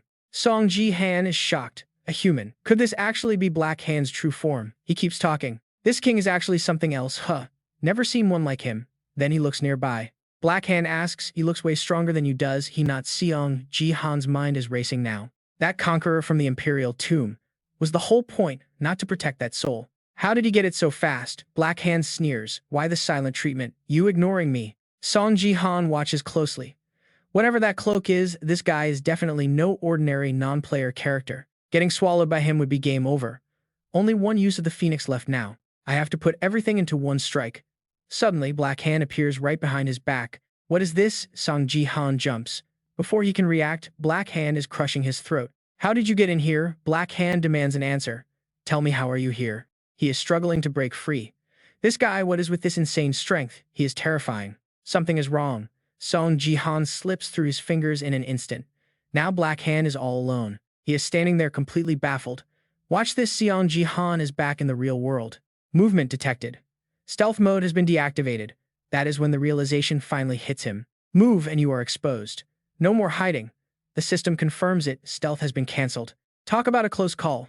But no rest for the weary. The undead are already swarm MD. Seong Ji Han does not hold back, smashing through the undead. Sophia calls out, sounding totally worried. Are you okay? You vanished, and I thought you were a goner. Seong Ji Han just says I am fine. But over there, Sophia tries to explain the mess they are in. Seong Ji Han cuts her off. I see them. Be right there. He vanishes, leaving nothing but trailing sparks of blue lightning. The undead cannot even react. The ones on this side turn around while his team watches. What is happening? They are all running that way. Wait, does this mean Seong Ji Han is finally back? Seong Ji Han is a literal beacon of light, absolutely pulverizing the undead. Smoke rises as he enters. The wind is so violent people have to shield their eyes. Undead are getting totally wiped. Their bodies vanish instantly. Seong Ji Han calculates his next move. They will be back, but I bought time. He spins around. He can feel Black Hand's presence. His focus is now entirely on him. The villain just smirks and says, hello there. So this is where you have been hiding out. Seong Ji Han does not play around. He mocks him. You will just run away after a few hits. But he just laughs. Yeah, so what? Why don't you just stay still and be absorbed? Seong Ji Han's weapon flares with light. Black Hand tenses up as the brightness starts to burn him. Seong Ji Han is not joking. I will not let you escape this time. You are dying in one shot. Only one Phoenix arrow left. That means he has got exactly one shot to end this monster. It is time. Phoenix fires Sophia's buff and the Thunder God's power combined into one ultimate strike. He unleashes the Heavenly Thunder technique. Heaven's judgment falls. Black Hand takes the full hit. He is smoking, covered in sparks. Black Hand mutters, wow. I almost got roasted for real. You and I knew it wasn't over. Suddenly, gold light erupts behind him. Heaven's judgment. No and Sophia are losing it after seeing that Heavenly Lord judgment. That power is absolutely insane. Seong Ji Han is standing tall after that move. His form is back to normal. Now let's see the system screen. Phoenix arrow usage is up and it is gone. Seong Ji Han just shrugs it off like it is no big deal. It was useful, but Heavenly Lord judgment might be too much. Only small fries left to deal with anyway. One hand is enough to finish this. He needs to regroup fast, but that laugh ruins all his plans. Sophia hears it too. A tornado appears, dragging in those undead monsters like crazy. Shield is up, those undead screams are haunting, and the Black Hand just keeps laughing and laughing at him. It has been a long time since I have had this much fun. You are not just a king, you are my brain. Seong Ji Han is looking tense. A system error in BattleNet. Now this is getting really interesting for all of us. The Amethyst constellation broke in illegally. Seong Ji Han is totally shocked. A constellation in a place like this? One player getting hit with such a heavy penalty. This is a promotion match like nothing we have seen. But when all those predictions of failure were totally flipped and Seong Ji Han crushed Barrett to ashes, the spirit of the entire audience just vanished. People are losing their minds in the chat. That skill is basically a total cheat code, right? My money is gone. Why are you guys watching BattleNet at work? Everyone is reacting in their own way. Oh my god, Sung, I always believed in you. No way, I bet everything on Barrett winning this. Even Haeon is crushed.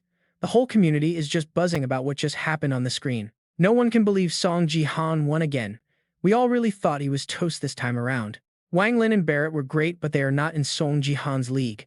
It is actually a bit sad. In any other story, they would be the mains. But not with Seong Ji Han. So how will this end? Wait, you and I are seeing this right. Tutorial mode is actually blocking the preview. So annoying. Why can we not watch Seong Ji Han is looking up at the enemy thinking exactly what we are right now? If that really is a constellation, Seong Ji Han cannot take it alone. No way. He cannot even hold out. He would not last 5 seconds. He looks over, but the amethyst is staying dead quiet for now. Look at the space shifting around him. Seong Ji Han knows something big is about to happen right now. Is the system preparing to do something? A constellation's interference is a total error, so it will be fixed. Amethyst is annoyed. The system is such a pain, it says. Time is running out for all of them. Do not run, it is going for the kill. Amethyst is really about to drop the hammer down. Join me, it shouts. Seong Ji Han is stuck. He cannot dodge this one. This is completely unavoidable. Wait, a red light. It blocked the attack. Amethyst is just as confused as we are right now. Red circles everywhere. They are absolutely lighting up the Amethyst constellation. Go system, do your thing. The system notification rings out to explain the situation. The Amethyst constellation has no right to access this match. The expulsion process is starting right now. Amethyst is screaming out in total pain. It hurts. It hurts. Friend, stop them, it begs. Seong Ji Han's response, who said we were friends, totally savage move. He is just watching the fireworks. The system is actually doing a decent job for once. Crisis averted. Now Amethyst is begging for a deal. It will give back the item right now. Just let me talk to him for a second. I have something important to say to that guy. Is that the Conqueror's soul? Seong Ji Han is sharp. He knows exactly what is at stake here. A pop-up appears. Accept the offer. This is a massive decision for our guy Seong Ji Han to make. Big risks, big rewards. We are talking the Conqueror's soul and huge system bonuses here. Total protection from mental attacks too. Seong Ji Han is definitely weighing his options right now. The system is basically begging him to say yes. Freeing that soul is the top priority. He looks up and gives the word. Fine, I accept the offer. No hesitation from the goat. Even the Amethyst is impressed. Most people would have hesitated way more than that. Seong Ji Han is not here to chat. Get to the point, he says. He is a busy man. Not a friendly one, is he? Guess Seong Ji Han is just too cool for these guys. Fine, like I said before, do not you want to be my follower? Will you marry me? Ji Han's skin crawled at that. A blunt rejection. No. Purple Star was confused and asked why. Ji Han snapped back, do you think this is some kind of joke? Why would I ever follow a hideous creature like you? Purple Star kept pushing the perks. Look, think about it carefully. You will become a constellation. Do not you realize how amazing that is? Meanwhile, Ji Han was busy sizing him up. Looking closely, this guy is made entirely of souls. Has he been absorbing them to build himself up like this? Getting involved with him is a dead end. Thinking that Ji Han spoke up. Following a monster like you, I know how it ends. So get lost. That rejection made Purple Star freeze. You, how dare you speak to me like that? Do you even know who I am? I might not look it, but I am one of the strongest constellations in the universe. Our guy responded calmly. Who I have never heard of a constellation like you. That made Purple Star stop and think. Who am I? Oh right. On Earth there are guys like Karl Marx and Lenin who think like me. So I will go with the name Karl Marx Lenin. Just call me Carlin for short. A nickname. Are we best friends now? Ji Han had enough and pointed his finger. He asked the system directly. System, how much longer do I have to listen to this nonsense? The entity let out a confused huh. Ending the talk so soon. Are you serious? This is an amazing offer. Do not you realize how lucky you are? I am not giving up. I will find a way to see you again. Just wait. Right as he said those last words, an explosion from a shot rang out. Ji Han covered his face from the shockwave. When he opened his eyes, everything was smoke. The space shifted again. Ji Han looked around thinking to himself, I am back. It is finally over for real. Because of that constellation, the whole army was wiped out. Nothing left to protect. Finally, he let himself exhale. But Ji Han did not notice the person behind him with a sword ready to strike. Man, I am exhausted. Ji Han sighed deeply, muttering to himself. This is really draining. That is when he finally spotted the mysterious figure. The mysterious figure swung their weapon at him, but the blow hit the ground. White smoke started to rise. A voice echoed out, Thank you, mysterious savior. In exchange for freeing me, I will give you the Phoenix flag. From the Gaffan Empire. Ji Han looked at the man in shock. It is not the Phoenix poem, it is the Phoenix flag. Item info popped up. Phoenix flag rank SSS. A relic of the Phoenix King used by the Empire's founding emperor of the Gaffan Empire. Special effect on the battlefield. All stats for teammates and allies within range. Increased by 25%. Additional effect if the user is a guild leader. All guild skill levels increased by 4. Ji Han was stunned, sweat trickling down his face. SSS rank, this is absolutely insane. This must be the Conqueror's reward, the system mentioned. I did not expect something this valuable. He spoke to the man. Thank you for this precious gift. I will make sure to use it well this time. The Conqueror was a bit confused. Have I given you a similar reward before? Hearing this, Ji Han explained. Did you not give me the Phoenix poem at the Imperial Tomb? The Phoenix poem, he started explaining. That must have been a clone created to represent me while I was trapped in the Purple Star. It seems it took my place guarding the tomb. Anyway, that was just a virtual world recreating the ancient mausoleum. It is a fitting place for it. But for someone like me who is about to vanish, it does not really matter. Savior, without your help, I would have been a slave forever under that massive, terrifying star. Never get involved with it no matter how much it tempts you. Absolutely not. Jihan watched the conqueror disappear. He muttered an assurance. Even if it begs, I will not get involved. You can rest easy. Then looking at the phoenix flag, Jihan pulled it straight from the ground. A notification rang out immediately. Player Seong Ji Han has defeated the special boss Black Hand. The winner of the Silver League Top 100 promotion tournament has been determined with Seong Ji Han's victory. That night, Ji Han collapsed onto his bed, totally drained. With a sigh, man, it is finally over. Notifications kept popping up. You are the tournament champion. Rank up to the top 100. Receive 5 million GP, gain 5 levels, and the King of Silver King's title. Yeah, everyone knows this stuff already. But then even more system windows started appearing. Special achievement. Facing a constellation. Reward 100 achievement points. Another achievement completed. Special damaging a constellation. Reward 200 achievement points. Jihan was pretty impressed. That counts as an achievement. Now that I think about it, was that Carlin guy even real? Who knows? Do you think the whole thing was broadcast? Looks like the system stepped in and blocked it. Anyway, he is finally making a move. Walking along, he asks, "See, you watching my channel?" But silence is all he gets. Then Jihan realizes something huge. Wait, an important detail, she is actually in her own Bronze League promotion match right now, isn't she? Let's check her out. Only 3 players left. An opponent tries to strike her, but misses completely. Sea vanishes and reappears right behind him. She glares, pulls her bow, and boom, an arrow straight through his head before he can even blink. She lands looking more hyped than ever. Just one more guy to go and the victory is hers. But a sneaky attacker jumps her from behind. He swings his weapon, but ducks and dodges it like a pro. She doesn't just dodge, she counters instantly. A heavy punch sends the guy flying. Absolute savage behavior from our girl. He gasps in pure agony before hitting the dirt, and finishes him off with another perfect arrow. So long, she is breathing hard. Then comes the announcement: the winner of the Bronze League tournament has been decided. Victory for Sea. She is literally jumping for joy, screaming about her big win. We love to see it. She is officially silver rank now. Suddenly, her system window pops up. All conditions for a rank upgrade have been met. The late bloomer skill is ranking up. She is literally humming with excitement. This skill is finally about to get crazy. Ranky already, but then she freezes. She starts whispering to herself, wait, what is this exactly? The notification says she has to become the only late bloomer skill holder on the entire planet. Either that or reach gold rank first. If she fails, the skill gets deleted forever. That is absolutely brutal. Become the first gold ranker. She is stunned. Meanwhile, night falls over the city and the plot thickens. Sia's winning clip is replaying. Elsewhere, 2 guys are kneeling in total terror before a mysterious woman. They are begging for their lives, but she isn't having any of it. Traitors do not deserve any mercy, guys. She tells her men to shut them up for good. One last scream and then total silence. Jin Yue then asks if the Korean girl with the late bloomer skill is named Sea. The assistant confirms it. Jin Hua declares that it is time to handle things in Korea soon. This is bad news. The top player from China, Jin Hua. Back with our group, Ha Wan and Jihan study the new info board. Jihan asks if these are the updated upgrade conditions. The answer, a big fat yes. Things change after hitting rank E. Ha Wan reads it over and yeah, he is definitely not happy about it. Losing the skill is one thing, but this soul possessor requirement, that is basically a death sentence for someone else. You either reach gold first or become the only one with the skill. Otherwise, it is gone. Talk about high stakes. Ga Young points out the obvious, the system is literally forcing a competition here. Sia finally speaks up. She didn't even know anyone else had late bloomer. Ha Wan agrees that it has been a total mystery until now. True, if someone else had it, they would be as famous as her. Sia just hopes they are weak. Man, I hope they are scrubs, but Jihan is already doing the math in his head. The second ranker from his past life also had late bloomer, the one and only Jin Hua. If she has the same condition, they are in trouble. She is a monster player whose past is a total mystery. Rumor has it she is from the underworld.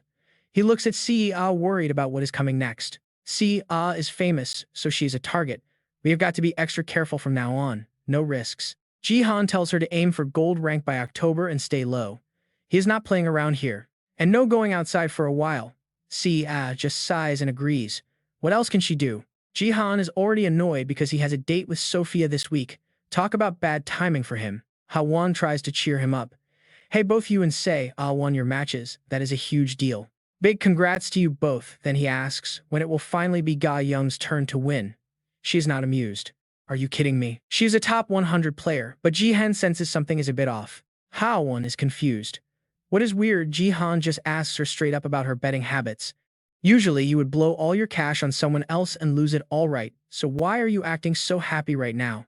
Totally caught, Ha-won gets defensive and starts yelling, claiming she is finally done with her gambling addiction for good. Ga-young just sighs. Here we go again, her sister is clearly falling back into those old habits. The chairwoman explains she lost money, but it was refunded. Haeun just gasps in pure shock. Haeun explains that BattleNet apologized for a system glitch and actually refunded every single bet. Seong Ji Han finally smiles as it all clicks. No wonder then, Haeun quickly switches the topic. What actually happened to make the system admit a mistake? She remembers that crazy promotion match. The stream just died. It announced his victory and shut down, leaving everyone in total chaos. Wait, is his gift breaking the broadcast? Seong Ji Han just brushes it off, saying it was nothing. He briefly remembers the Purple Star's words. Seong Ji Han reluctantly admits the system just hit a glitch. A massive enemy showed up. I took care of it and got the rewards. Nothing to worry about. +5 to all stats and 10 levels. Han asks if the guild leveled up because of him. Exactly. The Phoenix flag is a conqueror reward. But there is more. He stands to end the meeting. We will take our leave now. Yoon-si, let's go. The girl obediently follows him out. Suddenly, Han asks if he is free next week. Seong Ji Han is confused. Why? Our guild is getting an award for making Korea famous. They want you to represent us. Seong Ji Han immediately tries to dodge it. Does it have to be me? Han just laughs. You are the literal face of our guild. Think about how much you have done alone. His fame is at an all-time high right now. His presence alone creates massive hype. This helps our image, so please do it. Left with no choice, Seong Ji Han finally agrees. Fine, I will clear one day. Han quickly offers to text him the specific details. Seong Ji Han asks who is presenting the award. Cut to BattleNet headquarters where Gujong is smiling. Hello Seong Ji Han, I am the new BattleNet director, Gujong.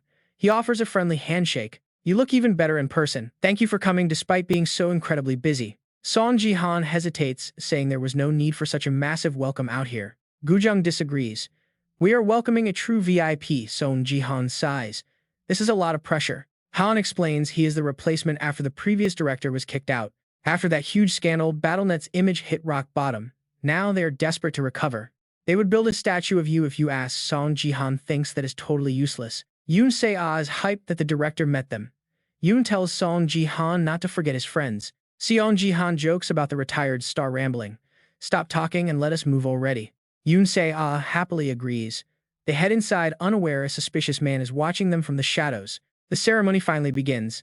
Seong Ji Han steps up to receive the award while Yoon Se-ah claps excitedly. Her uncle looks so cool today. Haeun just wishes he was always this professional. Yoon Se-ah brings up that tank top from his first game. Remember that legendary noob outfit? Haeun says she would burn his entire closet if he still dressed like that. Suddenly, someone spills water all over Yoon Se-ah. Haeun panics, asking if she is okay. Yoon Se-ah is worried about her clothes. The person just stammers out a nervous apology. Seong Ji Han senses something is wrong immediately. He starts to wonder what is really happening here. Yoon Se-ah heads to the restroom to clean up. Han offers to go, but she refuses. They leave while that creepy man watches. Yoon notices and starts to feel really concerned. Yoon Se-ah washes her clothes in the sink, feeling so sad about her brand new outfit. The person who spilled the water offers a towel.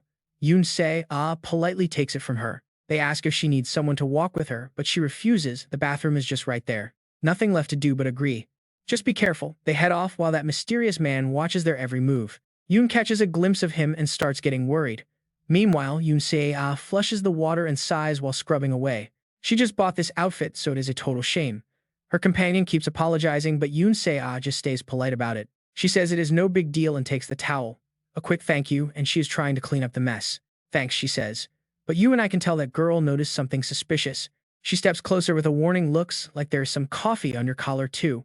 Yoon Se-ah is caught off guard. Wait, really? How did it even get back there? The girl offers to help. Lean down, I will wipe it. Yoon Se-ah is worried now. But then she pulls out a syringe. Her vibe shifts instantly, just a little bit. Meanwhile, Lim Ga-young is walking down the hall, Diego's voice echoing in her head. Something feels off. What? You were saying a suspicious car was tailing us earlier. Maybe a coincidence, but it felt like they were waiting. I have a bad feeling. Lim Ga-young rounds the corner, thinking could something have happened in that short time. Her eyes widen. She sees that woman dragging Yoon Se-ah away. Yoon Se-ah. The stranger realizes she is spotted. Lim Ga-young shouts, "Hey you, stop right there." Suddenly, a man slams Lim Ga-young to the ground. She looks up in pure shock. He mutters in Chinese, "Thought I cleared everyone out. Are you with her? Be quiet. I do not want a scene." Then he activates his ability. You will not move until I am gone.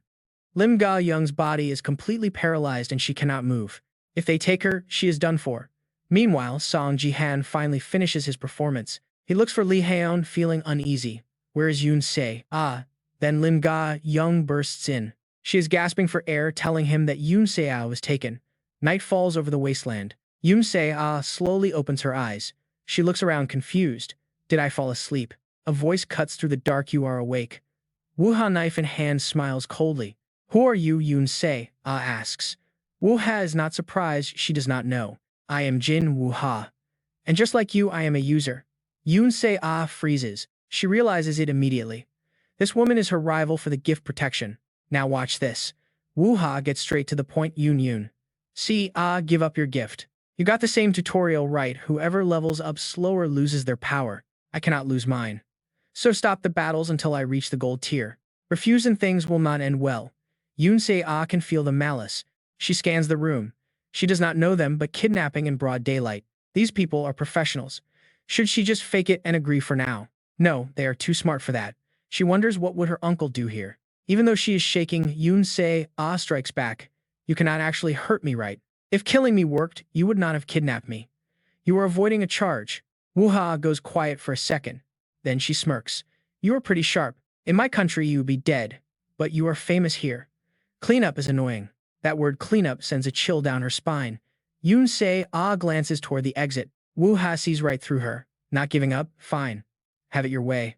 Yoon Se-ah's eyes go wide as the man behind her gets the order, just die. He grabs her hair. Woo-ha explains, my subordinates. Gift is suggestion. He will make you write a final will and then end your own life. Such a hassle, but we will manage. Goodbye, Yoon Se-ah. She collapses. Woo-ha sighs, bored. That was dull. We need to move the body. The man agrees. Finding her here is suspicious. Let us dump her near home. Woo-ha moves to leave, but bam, Yoon Se-ah lands a massive punch to his face. The guy hits the floor. Yoon Se-ah glares at them. I am never giving up. Seong Ji Han and Lim Ga-young reach the building. Stick with me because this is about to get wild. This is definitely it. You and I can finally feel Yoon Se-ah's aura from inside the building. They were moving just a second ago. Seong Ji Han looks absolutely livid. Good news, she's safe. Lead the way. Gajang tries to stop him. Wait, Seong Ji Han, I know you're worried, but shouldn't we call the cops first? He shuts it down immediately. No way. If we wait, there's no telling what might happen to Yoon Se. Suddenly, armed thugs block their path. Gajang reaches for his sword. Are these the kidnappers' goons? Seong Ji Han doesn't have time for this.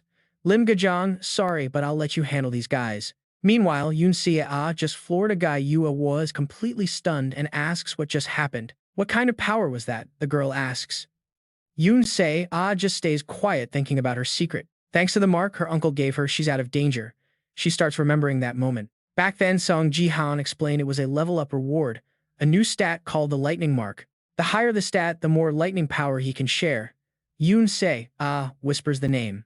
Lightning mark. She didn't feel anything special at first. What does this thing actually do? He explains further. Since you have the mark, you can control lightning now. Yoon Se-ah's hyped. Like you, uncle. Seong Ji Han breaks down the perks. It even grants total immunity against any kind of mental attacks. Mental attacks? Yoon Se-ah asks innocently. Seong Ji Han nods. It's a great ability to have, trust me. But honestly, I hope you never have to use it. She watches as the man stands back up. All three are staring her down. These aren't normal guards, she realizes. They're actually players. Taking on both alone is going to be tough. Suddenly, the girl pulls out a knife. The knife whizzes by. Yoon Se-ah hits the ground hard. Damn it, my leg. In a flash, the guy is behind her. One heavy strike sends her flying into the back wall. Yoon Se-ah coughs up blood and collapses. She's desperately trying to keep her consciousness from fading. The man leans in, confused that his mental suggestion failed. Wah and the girl chime in. Should we just kill her now? Or bury her on the mountain and say she went missing? Outside, a bright light flashes. Wah looks over, shocked. Seong Ji Han. She gasps in total disbelief. His eyes are burning with rage. Seeing Yoon Se-ah unconscious like that, Seong Ji Han finally snaps. The girl jumps in front of Wah. Get back, lady. Then she tosses a smoke bomb at him. Thick white smoke fills the room instantly. She uses the cover to lunge in for the kill, but Seong Ji Han just raises his shield. Her eyes widen as she's blown back into the wall. She spits blood and slumps down.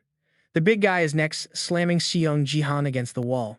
He tries his mental powers again, but he's stunned when Seong Ji Han catches his hand mid-air. Time for a counter. Seong Ji Han closes the gap and delivers a brutal headbutt. The guy's eyes go white as he hits the floor. Yu Hua pales, seeing blood splatter everywhere. He tries to reach for Seong Ji Han with a shaking hand, then collapses. Our MC stands tall. Finally, he turns to Hua. She's white as a sheet. Was it you? He demands. Was it you? He bellows. Yoon Sea starts to wake up, whispering for her uncle. But wait, another slash comes out of nowhere. That girl is still trying to fight. Seong Ji Han just smashes her face into the ground again. He coldly grabs her to finish it. Stop, don't move a single muscle, sung Seong Ji Han. She's using Yoon Sea as a shield. Move one finger and I'll tear Yoon Sea to pieces. Hua is panicking, trying to find an escape. 15 years ago, the Red Tiger Guild. A fight had broken out. Mom, it hurts. Help me. The nanny watches, completely helpless. Young lady, please stop. Then a voice calls out. Hua looks up to see her father. What's all this noise? He asks. I just wanted that doll, but he wouldn't give it up. The nanny tries to explain. My child really loves that doll, so we couldn't just. Instead of being mad, he just smiles. Well done, daughter. I can't believe this guy. Yu Hoa is totally stunned as he gets close. Look at him, patting her head and praising her like a good kid. His advice, if you want something, just take it. That is the only way to be his daughter. She is shocked at first, but that shock quickly turns into a grin. One loud yes, father, and we are introduced to the underworld princess of Hong Kong. She grew up with everything handed to her on a silver platter. Then she sees it and mumbles the name Baronet. The staff explains that the whole world is about to start professional training for all the new players. S-rank gifts are the best, right? So obviously, a girl with her ego expects nothing less than the top S-rank. But reality hits her like a truck. S-rank, nope. She gets late bloomer, a gift that only gets strong much later on. Meanwhile, the crowd is going wild for someone else. Whoa, an S-rank. What is their power? I am so jealous. They are saying it is the school's first S-rank. Suddenly, everyone else feels like background characters compared to them. But get this, that S-rank girl, her story does not end well. The news report is actually pretty chilling. They found a student's body by the river. A month ago, she was a star S-rank player, now she is gone. Yu Hoa just smirks at the tragedy. Serves her right for showing off. What a total bitch. The Baronet system completely flipped her life upside down. And then our man Seong Ji Han drops a bombshell on her. The chat room is blowing up. Weight growth type gifts are real. That is insane. I am so incredibly jealous. Even Yu Hoa is hooked. It turns out late bloomer is a growth gift. That is actually top-tier stuff. She is thinking, if this is true, I will be the strongest one day. It is the one spark saving her ego. Fast forward and Yu Hoa has a knife to C's throat. She is calculating her next move right now. She thinks she is winning. In her head, she can end C in under 5 seconds. Cold-blooded right. But Seong Ji Han starts moving. Yu Hoa loses it, screaming, don't move, you trash. You want to watch her die. She threatens him one more step and it is over. But then her eyes go wide. She is totally terrified. Seong Ji Han's pure aura is crushing her. You can see his reflection trembling in her terrified eyes as he approaches. His presence is so heavy, her heart is racing. She collapses, wondering, wait, are my legs actually shaking? C rushes over to stop Seong Ji Han before things get too dark. Uncle, stop. Let's just go home, okay? She is not worth getting your hands dirty, C says. Ouch, that has got to hurt Yu Hoa's pride. Those words hit Yu Hoa where it hurts. She snaps, pulls a gun and screams, you dare look down on me. She aims right at Seong Ji Han. A shot rings out, but Seong Ji Han's shield is up instantly. C just screams. Yu Hoa just won't stop firing. She is losing it, screaming that she is a winner and she will never lose. She turns the gun on C, screaming, die, over and over. This girl has completely lost her mind. A bullet actually breaks through. But Seong Ji Han, he moves like lightning and slices that bullet clean in half. Yu Hoa is frozen in place as a slash flies her way. Poor C can only watch the tomato sauce spray. Fast forward a few days. Seong Ji Han is in the kitchen, just staring at his hands in total silence. He is haunted by the memory of the blood. Even though they are clean now, he tells himself he had no choice. Since that day, Yu Hoa and her goons have vanished. Like they never even existed in the first place. No news, no reports, nothing.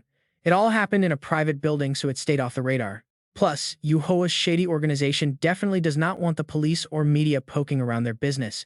Her family might be fuming, but after seeing that crime scene, they would not dare lay a finger on C. Shang Jihan snaps C out of her thoughts with a simple question. She is clearly still shaken up by everything. Oh, it is nothing, she says, but Shang Jihan knows. Witnessing that kind of violence is a massive trauma for a kid. Once the tutorial ends, this world gets even crazier. Seong Ji Han is worried, can C actually survive a world like this? Ding dong, someone is at the door. And look who it is, Sophia is back to brighten the mood. Sophia immediately starts fussing. Why are you so skinny? Is C on some kind of diet or what? C is confused, but Seong Ji Han admits he is the one who called her over to help out. He tells the girls they need to get out and get some fresh air. It has been way too long. Sophia's face lights up. She begs Seong Ji Han to join them, but our main character just gives her the cold shoulder. Sophia won't take no for an answer though. Don't be like that. I have already planned out the perfect day. Seeing everyone happy like this is honestly so refreshing. Shang Jihan leans in with a smile, noticing CA has been down lately. He asks Sophia for a huge favor, help Saya relax. His charm is literally unbeatable, so Sophia just has to agree. CA tries to play it cool, saying she's not going anywhere, but Sophia isn't having it. She drags the girl away. CA, let's go. Ariel pops up, calling Sophia a total firecracker. Seong Ji Han is just standing there completely speechless. He mentions she wasn't always this wild. Meanwhile, the city streets are absolutely buzzing with people. Sophia takes CA everywhere, snacks, claw machines, you name it. Holding that plushie actually makes them feel a whole lot better. As they leave, Sophia admits she's always wanted to try the claw machine. It's the simple things, right? Saya is shocked. Don't they have these in America? Sophia explains they do, but she never had friends to play with. Next up, basketball. Sophia even offers her a 5-point head start. Now that is what I call a confident flex. Sia just laughs it off, saying she's actually a pro. But then she freezes when she hears some guys shouting nearby. They're complaining about missing every shot and blaming the machine. Typical move: if you can't play, blame the tools. But seeing a monster get taken down on screen triggers a dark memory of Yua. Saya's eyes fill with pure terror. She looks like she's about to faint. The nausea hits hard and she has to cover her mouth. It's getting bad. Saya just bolts, leaving a worried Sophia behind. She finally catches her breath once she makes it outside. Sophia catches up, asking if she's alright. Saya tries to brush it off, saying she just felt a bit sick. Sophia isn't buying it. She asks if something serious is happening. You can really see how much she cares. Ca insists she's fine, but Sophia won't drop it. You don't look okay at all, she says. Just talk to me. We came out here to clear your head, didn't we? This is what friends are for. Then C drops a heavy one. Sophia, if someone important to you did something wrong, how would you even feel? Sophia is confused. Saya clarifies, what if someone you truly trusted committed a murder just to protect you? They did it because they had no choice, but you still feel guilty. Like you're the one who turned them bad. In a spot like that, how you even act? It's so confusing. Saya is clearly torn apart inside. Sophia's eyes suddenly light up. Wait, someone got blood on their hands just for you. That sounds kind of romantic, doesn't it? Saya is totally stunned. That's a pretty weird way to look at it. But Sophia gives some solid advice. If you still cherish each other, then that's what matters. If it were me. Say finally makes it home. I'm back, she calls out. Seong Ji Han is waiting right there for her. He asks if she had fun, then tells her to sit. We need to talk. His serious vibe is actually terrifying. Say sits down, feeling the tension. What's wrong? You waited for me. He's never been this serious before. Then Seong Ji Han drops the bombshell. Saya, why don't you just quit being a player? He says it again, slow and clear. Give up on being a player. Saya's face is pure shock right now. What, she can't believe it. But Seong Ji Han explains that once the tutorial ends, the BattleNet game becomes reality. If you die in the game, you need GP to come back. And if you run out, that's it. Game over forever. That means people you kill in the game might actually die in the real world too. This is getting dark. Sia's eyes go wide. Uncle, how could you possibly know that Seong Ji Han has to play it cool? He says he heard it from Ariel. He can't reveal the truth yet, so he looks at her for backup. Ariel backs him up. It's true. Once the space leaf starts, things get brutal. Quitting now is the only safe move. Sae looks absolutely devastated, her hands clenched tight. It's a lot to take in all at once. Seong Ji Han tells her she doesn't have to force herself anymore. He just wants her to be safe. But she cuts him off. No. If the world is really becoming that terrifying, then I definitely can't quit now. Now it's Seong Ji Han's turn to be stunned. He didn't expect that answer at all. Sae opens up. You're right, those nightmares still haunt me. Every single night is a total struggle. When this becomes real, the nightmares will only get worse. But that's exactly why I have to stay. I'm not going to let the people I love carry this whole burden alone. I won't let it happen. I don't want you facing that world by yourself. From now on, I'm the one who will protect you. Seong Ji Han is completely speechless. Looking at her, he realizes her resolve is stronger than he ever imagined. After everything we know, CA is a survivor. She is finally finding the strength to push through again. So do not worry, Uncle. I have been a bit down, but I just need some time to bounce back. Arian spills the tea our girl hasn't eaten in days, making him flip the table a dozen times. Going on a hunger strike. That is wild. CA is so stunned she actually has to ask for real. Seong Ji Han changes the subject and hands her something useful. Hey, it is better than nothing, right? Take it. CA is eyeing the gift in her hands. It is the void cloak, guys. Seong Ji Han starts explaining its power. It looks shady, but it is for her safety. If things get crazy like before, she has definitely got to use it. He is so serious, she is like, is this really necessary? And he just gives her the coldest explanation. If she does not take it, he is following her every time she goes out. She is just laughing at him. Talk about a stalker. Was he actually following her today? No way, are you for real right now? Seong Ji Han is like, I was just making sure you were having fun, but CA is clearly not having it. She tells him to just join the fun, but he is like, why would an adult crash a kid's party? The gold rank defense map is unlocked, the single bridge. You can hear everyone getting hyped about the challenge. Wait, is this the battlefield? It is their first time on the bridge, so they're asking for pro tips. Suddenly, a voice screams behind them. You guys. Then boom, a massive foot slams onto the dirt. The voice barks at them. A fight is starting and you are just chatting. Get your heads in the game. Meet General Phi, the defender of the Cloud Empire. He is literally screaming, you guys think you are actually soldiers. The crowd is like my ears. Is there no volume button for this guy? He is way too loud. General Phi looks away toward the bridge. We can see some creepy weird energy starting to flow out. The undead are coming. General Phi jumps to the front and screams, everyone get ready to fight. Get lost, monsters. The fight is on and the undead are getting absolutely wrecked left and right. General Phi is a beast clearing the whole area. But then a voice calls out from the shadows. Big Brother Phi. He looks up as someone approaches and Phi yells out the name. It is Ho Triu. That is Ho Triu from the Phoenix Empire. He starts talking trash, saying it is not too late to switch sides. Join the Phoenix Empire. General Phi is not having it. He is like, you bastard, how dare you say that? The Cloud Empire will never surrender. He and his soldiers are going to hold the line no matter what. Ho Triu just laughs. Soldiers, you mean that weak mob? Then the system notification pops up. Watch this. Over 50% of players are dead already. General Phi raises his weapon. It is do or die now. Ho Triu, this is where we both die. He lands a massive hit that sends shockwaves everywhere. He is stunned. The undead fall into the abyss and the screen flashes. It is game over, guys. The comments are brutal. Losing the first bridge at gold rank. That is just sad. Absolute trash play. Can any gold players actually beat level 2? Total old school vibes. Honestly, just finishing level 1 is a win. CA top fans are saying if survival drops under 50% you are out. Skill alone won't save you. System alert, matchmaking is on. The game reloads and we see General Phi opening his eyes again. Ho Triu is right there again with the same pitch. Join the Phoenix Empire, Phi. It is not too late. You bastard, my soldiers will never surrender. But the players are getting restless, telling them to hurry up. Yeah, just break the bridge already. How is a gold player supposed to clear level 2 anyway? Ho Triu is still laughing at the soldier title. Soldiers, seriously, what can this weak mob even do against us? But then he stops cold. Seong Ji Han just drops the coldest line, are your eyes made of belly fat? A blinding light hits General Phi from behind. Over 50% survived, level 2 is officially a go. He sneers at Ho Triu, who is a mob now. These guys are on a hidden quest to save Phi. They need his respect. Back in the day, the Cloud and Wind Empires had not even split the continent yet. Then the Wind Emperor literally rises from the dead and starts a war to steal the divine beasts. Crazy. General Phi is the sworn brother. He held off 3 massive waves with less than 10 men. Absolute legend. The undead are getting pushed back. Shang Jihan and the squad are wrecking them while piecing together the bridge lore. These monsters aren't jokes. The rules, standard defense map stuff we've seen before. But get this, if half the team wipes, the general ends the game immediately. Zero room for error. See signals from the back as they keep swarming. Sophia buff us. Sophia is completely exhausted. Seong Ji Han scans the field and calculates. C is hitting her limit. It is time to move. He slams his weapon down. Boom. A massive golden light explodes. System notification incoming. Phoenix blessing floods the battlefield. Every ally and soldier just got a massive 25% stat boost. Ho Triu sees that Phoenix and loses it.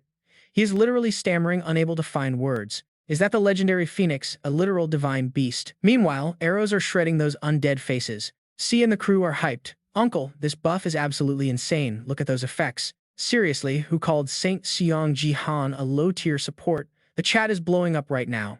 They cleared phase 2 at gold rank and the team looks unstoppable. Ramen Tang Guru. Omi Kimchi cheers for Seong Ji Han. He turns to C with a grin. How is the buff? She is acting cool, saying it is decent. But then she drops the bomb. I am quitting the party, uncle. Just leveling up won't sharpen my skills. Seong Ji Han smiles, telling her there is always time to train later. Save the training for later, he says. But C isn't having it. No, that won't work. My upgrade condition is brutal. Hit the top 100 or hold a 60% win rate. That is the only way. If I want to peak fast, I need that top 100 rank. And honestly, you can't keep up. I want to be useful soon. Seong Ji Han hears her out and sighs. If that is what you've decided. Seong Ji Han sounds genuinely bummed. Pity. I wanted to run more matches with you and Sophia as a trio. Sophia tries to talk her out of it. Wait, play more with me. I will buff only you promise. C is just confused. But suddenly the general cuts in. Wait, what is this power? A phoenix, this kind of divine energy only belongs to a captain of the royal guard. Unbelievable. Don't tell me you are from the palace. Seong Ji Han is blink reacting. Wait, what is he talking about? I just got this by luck. System alert, the general is starting to take notice of you. Seong Ji Han freezes as the hidden quest details hit him. Gain the general's respect and keep him alive. Got it. Here is his shot at recognition. He flips the switch, bowing low with a flatterer's grin. Precisely, general member of the Royal Shadow Squad reporting for duty. C is watching him like, what are you doing? Uncle, are you serious? The general is sold. So the royals really did send his secret agent. Seong Ji Han leans in. Let me handle these leftovers. General, you should take a breather. The general finally speaks. Your heart is in the right place, kid. But even with that phoenix taking down Ho Chiu is no joke. Just guard my back with the troops. Seong Ji Han sees his opening and pushes harder. General, didn't you and the king swear brotherhood? He ordered me to protect you with my very life. To him, you are his own flesh and blood. Please let me serve the crown by protecting you. System check. The general's trust is skyrocketing. He covers his face, clearly moved by the words. That day we made our oath under the peach blossoms. It is all coming back. Fine. If you are that determined, take this. I am sharing the power of my thundercloud spear. Now go and erase Ho Shiu. Seong Ji Han is stunned. Then the notifications pop. Thundercloud spear is resonating with the thunder human trait. Lightning power surged. The spear recognizes you as master. Thunder, human stats just jumped by 2 points. Talk about a lucky break. Seong Ji Han can't believe the loot. But then a voice calls out from across. Looks like the little drama is over. To think I'd find a Phoenix user out here. Interesting. Charge, seize that Phoenix for me. Seong Ji Han immediately starts barking orders to his own team. C, get to high ground and snipe. Sophia, back her up. They move out instantly. Let's go. On it. But what about Seong Ji Han? He just stares ahead. I am going for the leader's head. Here it comes. Triple calamity, 1,000 army sweep. The undead are wiped in a heartbeat. Ho Chiu is absolutely stunned. My soldiers were forced to tank Seong Ji Han's raw power. He is growling now, eyes burning with rage. Stop hiding behind your puppets and fight me. Ho Chiu roars, calling him a brat. His blade swings down a heavy blow. Dodged. You think a kid like you can take me? Seong Ji Han glares, catching the strike head-on. Triu. He sneers back with a challenge. If you can do it, then try, you pathetic little mouse. But Seong Ji Han actually loves that title. A mouse, I love it. Seong Ji Han successfully repels Ho Triu anyway. Suddenly, an undead rises, its voice sounding like a total nightmare. Everything will be destroyed. It screams from hell. Yunsei fires off an arrow as the battle commands are issued rapidly. Yunsei, more enemies from here, she shouts back, on it while keeping a close eye on Seong Ji Han's every move. She wonders if he will be okay, charging Ho Triu alone. But the villain blocks his weapon with total ease. He even manages to force Seong Ji Han back. Our hero lands softly, trailing a massive surge of gold and blue energy. Ho Triu gets hit so hard he is glowing. He turns pale, letting out a scream of pure agony. This is intense, but seconds later, his eyes clear up. He backs away, taunting Seong Ji Han. Is that all you have got? Seong Ji Han realizes something scary. Did this guy just absorb lightning? Even with his lightning secret technique buffed up, the damage is barely a scratch. Typical final boss. His defense stats are just off the charts. We are in trouble. Seong Ji Han stays focused, watching his next move. Ho Triu is already prepping a massive counterattack. Look at those sword slashes. Blades are flying everywhere. Seong Ji Han's eyes go wide. He is actually shocked by the speed here. A massive whirlwind traps him, blinding his vision. Ho Triu takes the chance to strike. Seong Ji Han grits his teeth in frustration. Clash. The two figures collide and freeze in total silence. Neither Seong Ji Han nor Ho Triu moves an inch. Ho Triu just sneers. Almost had me there. I aimed for your head, but you actually dodged it. You are no ordinary fighter. Surrender now, and I might just let you live. But Seong Ji Han is not done yet. He stops mid-sentence. Why? Because Seong Ji Han is smirking. So lightning does not work on you. Interesting, he says. Let us see what happens when I combine lightning with fire magic. You and I are about to see something crazy. Ho-Ryu looks up as golden fire rains down from the heavens. He's getting absolutely cooked by this combo attack. He is scorched black, muttering not bad before hitting the floor. Seong Ji Han is actually a bit confused by how fast he fell. Wait, would I use the Phoenix Fire because the lightning failed? I did not expect him to go down in one hit. You are the leader of the Phoenix Army, yet you are weak against fire. That is just embarrassing, man. The air shifts. The general rushes over, stunned. No way, you actually took down Ho-Ryu by yourself. I was going to help, but I did not even get the chance. Talk about overkill. Why use a cannon on a fly? Seong Ji Han just watches him. Looks like phase 2 of the mission is finally over. But we are not done yet. The general keeps praising him like a total fanboy. Shang Jihan is already thinking 10 steps ahead though. Time for the final phase. What is the last boss going to be? You and I are about to find out. Suddenly, Ho-Ryu's shadow looms over him again, oozing a creepy demonic aura. Seong Jihan just smiles as it clicks. I remember now, crows fly into the sky. The final boss of this path, the Black Phoenix. The general is losing his mind. The chat is exploding now. Happy New Year, you actually reached the gold tier phase. Happy Lunar New Year, everyone. But can Seong Ji Han actually beat this monster? He is waiting for the key moment. He is coming. An undead behind him starts chanting about doom. Here we go, things are getting weird. The general tries to attack. Is one still alive? But Seong Ji Han stops him. Wait, this one is different. There he is. The NPC soldier freed from the Storm Empire's brainwashing. This is the big hint for Phase 3. The darkness is finally here. The viewers are skeptical, wondering if this guy can even talk or just growl. Growling, no way, he is not an extra. He is the guide for the final stage. Welcome, Mr. Explainer. The undead speaks. Because of the Black Phoenix's power, even in death, our army shall rise and fight on. He grabs Seong Ji Han's arm and screams. Out of the 5 young phoenixes, only one of them is the real deal. You cannot win unless you destroy the true darkness. That means finding the real body of the Black Phoenix. I have to kill the original body to end this. Summarized in 3 lines. Wait, that is only 1 line. This quest is getting seriously difficult. The general repeats the warning. Only one of them is the real one. But how do we know which one to hit? Seong Ji Han just stays cool. I will do my best. General, same tactic. The undead keeps talking. The power of lightning and fire cannot be used at the same time. Wait, what? Seong Ji Han looks at him worried. This was not in the NPC's script at all. Is this a unique interaction? Seriously, is this character-exclusive dialogue? Seong Ji Han's eyes go wide as he realizes the stakes just got higher. Alright, you and I are seeing Ji Han's face drop in shock as the system alert pops up, warping reality itself. It's right in the NPC's lines. An illegal Constellation terminal just hacked the game. Ji Han shoots a look behind him. He calmly asks, "Who are you?" And that undead just freezes up. It stays silent for a second, then finally opens its mouth. Ji Han's eyes go wide. It closes the gap in a split second. He's caught and just freezes right there. He watches closely, wondering why another Constellation is messing with the game again. I mean, seriously, who is it this time? But a moment later, the undead's true nature shows. It asks the system if it can speak to the leader. Ji Han is stunned. He's totally paralyzed. He mumbles, "Don't tell me it's you." Turns out this undead is actually an incarnation of the Purple Star. It says, "Long time no see, leader. How have you been?" But then the system announcement rings out, starting the expulsion process. 5, 4, 3 Purple Star panics, yelling for the leader to watch out for those pigeons and try not to stand out too much. "I only came to tell you this." See ya. Suddenly, the undead just stands there in front of Ji Han, looking completely dazed. It's just mumbling about darkness now. Ji Han wonders if it's back to normal while the comment section starts going absolutely wild. Everyone's asking if the NPC is lagging. Then boom, a scream rings out as the Black Phoenix dives to attack the humans.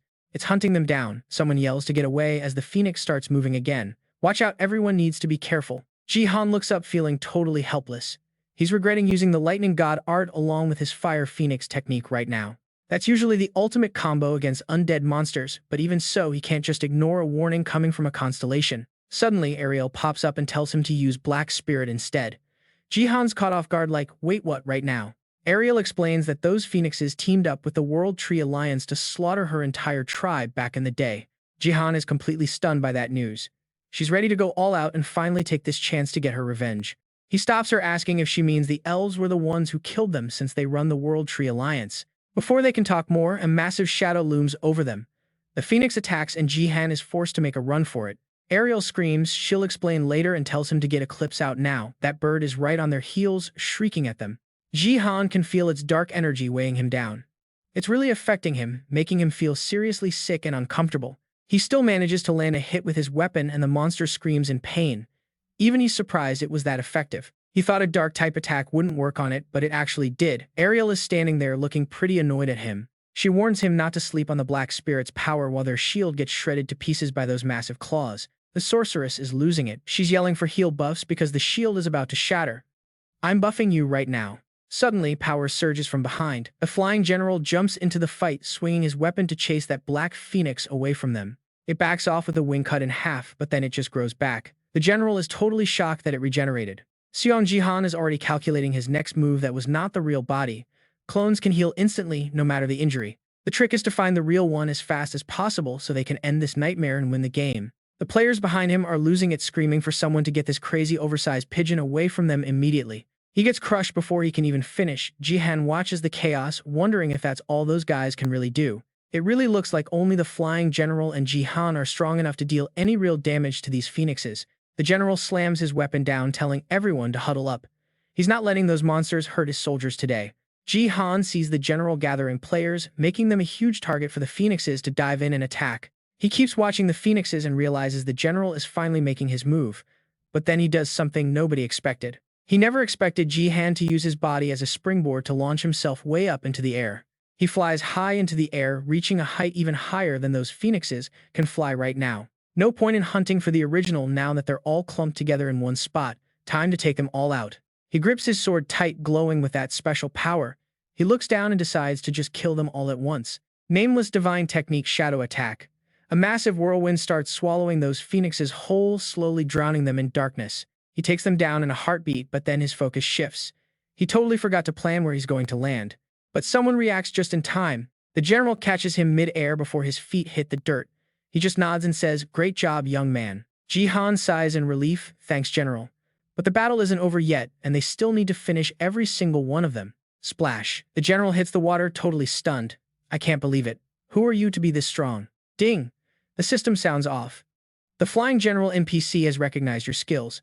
Back at the massive building, a powerful strike is unleashed. Shang Jihan is training with everything he's got, and his attack slams down, pulverizing the solid stone floor. Now Seong Ji Han is shocked too. He stares at his handiwork and mumbles, "Did I break the building? I really tried to. Hold back my power. Too much force, I guess." The Thundercloud Spear, an SS-Rank enhancement item, has successfully fused. It adds lightning attributes. The minimum gear rank for this fusion is SS. Once you're recognized as the master of lightning, you unlock the summoning skill. It's currently fused with the Phoenix Flag. After completing that insane epic quest, rewards started pouring in just like we expected. Among all the loot, the most valuable is still the Thundercloud Spear. Seong Ji Han is still full of questions. An item that fuses directly into gear. That sounds interesting. I wonder if it works on Eclipse. What do you think? Ariel responds instantly. I wouldn't recommend that. Eclipse has the total opposite attribute. Fusing them would just weaken its overall power. Hearing that Seong Ji Han agrees, makes sense. Ariel continues, explaining Eclipse is already a beast. It doesn't need this. If you get support from the Queen, its power could reach ridiculous new heights. Suddenly, Seong Ji Han pivots and changes the subject. By the way, when did you grow up so much, Ariel? Ariel is caught off guard by the question. She shoots him a look. What's wrong with this look? Any complaints? Seong Ji Han points out the obvious fact. The tiny kid from before is now a full-grown adult. Ariel continues to explain this. Was always my real form. You just weren't strong enough to maintain it before, so I had to stay small. Thanks to absorbing that Phoenix energy earlier, I've got power to spare. Expect to see a lot more of my real strength in the future. Hearing this, Seong Ji Han finally responds. Well, I'm glad my stats are up, but thinking about that, Pervy Queen still gives me the creeps. I feel like she might slice me in half at any moment. Ariel snaps. What did you say? Are you getting cocky just because the Queen noticed you? Seong Ji Han dismisses it. Who cares? We're finally back here anyway. Seong Ji Han speaks up again. Now let's finish that conversation we started earlier. Ariel is confused. What do you mean? Seong Ji Han reminds her about the story she told on the bridge. Why are your shadow elves fighting the regular elves? Ariel goes silent for a moment. She asks him a question first. Why do you think? We're even the same race. You might not know, but everyone is born from the world tree, just like fruit. But those elves humans know. They only make up 10% of the tree's output. The rest are very different. I was one of the defective products rejected by the world tree standards. My soul was saved by the Shadow Queen. The queen gathered the souls of destroyed elves like me and reborn them as shadow elves. Then she led our rebellion on a planet ruled by the World Tree Alliance and claimed it. But the alliance is still incredibly powerful. The queen is constantly building strength to take them down one day. Seong Ji Han listens to her story in silence. In his head, he's calculating. That's one hell of a grudge. Makes sense. Before he regressed, those elves were already super annoying. Honestly, the reason Earth was destroyed was because humans kept losing. Suddenly, a noise from outside stops them. Seong Ji Han heads to the door and hears Zia's voice. He walks over worried. Hey, is everything okay out here? Zia looks at him and says, Uncle, look, the Korean national team just lost in the Battle League again. Korea is getting crushed by Taiwan. Zia is panicking. How many times is this? Our dungeon's about to appear. Seong Ji Han reads the news and comes to a different conclusion. If things are this bad, I'll have to act earlier. Zia is totally confused by his words. What do you mean? Right then, Seong Ji Han's phone starts ringing out loud. Hello. On the other end, a man introduces himself. Seong Ji Han, it's Manager Park Yoon-sik. Sorry for the call. Things are getting urgent, so we have to move up the schedule. Have you decided on joining the team? It's late afternoon at a corporate building. Yoon-sik walks down the hall with Seong Ji Han. Thanks for considering our offer. Seong Ji Han smiles politely. It's no problem. I was planning on joining the national team anyway. Park is relieved. With you on the team, our chances just shot up. Seong Ji Han stays focused knowing the real war is just beginning. The stakes are higher than ever, and everyone is counting on him to lead the way now. He knows the patterns from his past life. He won't let Korea fall this time. Not under his watch. Park opens the door to the briefing room. Ready to meet the rest of the squad, Seong Ji Han steps inside confidently. His journey to the top of the world ranking starts here. Let's see if the world is ready for Seong Ji Han. The other guy looks pretty satisfied with that answer. Good. Meanwhile, Seong Ji Han is thinking the exact same thing. If the Korean team keeps sinking like this, things are going to get ugly. He needs to step in and fix this mess early. Yoon-sik opens the door with a smile, explaining the plan. First things first, time to greet the current national players. Suddenly something heavy swings down. Both of them freeze. There he is, the guy with hands already covered in blood. You useless dogs, are you trying to ruin my reputation? Dong-gu is absolutely losing it, beating the two players in front of him. Play like your lives depend on it. Do you hear me? Put everything on the line. His shouting is suddenly cut short. Kim Dong-gu Yoon-sik rushes over totally panicked. What on earth do you think you are doing? Dong-gu just tosses the club aside like it is nothing. Relax, he says. I am just giving them a little lesson. Yoon-sik is not having it. Who teaches people like that? But Dong-gu is already busy staring down Seong Ji Han. So this is the new national prospect. Nice to meet you. But Seong Ji Han, you really think you will make the main roster? Hope you can keep up. Seong Ji Han hesitates at the bloody hand offered to him before finally reaching out. Looking forward to it. Dong-gu smirks, and in a split second that hand turns into a lethal fist. He lunges straight for Seong Ji Han's face. Yoon-sik is completely frozen. A surprise attack like that, Seong Ji Han barely has a moment to react to the incoming blow. Dong-gu throws his full weight into the strike. Yoon-sik can only watch his brain still trying to process the madness. Just a few days ago, the plan was simple. We are going to put Seong Ji Han on the national team. That news stopped Dong-gu in his tracks. He could not believe it. What he barked. Yoon-sik tried to explain. It is still in the discussion phase. But if Seong Ji Han is interested, the Bureau will move forward with an official test. But Dong-gu's rage was already boiling. Is this a joke? He is only platinum rank. I do not care how much potential he has. This is not a game. If we pick someone just because they are famous and he fails, the whole tournament is ruined. Yoon-sik shuts him down fast. Look at the facts. The Korean team has been a disaster ever since the Sword King left. The entire warrior lineup needs a desperate overhaul. Are you telling me Korea has zero talent left to offer? Just put Seong Ji Han on the team already. That is all the fans are talking about right now. The Bureau is getting buried under complaints and government petitions. Everyone wants him in the squad. As for his skill, we will test him thoroughly. Do not worry. But those words only made Dong-gu more furious. He is literally gritting his teeth, trembling with pure hatred. Yoon-sik, what is the actual winning strategy here? Remember when he was the MVP for 2 seasons straight? Looking this way, please. The reporters could not get enough. But back then, the media was already turning cold. Senior, do we really need to interview the other warriors? Why bother? Without the Sword King, the Korean team is just trash. They are useless in a real fight. No point in asking. That name has been a thorn in his side forever. Yoon Se-jin, that guy finally leaves. And now his brother-in-law is here to ruin my day. If he even mentions the national team, I will crush him. But back in the present, Dong-gu is the one who is stunned. Seong Ji Han just caught his punch like it was nothing. What exactly was that supposed to be? Seong Ji Han asks. Dong-gu smirks, then bursts into a loud laugh as he pulls back. Dong-gu steps back, clearly impressed despite himself. Not bad, Seong Ji Han. You were definitely not an easy target. It was just a little test, I knew you would block it. Seong Ji Han ignores the nonsense and turns straight to Yoon-sik. So is the strength evaluation over now? Yoon-sik has no choice but to roll with Dong-gu's excuse. The Bureau will have its own test. But since Seong Ji Han is a special case, the process will be a bit different. While they are talking, Dong-gu makes another loud scene to grab the spotlight. Listen up, manager. Since we are already doing things differently, let us just settle this once and for all. Yoon-sik is confused. What Dong-gu doubles down on his insane idea. If a pro who has actually played in the official league acknowledges him, nobody can say a word. It is a special case anyway, right? So let us skip the red tape. Fight me one-on-one. Let the world see what Seong Ji Han can really do. Well, seeing things go too far, Yoon-sik tries to intervene. Wait, Kim Dong-gu, but Seong Ji Han actually agrees. Fine. This way, no one will have anything to complain about. Challenge accepted. Meanwhile, over at the Haeun office, the headlines about Seong Ji Han are already blowing up everywhere. Haeun Guild Seong Ji Han is officially being scouted. The first platinum player to ever hit the national stage. It is a sensation. It is absolute chaos. People are actually petitioning for him to join the national team. The comment section is blowing up. Could the rumors about Seong Ji Han being scouted be true? Honestly, it makes sense since Korea's current warrior team is so weak. Is the national team even a question? Our guy Seong Ji Han literally crushed a diamond ranker and took down an assassin solo. In that fight, the assassin was as helpless as a ranger in a brawl.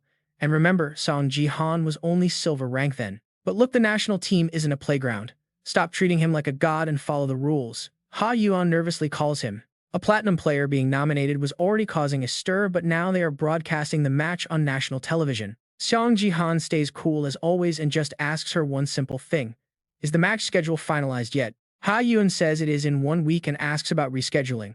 But our guy immediately shuts that idea down. No, this timing is perfect. Let us stick to the plan. Ha Yuan agrees, saying she trusts him to win again. But those were just empty words. Deep down, she did not believe in him for even a single second. Seong Ji Han knows exactly what she is really thinking, but he does not bother arguing. Instead, he just keeps it short. All right, I am hanging up now. She smiles and says she will call if anything comes up. Once the call ends, he is alone. Seong Ji Han starts thinking to himself. A live broadcast. It is pretty obvious they are just looking for a way to humiliate me. They probably think one exchange will prove I am not national level yet. But then his status window pops up. Name Seong Ji Han. Level 72 Gold League Gangnam 1. His power stat has already hit 99. The system asks if he wants to invest 1 point into power. Seong Ji Han mumbles, wondering if things will still be the same in a week. Regardless, he makes the choice. Power 100. Force 100. Everything is about to change. Suddenly, a blinding light erupts around him. Seong Ji Han freezes in shock, staring down at his own 2 hands. He only increased 1 stat point, but he can feel his power has reached a completely different level of existence. With this strength, I can do it. His internal energy begins to flow as external force pushes his body past its limits. The integration of the triple dantian begins. The light around him flares up with intense raw energy. Seong Ji Han grinds his teeth through the agony. It feels like his body is being ripped apart, but he cannot stop now. He has to break through the barrier between his dantians. Smash it. A moment later, only white smoke remains. Seong Ji Han collapses to his knees on the floor. Then the notification finally appears. Triple dantian integration successful. His power and force stats merge into a brand new stat. You have acquired the special skill, Void Soul. Seong Ji Han forces himself up and checks the skill. A special skill even more advanced than a rare stat. Well, it worked. Out of nowhere, a massive black hand appears and a thick dark mist starts filling the entire room. A notification pops up. The owner of Void Soul, the wandering martial god, is summoning you right now. A mysterious portal drags Seong Ji Han into a different dimension. He stands there, completely stunned by the sight before him. Where am I? What the hell is going on? He remembers the message from before. The martial god is summoning him. Last time that god took back a gift just for a partial link. Now he is actually summoning me in person. Just then, a strange figure walks toward him, remarking that it has been a long time since they had a visitor. Seong Ji Han jumps back instantly on guard. He asks the stranger if he is the wandering martial god. The man just smirks at him, clearly unimpressed. He speaks with total contempt about meeting the Great One. Your level is pathetic. If you saw his true form, you would die instantly. That is why I am here instead. He finally reveals his identity. I am the messenger of the martial god. I have lived 3,000 cycles. Name is Dongfang Sako. That name rings a bell. Dongfang's Sacco, like the legendary SS rank item Dongfang's Sacco's brush. That brush is the link to the martial god himself. Sacco sees his confusion and asks why he was summoned. He does not waste any time. He tells Seong Ji Han that he is going to get straight to the point. Chosen one, give up your void soul and become a servant of the martial god. Seong Ji Han is completely speechless. What? Sacco explains that the void soul is a power only one person per planet can ever possess. If you keep that power. Suddenly he waves his hand and 1,000 swords rain down from the sky. They surround Seong Ji Han instantly. Sacco warns him that once he reaches a certain level, the martial god will kill him. But there is a way out. Give up the void soul, serve him, and you can live forever as his loyal servant. You have the chance to live forever as a loyal servant to the legendary martial god himself. Alright, you and I are jumping right back into the heat of it. Dongfang Si drops the big question, but Seong Ji Han is lost. What in the world is going on here? If only one soulless can exist per planet, then did the martial god come from Earth? But he shakes it off quickly. Focus.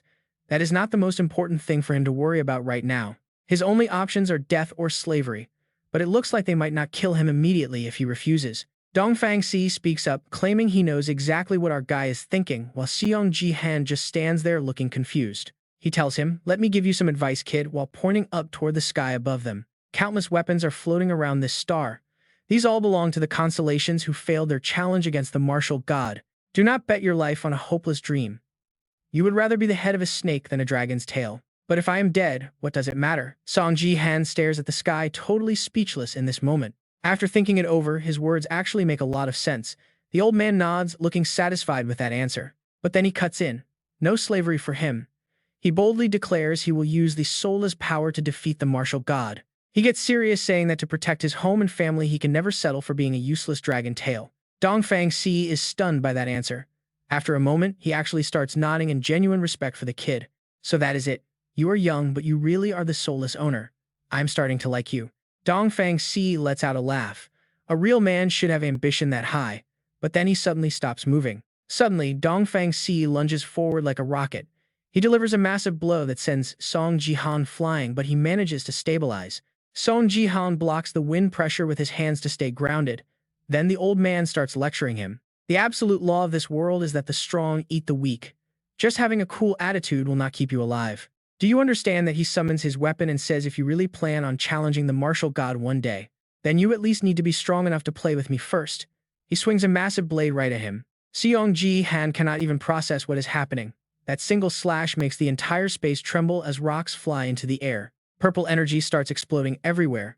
Now get ready to take this attack, chosen one. Seong Ji Han watches the situation closely. Looking at that terrifying power in front of him, he wonders how he can even block it. Now pay attention because this next part is wild. At the last second, someone shouts for them to stop. Looking at the massive figure standing before him, Seong Ji Han is terrified. It is the martial god Lang Thang Sao. His entire body is shaking from the sheer pressure. The martial god mocks him, saying a tiny shrimp wanting to defeat him is interesting. Fine, I will wait for you. By now, Seong Ji Han's body is completely worn out after that earlier strike. Suddenly, a black hole opens beneath his feet. The martial god smiles weirdly, looking forward to their next meeting, Seong Ji Han. Then he just shoves him right into that black hole. Seong Ji Han's body is thrown through time and space into another dimension. He struggles just to catch his breath.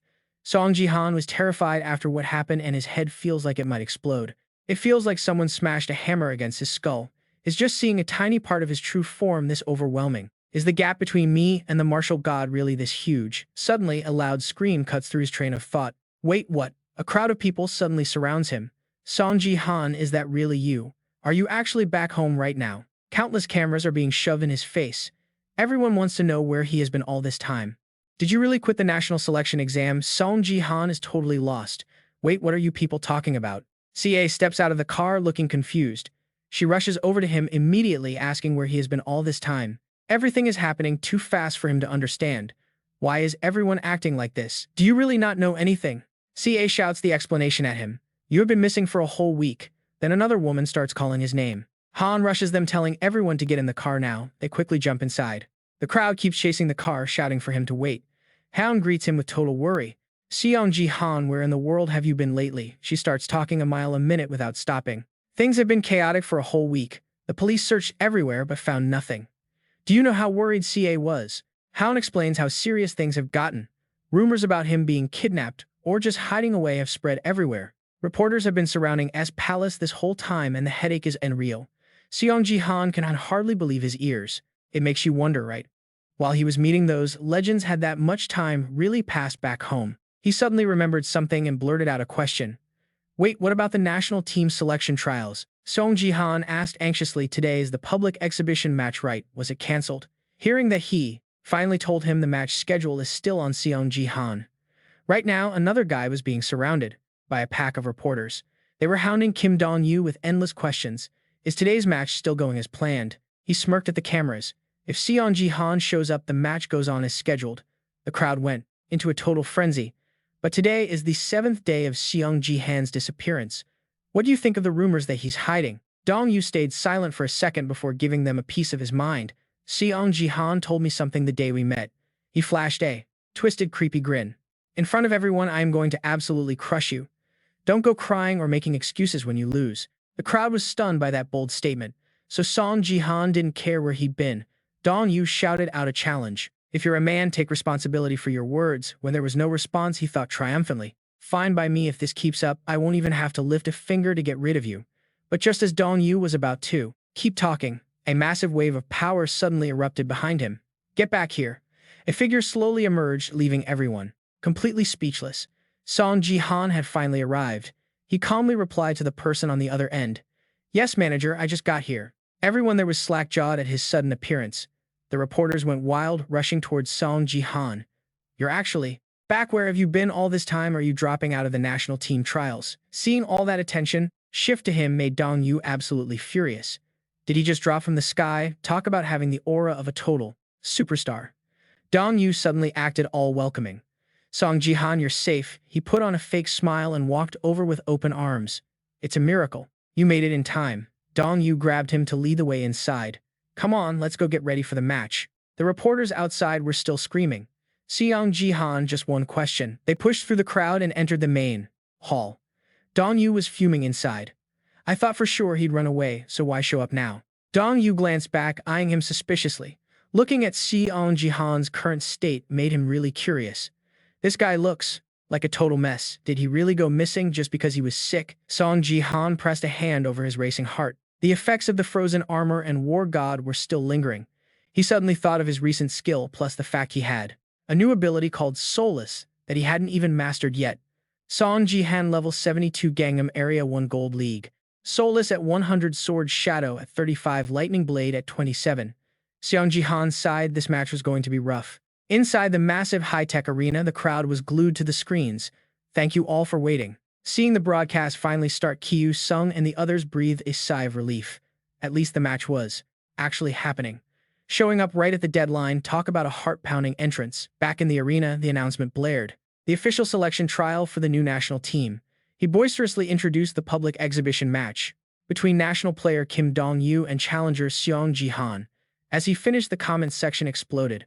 Is this really happening? What the heck? When did Seong Ji Han get back? Sorry, Seong Ji Han. I'm just here for the hype. I just ordered fried chicken. Seong Ji Han, buddy, try to last 30 minutes. Better to bet on whether Kim Dong-yu can even last 30 minutes himself. A fan suddenly shouted out a question. Seong Ji Han, are you okay? Seong Ji Han spoke up to reassure them, don't worry about it. Dong-yu smirked and said, oh, I'm not worried at all. He dropped into his combat stance while he spoke. Whether you're sick or not doesn't matter to me. Suddenly, Dong-yu lunged forward like a bullet toward him. Just don't use that as an excuse when you lose. As he charged in, Seong Ji Han reacted instantly, dodging the strike just in time. Witnessing that move, he thought to himself, well, he definitely has the skills of a national player. Not giving up, Dong-yu kept the pressure on, swinging his sword at Seong Ji Han, but his technique and speed were seriously lacking. If he keeps rushing him blindly like that, finding an opening to counterattack is going to be way too easy. Seong Ji Han slipped past him, his whole body erupting in lightning to strike back. That blinding flash of light completely obscured the guy's vision. Since he couldn't see a thing, Dong-yu started swinging his sword wildly. In the blink of an eye, Seong Ji Han had teleported right behind him. He threw a heavy punch straight at the back of Dong-yu's neck. But what happened next made Seong Ji Han freeze. What? The guy's reflexes were insane and he caught the fist. Way too predictable. Kim Dong-yu's skill is future prophecy. Although the name sounds epic, he can't actually see the distant future. The real power of this skill is the ability to predict the opponent's very next move. So if the user has fast enough reflexes in theory, Kim Dong-yu is literally untouchable right now. No matter how many hits Seong Ji Han throws, he just dances around them like it is nothing. Our boy Seong Ji Han is completely stunned. Finally, Kim Dong-yu has had enough and swings his sword for a massive counterattack. Seong Ji Han's hands are looking pretty beat up at this point. That absolute control field of his, is not working like before. Seeing how pathetic Seong Ji Han looks, Kim Dong-yu just smirks. You idiot, did you really think you could take me on without using magic? As Seong Ji Han tries to charge in again, Kim Dong-yu is just thinking that he could punch all day and it still would not matter. He is reading every single one of Seong Ji Han's movements. Kim Dong-yu swings his blade first to end this before it even starts. You cannot even touch a single hair on my head. Look at that, the blade is barely an inch away from Seong Ji Han's face. Seong Ji Han cannot even react in time. There's a massive explosion from the impact and Kim Dong-yu is already celebrating his win. Suddenly, the entire stage goes dead silent. The only thing you can hear is the sound of dark red blood dripping onto the floor. We are all on the edge of our seats. Cuckoo totally loses it and starts screaming, asking what the heck just happened. Wait guys, look at the screen. The dust is finally clearing away and now we see Kim Dong-yu's sword just falling to the ground. This is not what he expected at all. Kim Dong-yu's arm is the one that is mangled. He lets out a blood-curdling scream as the pain hits. Damn, what is going on? Why is my arm like this? Meanwhile, Shang Jihan is standing there without a single scratch on him. Instead, Seong Ji Han is suddenly covered in these brilliant red flames. He just whispers to himself, so this is how you use it. Kim Dong-yu is losing his mind trying to figure this out. He clearly attacked first, so how did he end up taking all the damage? Seong Ji Han just looks at him and says, thanks. You can feel the intensity as he starts walking toward Kim Dong-yu step by step. He says that thanks to Kim Dong-yu running around like a rat, he finally found the feeling. Kim Dong-yu is looking absolutely terrified now. He tries to keep it together and read the next move. Crap, do not panic, he tells himself, just stay calm and focus. He predicts the next strike is coming from above. Thinking he has the upper hand, Kim Dong-yu tries to slide back to avoid it. But right at that second, the flames just erupt. The force is so violent that it literally blows Kim Dong-yu away like a ragdoll. The impact is crazy, sending Kim Dong-yu flying several meters back, but he somehow manages to find his feet and hold his ground. This new power has Kim Dong-yu completely spiraling. There is no way he thinks I clearly dodged that attack. Shang Jihan is not letting up though. He is flying toward him at top speed. Shang Jihan has officially unlocked a new stat called Soulless. Soulless is like this ultimate fusion of martial power and force energy. It is basically the perfect mix of physical and spiritual strength. He is putting everything into this one punch. Seong Ji Han gets closer and closer, but then those red flames suddenly die down. They condense around his entire body before exploding outward with even more power. Kim Dong-yu is just standing there completely frozen in shock. Then Seong Ji Han just buries his fist into the guy. If you can control this right, this power is basically a cheat code for everything. That move looked like it literally ripped the soul out of Kim Dong-yu. Seong Ji Han keeps the pressure on and goes in for a finishing blow. Kim Dong-yu gets sent flying and everyone in the crowd is losing their minds. What is happening? The commentator is shouting in disbelief. Seong Ji Han is absolutely dominating a national player like Kim Dong-yu. At this point, Kim Dong-yu is just getting turned into a punching bag. Seeing the guy is still breathing, Seong Ji Han actually sounds impressed. You are still standing, I guess that Warrior Lionheart title is real. Kim Dong-yu starts laughing like a total psycho and mocks him. You exceeded my expectations, he says. You are almost as good as Jang Jae-jeon. Fine, I acknowledge you. Seong Ji Han has no clue what this guy is talking about. Kim Dong-yu just excitedly declares you passed the test. Seong Ji Han is not in the mood for any nonsense and just knocks him out cold. Kim Dong-yu still mumbles about making him a national player. Seong Ji Han just shuts him down. Who gave you the right to judge me? Even the commentator is left speechless by that cold response. Alright, we have the official result. Kim Dong-yu has been declared unable to continue the match. It is all over. The winner of this public showdown is Seong Ji Han. As soon as the words are out, the entire comments section just goes nuclear. This is insane. The match ended way too fast. I am so glad that I am from the same country as Seong Ji Han. From gold rank straight to the national level, man, I seriously want to be Seong Ji Han in my next life. He is a legend. Shizuru's just watching the results with a serious look.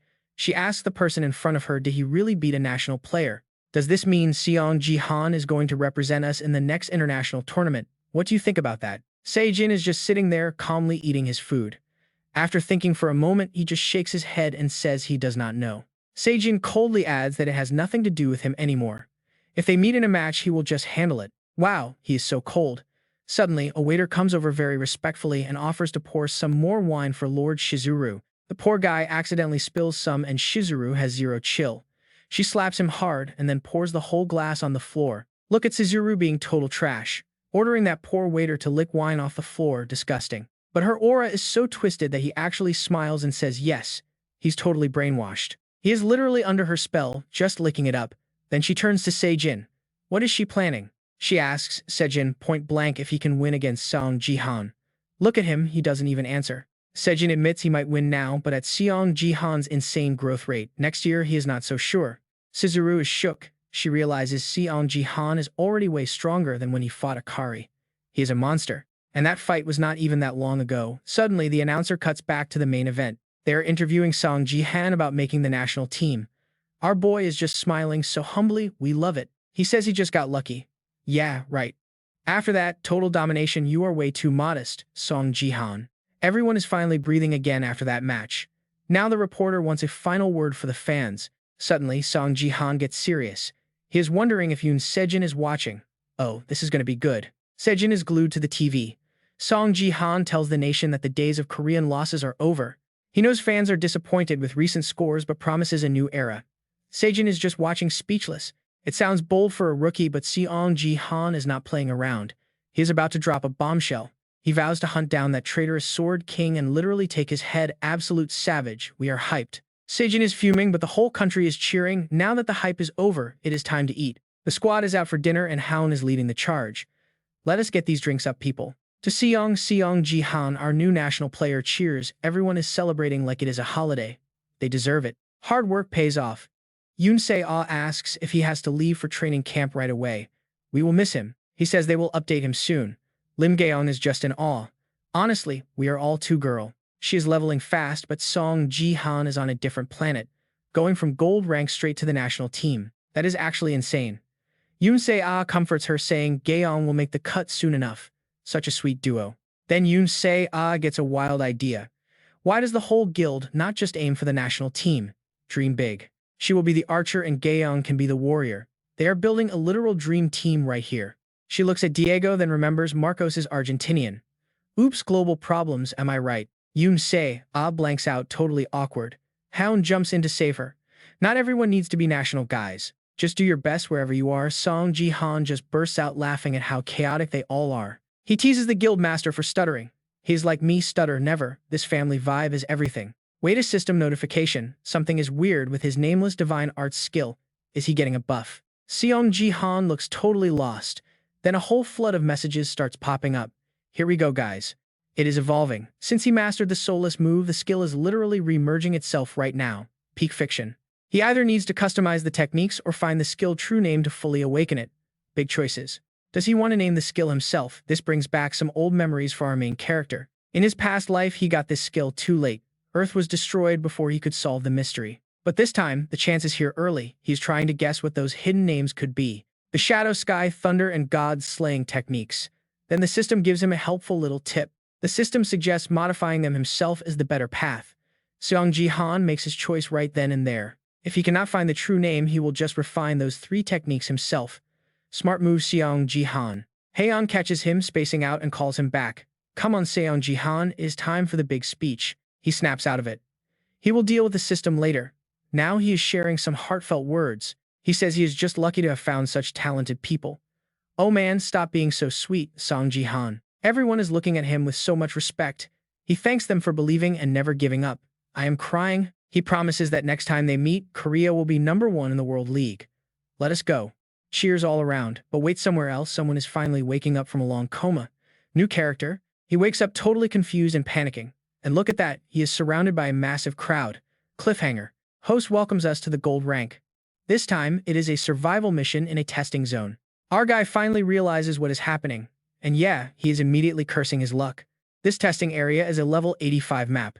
Just hit gold and you are already in this mess. No time for guides. Someone screams, drawing everyone's eyes. Oh man, look at those massive letters. He is complaining because he landed in the red zone. Talk about bad luck, he is definitely losing levels. Jihan is confused. What is so special about the red zone? Suddenly, the start signal blares out. Dark red lasers activate everywhere. Survival count is 100 and we are dropping to 50. A thick electric grid traps everyone. As soon as the command hits, those red beams strike down. Total carnage. Fight for your life. You can see the pure terror on everyone's faces. It is absolute chaos, screams echoing everywhere. Even our main character is taken aback by this brutality. Here is how it works. Players are randomly tossed into 3 zones: green, yellow, or red. Red is the worst. Survival plus lethal traps. They literally call it the newbie graveyard. After that first wave of destruction, the whole place is buried in thick smoke and dust. Everyone is gasping for air. One guy starts raging. Honestly, can't blame him for the salt. Green or yellow would have been an easy rank up. Now everyone is furious about these insane rules. Dealing with players and dodging traps is completely unfair. Then a voice cuts through the noise. Wait, someone suggests a truce. Let us not fight each other when the traps are already this deadly. Fighting now is just suicide. An archer steps up trying to talk some sense into the crowd. As long as 50 people survive across all zones, we pass. Why kill each other inside our zone? Team up to break the traps. Seems logical, right? But that voice sounds suspiciously familiar. A mage joins in speaking for the group. All right, looks like we are all on the same page. He asks if anyone is new to survival missions. Probably some fresh level 75s in here. The kind mage offers to show them the trap locations and how to clear them safely. Our main character looks touched. Wow, everything is going great. Except for those creepy hidden smiles. Once the newbies gather, he confirms their levels. Level 75, right? Yep, they fell for it. Suddenly, the mage levels his staff. He is pointing it right at the unsuspecting new players. His whole crew draws weapons. Total betrayal. Everyone is panicking, screaming, asking what the hell is happening. The mage is radiating pure malice. What I am teaching you, he says, this is strategy. The goons start laughing their heads off. You idiots, you were dead anyway because of the traps. At least now you are dying with a lesson, right? Honestly, these guys are the absolute worst. The victims turn pale. One girl asks if they are really going to play this dirty with newbies. Their response, welcome to the real world. Everyone goes through this. Time to grow up. No more talk. The mage prepares his finishing move. Remember to use this strategy next time. He is charging up his weapon, looking way too excited. That is enough for today. Goodbye. The villains launch a massive attack. A huge explosion rocks the area, sending dust flying everywhere. But wait. As the smoke clears, a shadow appears. Suddenly, those killers are being pulled back. Jihan has got them. He does not hold back, slamming the entire group into the dirt. What just happened? Jihan walks up calmly. He was struggling to remember this map earlier. He releases a crushing wave of killing intent. Thanks for the strategy tips, I remember everything now. Those guys just vanish after that hit. Now Jihan is on a rampage hunting the rest. The audience is losing it. Now this is the high-level gameplay we have been waiting for. He is completely breaking the red zone's balance. One victim screams about the crazy S-rank guy. Does not matter. Jihan swings his blade and slices him apart without a shred of mercy. After clearing the trash, Jihan looks around. Is that all of them? Seriously. Look at that survivor count. Green 28, yellow 25. And red, just 1. Jihan. Alright guys, 54 survivors left. Seeing that our guy grumbles, what is this mess? Not even 50 people, so annoying. I can't even hop zones to hunt them. Suddenly, Ariel pops up with a warning. John, watch out. He nearly jumps out of his skin. This place feels familiar to Ariel. No wonder it looks so recognizable to her. It is the World Tree Alliance lab. John is absolutely floored by the news. Ariel sadly explains. Whenever elves invade a planet, they leave labs like this behind. I have scouted abandoned labs before. I even lost teammates to leftover traps back then. John listens in silence. Ariel has never seen these on the game map. This is new. John scans the area. If she is right, an elf facility was dragged into the game. Thought this was just a weird survival theme. Guess not. Suddenly, alarms start blaring everywhere. The sirens cut him off. An announcement follows, confirming all red zone specimens are destroyed. Except one. Outlier detected. Non-standard subject found. Searching the area now. The system scans him and triggers the red laser grid for total incineration. John is clueless. He finally snaps out of it and screams, what the hell? Does this map actually have these mechanics? You and I both know the viewers are laughing. This is why you do not overfarm in the zone. Did he skip the manual? Do not underestimate the villagers. John curses. This cheap trap is literally a death sentence. Ariel sees the danger. John over there, charge through that middle door now. What? Ariel explains quickly. If I remember correctly, that is actually a space rift. You can escape through there when traps trigger. John is skeptical. It looks like a wall. Ariel rushes him. Move it, that rift will not stay open for long. With no other choice, John sprints forward. If this goes wrong, do not blame me. He finally reaches the door. The moment John touches it, a strange light flashes. He reflexively shuts his eyes. Once things feel safe, John slowly opens them. He is speechless at the view. Before John lies a massive campus filled with lush greenery. What on earth? Everything here is weirdly peaceful. There is even a splashing water fountain. John asks Ariel where they are, but she looks just as confused as him. No idea. I did not expect a hidden space like this. Suddenly, a notification appears. Hidden quest cleared, escape the zone. New information pops up. Epic quest unlocked. Epic quest, confront the lab owner and find their goal. Reward 100 achievement points. He reads the prompt. Totally different from daily quests. What is the experiment for? A noise startles John. A blonde girl watches him warily and asks, "Who are you?" The elf is shocked. An escaped specimen. John stares back. Is she an elf? Ariel warns him immediately. A real elf. Be careful, John, he nods, sensing danger. John recalls the quest info. Ariel said this was a World Tree Alliance lab. Could this elf be the owner? She watches him. Interesting, no specimen has reached here. How fascinating. The elf offers a friendly invite. Want some tea? It is currently tea time. He hesitates on his next move. Part of him wants to just attack for info, but her power is a mystery. Too risky. After a moment, John comes up with a plan. For now, I will just play along. Sure, sounds good. They both sit down. She politely pours the tea. Neither of them says a word. Once she is finished, the hospitable elf slides it toward John. Here, enjoy. John looks at the cup suspicious. This feels sketchy. Is it poison? Ariel pops up, suggesting he should just take her out. John tells her to pipe down. He finally decides to drink. Just act natural. Since we are still in the tutorial phase, is probably safe. Thanks, I will take some. The elf stays silent as John chugs the tea. Afterward, he gets curious. So what is this place, and what is it for? John bombards her with questions. You do not look like a normal player. Who are you? What are you doing in this lab map? Hearing that long list, she just smiles. My, you are a curious boy. She begins to answer each one. Take it slow. This is just my small private garden. She calls herself a noble. Obviously, she is not here for the tutorial like the rest of you brats. She is just a watcher from above.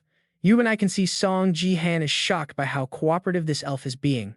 Too good to be true. Maybe he can squeeze some info out of her easily. He keeps pushing, asking why she is really keeping an eye on them all. She sets down her tea and answers. Simple, really. But wait, her whole vibe just changed in a single heartbeat. If a freak like him shows up, she just catches them to be her slave. Seong Ji Han instantly goes on high alert. But it is too late. Pain explodes through him, making him drop his tea. He collapses right there on the floor. It is already over before he realizes it. His body just won't move. Seeing him struggle like that, the elf just smirks. Hard to move, isn't it? She tells him not to worry. His breathing and heart rate will stabilize soon enough.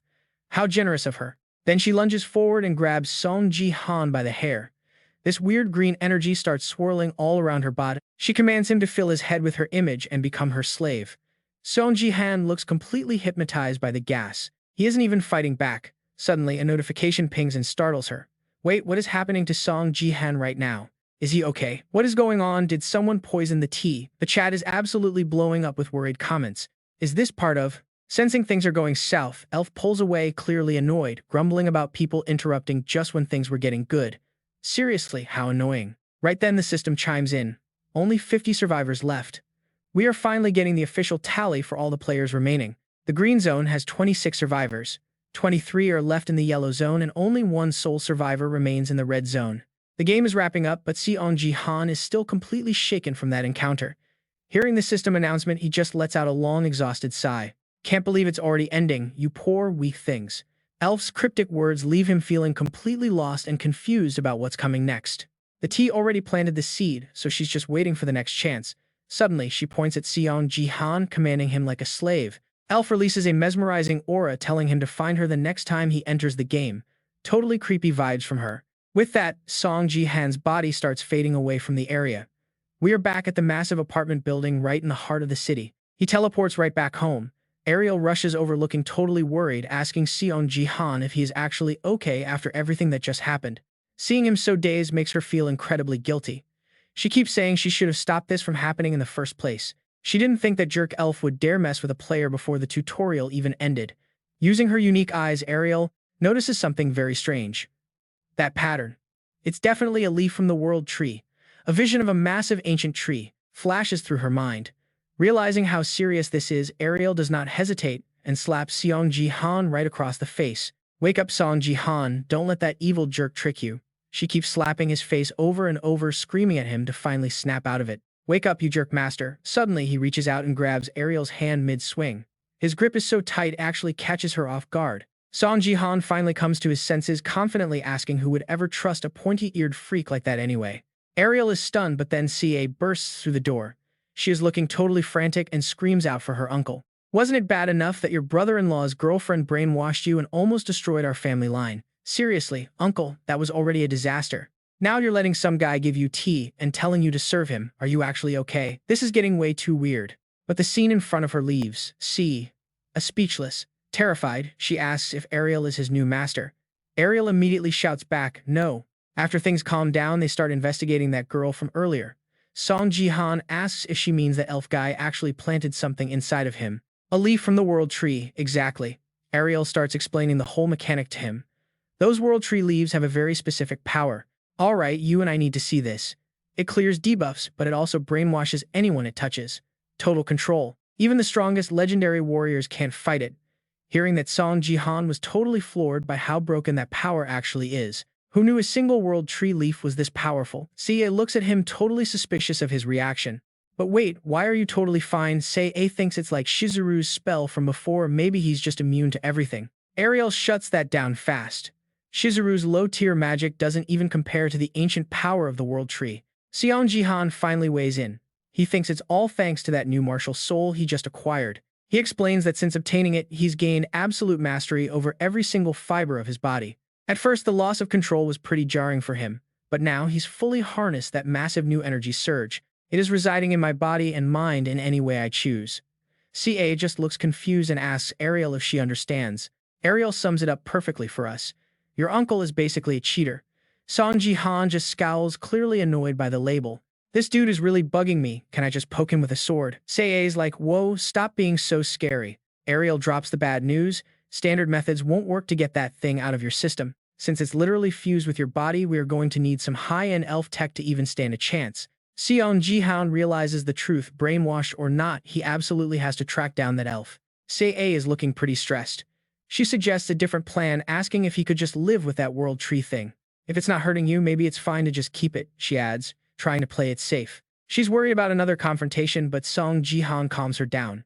Trust me, CA, I've got this under control. He says that, but his head is somewhere else. He hates lying to her, but he can't let her worry right now. Deep down, he knows this seed is actually the key to his next big move. He grips his chest ready. A few days later, Seong Ji Han heads to the building. CA calls him up, asking if he's finally made it to HQ. She is totally hyped, wondering if he's spotted any other famous national players or top-tier rankers yet. Seong Ji Han just chuckles. Actually, I think I might be the biggest celebrity in this room right now. Now that he's officially on the national team, they're actually sharing their top-secret training programs with him. Though training alongside the same guy he just crushed on live TV is definitely going to be a bit awkward. But hey, it's a mandatory schedule with no exceptions, so he's stuck. Now back to the current situation. CA is like, do you really have to move in with them? Seong Ji Han's just as annoyed, but rules are rules. She stays quiet while he explains the move-in plan. He's officially heading out to the new dorms next week. A sounds super bummed. So I'm just stuck house-sitting alone. That's going to be so boring. Seong Ji Han suggests she should just tag along, but she immediately starts laughing like it's a total joke. No way, you can't be serious, she says, telling him not to worry about her being lonely or anything. She mentions she's out shopping and tells him to take care before hanging up. But wait, someone is watching her. Deep in a dark alley, a pair of eyes is locked onto her. A hooded creeper is tracking her every move. The stalker confirms Seong Ji Han isn't around. He's sure she's all by herself, making her the perfect target. He's done waiting. He can't waste another second and decides it's finally time to make his move. He wants to wrap this up quietly. He'll trail her just a bit longer before striking when the coast is clear. But just as he thinks he's got her, a voice rings out. Looks like we've caught a little rat lurking around. Ariel is radiating pure killing intent, demanding to know who he is while summoning a massive arsenal of weapons. He's completely surrounded and panicking. How did Seong Ji Han's summon find him so fast? This wasn't part of the plan. He is frantically trying to find an exit. He needs to grab any opening he can and bolt. Too late, CA spots the commotion and asks what's going on. Ariel wastes no time pointing out the creep. This guy has been stalking you for a while now.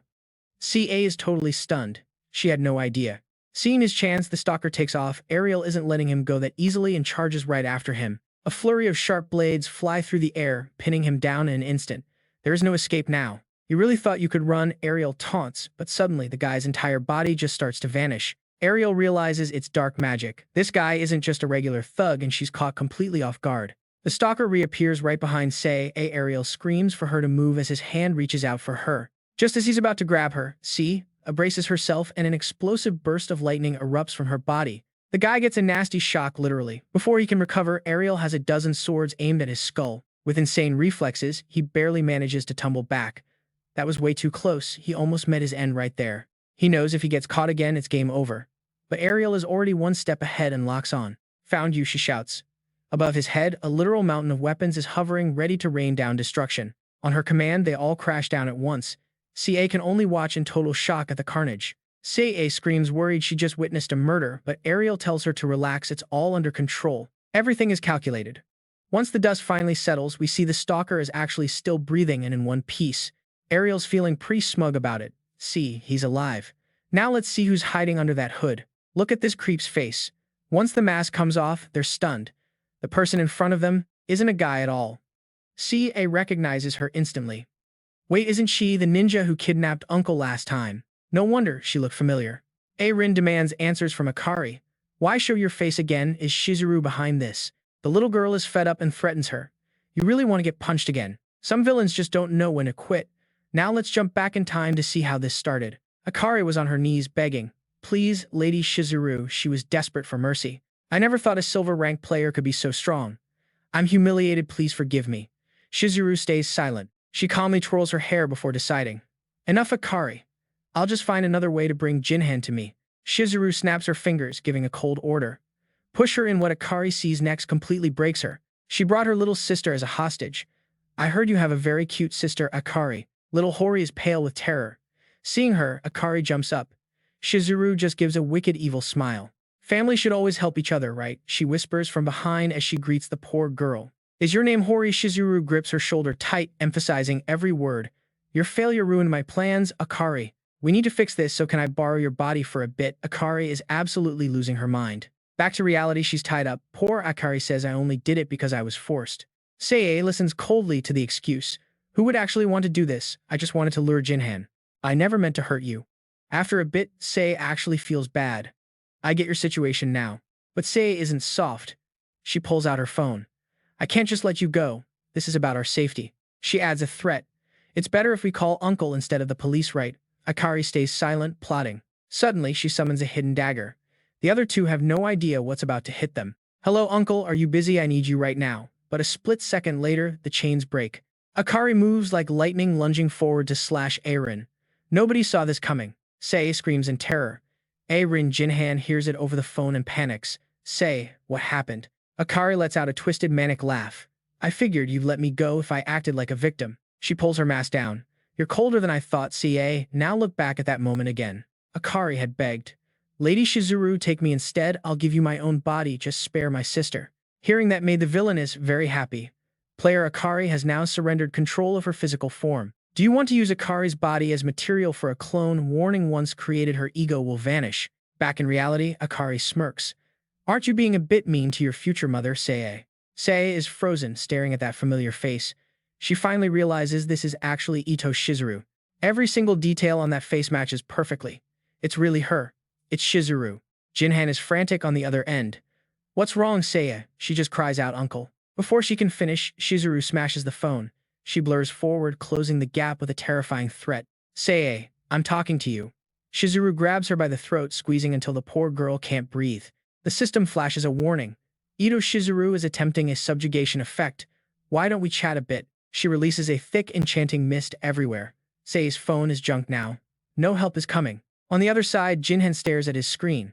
Master Jinhan, what's wrong? Master Jinhan. He is officially losing it. Back to Ca, she's in serious danger. Is this the skill Uncle faced? Ca tries to fight it, but it feels useless. This is the woman who stole her father away. There's no way I should like her. But right now, Shizuru's magic is forcing her to submit. Suddenly, Sei grabs her arm. A bright light flashes and bolts of lightning crash down on them both. Struck by the attack, Shizuru is forced to let go. Sei is finally free. Now look at this. The system says the lightning mark is resisting mental pollution. Subjugation failed. What, someone is interfering with my power? Sei is confused too, but she locks back in. Sei stands tall, staring Shizuru down. Look here, you old hag, don't you dare touch me again. Don't you dare touch me. Hearing that old lady insult makes Shizuru lose it. She finally snaps and swings a massive punch, straight at little Yoon-se. Ah, respect your elders. Her fist is inches away from the girl, but right at the ultimate moment of life and death. Yoon-se suddenly vanishes into thin air. Shizuru's punch hits nothing but empty space. She's totally stunned by the empty scene in front of her. Now Shizuru is left standing there all alone, looking like a fool since the girl is gone. She starts spinning around and screaming, "Where did you go? Is that an invisibility skill? Show yourself," but deep down, Shizuru is starting to panic because Yoon-se is actually resisting her. How did this brat not submit immediately? First it was Jin, and now even his niece is giving her trouble. Suddenly, a dark shadow looms right behind her. "Wait, what are you, Ariel?" Finally reveals her true form. "Have you taken over that ninja's body?" Seeing the girl's strange and powerful appearance, Shizuru actually gets excited. "What is this?" She creeps closer to Ariel, asking, "Did you just grow taller? How interesting, or maybe this is just your true size." Shizuru leans in, using her seductive charm to interrogate her. "You know a lot about Jin, don't you?" She purrs. She demands Ariel spill everything she knows, but the little girl just smirks. "Watch this." The system hits us with a notification. Skill failed. Turns out Shizuru's stats are way too low to even touch this target's mind. Shizuru is absolutely stunned. Ariel just laughs with pure contempt, calling her an inferior race. "Mind control. On her, please." Ariel's sheer aura is crushing. Shizuru can barely breathe under the intense pressure of being near someone this powerful. The bloodlust is insane. This isn't just a species gap. This is a level of power we haven't even encountered yet. Suddenly, a dark hand erupts from the shadows behind her. Shizuru spins around, sensing the danger just in time. Too late, the dark hand is faster, slamming her down hard. Watching her struggle, Ariel calmly starts to remark that her movements are way slower than that last ninja, as she summons a wall of weapons aimed at Shizuru. "Is it because that body isn't even yours?" she asks. Now Shizuru is pinned down, completely unable to find a way to move. But just as the blades fall, Shizuru triggers a barrier. Ariel is actually caught off guard by this quick move. Shizuru pulls out a hidden card and breathes a sigh of relief. That right there is her absolute defense charm. It's a one-time rank S level item. Shizuru gloats, saying she really didn't want to waste such a precious treasure here. Using that red card, Ariel's power is instantly dispelled. The little girl just watches the plan unfold with a quiet stare. After a while, Ariel finally speaks up, asking if she's really forced to use items way beyond her own worth just to hide her obvious weaknesses. Honestly, how much longer can those little cheap tricks actually keep her safe? Shizuru just smiles. "Don't worry, I have plenty of gifts given to me by people who love me very much." She sees the girl's reaction and feels smug. But her plan is a mess. She never expected to be blocked by Seong Jin's summon. She has to protect Yoon-se and escape now. Where did that little brat disappear to? Just as she's wondering, Yoon-se is actually throwing a mysterious cloak over her shoulders. The girl has seen everything. Yoon-se whispers to herself, wondering if this will work.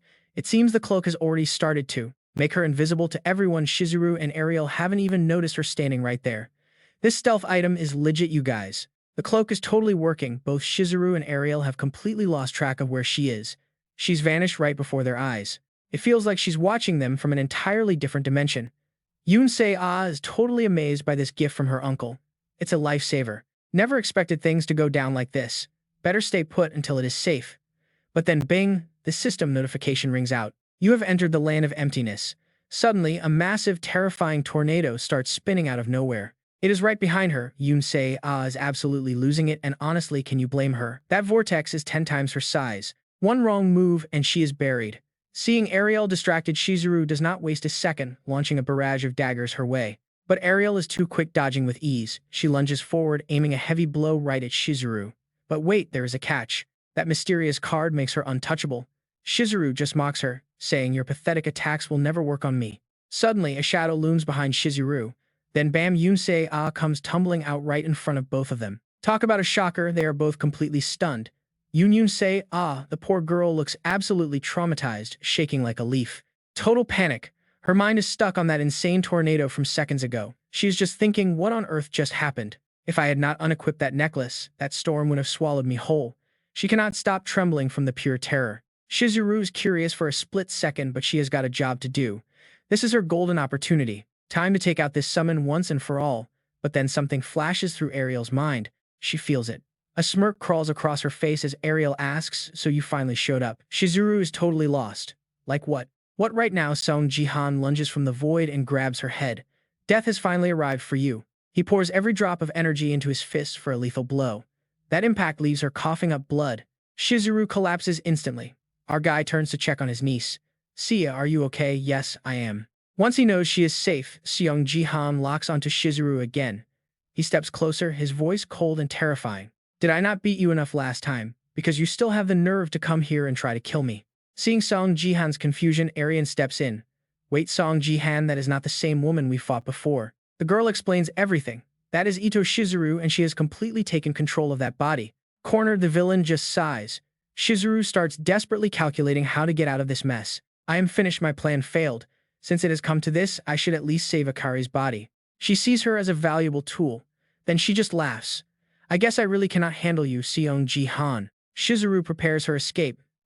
This is such a shame, but I really have to go now. Before she can even finish, Seong Ji Han snaps his hand around her neck. See you later then. His killing intent is insane as he prepares to strike.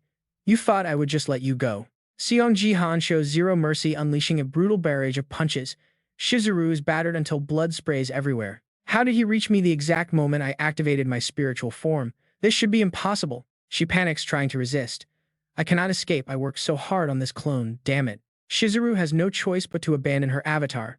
As it fades away, she screams out, Seong Ji Han. Seong Ji Han watches her vanish. It will not end like this next time. He just gives a chilling smile. He leans in close, his voice low and dangerous. You are right, because I will never let it end here. I will find your real body and kill you myself. He tosses the useless shell aside like trash. Seong Ji Han turns his back and walks away. Let us go, Sia. But the girl looks back, still feeling worried. He wonders why she is so tense. Meanwhile, in a massive mansion, Shizuru sits silently on a sofa. Exhausted from the defeat, she sighs. Suddenly, someone approaches to check on her. You look upset. It is Exine. She whispers his name as he sits beside her. Is something bothering you, my dear? She shakes her head, saying it is nothing. But Sang pushes for the truth. Come on, tell me. I am truly worried about you. Shizuru leans on his shoulder, acting all fragile and sad. My plan failed again. It would have been amazing if we could just get Seong Ji Han to join us. He would be a huge help. Plus, we could bring your daughter back and reunite your whole family. Zian listens intently. They have no idea how you really feel, and that is just so frustrating. He tries to comfort her. Do not overthink it, Shizuru. You are still such a sweet person. Even if they do not understand you. Little does Sai know she is hiding a cold, calculating smirk. A notification interrupts them. Shizuru reads it and her face turns into a mask of pure shock. What? Why is Seong Ji Han suddenly starting a live stream? She tries to guess what he is planning. Do not tell me he is going to talk about today. I bet he does not even have evidence. This is ridiculous. She asks Sane if she can watch it, and he naturally says yes. She taps the screen to see what he is saying, but once it loads, she completely freezes. The person on screen is not Seong Ji Han. Good day to everyone watching from all around the world. The speaker starts exposing Shizuru's crimes. I am a player who was once under her control. I survived her mental manipulation. Akari finally appears, standing right there with Seong Ji Han and Sia. My name is Gato Akari. I am here to expose everything Ito Shizuru did. I saw it all. Seeing her alive, Shizuru is terrified. Akari, how is she alive? How can this be happening? Jumping back a few hours, a strange light appearing behind them had caught Seong Ji Han's attention. Shizuru's clone began screaming in agony. System warnings started flashing across the screen like crazy. Ito Shizuru's soul has left the body. Self-destruction initiated. Gato Akari's powerful will is resisting. After one final scream, the results were finally in. The process was a complete and total success. Alright guys, the destruction process was just aborted. Hearing that Yoon say, and Ariel spin around in total shock, staring at her with pure worry. What is happening to her? The little girl moves in closer to check. Her energy. It feels totally different now, doesn't it? We do not know how, but this feels like the real Akari. But her condition is critical. If she stays like this, she won't last long. Seong Ji Han is stuck, not sure how to handle this mess. Then out of nowhere, he moves in and grabs Akari by her collar. He lets his healing powers explode.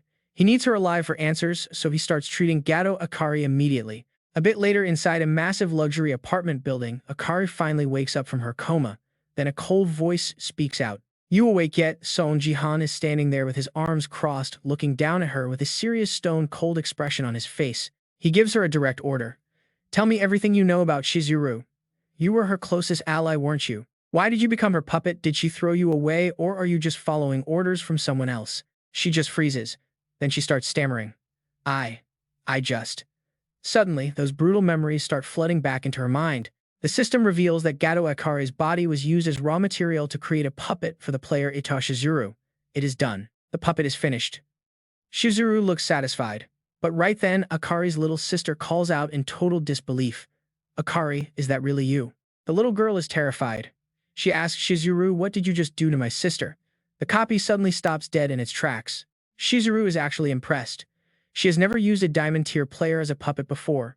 Her will is still fighting back somehow. That is a problem for me, she says. I need to test her. I need to be absolutely sure she is under my control. Akari's sister turns pale with fear. Suddenly, Akari lunges forward and wraps her hands around the little girl's throat. In that moment, it looks like her will is completely gone. She just keeps squeezing tighter and tighter on her own little sister. The little girl gasps for air, calling out her name. Akari. Akari.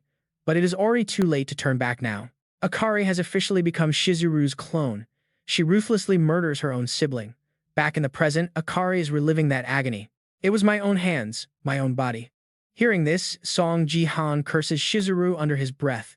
She is way worse than we thought. Akari stands up, her eyes burning with pure hatred. I am going to kill her. Every word she speaks drips with death. That woman. Shizuru. I am going to rip that psycho into tiny little pieces. She turns around, ready to storm out and find her. But Seong Ji Han speaks up. Hey, who said you could just leave? Akari freezes in her tracks as he gives her a serious reality check. You really think you can take her alone? If you could, you would not be here. You will just die instead of getting revenge. Akari starts shaking violently. Seong Ji Han points out that if she gets possessed again, she is basically just handing Shizuru another free body. He is totally right, and she knows it. She cannot even argue. She just stammers, asking what she is supposed to do now. Akari breaks down in tears. Shizuru took everything from me. My body, my family. I have nothing left at all. She collapses onto the floor, completely broken. The weight of her loss is too much, and she just sobs her heart out. Seong Ji Han just watches her quietly for a moment. Then he speaks up. Actually, there is one thing you can do. He reaches out his hand, making her an offer. Since you've got nothing left, why not team up with me? I need my revenge too. She looks up at him, totally stunned by the proposal. They have a deal, and the plan begins. Now they start plotting together. First off, everything you just told me, you need to reveal it to the entire world. Back in the present, Akari is following the plan. She starts speaking out, finally exposing what Shizuru did to her body. You and I can already guess the comment section's reaction. This is way bigger than just some player getting robbed of gear. People are demanding the organizers fix the international laws. Akari keeps going, tearing down Shizuru's facade and exposing every single crime. She brainwashes people, steals their bodies, and even commits murder. But that is only the tip of the iceberg with this woman. She seduced countless Japanese politicians just to control them and cover her tracks. Akari cannot even hold back her tears anymore. I was one of the people forced to do her dirty work, she says. The more she talks, the more she crumbles. Seeing her break, Seong Ji Han steps in to speak. I will take it from here. He warns the audience with a cold, serious tone. It is a shame to drop this news right before the Northeast Asia tournament, but the world needs to be on high alert. Itachi is dangerous. Everyone is left in total shock. Seong Ji Han has one final message for the players in the tournament. Seeing Huntley break, Seong Ji Han steps in to speak. I will take it from here. He warns the audience with a cold, serious tone. It is a shame to reveal this right before the tournament, but I believe Ito Shizuru is a threat to the entire world. Everyone is left in total shock after hearing the truth. Seong Ji Han has one final message for the players in the upcoming tournament, especially those of you attending the next event. Stay far away from her. Do not let that woman get near you. All the players worldwide are glued to this broadcast.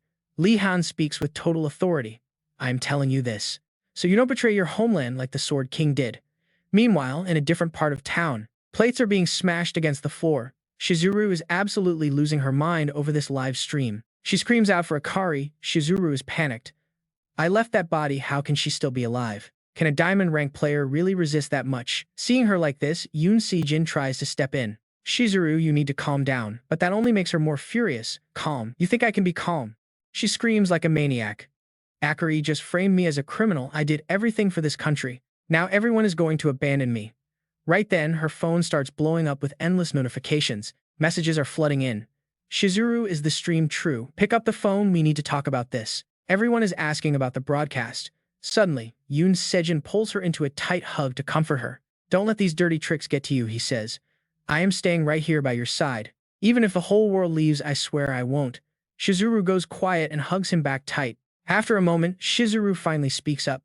Her voice is dripping with pure bitterness and hatred. When you face Li Han in the tournament, I want you to crush him, deep in a hidden lab. Elle stares silently into her tea, thinking only of Li Han. She smiles. I am waiting for you. Inside her cup, a tiny image of her favorite test subject appears. And yeah, it is our boy Li Han.